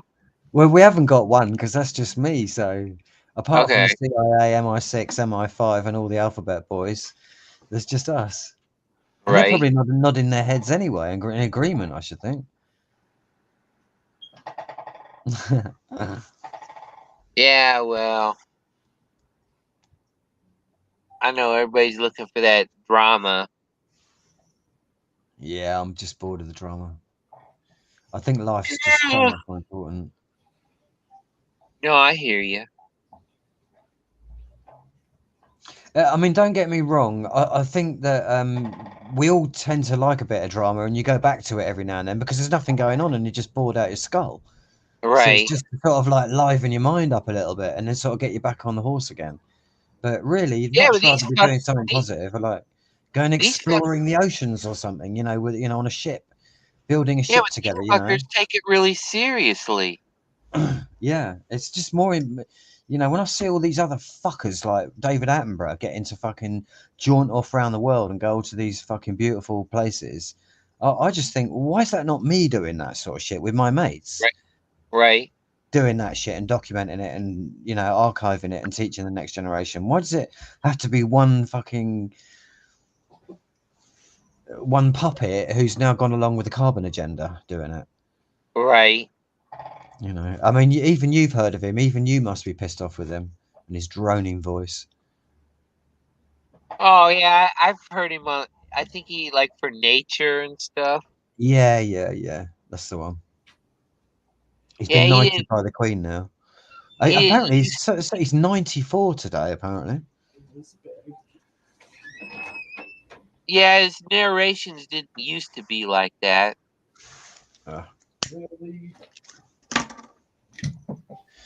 it's funny how I don't know. I see it a bit differently because I've always felt that about David Attenborough. I've always felt that about this country as a child. Because as a child, you don't really think about you don't think about privilege or social class or position. You just Right. want to do stuff yourself. That's exciting. I want to go and do that. And then you're Right. told, well, you're not rich enough to do that. You don't have enough money, and your family isn't important enough. So you're going to Right. go to this shithole and stare at a wall for the next 15 years. Practically. Right. And that's what they did to us. And I was very unhappy about that, particularly because I had a fucking difficult start anyway. So the last thing I wanted to do was that shit. Right. You know? And but yeah, it's just the excitement of going and doing just like normal shit like that, going and seeing all the tropical animals and stuff in a different country. Or, you know, going to, I don't know, I just had this mad notion of we could all go from England, we could all go to fucking Africa for the summer because it's so fucking cold up here. Well, you know And what? then You're not we could allowed to part- go to Antarctica for some reason. Is that because there's a hole to inner Earth down there? Some reasons somehow somebody decided that you're not competent enough to be able to make the choice whether you want to fucking go there or not. Rothschild's owns part of fucking Antarctica. He's got his own island down there. Yeah, but who the fuck did he buy it from? Don't know. God, probably. Right? He's built his own synagogue in fucking Israel.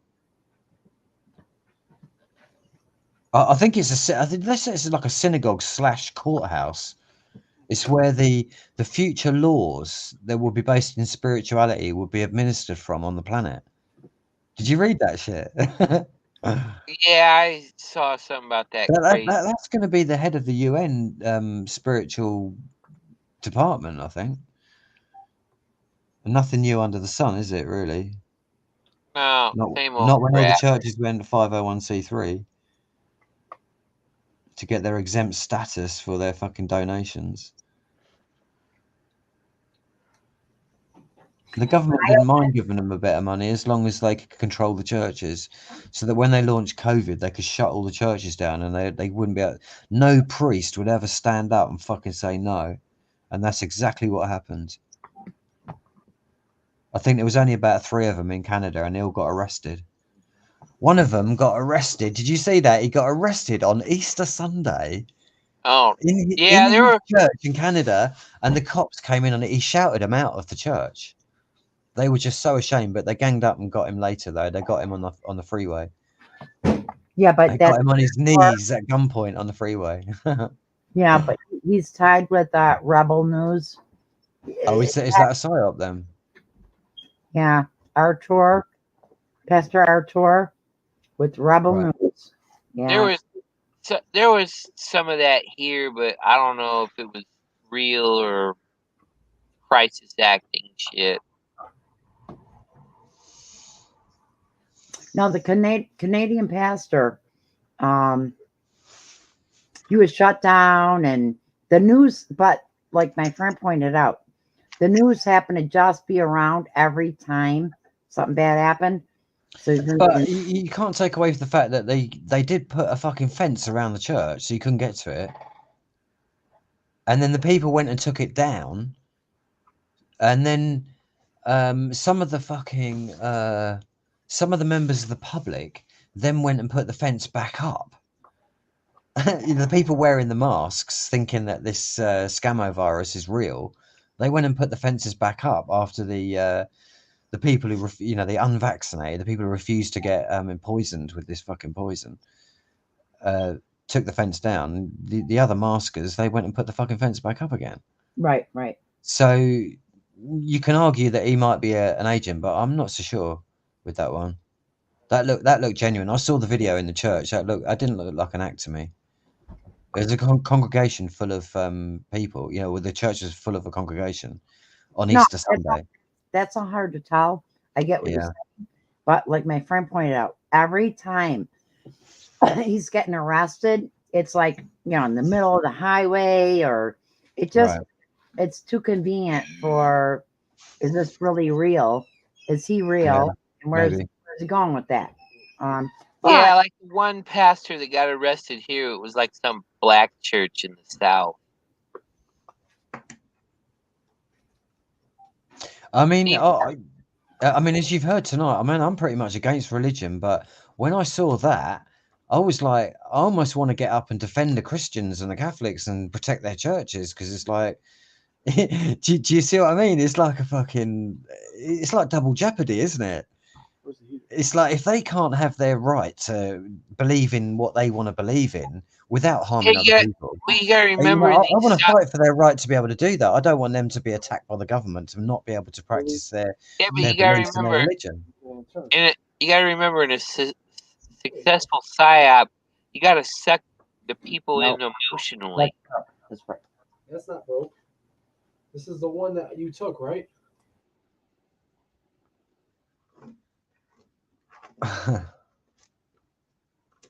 Somebody jumped in the stream then, didn't say where they came from.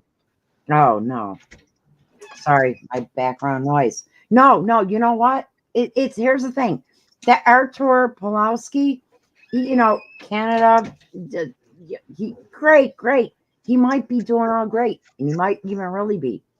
But it's odd that he's caught every time it's a big media play, where normally media doesn't cover any of that. And I'm going to I'll sit back in the wings, because I just don't know, to be honest. I've been out of the truth movement for about 3 years. I just haven't been on the internet. Yeah, me neither. Just my friend pointed out, he's out there. Okay, there are so many people in the truth medical community. They're all tied to New Age. Not all of them, many of them. So many. You wouldn't believe it. Like people, you think, oh, Here's the voice of reason. Dave, it says 9:11. Dave, on the time. Look, it's just about to switch over 9:12. Right? I just saw it 9:11. Fucking hell. That's a mega stream. It's fucking 6 o'clock in Right. the morning, man. Fuck. Yeah, I'm It's like, getting when you tired. get- I need to. Well, when you get on the internet, it's like the time disappears. It's like no clocks anymore. It's like around the world, isn't it? We're all on different time zones. It's like we're in the no time. We are in the no time. I like the no time. That's my favourite place, actually. No time. In the no time. It can be at peace then. Yeah, it's getting pretty late here. I probably better shut it down. I'm Wow. It's 1 o'clock in the morning and you're ready to like shut the you usually just starting. That's because you started so early, you know? But yeah, I'm getting too old for this crap. that's right. Too old. What's wrong with you? Get out there, do some exercises, you lazy git. Right? Nah. That's it. That's what I've got. Dave, I'm 54, mate. I'm doing push-ups. I'm doing pull-ups. I'm doing squats. I'm doing getting fit, man. Get ready for war, man. Look, nobody Yeah, well, right, that's good. And nobody you don't need a gym. All you gotta do is push So up. calisthenics, mate. No, just your own body weight. That's all you need. Exactly. You don't need equipment. That's right. And I'll tell you what, mate. I'm fitter than 95% of the youngsters around here. See? There's a few sort of like health nuts, apart from them, because they're only 20. I'm fitter than them. See? There you go. yeah, well, I don't have a lot of luxuries in my current situation, so Look, we're talking I can't afford to go to the gym, mate. I do it on the floor, literally in my front room, and my office is in the front room, my studio's in the front room, and my bed's in the hey, front room. I'm so poor I can't pay attention. Yeah, well, that's really poor. So you need to pay attention to that first. You get some Right. money coming in. Jammer, would you not say 10 minutes? That's all you need a day, right? To stay fit? It depends how fit you want to get. If you're training for war, you need to put a couple of hours in, but not every day. I mean, I do like calisthenics, which is high intensity training. So, but I don't actually. I've been off for about 3 months because I've had fucking bad toothache, and it's been so painful. I haven't been able to try. I haven't been able to put that much strain and pressure on my blood because it starts my toothache in. So, but it's I've had 3 teeth taken out. Turmeric. So, Yes, turmeric. He's right. In warm salt water. Yes. And turmeric, like they just turmeric. yeah. And garlic. Oh, it's I'll have to cinnamon. remember that. Well, okay. And what else, Dave? Cinnamon. Cinnamon. Right. Okay. Garlic, though, I would say garlic, Well, it's kind of a mix. warm salt water. If any of the 3, garlic, the warm salt water, and then garlic, turmeric, and Actually, on that note, I would recommend anyone whoever does listen to this is that if you're going to think about if the government collapses or society goes into turmoil, one of the things you should really pay attention to is dental care, and anything to do with the head, eyes, ears, teeth, throat, mouth. That's good knowledge to have, because in the event you can't get to a hospital or get to medical expertise, you're gonna have to do it yourself. And if you don't know what to do, that person could die with that kind of extreme pain. If they're exposed, they won't last very long, and they won't be any use to anyone in a critical situation. If you got banging toothache, you can't concentrate. I literally couldn't read anything on my computer screen when it was going really bad. and listen, Jammer, Fucking horrendous. I don't know why the first thing didn't come to my mind. Clove oil. If you can't get clove oil, get clove or buds, a whole, from the spice aisle at your grocery store. Steep it like tea, swish it, but clove oil. Oh my goodness. It not only kills dental pain, that's what they use, the dentists use. To put Really? What? That's what they use to kill the pain? Yes. Concentrated clove oil. Right, I didn't know that. Wow, that's absolutely. Call it eugenol. You could. And what is that? That's what they inject into your gum to numb the pain. No, that's lidocaine. No. Right. But, Okay. but what they put right in your tooth. before they fill it is the clove oil. Eugenol. Wow, didn't know that. Wow. That's interesting. Antibacterial. Oh my goodness. Just get clove. If you can't get clove oil, you can afford to do that. You can't find it. Yeah. Get clove in your spice aisle. Right. Whole clove is the best. Steep it like you do tea. Steep it, make it concentrate. Save Okay. that water. Oh my goodness. That's your clove. Then you swish that. Oh my goodness. Kills dental pain. Like nearly 100%. But, yeah, that cheers for that. That's one of the things I want to do in the next year or so or a couple of years is to get my medical knowledge up to a reasonable standard. I want to take some courses at college to get trained in perhaps emergency, to maybe even go and get a job working for the ambulance crew. That's get trained up. Awesome. I think it takes about 5 years, but it's good knowledge to have. I'm going to live for another fucking 25 years yet, I reckon. Awesome. Right. I'm telling you right now, dental, clove. Clove oil is best. If you can't do that, get clove. Right. Make it as a tea, right? And Yeah. then use that water. It numbs. It's like What do you do? Just drink the water once you've made the tea? Oh, you swish it. You swish it around the tooth, right? Okay. Yeah. Clove oil. I've used that oil of cloves that you can buy off of the shelf, but this wouldn't touch that. Oil of clove is the best. If Yeah. you can't get that, then get clove. You can get it online. Well, yeah. Honestly, that's what I'm saying to you, right? That clove oil is not going to touch this kind of tooth pain when you've got like mega bad tooth pain and you've got like a tooth out. No, it will. No, it will. It will. It might numb it, but what I would recommend is get some decent drugs, like some 500 milligram cocodamol. Buy about 20, 30 boxes of that, because if you need to go through that and you're going through a long period of time, that will take enough of the pharmaceuticals. It's a mild, but it's strong, and it will kill dental pain and allow you to sleep. One of the worst things that's happened with the bad toothache, it's been going on for about 18 months. I've had problems with my teeth, really bad toothache, is that it stops you sleeping. I'm going to tell you. I've been kept up for over 48 hours, and that when you get to that stage, you become fucking crazy, just because you just desperately need to sleep.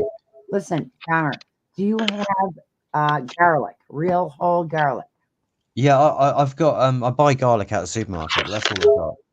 Bite into a garlic clove, keep it around the area. That would also, I'm telling you, for me, for my toothache, that saved me like 6 months. Would have been Magnets help too. Wait, what? Magnets.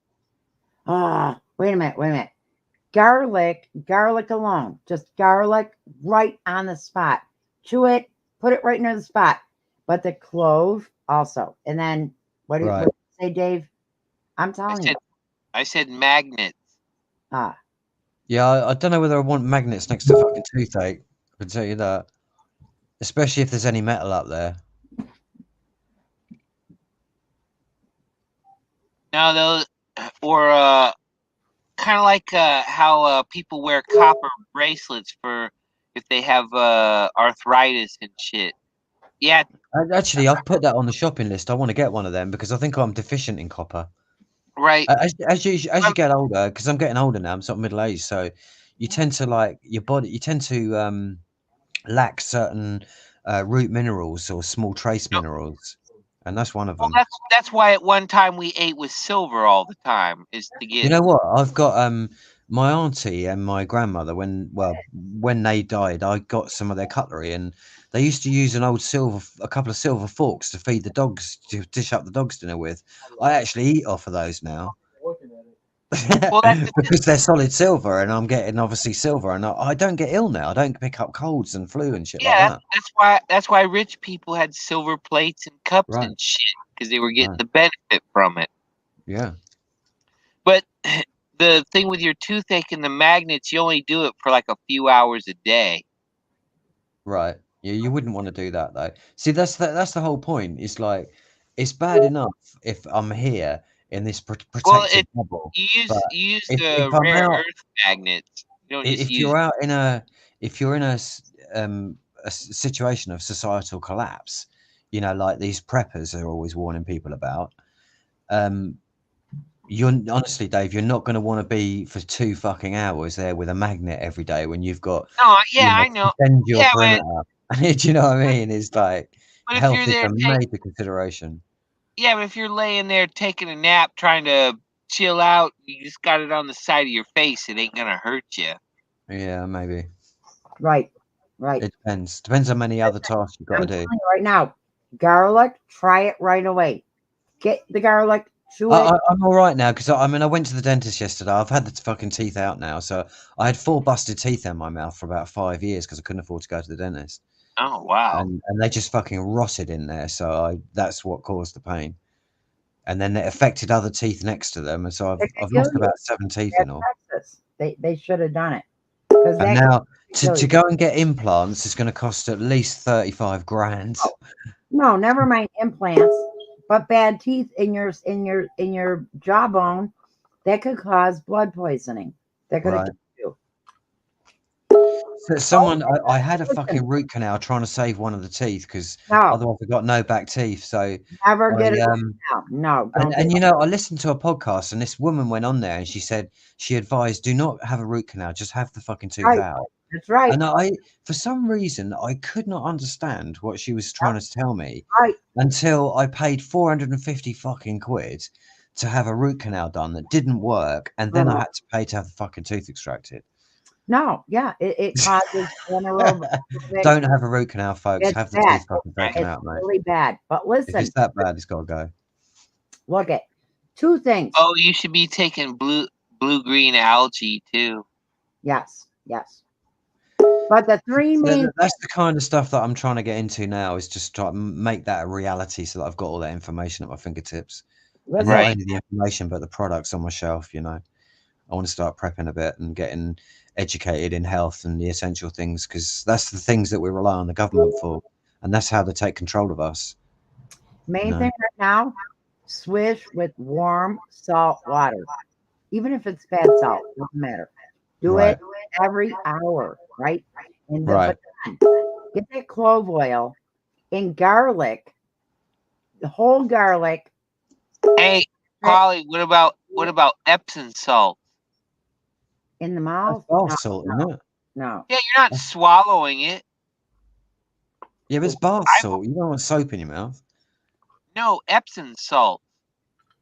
Epsom, EPSON. Yeah. Epsom salt's amazing. It's magnesium. Oh, But right. Okay. not for okay. dental troubles. I don't think so. I don't don't know. It might I be. think No, I'd I be had fine if I just ate when I properly every day, but when I I was don't. a kid, I was riding my bike in some sand. Oh My yeah. wheels went out from under me. I spit Yep. the inside of my mouth. And I used Epsom salts to keep infection out. Oh, right. Yeah. For salt's good for anything like that. Yeah. And When- obviously, yeah, This that's is the the other same thing. stuff you pour in the bath when you got cuts That's the or other thing. even is, aches and pains and shit. Yep. if you get cut and you're out in the forest or something, you're going to need disinfectant or some kind of. You don't want to get infected through a cut. I've been watching some of them survival things that they do on telly, and I noticed that on a couple of them they noted that as an important factor when these people are out on these trying to survive on these islands. Have you seen that shit? Well, Epsom salt soaks is what used to be the standby. If you got punctured or a skin wound, you soak in Epsom salt. Right. It- So yeah.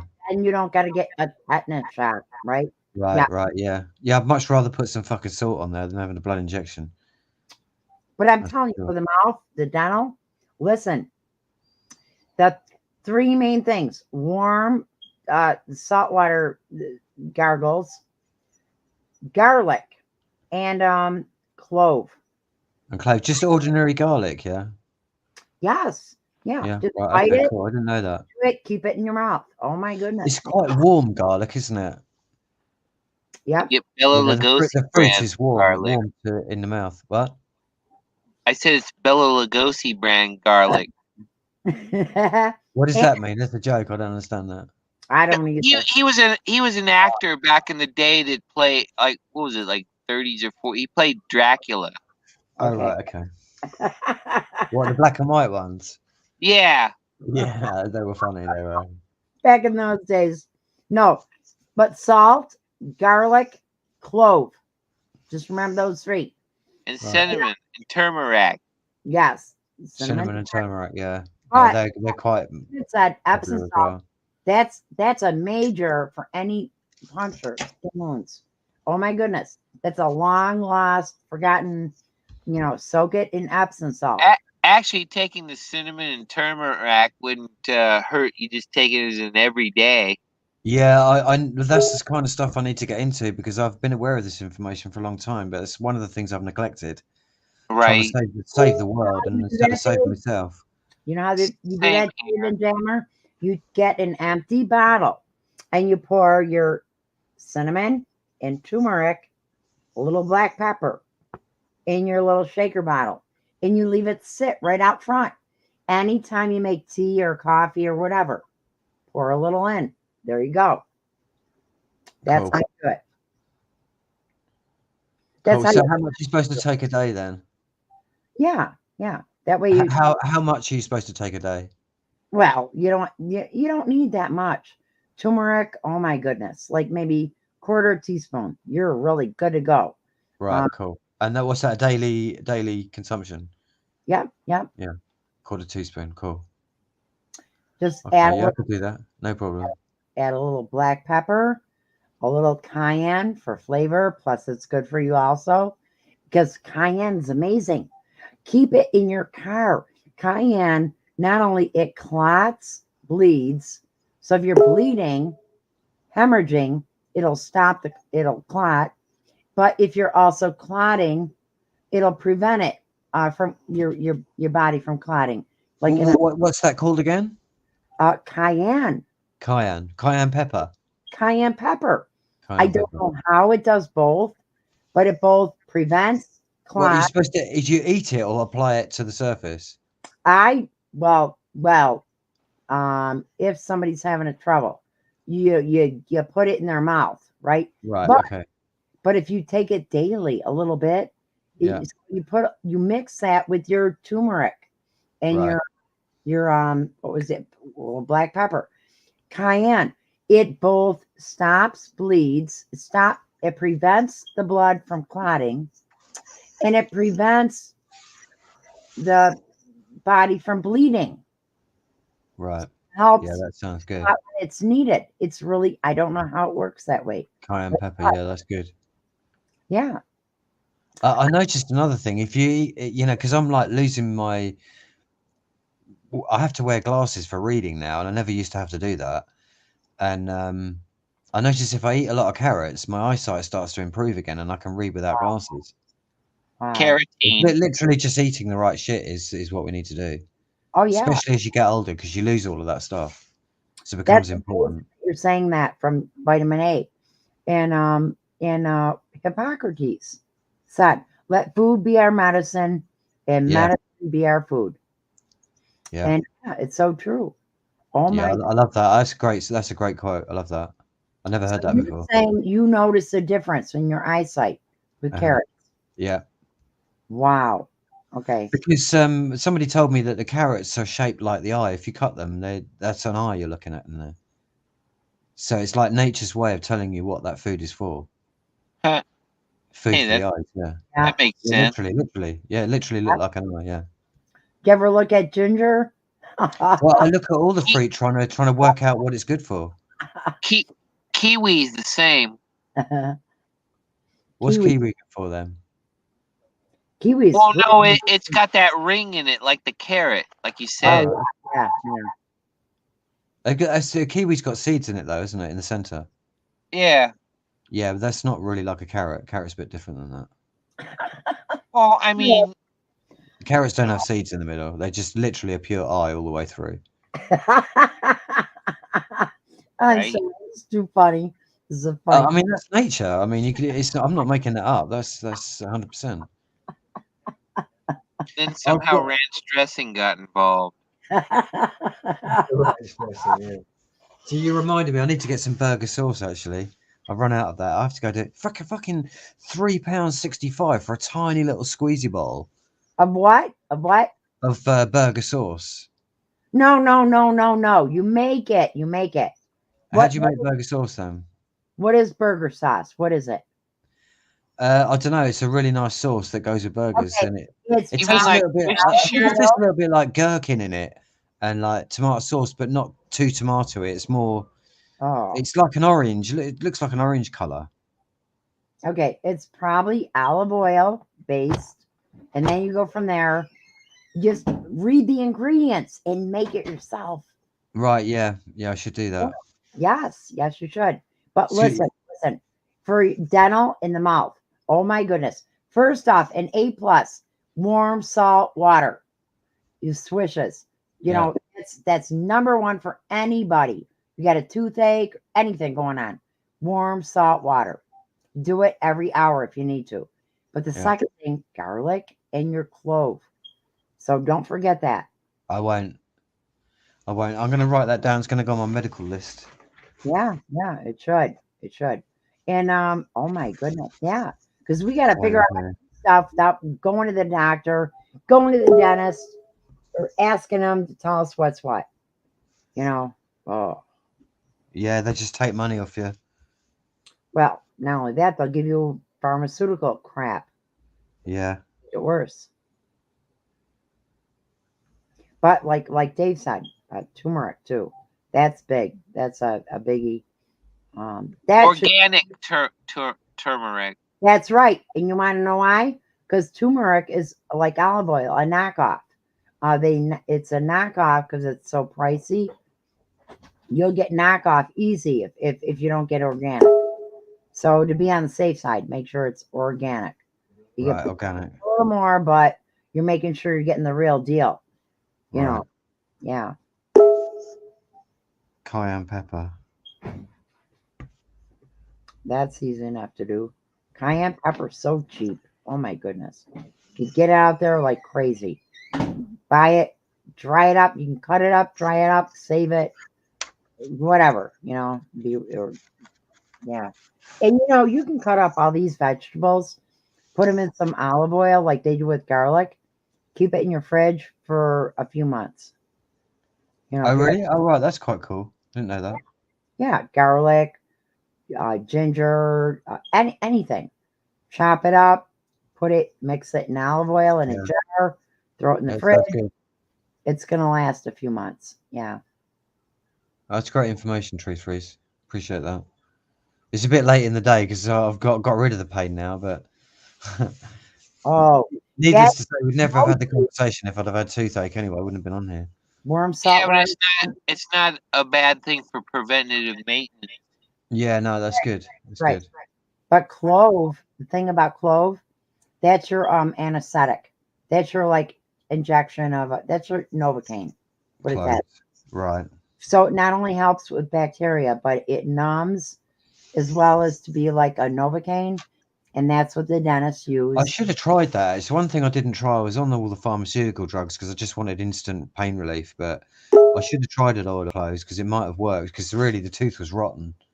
Whereas before I had an abscess or I had a sugar attack. I used to live on sugar. I used to live on fucking chocolate bars Oh yeah. Wow. for the first part of my life. And now I've given up sugar completely. Yeah. And wheat. I'm going, well, I did start eating wheat a little bit because I was so poor. I was living on £37 a week and trying to run a household on that, paying electric bill out of that as well and gas. Oh. And yeah, and smoking weed as well. And it just wasn't working out. Right. Yeah. Not much weed, I got to say. I was it's the least amount of smoke for fucking years. And what was I saying? I lost my train of thought then. You're trying to make it on meager. Yeah. So Boy. yeah, I lost where I was going anyway, but yeah, something like that. No, but clove. If you can get clove oil, that's the best. But don't worry, just get clove in your grocery store in the spot pile. Get And clove, then make it yourself. whole clove, and then boil it. Yep, like you would tea. What, you boil it in the oil? No, you just boil the whole clove in some water. Right. Okay. Okay. I'm with Yeah, you. like you would steep tea. Maybe not. How long do you boil it for? Just until boiling? I don't think you gotta boil it. I'm probably wrong. Just steep it like you would tea. Right. All I know is I took old clove from the 1970s. Right. And because I ran out of clove oil, and one of my kids had a toothache, and I took that clove from the 70s and boiled water, and then I poured a few clove buds in, whole clove buds, let it steep, and strained it, whatever the water. It was strong enough to help. And Right. Wow. Yeah. it was stuff from That's the good. 70s. So yeah, I don't think you got to actually boil it, just steep it like you would tea. Mhm. Yeah. It's the second best thing to clove oil, but that is big on your pain, right? Pain. But it Mhm. also is antimicrobial. But aside from that, then the next thing is you want to work on the root of the problem. So garlic, warm salt water. Mm. Obviously, if a tooth's really bad, at some point you got to pull it.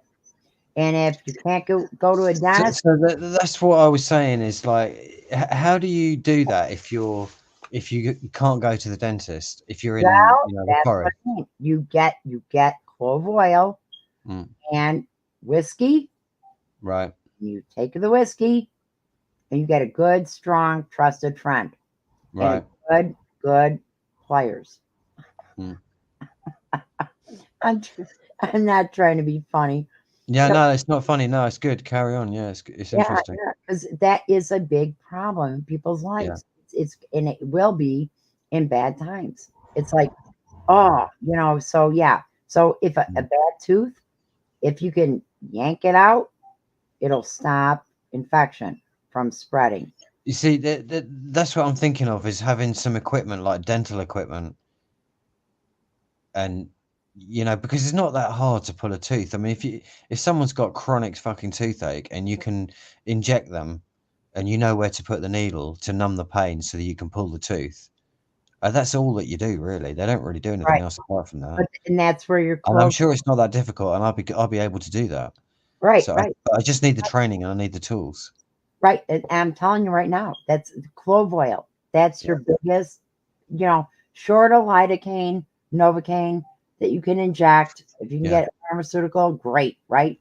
But Well, short, I mean, the other thing is, if you can't get pharmaceuticals, then get some cocaine. It would be probably a good idea. It'd be easy for you guys next to the Mexican border. Right. but actually, no. Literally, clove oil is your better best bet.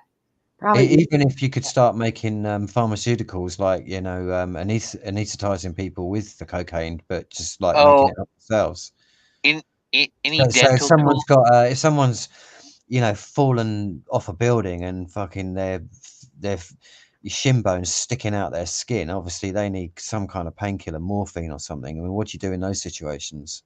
you pray, Hey, pray. hey, any medical tools you invest in, this the stainless steel type, make sure Yeah. they're either made in the U.S. or Europe. Don't buy any of that Chinese or India Yeah, I don't garbage. buy anything from China. It's all a load of shit.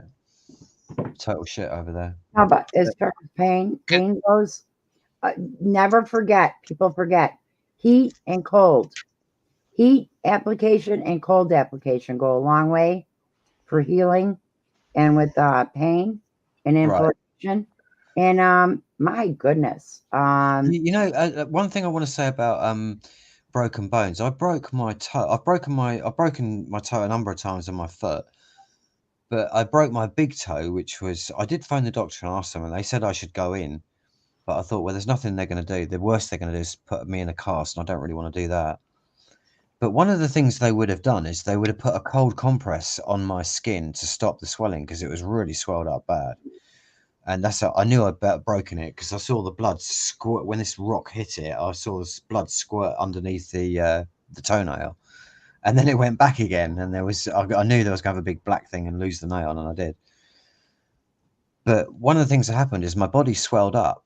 But what I noticed was over the week or so that it was really badly swollen, it was protecting me. It was protecting the bone whilst it was resetting it. So what they've been trained to do in the hospitals and everywhere they tell you, well, at least in Britain, but I think it's common everywhere, is to put a cold compress on and take the swelling down. But that's not what your body's trying to do. Your body's trying to protect the bone because you just busted a bone and it's going to reset that. But it needs that fluid and that protection around it so it can adjust and get the bone set properly because it'll do it all for you. Huh. Yeah. So that I mean, I've gone through that experience myself, so I know that firsthand. And I did it with my finger once, and the same thing. Well, okay, what you're saying, okay, fever. A lot of times people think fever, take Tylenol, aspirin, bring the fever down. Well, a lot of times, I'm allergic to aspirin. It makes me sick. no, but the fever, a lot of times it's your body's way of Oh, building right. Yeah. Killing the virus. Yeah. to kill off something. So by bringing the fever down, you're not really helping yourself. You're probably putting your life more in danger. Yeah. Especially if you're having a high fever, that means it's a serious infection. Yeah. Well, you want to make sure you're wrapped up good in a blanket. You don't want to think you got to be all cold and shit. Yeah, I mean, well, there's like, I think the medical is its own thing. I think that's a serious consideration. I mean, the other one for me, well, you guys over there are more advanced, but because we haven't had our own weapons over here, I need to get trained on weapons, assault and defense, so that we can protect our own boundaries. But that's something I'll probably leave England for and go somewhere else to do, because it's shit over here, and everyone's got big attitude over here. They've got major bad attitude towards one another over here. It's just unbelievable. I'll tell you, for pain, if somebody's dying or in really bad shape, pain relief, I would say, short of having access to pharmaceuticals, Yeah. I would say, Southern Comfort works. Yeah, my mate gave me some naproxen that he'd had for about, I don't know, a year or something, sitting in his cupboard. But I noticed that there's 500 milligrams. I noticed they were hit and miss as to whether they work, because I've been taking them over a 3-month period, and they do a lot of damage to your liver when you take them. Oh, long term, yeah, they're really fucking bad, and so is the cocodamol.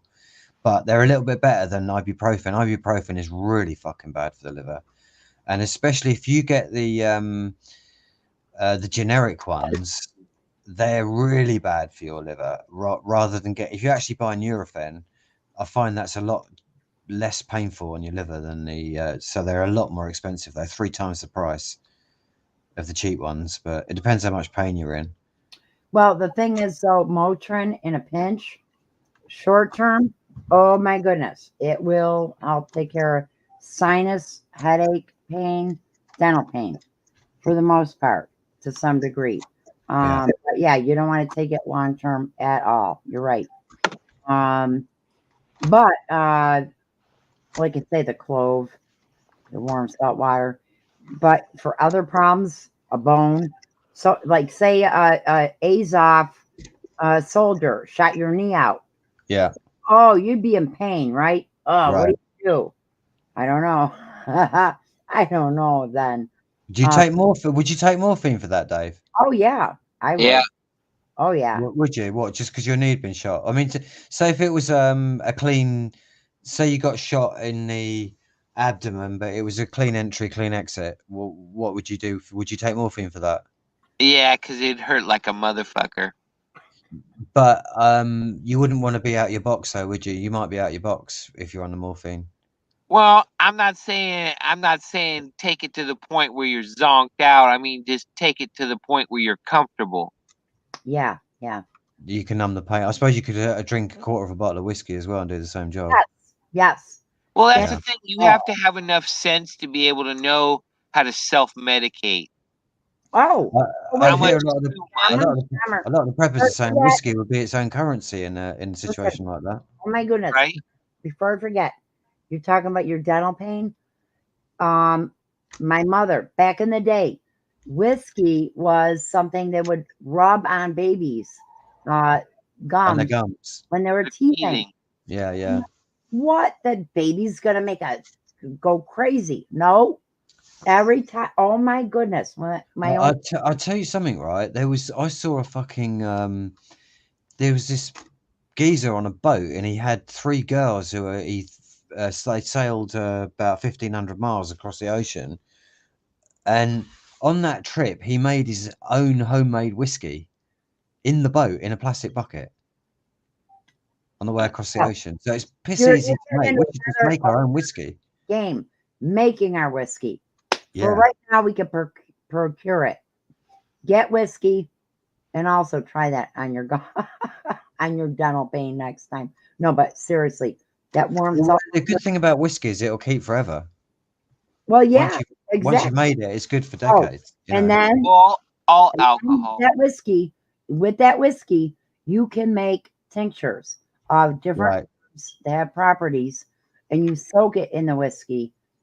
Well, if it's as long as well, vodka is better, but high enough alcohol, and then you soak it, and you make a tincture of a herb.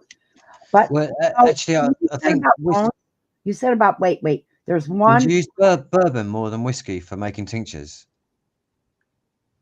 Whatever's got the higher, like alcohol, vodka, what they call 100 proof, whatever's the higher, just more pure, I We guess. don't want 100 proof. That's medical grade alcohol. That'll kill you. That would. That's moonshine. Well, that's even beyond moonshine. It's like I mean, vodka's like 47%. It's like as strong as we get it over here, and that's fucking strong. I mean, I know a girl. Well, that girl I know, she nearly killed herself drinking vodka. She used to drink a Yeah, bottle a day, the strongest and vodka, she's only young, and she's fucked up her pancreas. the strongest vodka you could Oh get, wow. but not to drink, but as medicinal. That's your better. That's your best for making tincture with something like clove, making What are you clove. saying? Vodka's better than whiskey? Well, all I know is vodka is recommended when you're trying Right. to make tinctures. So I'm Right. not saying it's better than whiskey, but maybe because it might be more pure in some ways. Yeah. No, that follows. Yeah, that's interesting.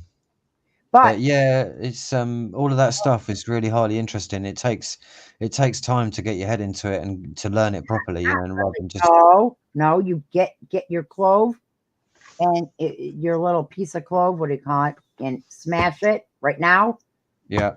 and put it in your mouth, and then that doesn't take long to find Right. out if it works or not. Yeah, But that's quite good. the other, listen, comfrey, knit bone, it grows. It's a weed. It's invasive. It'll grow readily. Well, what's that called again? Comfrey, COMFREY, comfrey. Oh right, okay, I think I've heard of that. And oh my goodness, it grows pretty high, about like 3 feet, and big leaves. But that stuff, the leaves, it's called knit bone. If somebody breaks their bones or really bad burns, you take the comfrey leaf, you smash it up, let the juices come out of it. You make a poultice out of it, a poultice, and put it on. Say you broke your arm or your Yeah. leg, right? You Yeah. got comfrey. You take that comfrey leaves, you smash them up, and then you wrap it around, and then you Right. wrap it in even saran wrap if need be, right? Right. And that will not only, it's called knit bone. It will not only, it helps take away the pain greatly, and it also helps heal fast. Right. Wow. Okay, that's interesting. So much so that if you have a wound, a deep a wound that you're going to wrap it around, that you might add a broken bone to, or a deep wound, you don't dare put that on there until you know it's clean. Because once you put that comfrey on there from the comfrey leaf, Yeah. it will make the healing speed up so fast that if you didn't disinfect it, clean it, You rinse it well. If there's any bacteria in there, that will it'll make it worse, because it'll make that wound, that skin wound, Right. heal so fast, and if there's bacteria in there, it stays in there. It'll make it Okay. worse. But that goes to show how fast it works. It's called knit bone. It helps for broken bones and bad skin wounds. And it's a basic plant. Oh my goodness! You get Right. Okay. get one or two of them.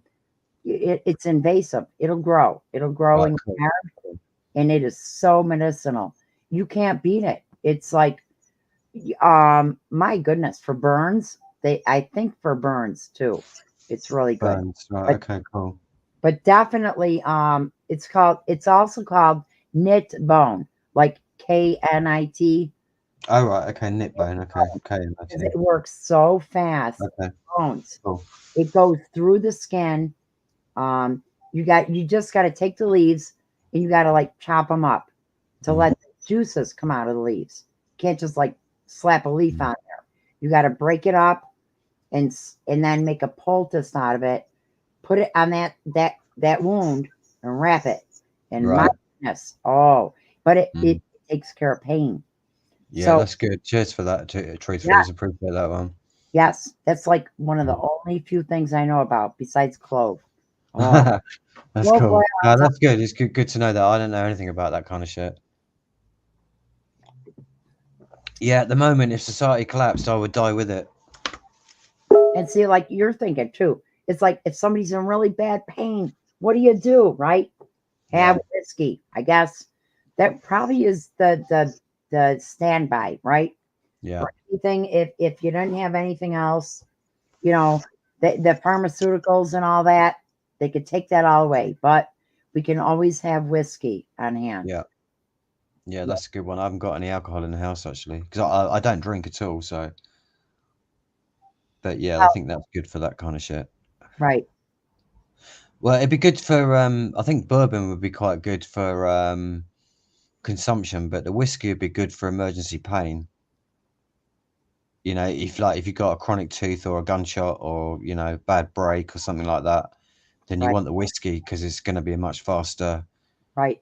Well, if you haven't got morphine or benzocaine or something like that, then you're down to the raw stuff. So which is the And whiskey. I gotta tell you something, Jammer and Dave. I heard stories in Vietnam where there were soldiers that were like they got their leg blown off, or what, their chest, whatever. They're like still hanging on a life, and if the medics didn't have morphine on hand, they would give them saline. And make them think it's morphine. yes, oh my God, Yeah, What? Just be what do they call that? There's a word for placebo. that. Placebo. Yeah. Wow. Did it work? yes, Yes. In some cases. yes. Wow. It's oh my God. Actually, if you can't get that, I suppose a bit of heroin or a bit of opium would probably be quite. I don't know whether opium would work, but heroin probably would. If you can inject it into the bloodstream, that's you know what? I mean, there's a guy who's a heroin addict who lives near me, or used to be, and I mean, I've seen him slamming up, and it's the same thing that this girl over the road. The fucking ambulance came out, and she was in so much pain because of her pancreas. They did exactly the same thing that he does, and yet he's illegal and they're not, because they injected morphine basically direct bloodstream, which is what the heroin addicts do. But they can't get morphine, so they use heroin. Right. And a lot of that stuff nowadays have fentanyl in it. Well, that's only in the last few years, isn't it? That's coming, but I think apparently that's coming in from China. So I think if you got stuff from, I don't know. I mean, apparently somebody was saying the cartels are mixing that fentanyl in with all their shit as well now. So I don't know. I wouldn't have thought the cartels would have wanted to do that, because if they know it's a dangerous drug and it's ultimately fatal for most people who try it, it's not very good for their business model, is it? No, you wouldn't think so. If they wanted to sell their heroin and their coke and what have you and their weed, I mean, I don't think it's in the weed. I mean, I would know if it wasn't weed. Fentanyl's dirt cheap. They can make You know, it. it's like people have been saying they're taking that Xanax for fun. It's like, I know a guy who's taking that Xanax. He went fucking crazy. And this guy's a heavy drug user. And this guy literally lost his fucking mind when he was on that Xanax. He nearly killed himself a number of times. Huh. He was on that Xanax. He was on his push bike and he came off, and because he was fucked out of his brain, just didn't know where he was. It was so bad. I think he knocked himself out. They called the ambulance. He got taken to the hospital. He didn't know where he was, and they made him walk home.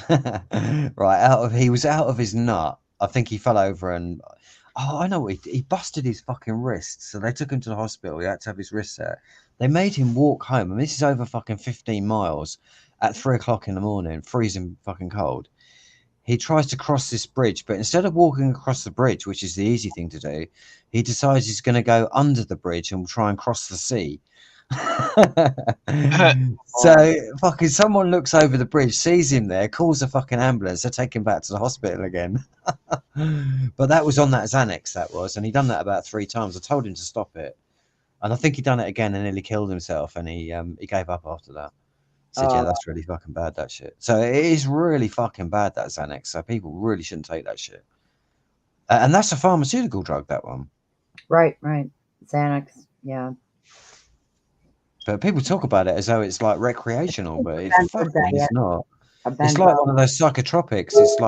It's like one of those things that they done to Timothy McVeigh to make him, you know, so they could pin that shit on him. Right. That's the kind of shit you're talking about, MK Ultra stuff. You completely get Manchurian Candidate shit, but beyond that, crazy, you know. Well, scopolamine. Not you brought it up. That's a drug. It's really bad. They call it devil's breath or something.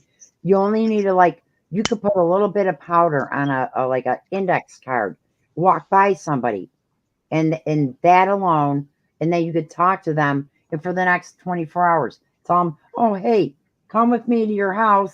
We're going to clear out your bank account and go across the street and kill your neighbor. And they'll do it. And that's what it does to Wow. Well, what have they got to do? Put a speck on your skin or something? It's powder. Well, Do what? Just blow it at you?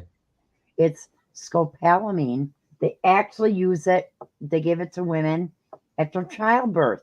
I couldn't believe it's the same drug when I looked at it. Why? What the fuck for? Well, it makes people like a complete for 24 hours. They'll listen. Like if you or me or whatever is infected with it, and somebody tells you, suggestive, go do this, go do that, you'll do it. Right, yeah. And That's that's funny actually. That Jan Irvin, he said that's Gnostic Media. He said that he would call. He's like taken fucking hundreds of acid trips and shit. He said he would call drugs suggestions. That was his term. He used drugs, suggestions. And because when you're on them, it's very easy to be influenced by crazy shit. Yes. Yeah. Now the CIA, they've been looking for their perfect mind control, and so they experimented with acid, in mushrooms and whatever with people. Yeah. It's to what do you call I think mushrooms are right, but I'd never done LSD until recently, and I tried it, and it's fucking shit, man. No. Compared to mushrooms, I just it wasn't good. It was just weird shit. I'd much rather do MDMA. Don't do it. Don't. But in general, don't. I wouldn't. I'm too old for all that shit now. Anyway, I just didn't. I was in a place there's just freaky people there, and it was it's just not my scene. It was just so weird. No, that's it's all no. But for the government, CIA, LSD, it didn't cut it. It's too volatile. They can't, because once they get people on it, they can't control them like they want. Right. They're looking for the perfect mind control. Yeah. Right. I mean, I'm much more into natural highs. If you're going to do something, it has to come from nature, and so that way, at least nature's driving the bus, if you like, that you're on. Whereas with mankind, like LSD, which has been manipulated, I'm not too keen on that, and the high doesn't work for me.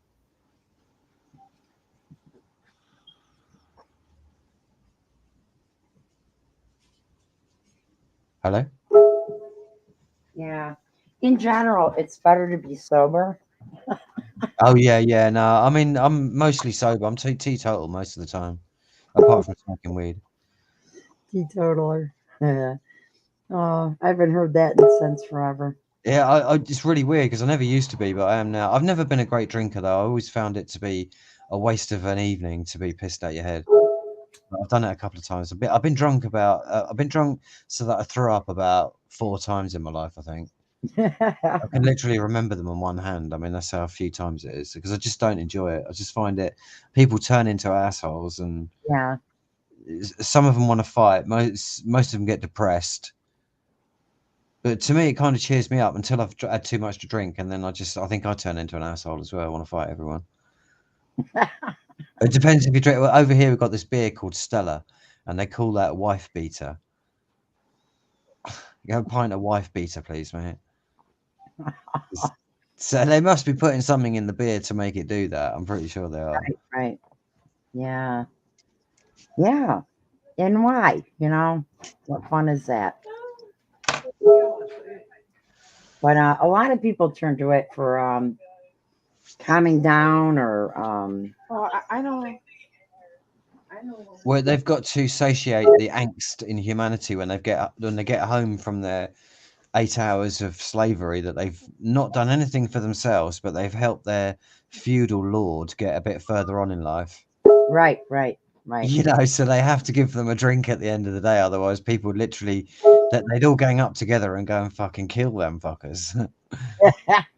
That's why, and then that's what if they wanted to start the rebellion, just cut the alcohol off. That's all you'd have to do.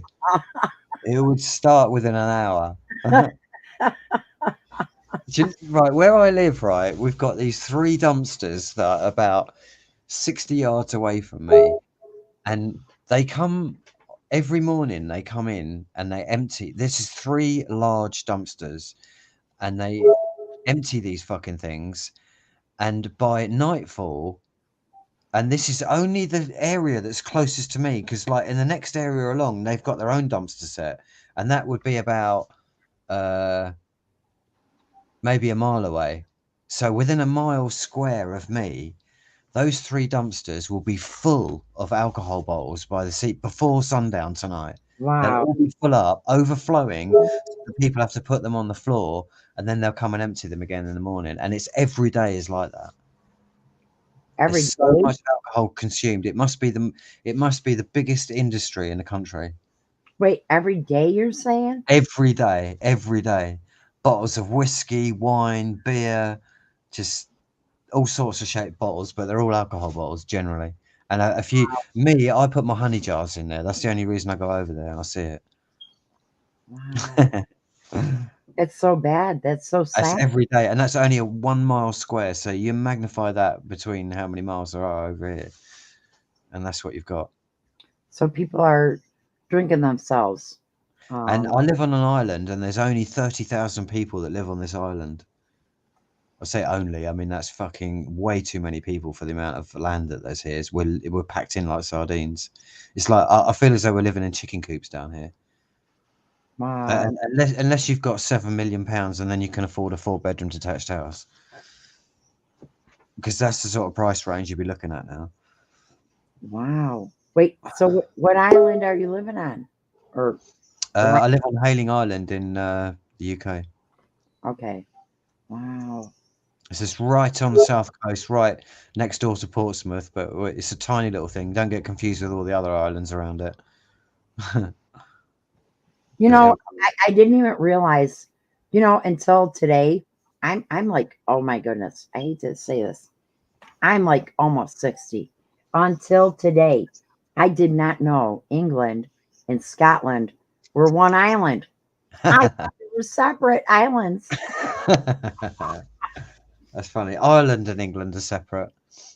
Yes. Oh, I saw that. I'm like, well, it's the British Isles. There's a lot of islands around here, so it's the British Isles they call it. But I don't know why they call it British. I suppose that's something to do with the Anunnaki heritage. That is, I think.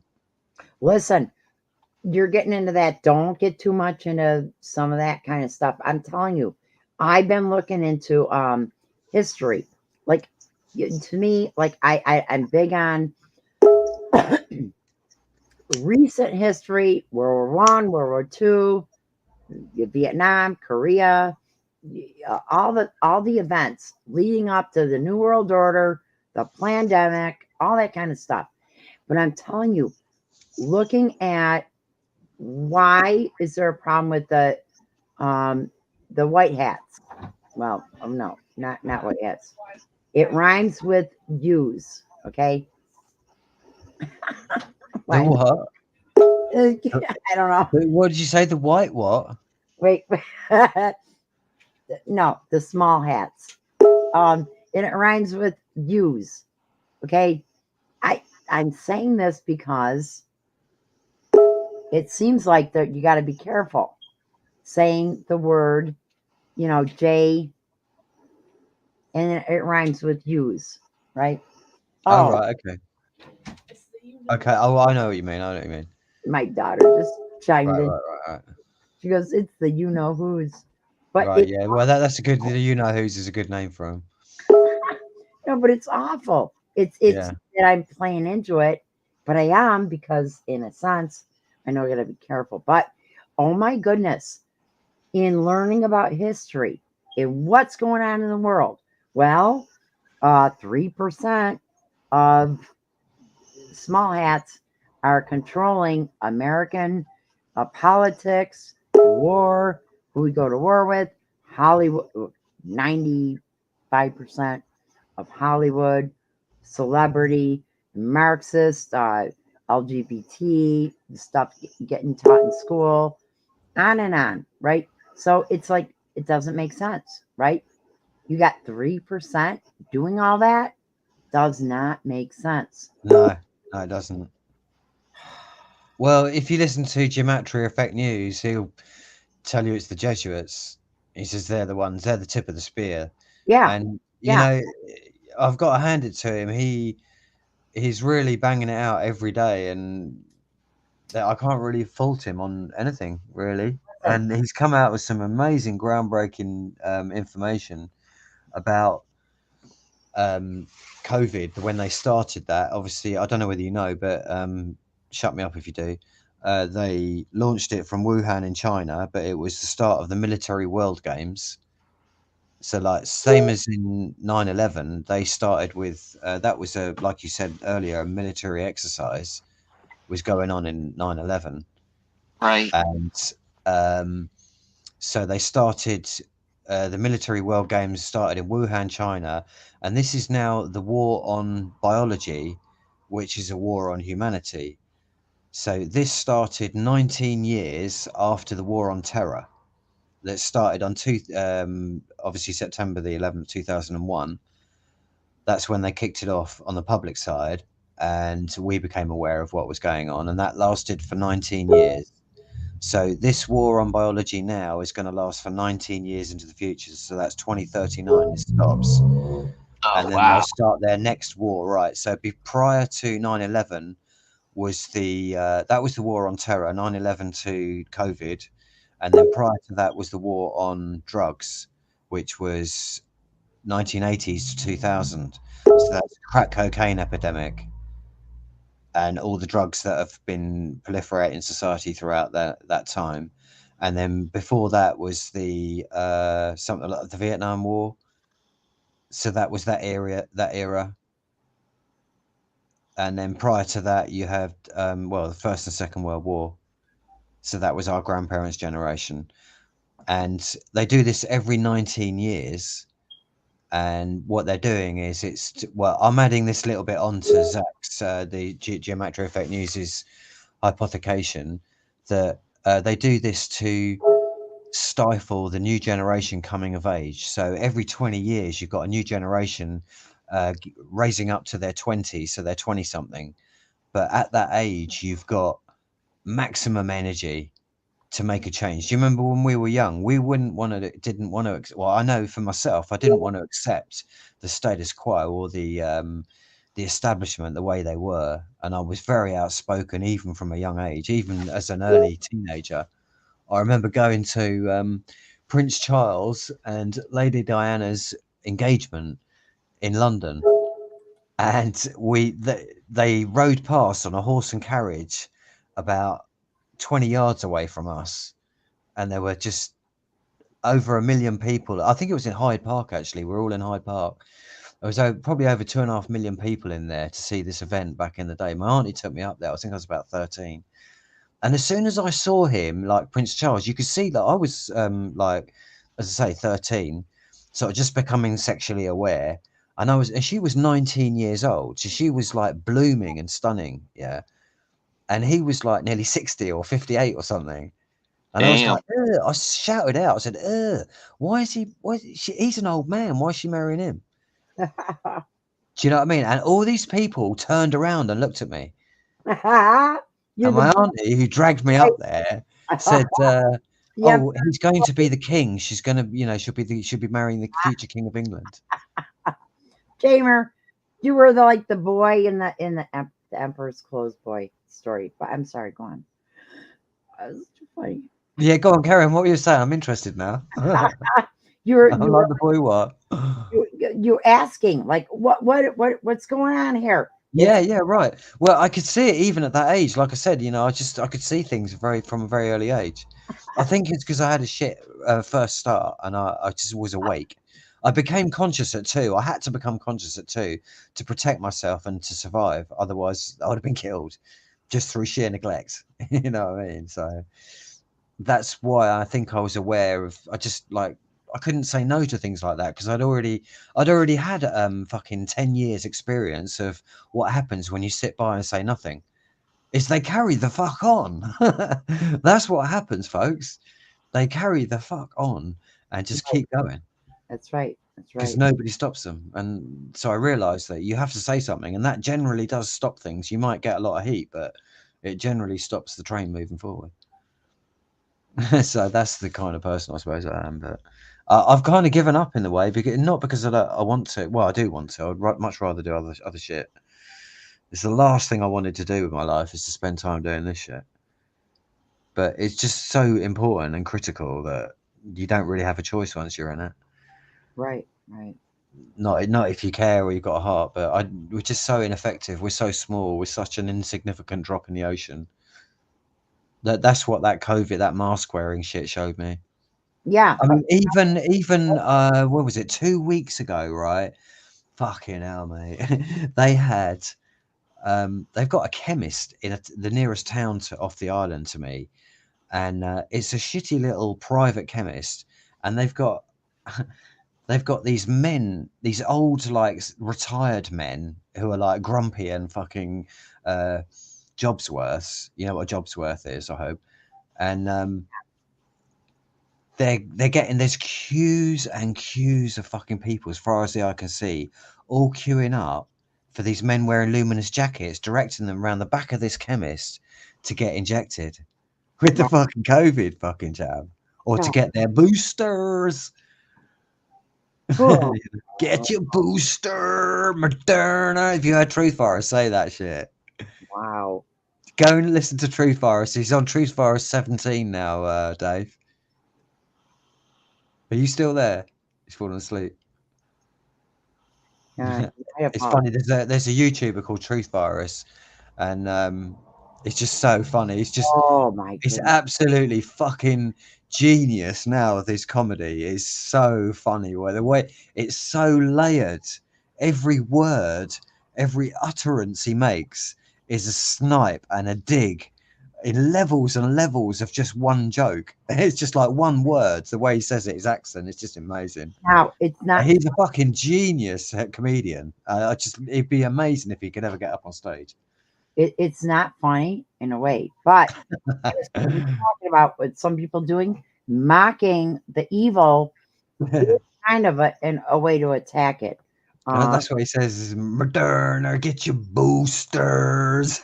He still takes the piss out of the mob, because it's like the pharmaceutical mob, the medical mafia. Oh, goodness. Yeah. Dr. Fauci says it's good for you. Uh-huh. Do Uh-huh. what Fauci says. It's just so funny. You got to listen to. He does all sorts of voices and just like he does the best sheep impression that you've ever heard, taking the piss out of all the sheep. Now, It's so wait, funny. who's this you're talking about? It's Truth Virus. Oh, Literally yeah. I think TRUTHVIRUS, and his name was Truth Virus years before they come out with the virus, decades before. that's amazing. Yeah, he's amazing. Actually, he's fucking amazing. But he's on channel 17 because he's had 16 channels terminated. Wait, hang on. And like that Geometry Effect News is now on his 26th channel. Wow. He's had 24 channels banned or like struck. I'm pretty sure that's who I was just watching earlier today on trying to find out information about Whitey's and the Israel, who's Israel, Right. all that sort of stuff. Well, Geometry Effect News. So he's got Geometry Effect, I think 22, 23, 24, 25 are still going, but he's had like 2 strikes on all of them channels. He's got Geometry Effect Sports, but if you just his name is Zachary Hubbard. If you just Oh, okay. I know that. Geometry Effect News, if you just type that in, it should come up. But you need to subscribe to about 4 of his channels. Although I have to say, when you see that shit come up in the feed, because he streams to every one of them now, it's like, well, why would you do? If you've had 2 strikes on the fucking channel, you don't want to stream that shit to the channel that's had 2 strikes on. You do it on the other channel, so that you don't lose all that back catalog of work.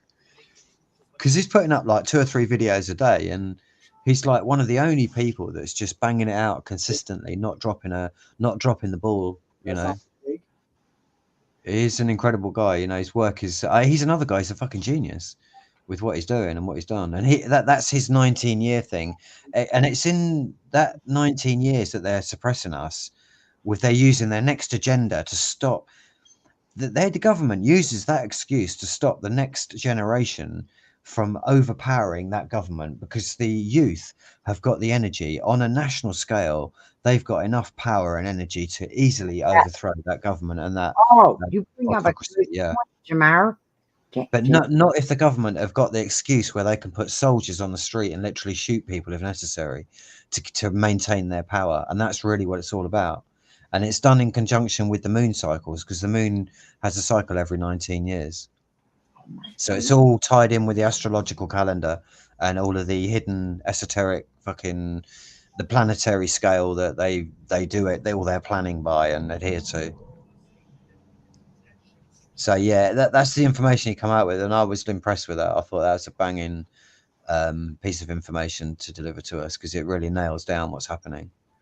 Wow. And as soon as I heard him say that, I knew that's what they were doing to the generations, each generation coming of age, that as their flowering happens, because you know, when you're 20, when you're a teenager and 20, you want to make love. Do you know what I mean? That's what your whole all your hormones are fucking raging, you know, to procreate. Well, you're not thinking about that. You think as a bloke, you just, you know, you can't get a knickers off quick enough.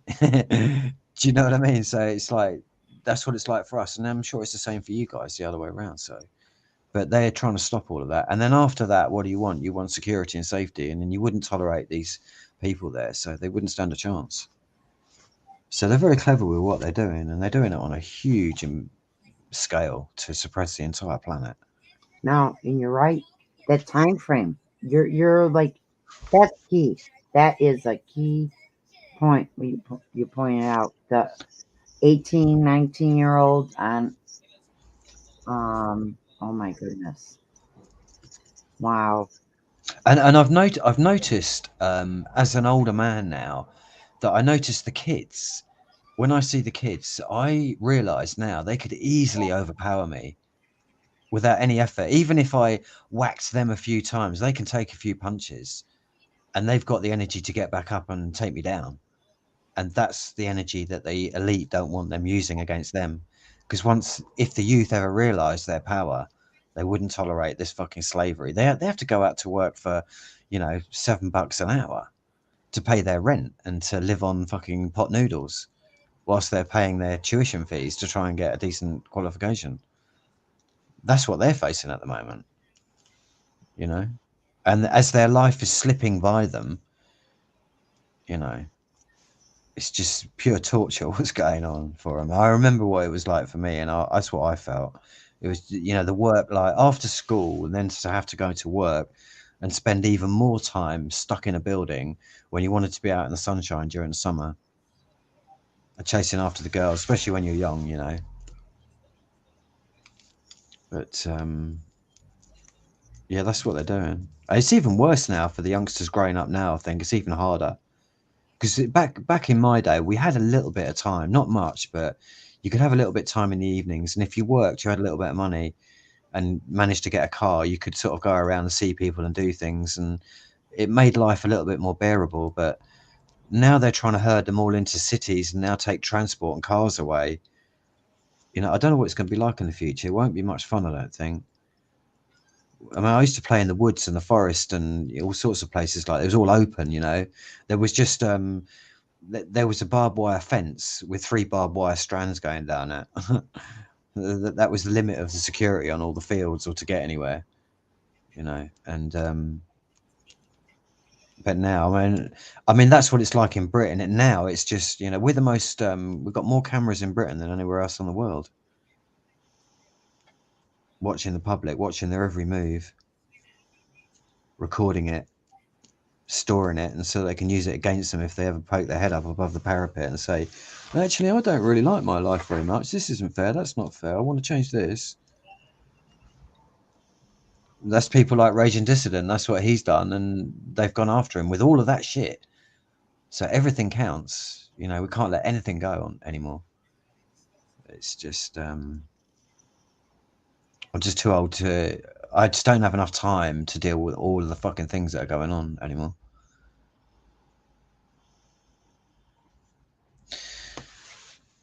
Anyway, folks, I think I don't know about you. Are you dead yet, Dave? Truth Freeze, you died as well. Oh no. No, I was listening to everything you said. I think Dave's just gone to sleep. Could be, yes. Maybe. Probably. But we've been yakking for ages anyway, so I'm thinking about saying it's good to talk to you. I enjoyed listening to you though. It's good. It's all good. And I'm telling you, we gotta pray. We have to pray for God's intervention. Because beyond that, we're hopeless. There's no hope. There really isn't. Well, God can't do it for us. That's the thing. God couldn't come down here and do anything for us because not true. We have to do it for ourselves because we're quite capable of it, and it would mean that we are slaves and not we're not capable of being human beings if we can't do it for ourselves. But Well, you know, it's not people like us. We're aware of that. We are unfortunately just disempowered because, like I say, everyone else seems to believe the government, and they're just too afraid to look at the truth. And that's the reason is because they have they've not had an education, they've had a programming, and they have a spiritual age of 4-year-old. So if you look at all of the activities that are going on, like say for example, some of the most highly trained people in our society are the fighter pilots who protect our protect our skies supposedly. But when they're given an order to go and incinerate a wedding party of 70 people, that's against life, and again they know that that's wrong to do that on a spiritual level, right. but they cannot resist the orders in order to go and do that. I mean, they've had that training, but there comes a point where you stand up and as a man and you say, well, as a living being and having common understanding and respect for another living being, they have, because that's natural in us, isn't it? We're not, even though I've been in fights with people at school and younger, and even as an adult, I've always held back. I've never given it the I'm going to kill you moves. Do you know what I mean? Because there's something in nature that prevents me from just being a psychopath and destroying things. Right. If it's life, I have respect for it, even if I'm fighting it, and So that is stripped away from these fighter pilots. They don't have a choice. They can release their bombs and just start a fireball where this wedding party was. And the whole family, all the cousins and uncles and the friends of the family are there in their best clothes. You know, they've prepared for this for the last 2 years or whatever. As two people are about to join together, you know, under the eyes of God, and then they get incinerated. I mean, do you see what I mean? If you dig into it a little bit, you can see the atrocity that it is. And you can understand how easy it would be to say no to that, and yet they don't. They continue to do it. So you ask the question, why is that happening? Especially to the most educated, highly trained, intelligent men in the world, and women now, because there's women fighter pilots as well. Especially women, because they're the life givers on the planet. How can that happen? And it's because they have a mental age of a 4-year-old. Because as a 4-year-old, you have no resistance to what your parents tell you to do. And that's why you see all the bad behavior, the screaming, the ranting and the raving and the protests and the smashing shit up. It's the actions and the reactions of a 4-year-old having a tantrum. And it's in every walk of society. It's every day it's going on. Even on the news media, even you can see it. They're a little bit controlled because they're trained, but you can see it even on the news readers. When something upsets them or niggles them, you can see a reaction. And it just stands out to me like a sore thumb now. It's like, and I said this years ago, 5 years ago to Dave. If he was awake, he'd agree with me. But that's the problem that we've got. It's like everyone's at that state, and they can't get past that. Because to get past that would mean that you know, your sibling is getting more attention from your mummy and daddy than you are, and that makes you feel vulnerable. And that's what's happening. And it's just, I don't know how to stop that. I don't know what can change that. I don't think fighting wars is the answer to it. You know, I don't think that's going to help us as the truth community. Although at this stage, it's just fighting for survival, isn't it? If society does collapse or we go into a war, it goes into a hot war on our home soil. I mean, we've experienced it over here, but you guys over there, it's been a long time since you've had a hot war on your land. You had the Civil War, didn't you? But we've had, well, we've had a war going on with Northern Ireland. Well, supposedly, but that turns out to be bullshit as well. The Northern Ireland thing, all run by the British government.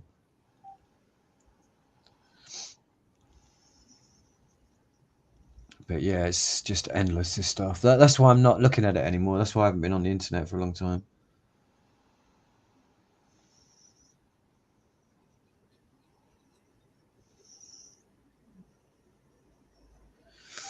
You still there, Truth Freeze?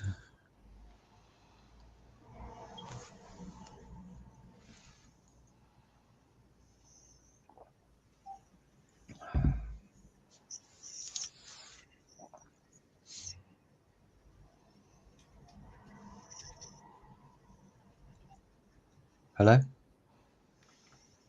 But Are you still there? Oh, yes. Yes. I was talking to myself then, I think. No. I was listening to most of what you said. Tail end, I might have like slipped off, fell asleep. But you know what? Ultimately, like we're in a new world order, global agenda, lies, you know, false flag narratives and all that. But the answer is God himself gives us the answer. Yeah, that's true. That's true. Well, I've kind of got the answer, but I mean, I've got information that I'm going to release to the world. So watch my channel. I don't know. I'm trying to get it out there. I don't really want to put the information out, but I'm frightened that I don't know whether I showed it to Dave years ago. He might remember. I think I only showed it to Becca, but I'm going to put it out because it's very important information for the rest of humanity. But I don't want to put it out at the moment because it needs, something else needs to happen to it, and it requires a lot of work, and that's what I want to do first before I put it out. But I'm worried that if I leave it any longer, if we lose the social media, right, it'll never get out there and people won't know it. And it's information that's Well, it's bigger than this world. It's important for this world, but it's bigger than this world as well at the same time. And it goes into universal proportions. That's how important information is. And I do not exaggerate about that. Wow. And it's on a similar vein to the work that Marco Rodin's put out. And it, in a way, it's not new knowledge, but it's going to be revealed in such a way that it's going to reveal the truth behind everything that's going on and everything that's happening. And that's why it's on a universal scale, because it covers actually absolutely everything. Okay, now And, I would say if it's just YouTube, yeah, it can get closed down, shut off really quick. well, they're all controlled by the same people anyway. That's the thing. There is no other. There is no other alternative to you. I mean, is a little bit at the moment while they're finding their feet and just they're fragmenting the platforms so that they can isolate the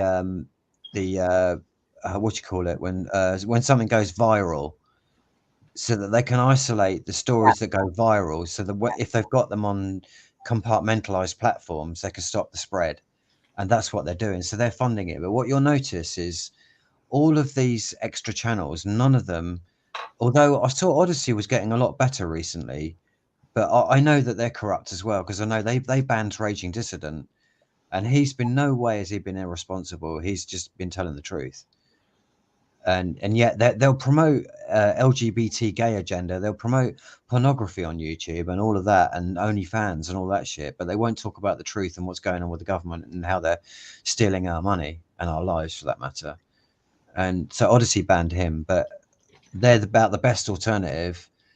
And then all the others don't work properly. There's something wrong with them. They're not functional. You haven't got the facility that you've got on YouTube with any of the other platforms. And Right.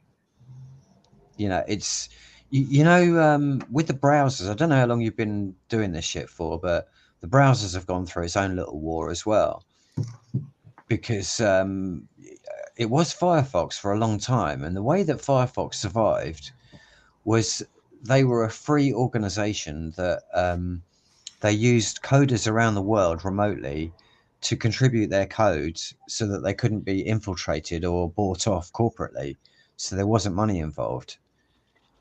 But what I think happened with Firefox, because it's now not functional, I mean it does still work, but it's totally geared into Google now. So if you're using Firefox, half the shit doesn't work, but Google's got it all anyway.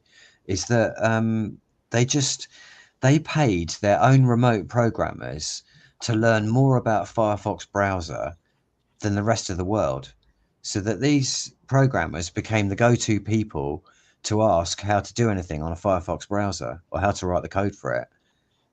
And then because they're on a payroll, they can afford to sit there and just come up with solutions all day until they become the authority, and now they control Firefox. And now all of a sudden, Firefox doesn't do what it was originally designed to do, was to protect us from Google, keep our information private, and block Google out of the picture. And it doesn't do any of that anymore. It won't even block a fucking advert. Even the Brave browser does that. And I've been using that for the past year. And now the Brave browser has now started to become unfunctional. I can't use my fucking internet banking website properly because it won't make the payment for me because of the Brave browser. It's not being supported anymore. And that was the new replacement for Firefox since Firefox crashed about apparently 2 years ago. I read something up on it the other day, and it was about 2 years ago. And apparently they've lost over 50 million users of Firefox in the last 2 years. Yeah. That's big fucking numbers, isn't it? So, and they haven't done shit about it, so they must be aware of it. So it just proves what I'm saying. There must be some element of truth to what my hypothecation that that's what's happened to Firefox. Is Right. they're infiltrated by putting their own people because they can afford to pay them. I mean, of course, all these other programmers who are, to sit at a fucking desk all day and work your ass off to make something work on a browser for 8 hours a day. You need to earn some money for that. And so these guys are having to go to work and then do that shit in their spare time. Whereas these agents, so they're just paid by the government to sit there all fucking day long. Of course, they're going to become better than everyone else. And that was the end of Firefox. So I don't know what's a good browser to use now. I suppose the only other one is going to be the Tor browser, but that was created by the fucking US Navy, so I don't think that's a good idea to use the Tor browser, because anything you do on there, they're going to know about it. They're making it. They're crouching us in. It's going to be inevitable. It's just going to be like the money, the cryptocurrency. It's going to be no way out but one way. I tell you something. I heard something recently from a guy called Seth Gusboza. You probably haven't heard of him. He runs Black Earth Productions on YouTube, and he's got his own websites and shit. He said something interesting in one of his podcasts. He said, in regards to everyone wants a flying saucer and free energy. He says, you're not going to fucking travel the cosmos in a fucking tin can. And that really resonated with me when he said that, because he's all into like shamanism and that kind of stuff. And I believe that that's probably the only way out for us, is to go the natural organic order, and like the path that nature sets us and God provides, and God will lead us into freedom that way.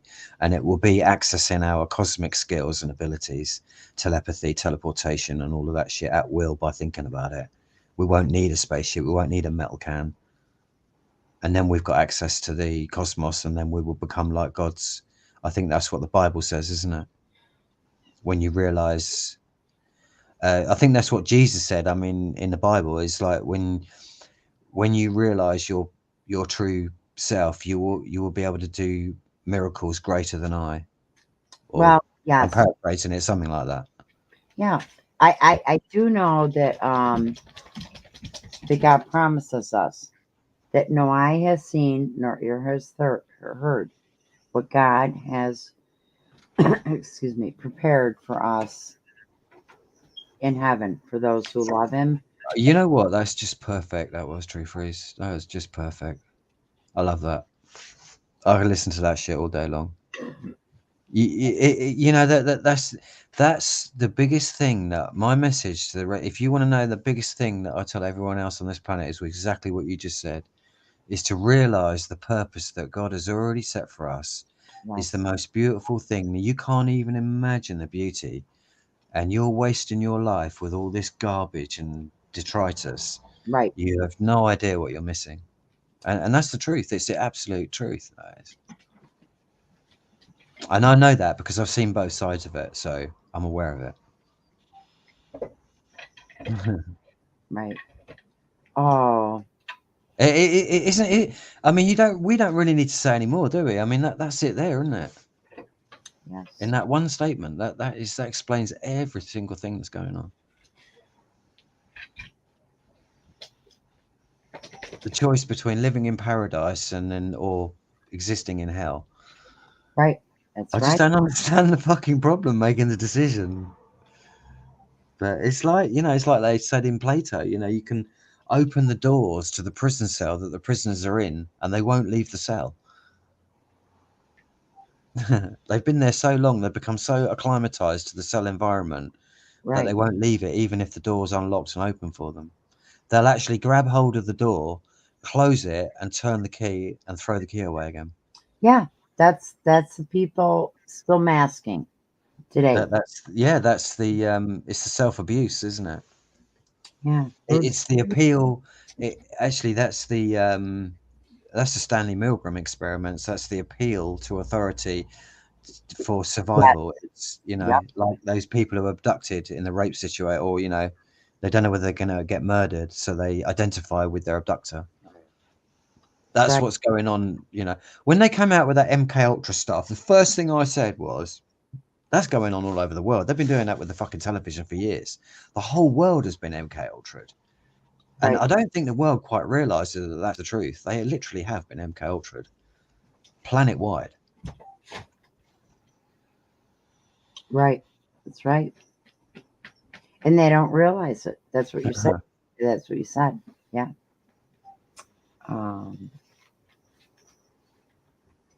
Right in our faces. It's sad. It's sad, but true. Yeah. I love what you just said. That if you'd only realised the plan that God has set for you, that's just so. It doesn't get any better than that. Nope. God promises us That's it. about that no eye has seen, nor ear has heard what he has planned for those who love him. I mean, paradise, this Well, world, it does. You know, to my mind, it doesn't exempt anybody. You just have to step up to the plate. right, You know? exactly. And we got to realize we are but pilgrims in this world. We know this world is fallen. It's imperfect. There's so much injustice. We know that, right? But this in this world, we are but pilgrims passing through. Yeah. It's not what God intended. It is not. It's fallen. It's a fallen world. Why he let it stay fallen, I don't know, but he did, and he made a plan through it. I don't think it's anything to do with God. It's all down to man. It's all mankind's fault. Mankind has lowered himself to such a level, such disgrace, that he's too ashamed to step up to speak to God because he can't face himself in the mirror. That's what he's got to get over first, is looking in the mirror. He doesn't like the monster that's staring back at him. That's the problem with mankind at the moment. That's all the mask wearers. Every single one of them can't look in the mirror at themselves. Yeah. Wow. Yes. That's 99.9% reoccurring of humanity. I mean, we are the fraction of 1% of people who are compass mentis and who don't partake in the craziness. You know, I had a revelation yesterday. Do you remember the film Rambo: First Blood? Uh-huh. Hello, mate. You fucking woke up then, didn't you? Did you come out of your coma suddenly? I bet you missed the last hour and a half, haven't you? Yeah. That's so funny, man. That's comedy right there. Right. But you're talking about Rambo. Yeah, I had a revelation yesterday about Rambo. It's fucking amazing. Oh, That wow. if you think of the metaphorical, if you think of the metaphorical expression of the movie, of what that's showing you, if you take Rambo in that movie and you look at the rest of the world, Rambo is the only sane one in the world, and everybody else is fucking insane. He's Oh, the only wow. one who's showing. He's the only. I suddenly got that. Whoever put that movie together, that is fucking embedded in that movie, because I suddenly realised that that's what it showed. It was it's the Illuminati fucking snubbing their nose at us again, isn't it? Saying, check this Right. out, because he's the only one fighting for for freedom and to be free, and to be normal. And the whole world's gone to fucking shit. And his worst enemy, what he never discovers, the worst enemy he's got, he thinks is his best friend, which is the fucking Colonel, who sent him out into hell in the first place. Right? That's our parents, right? That's who we trust most. Or if it's not our parents, our primary caregiver, which is probably the government in most people's cases. Well, it is the government in most people's cases, because everybody's listening to the government and watching the telly.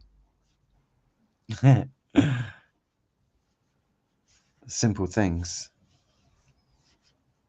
But that Rambo, yeah, that's like, I just had the revelation. Yeah, he's the only sane one in there, because it's like I said to you earlier, Dave. I'm quite happy to get in a gunfight with these motherfuckers, because at least Right. that's more honest than sitting here behind our fucking computer screens pretending that we're fucking truthers and we stand for something. I'd Right. much rather die in a fucking gunfight, man, than sit here Right. anymore and do this for another fucking decade. I'll tell you that. Let's get it on, baby.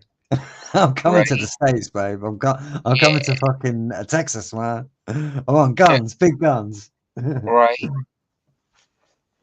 Yeah, I'm In just Texas. sorry. It's kind I of don't know. late.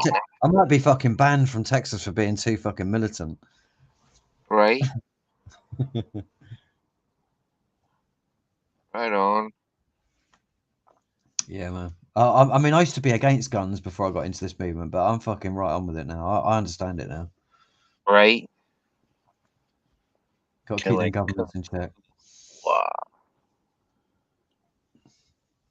I think that's one of the things about the internet that America has taught the whole world. The people, you people who live there, not the fucking government, But you have taught the whole world that everybody needs guns if the fucking government's got guns. Right. Yeah, that's a good thing that the people you can be proud of that, mate. That you've taught us the fucking truth about why you've got guns. I don't have any now. Not with me. I mean, don't get me wrong. I fucking detest guns. I think the whole instrument should be banned from the face of the earth. But you know, with what we're facing, unfortunately, it's the lesser of a bad choice, isn't it? Right. I mean, I detest that killing shit. I mean, we can sit down and talk about it and come to an agreement, even if we agree to disagree.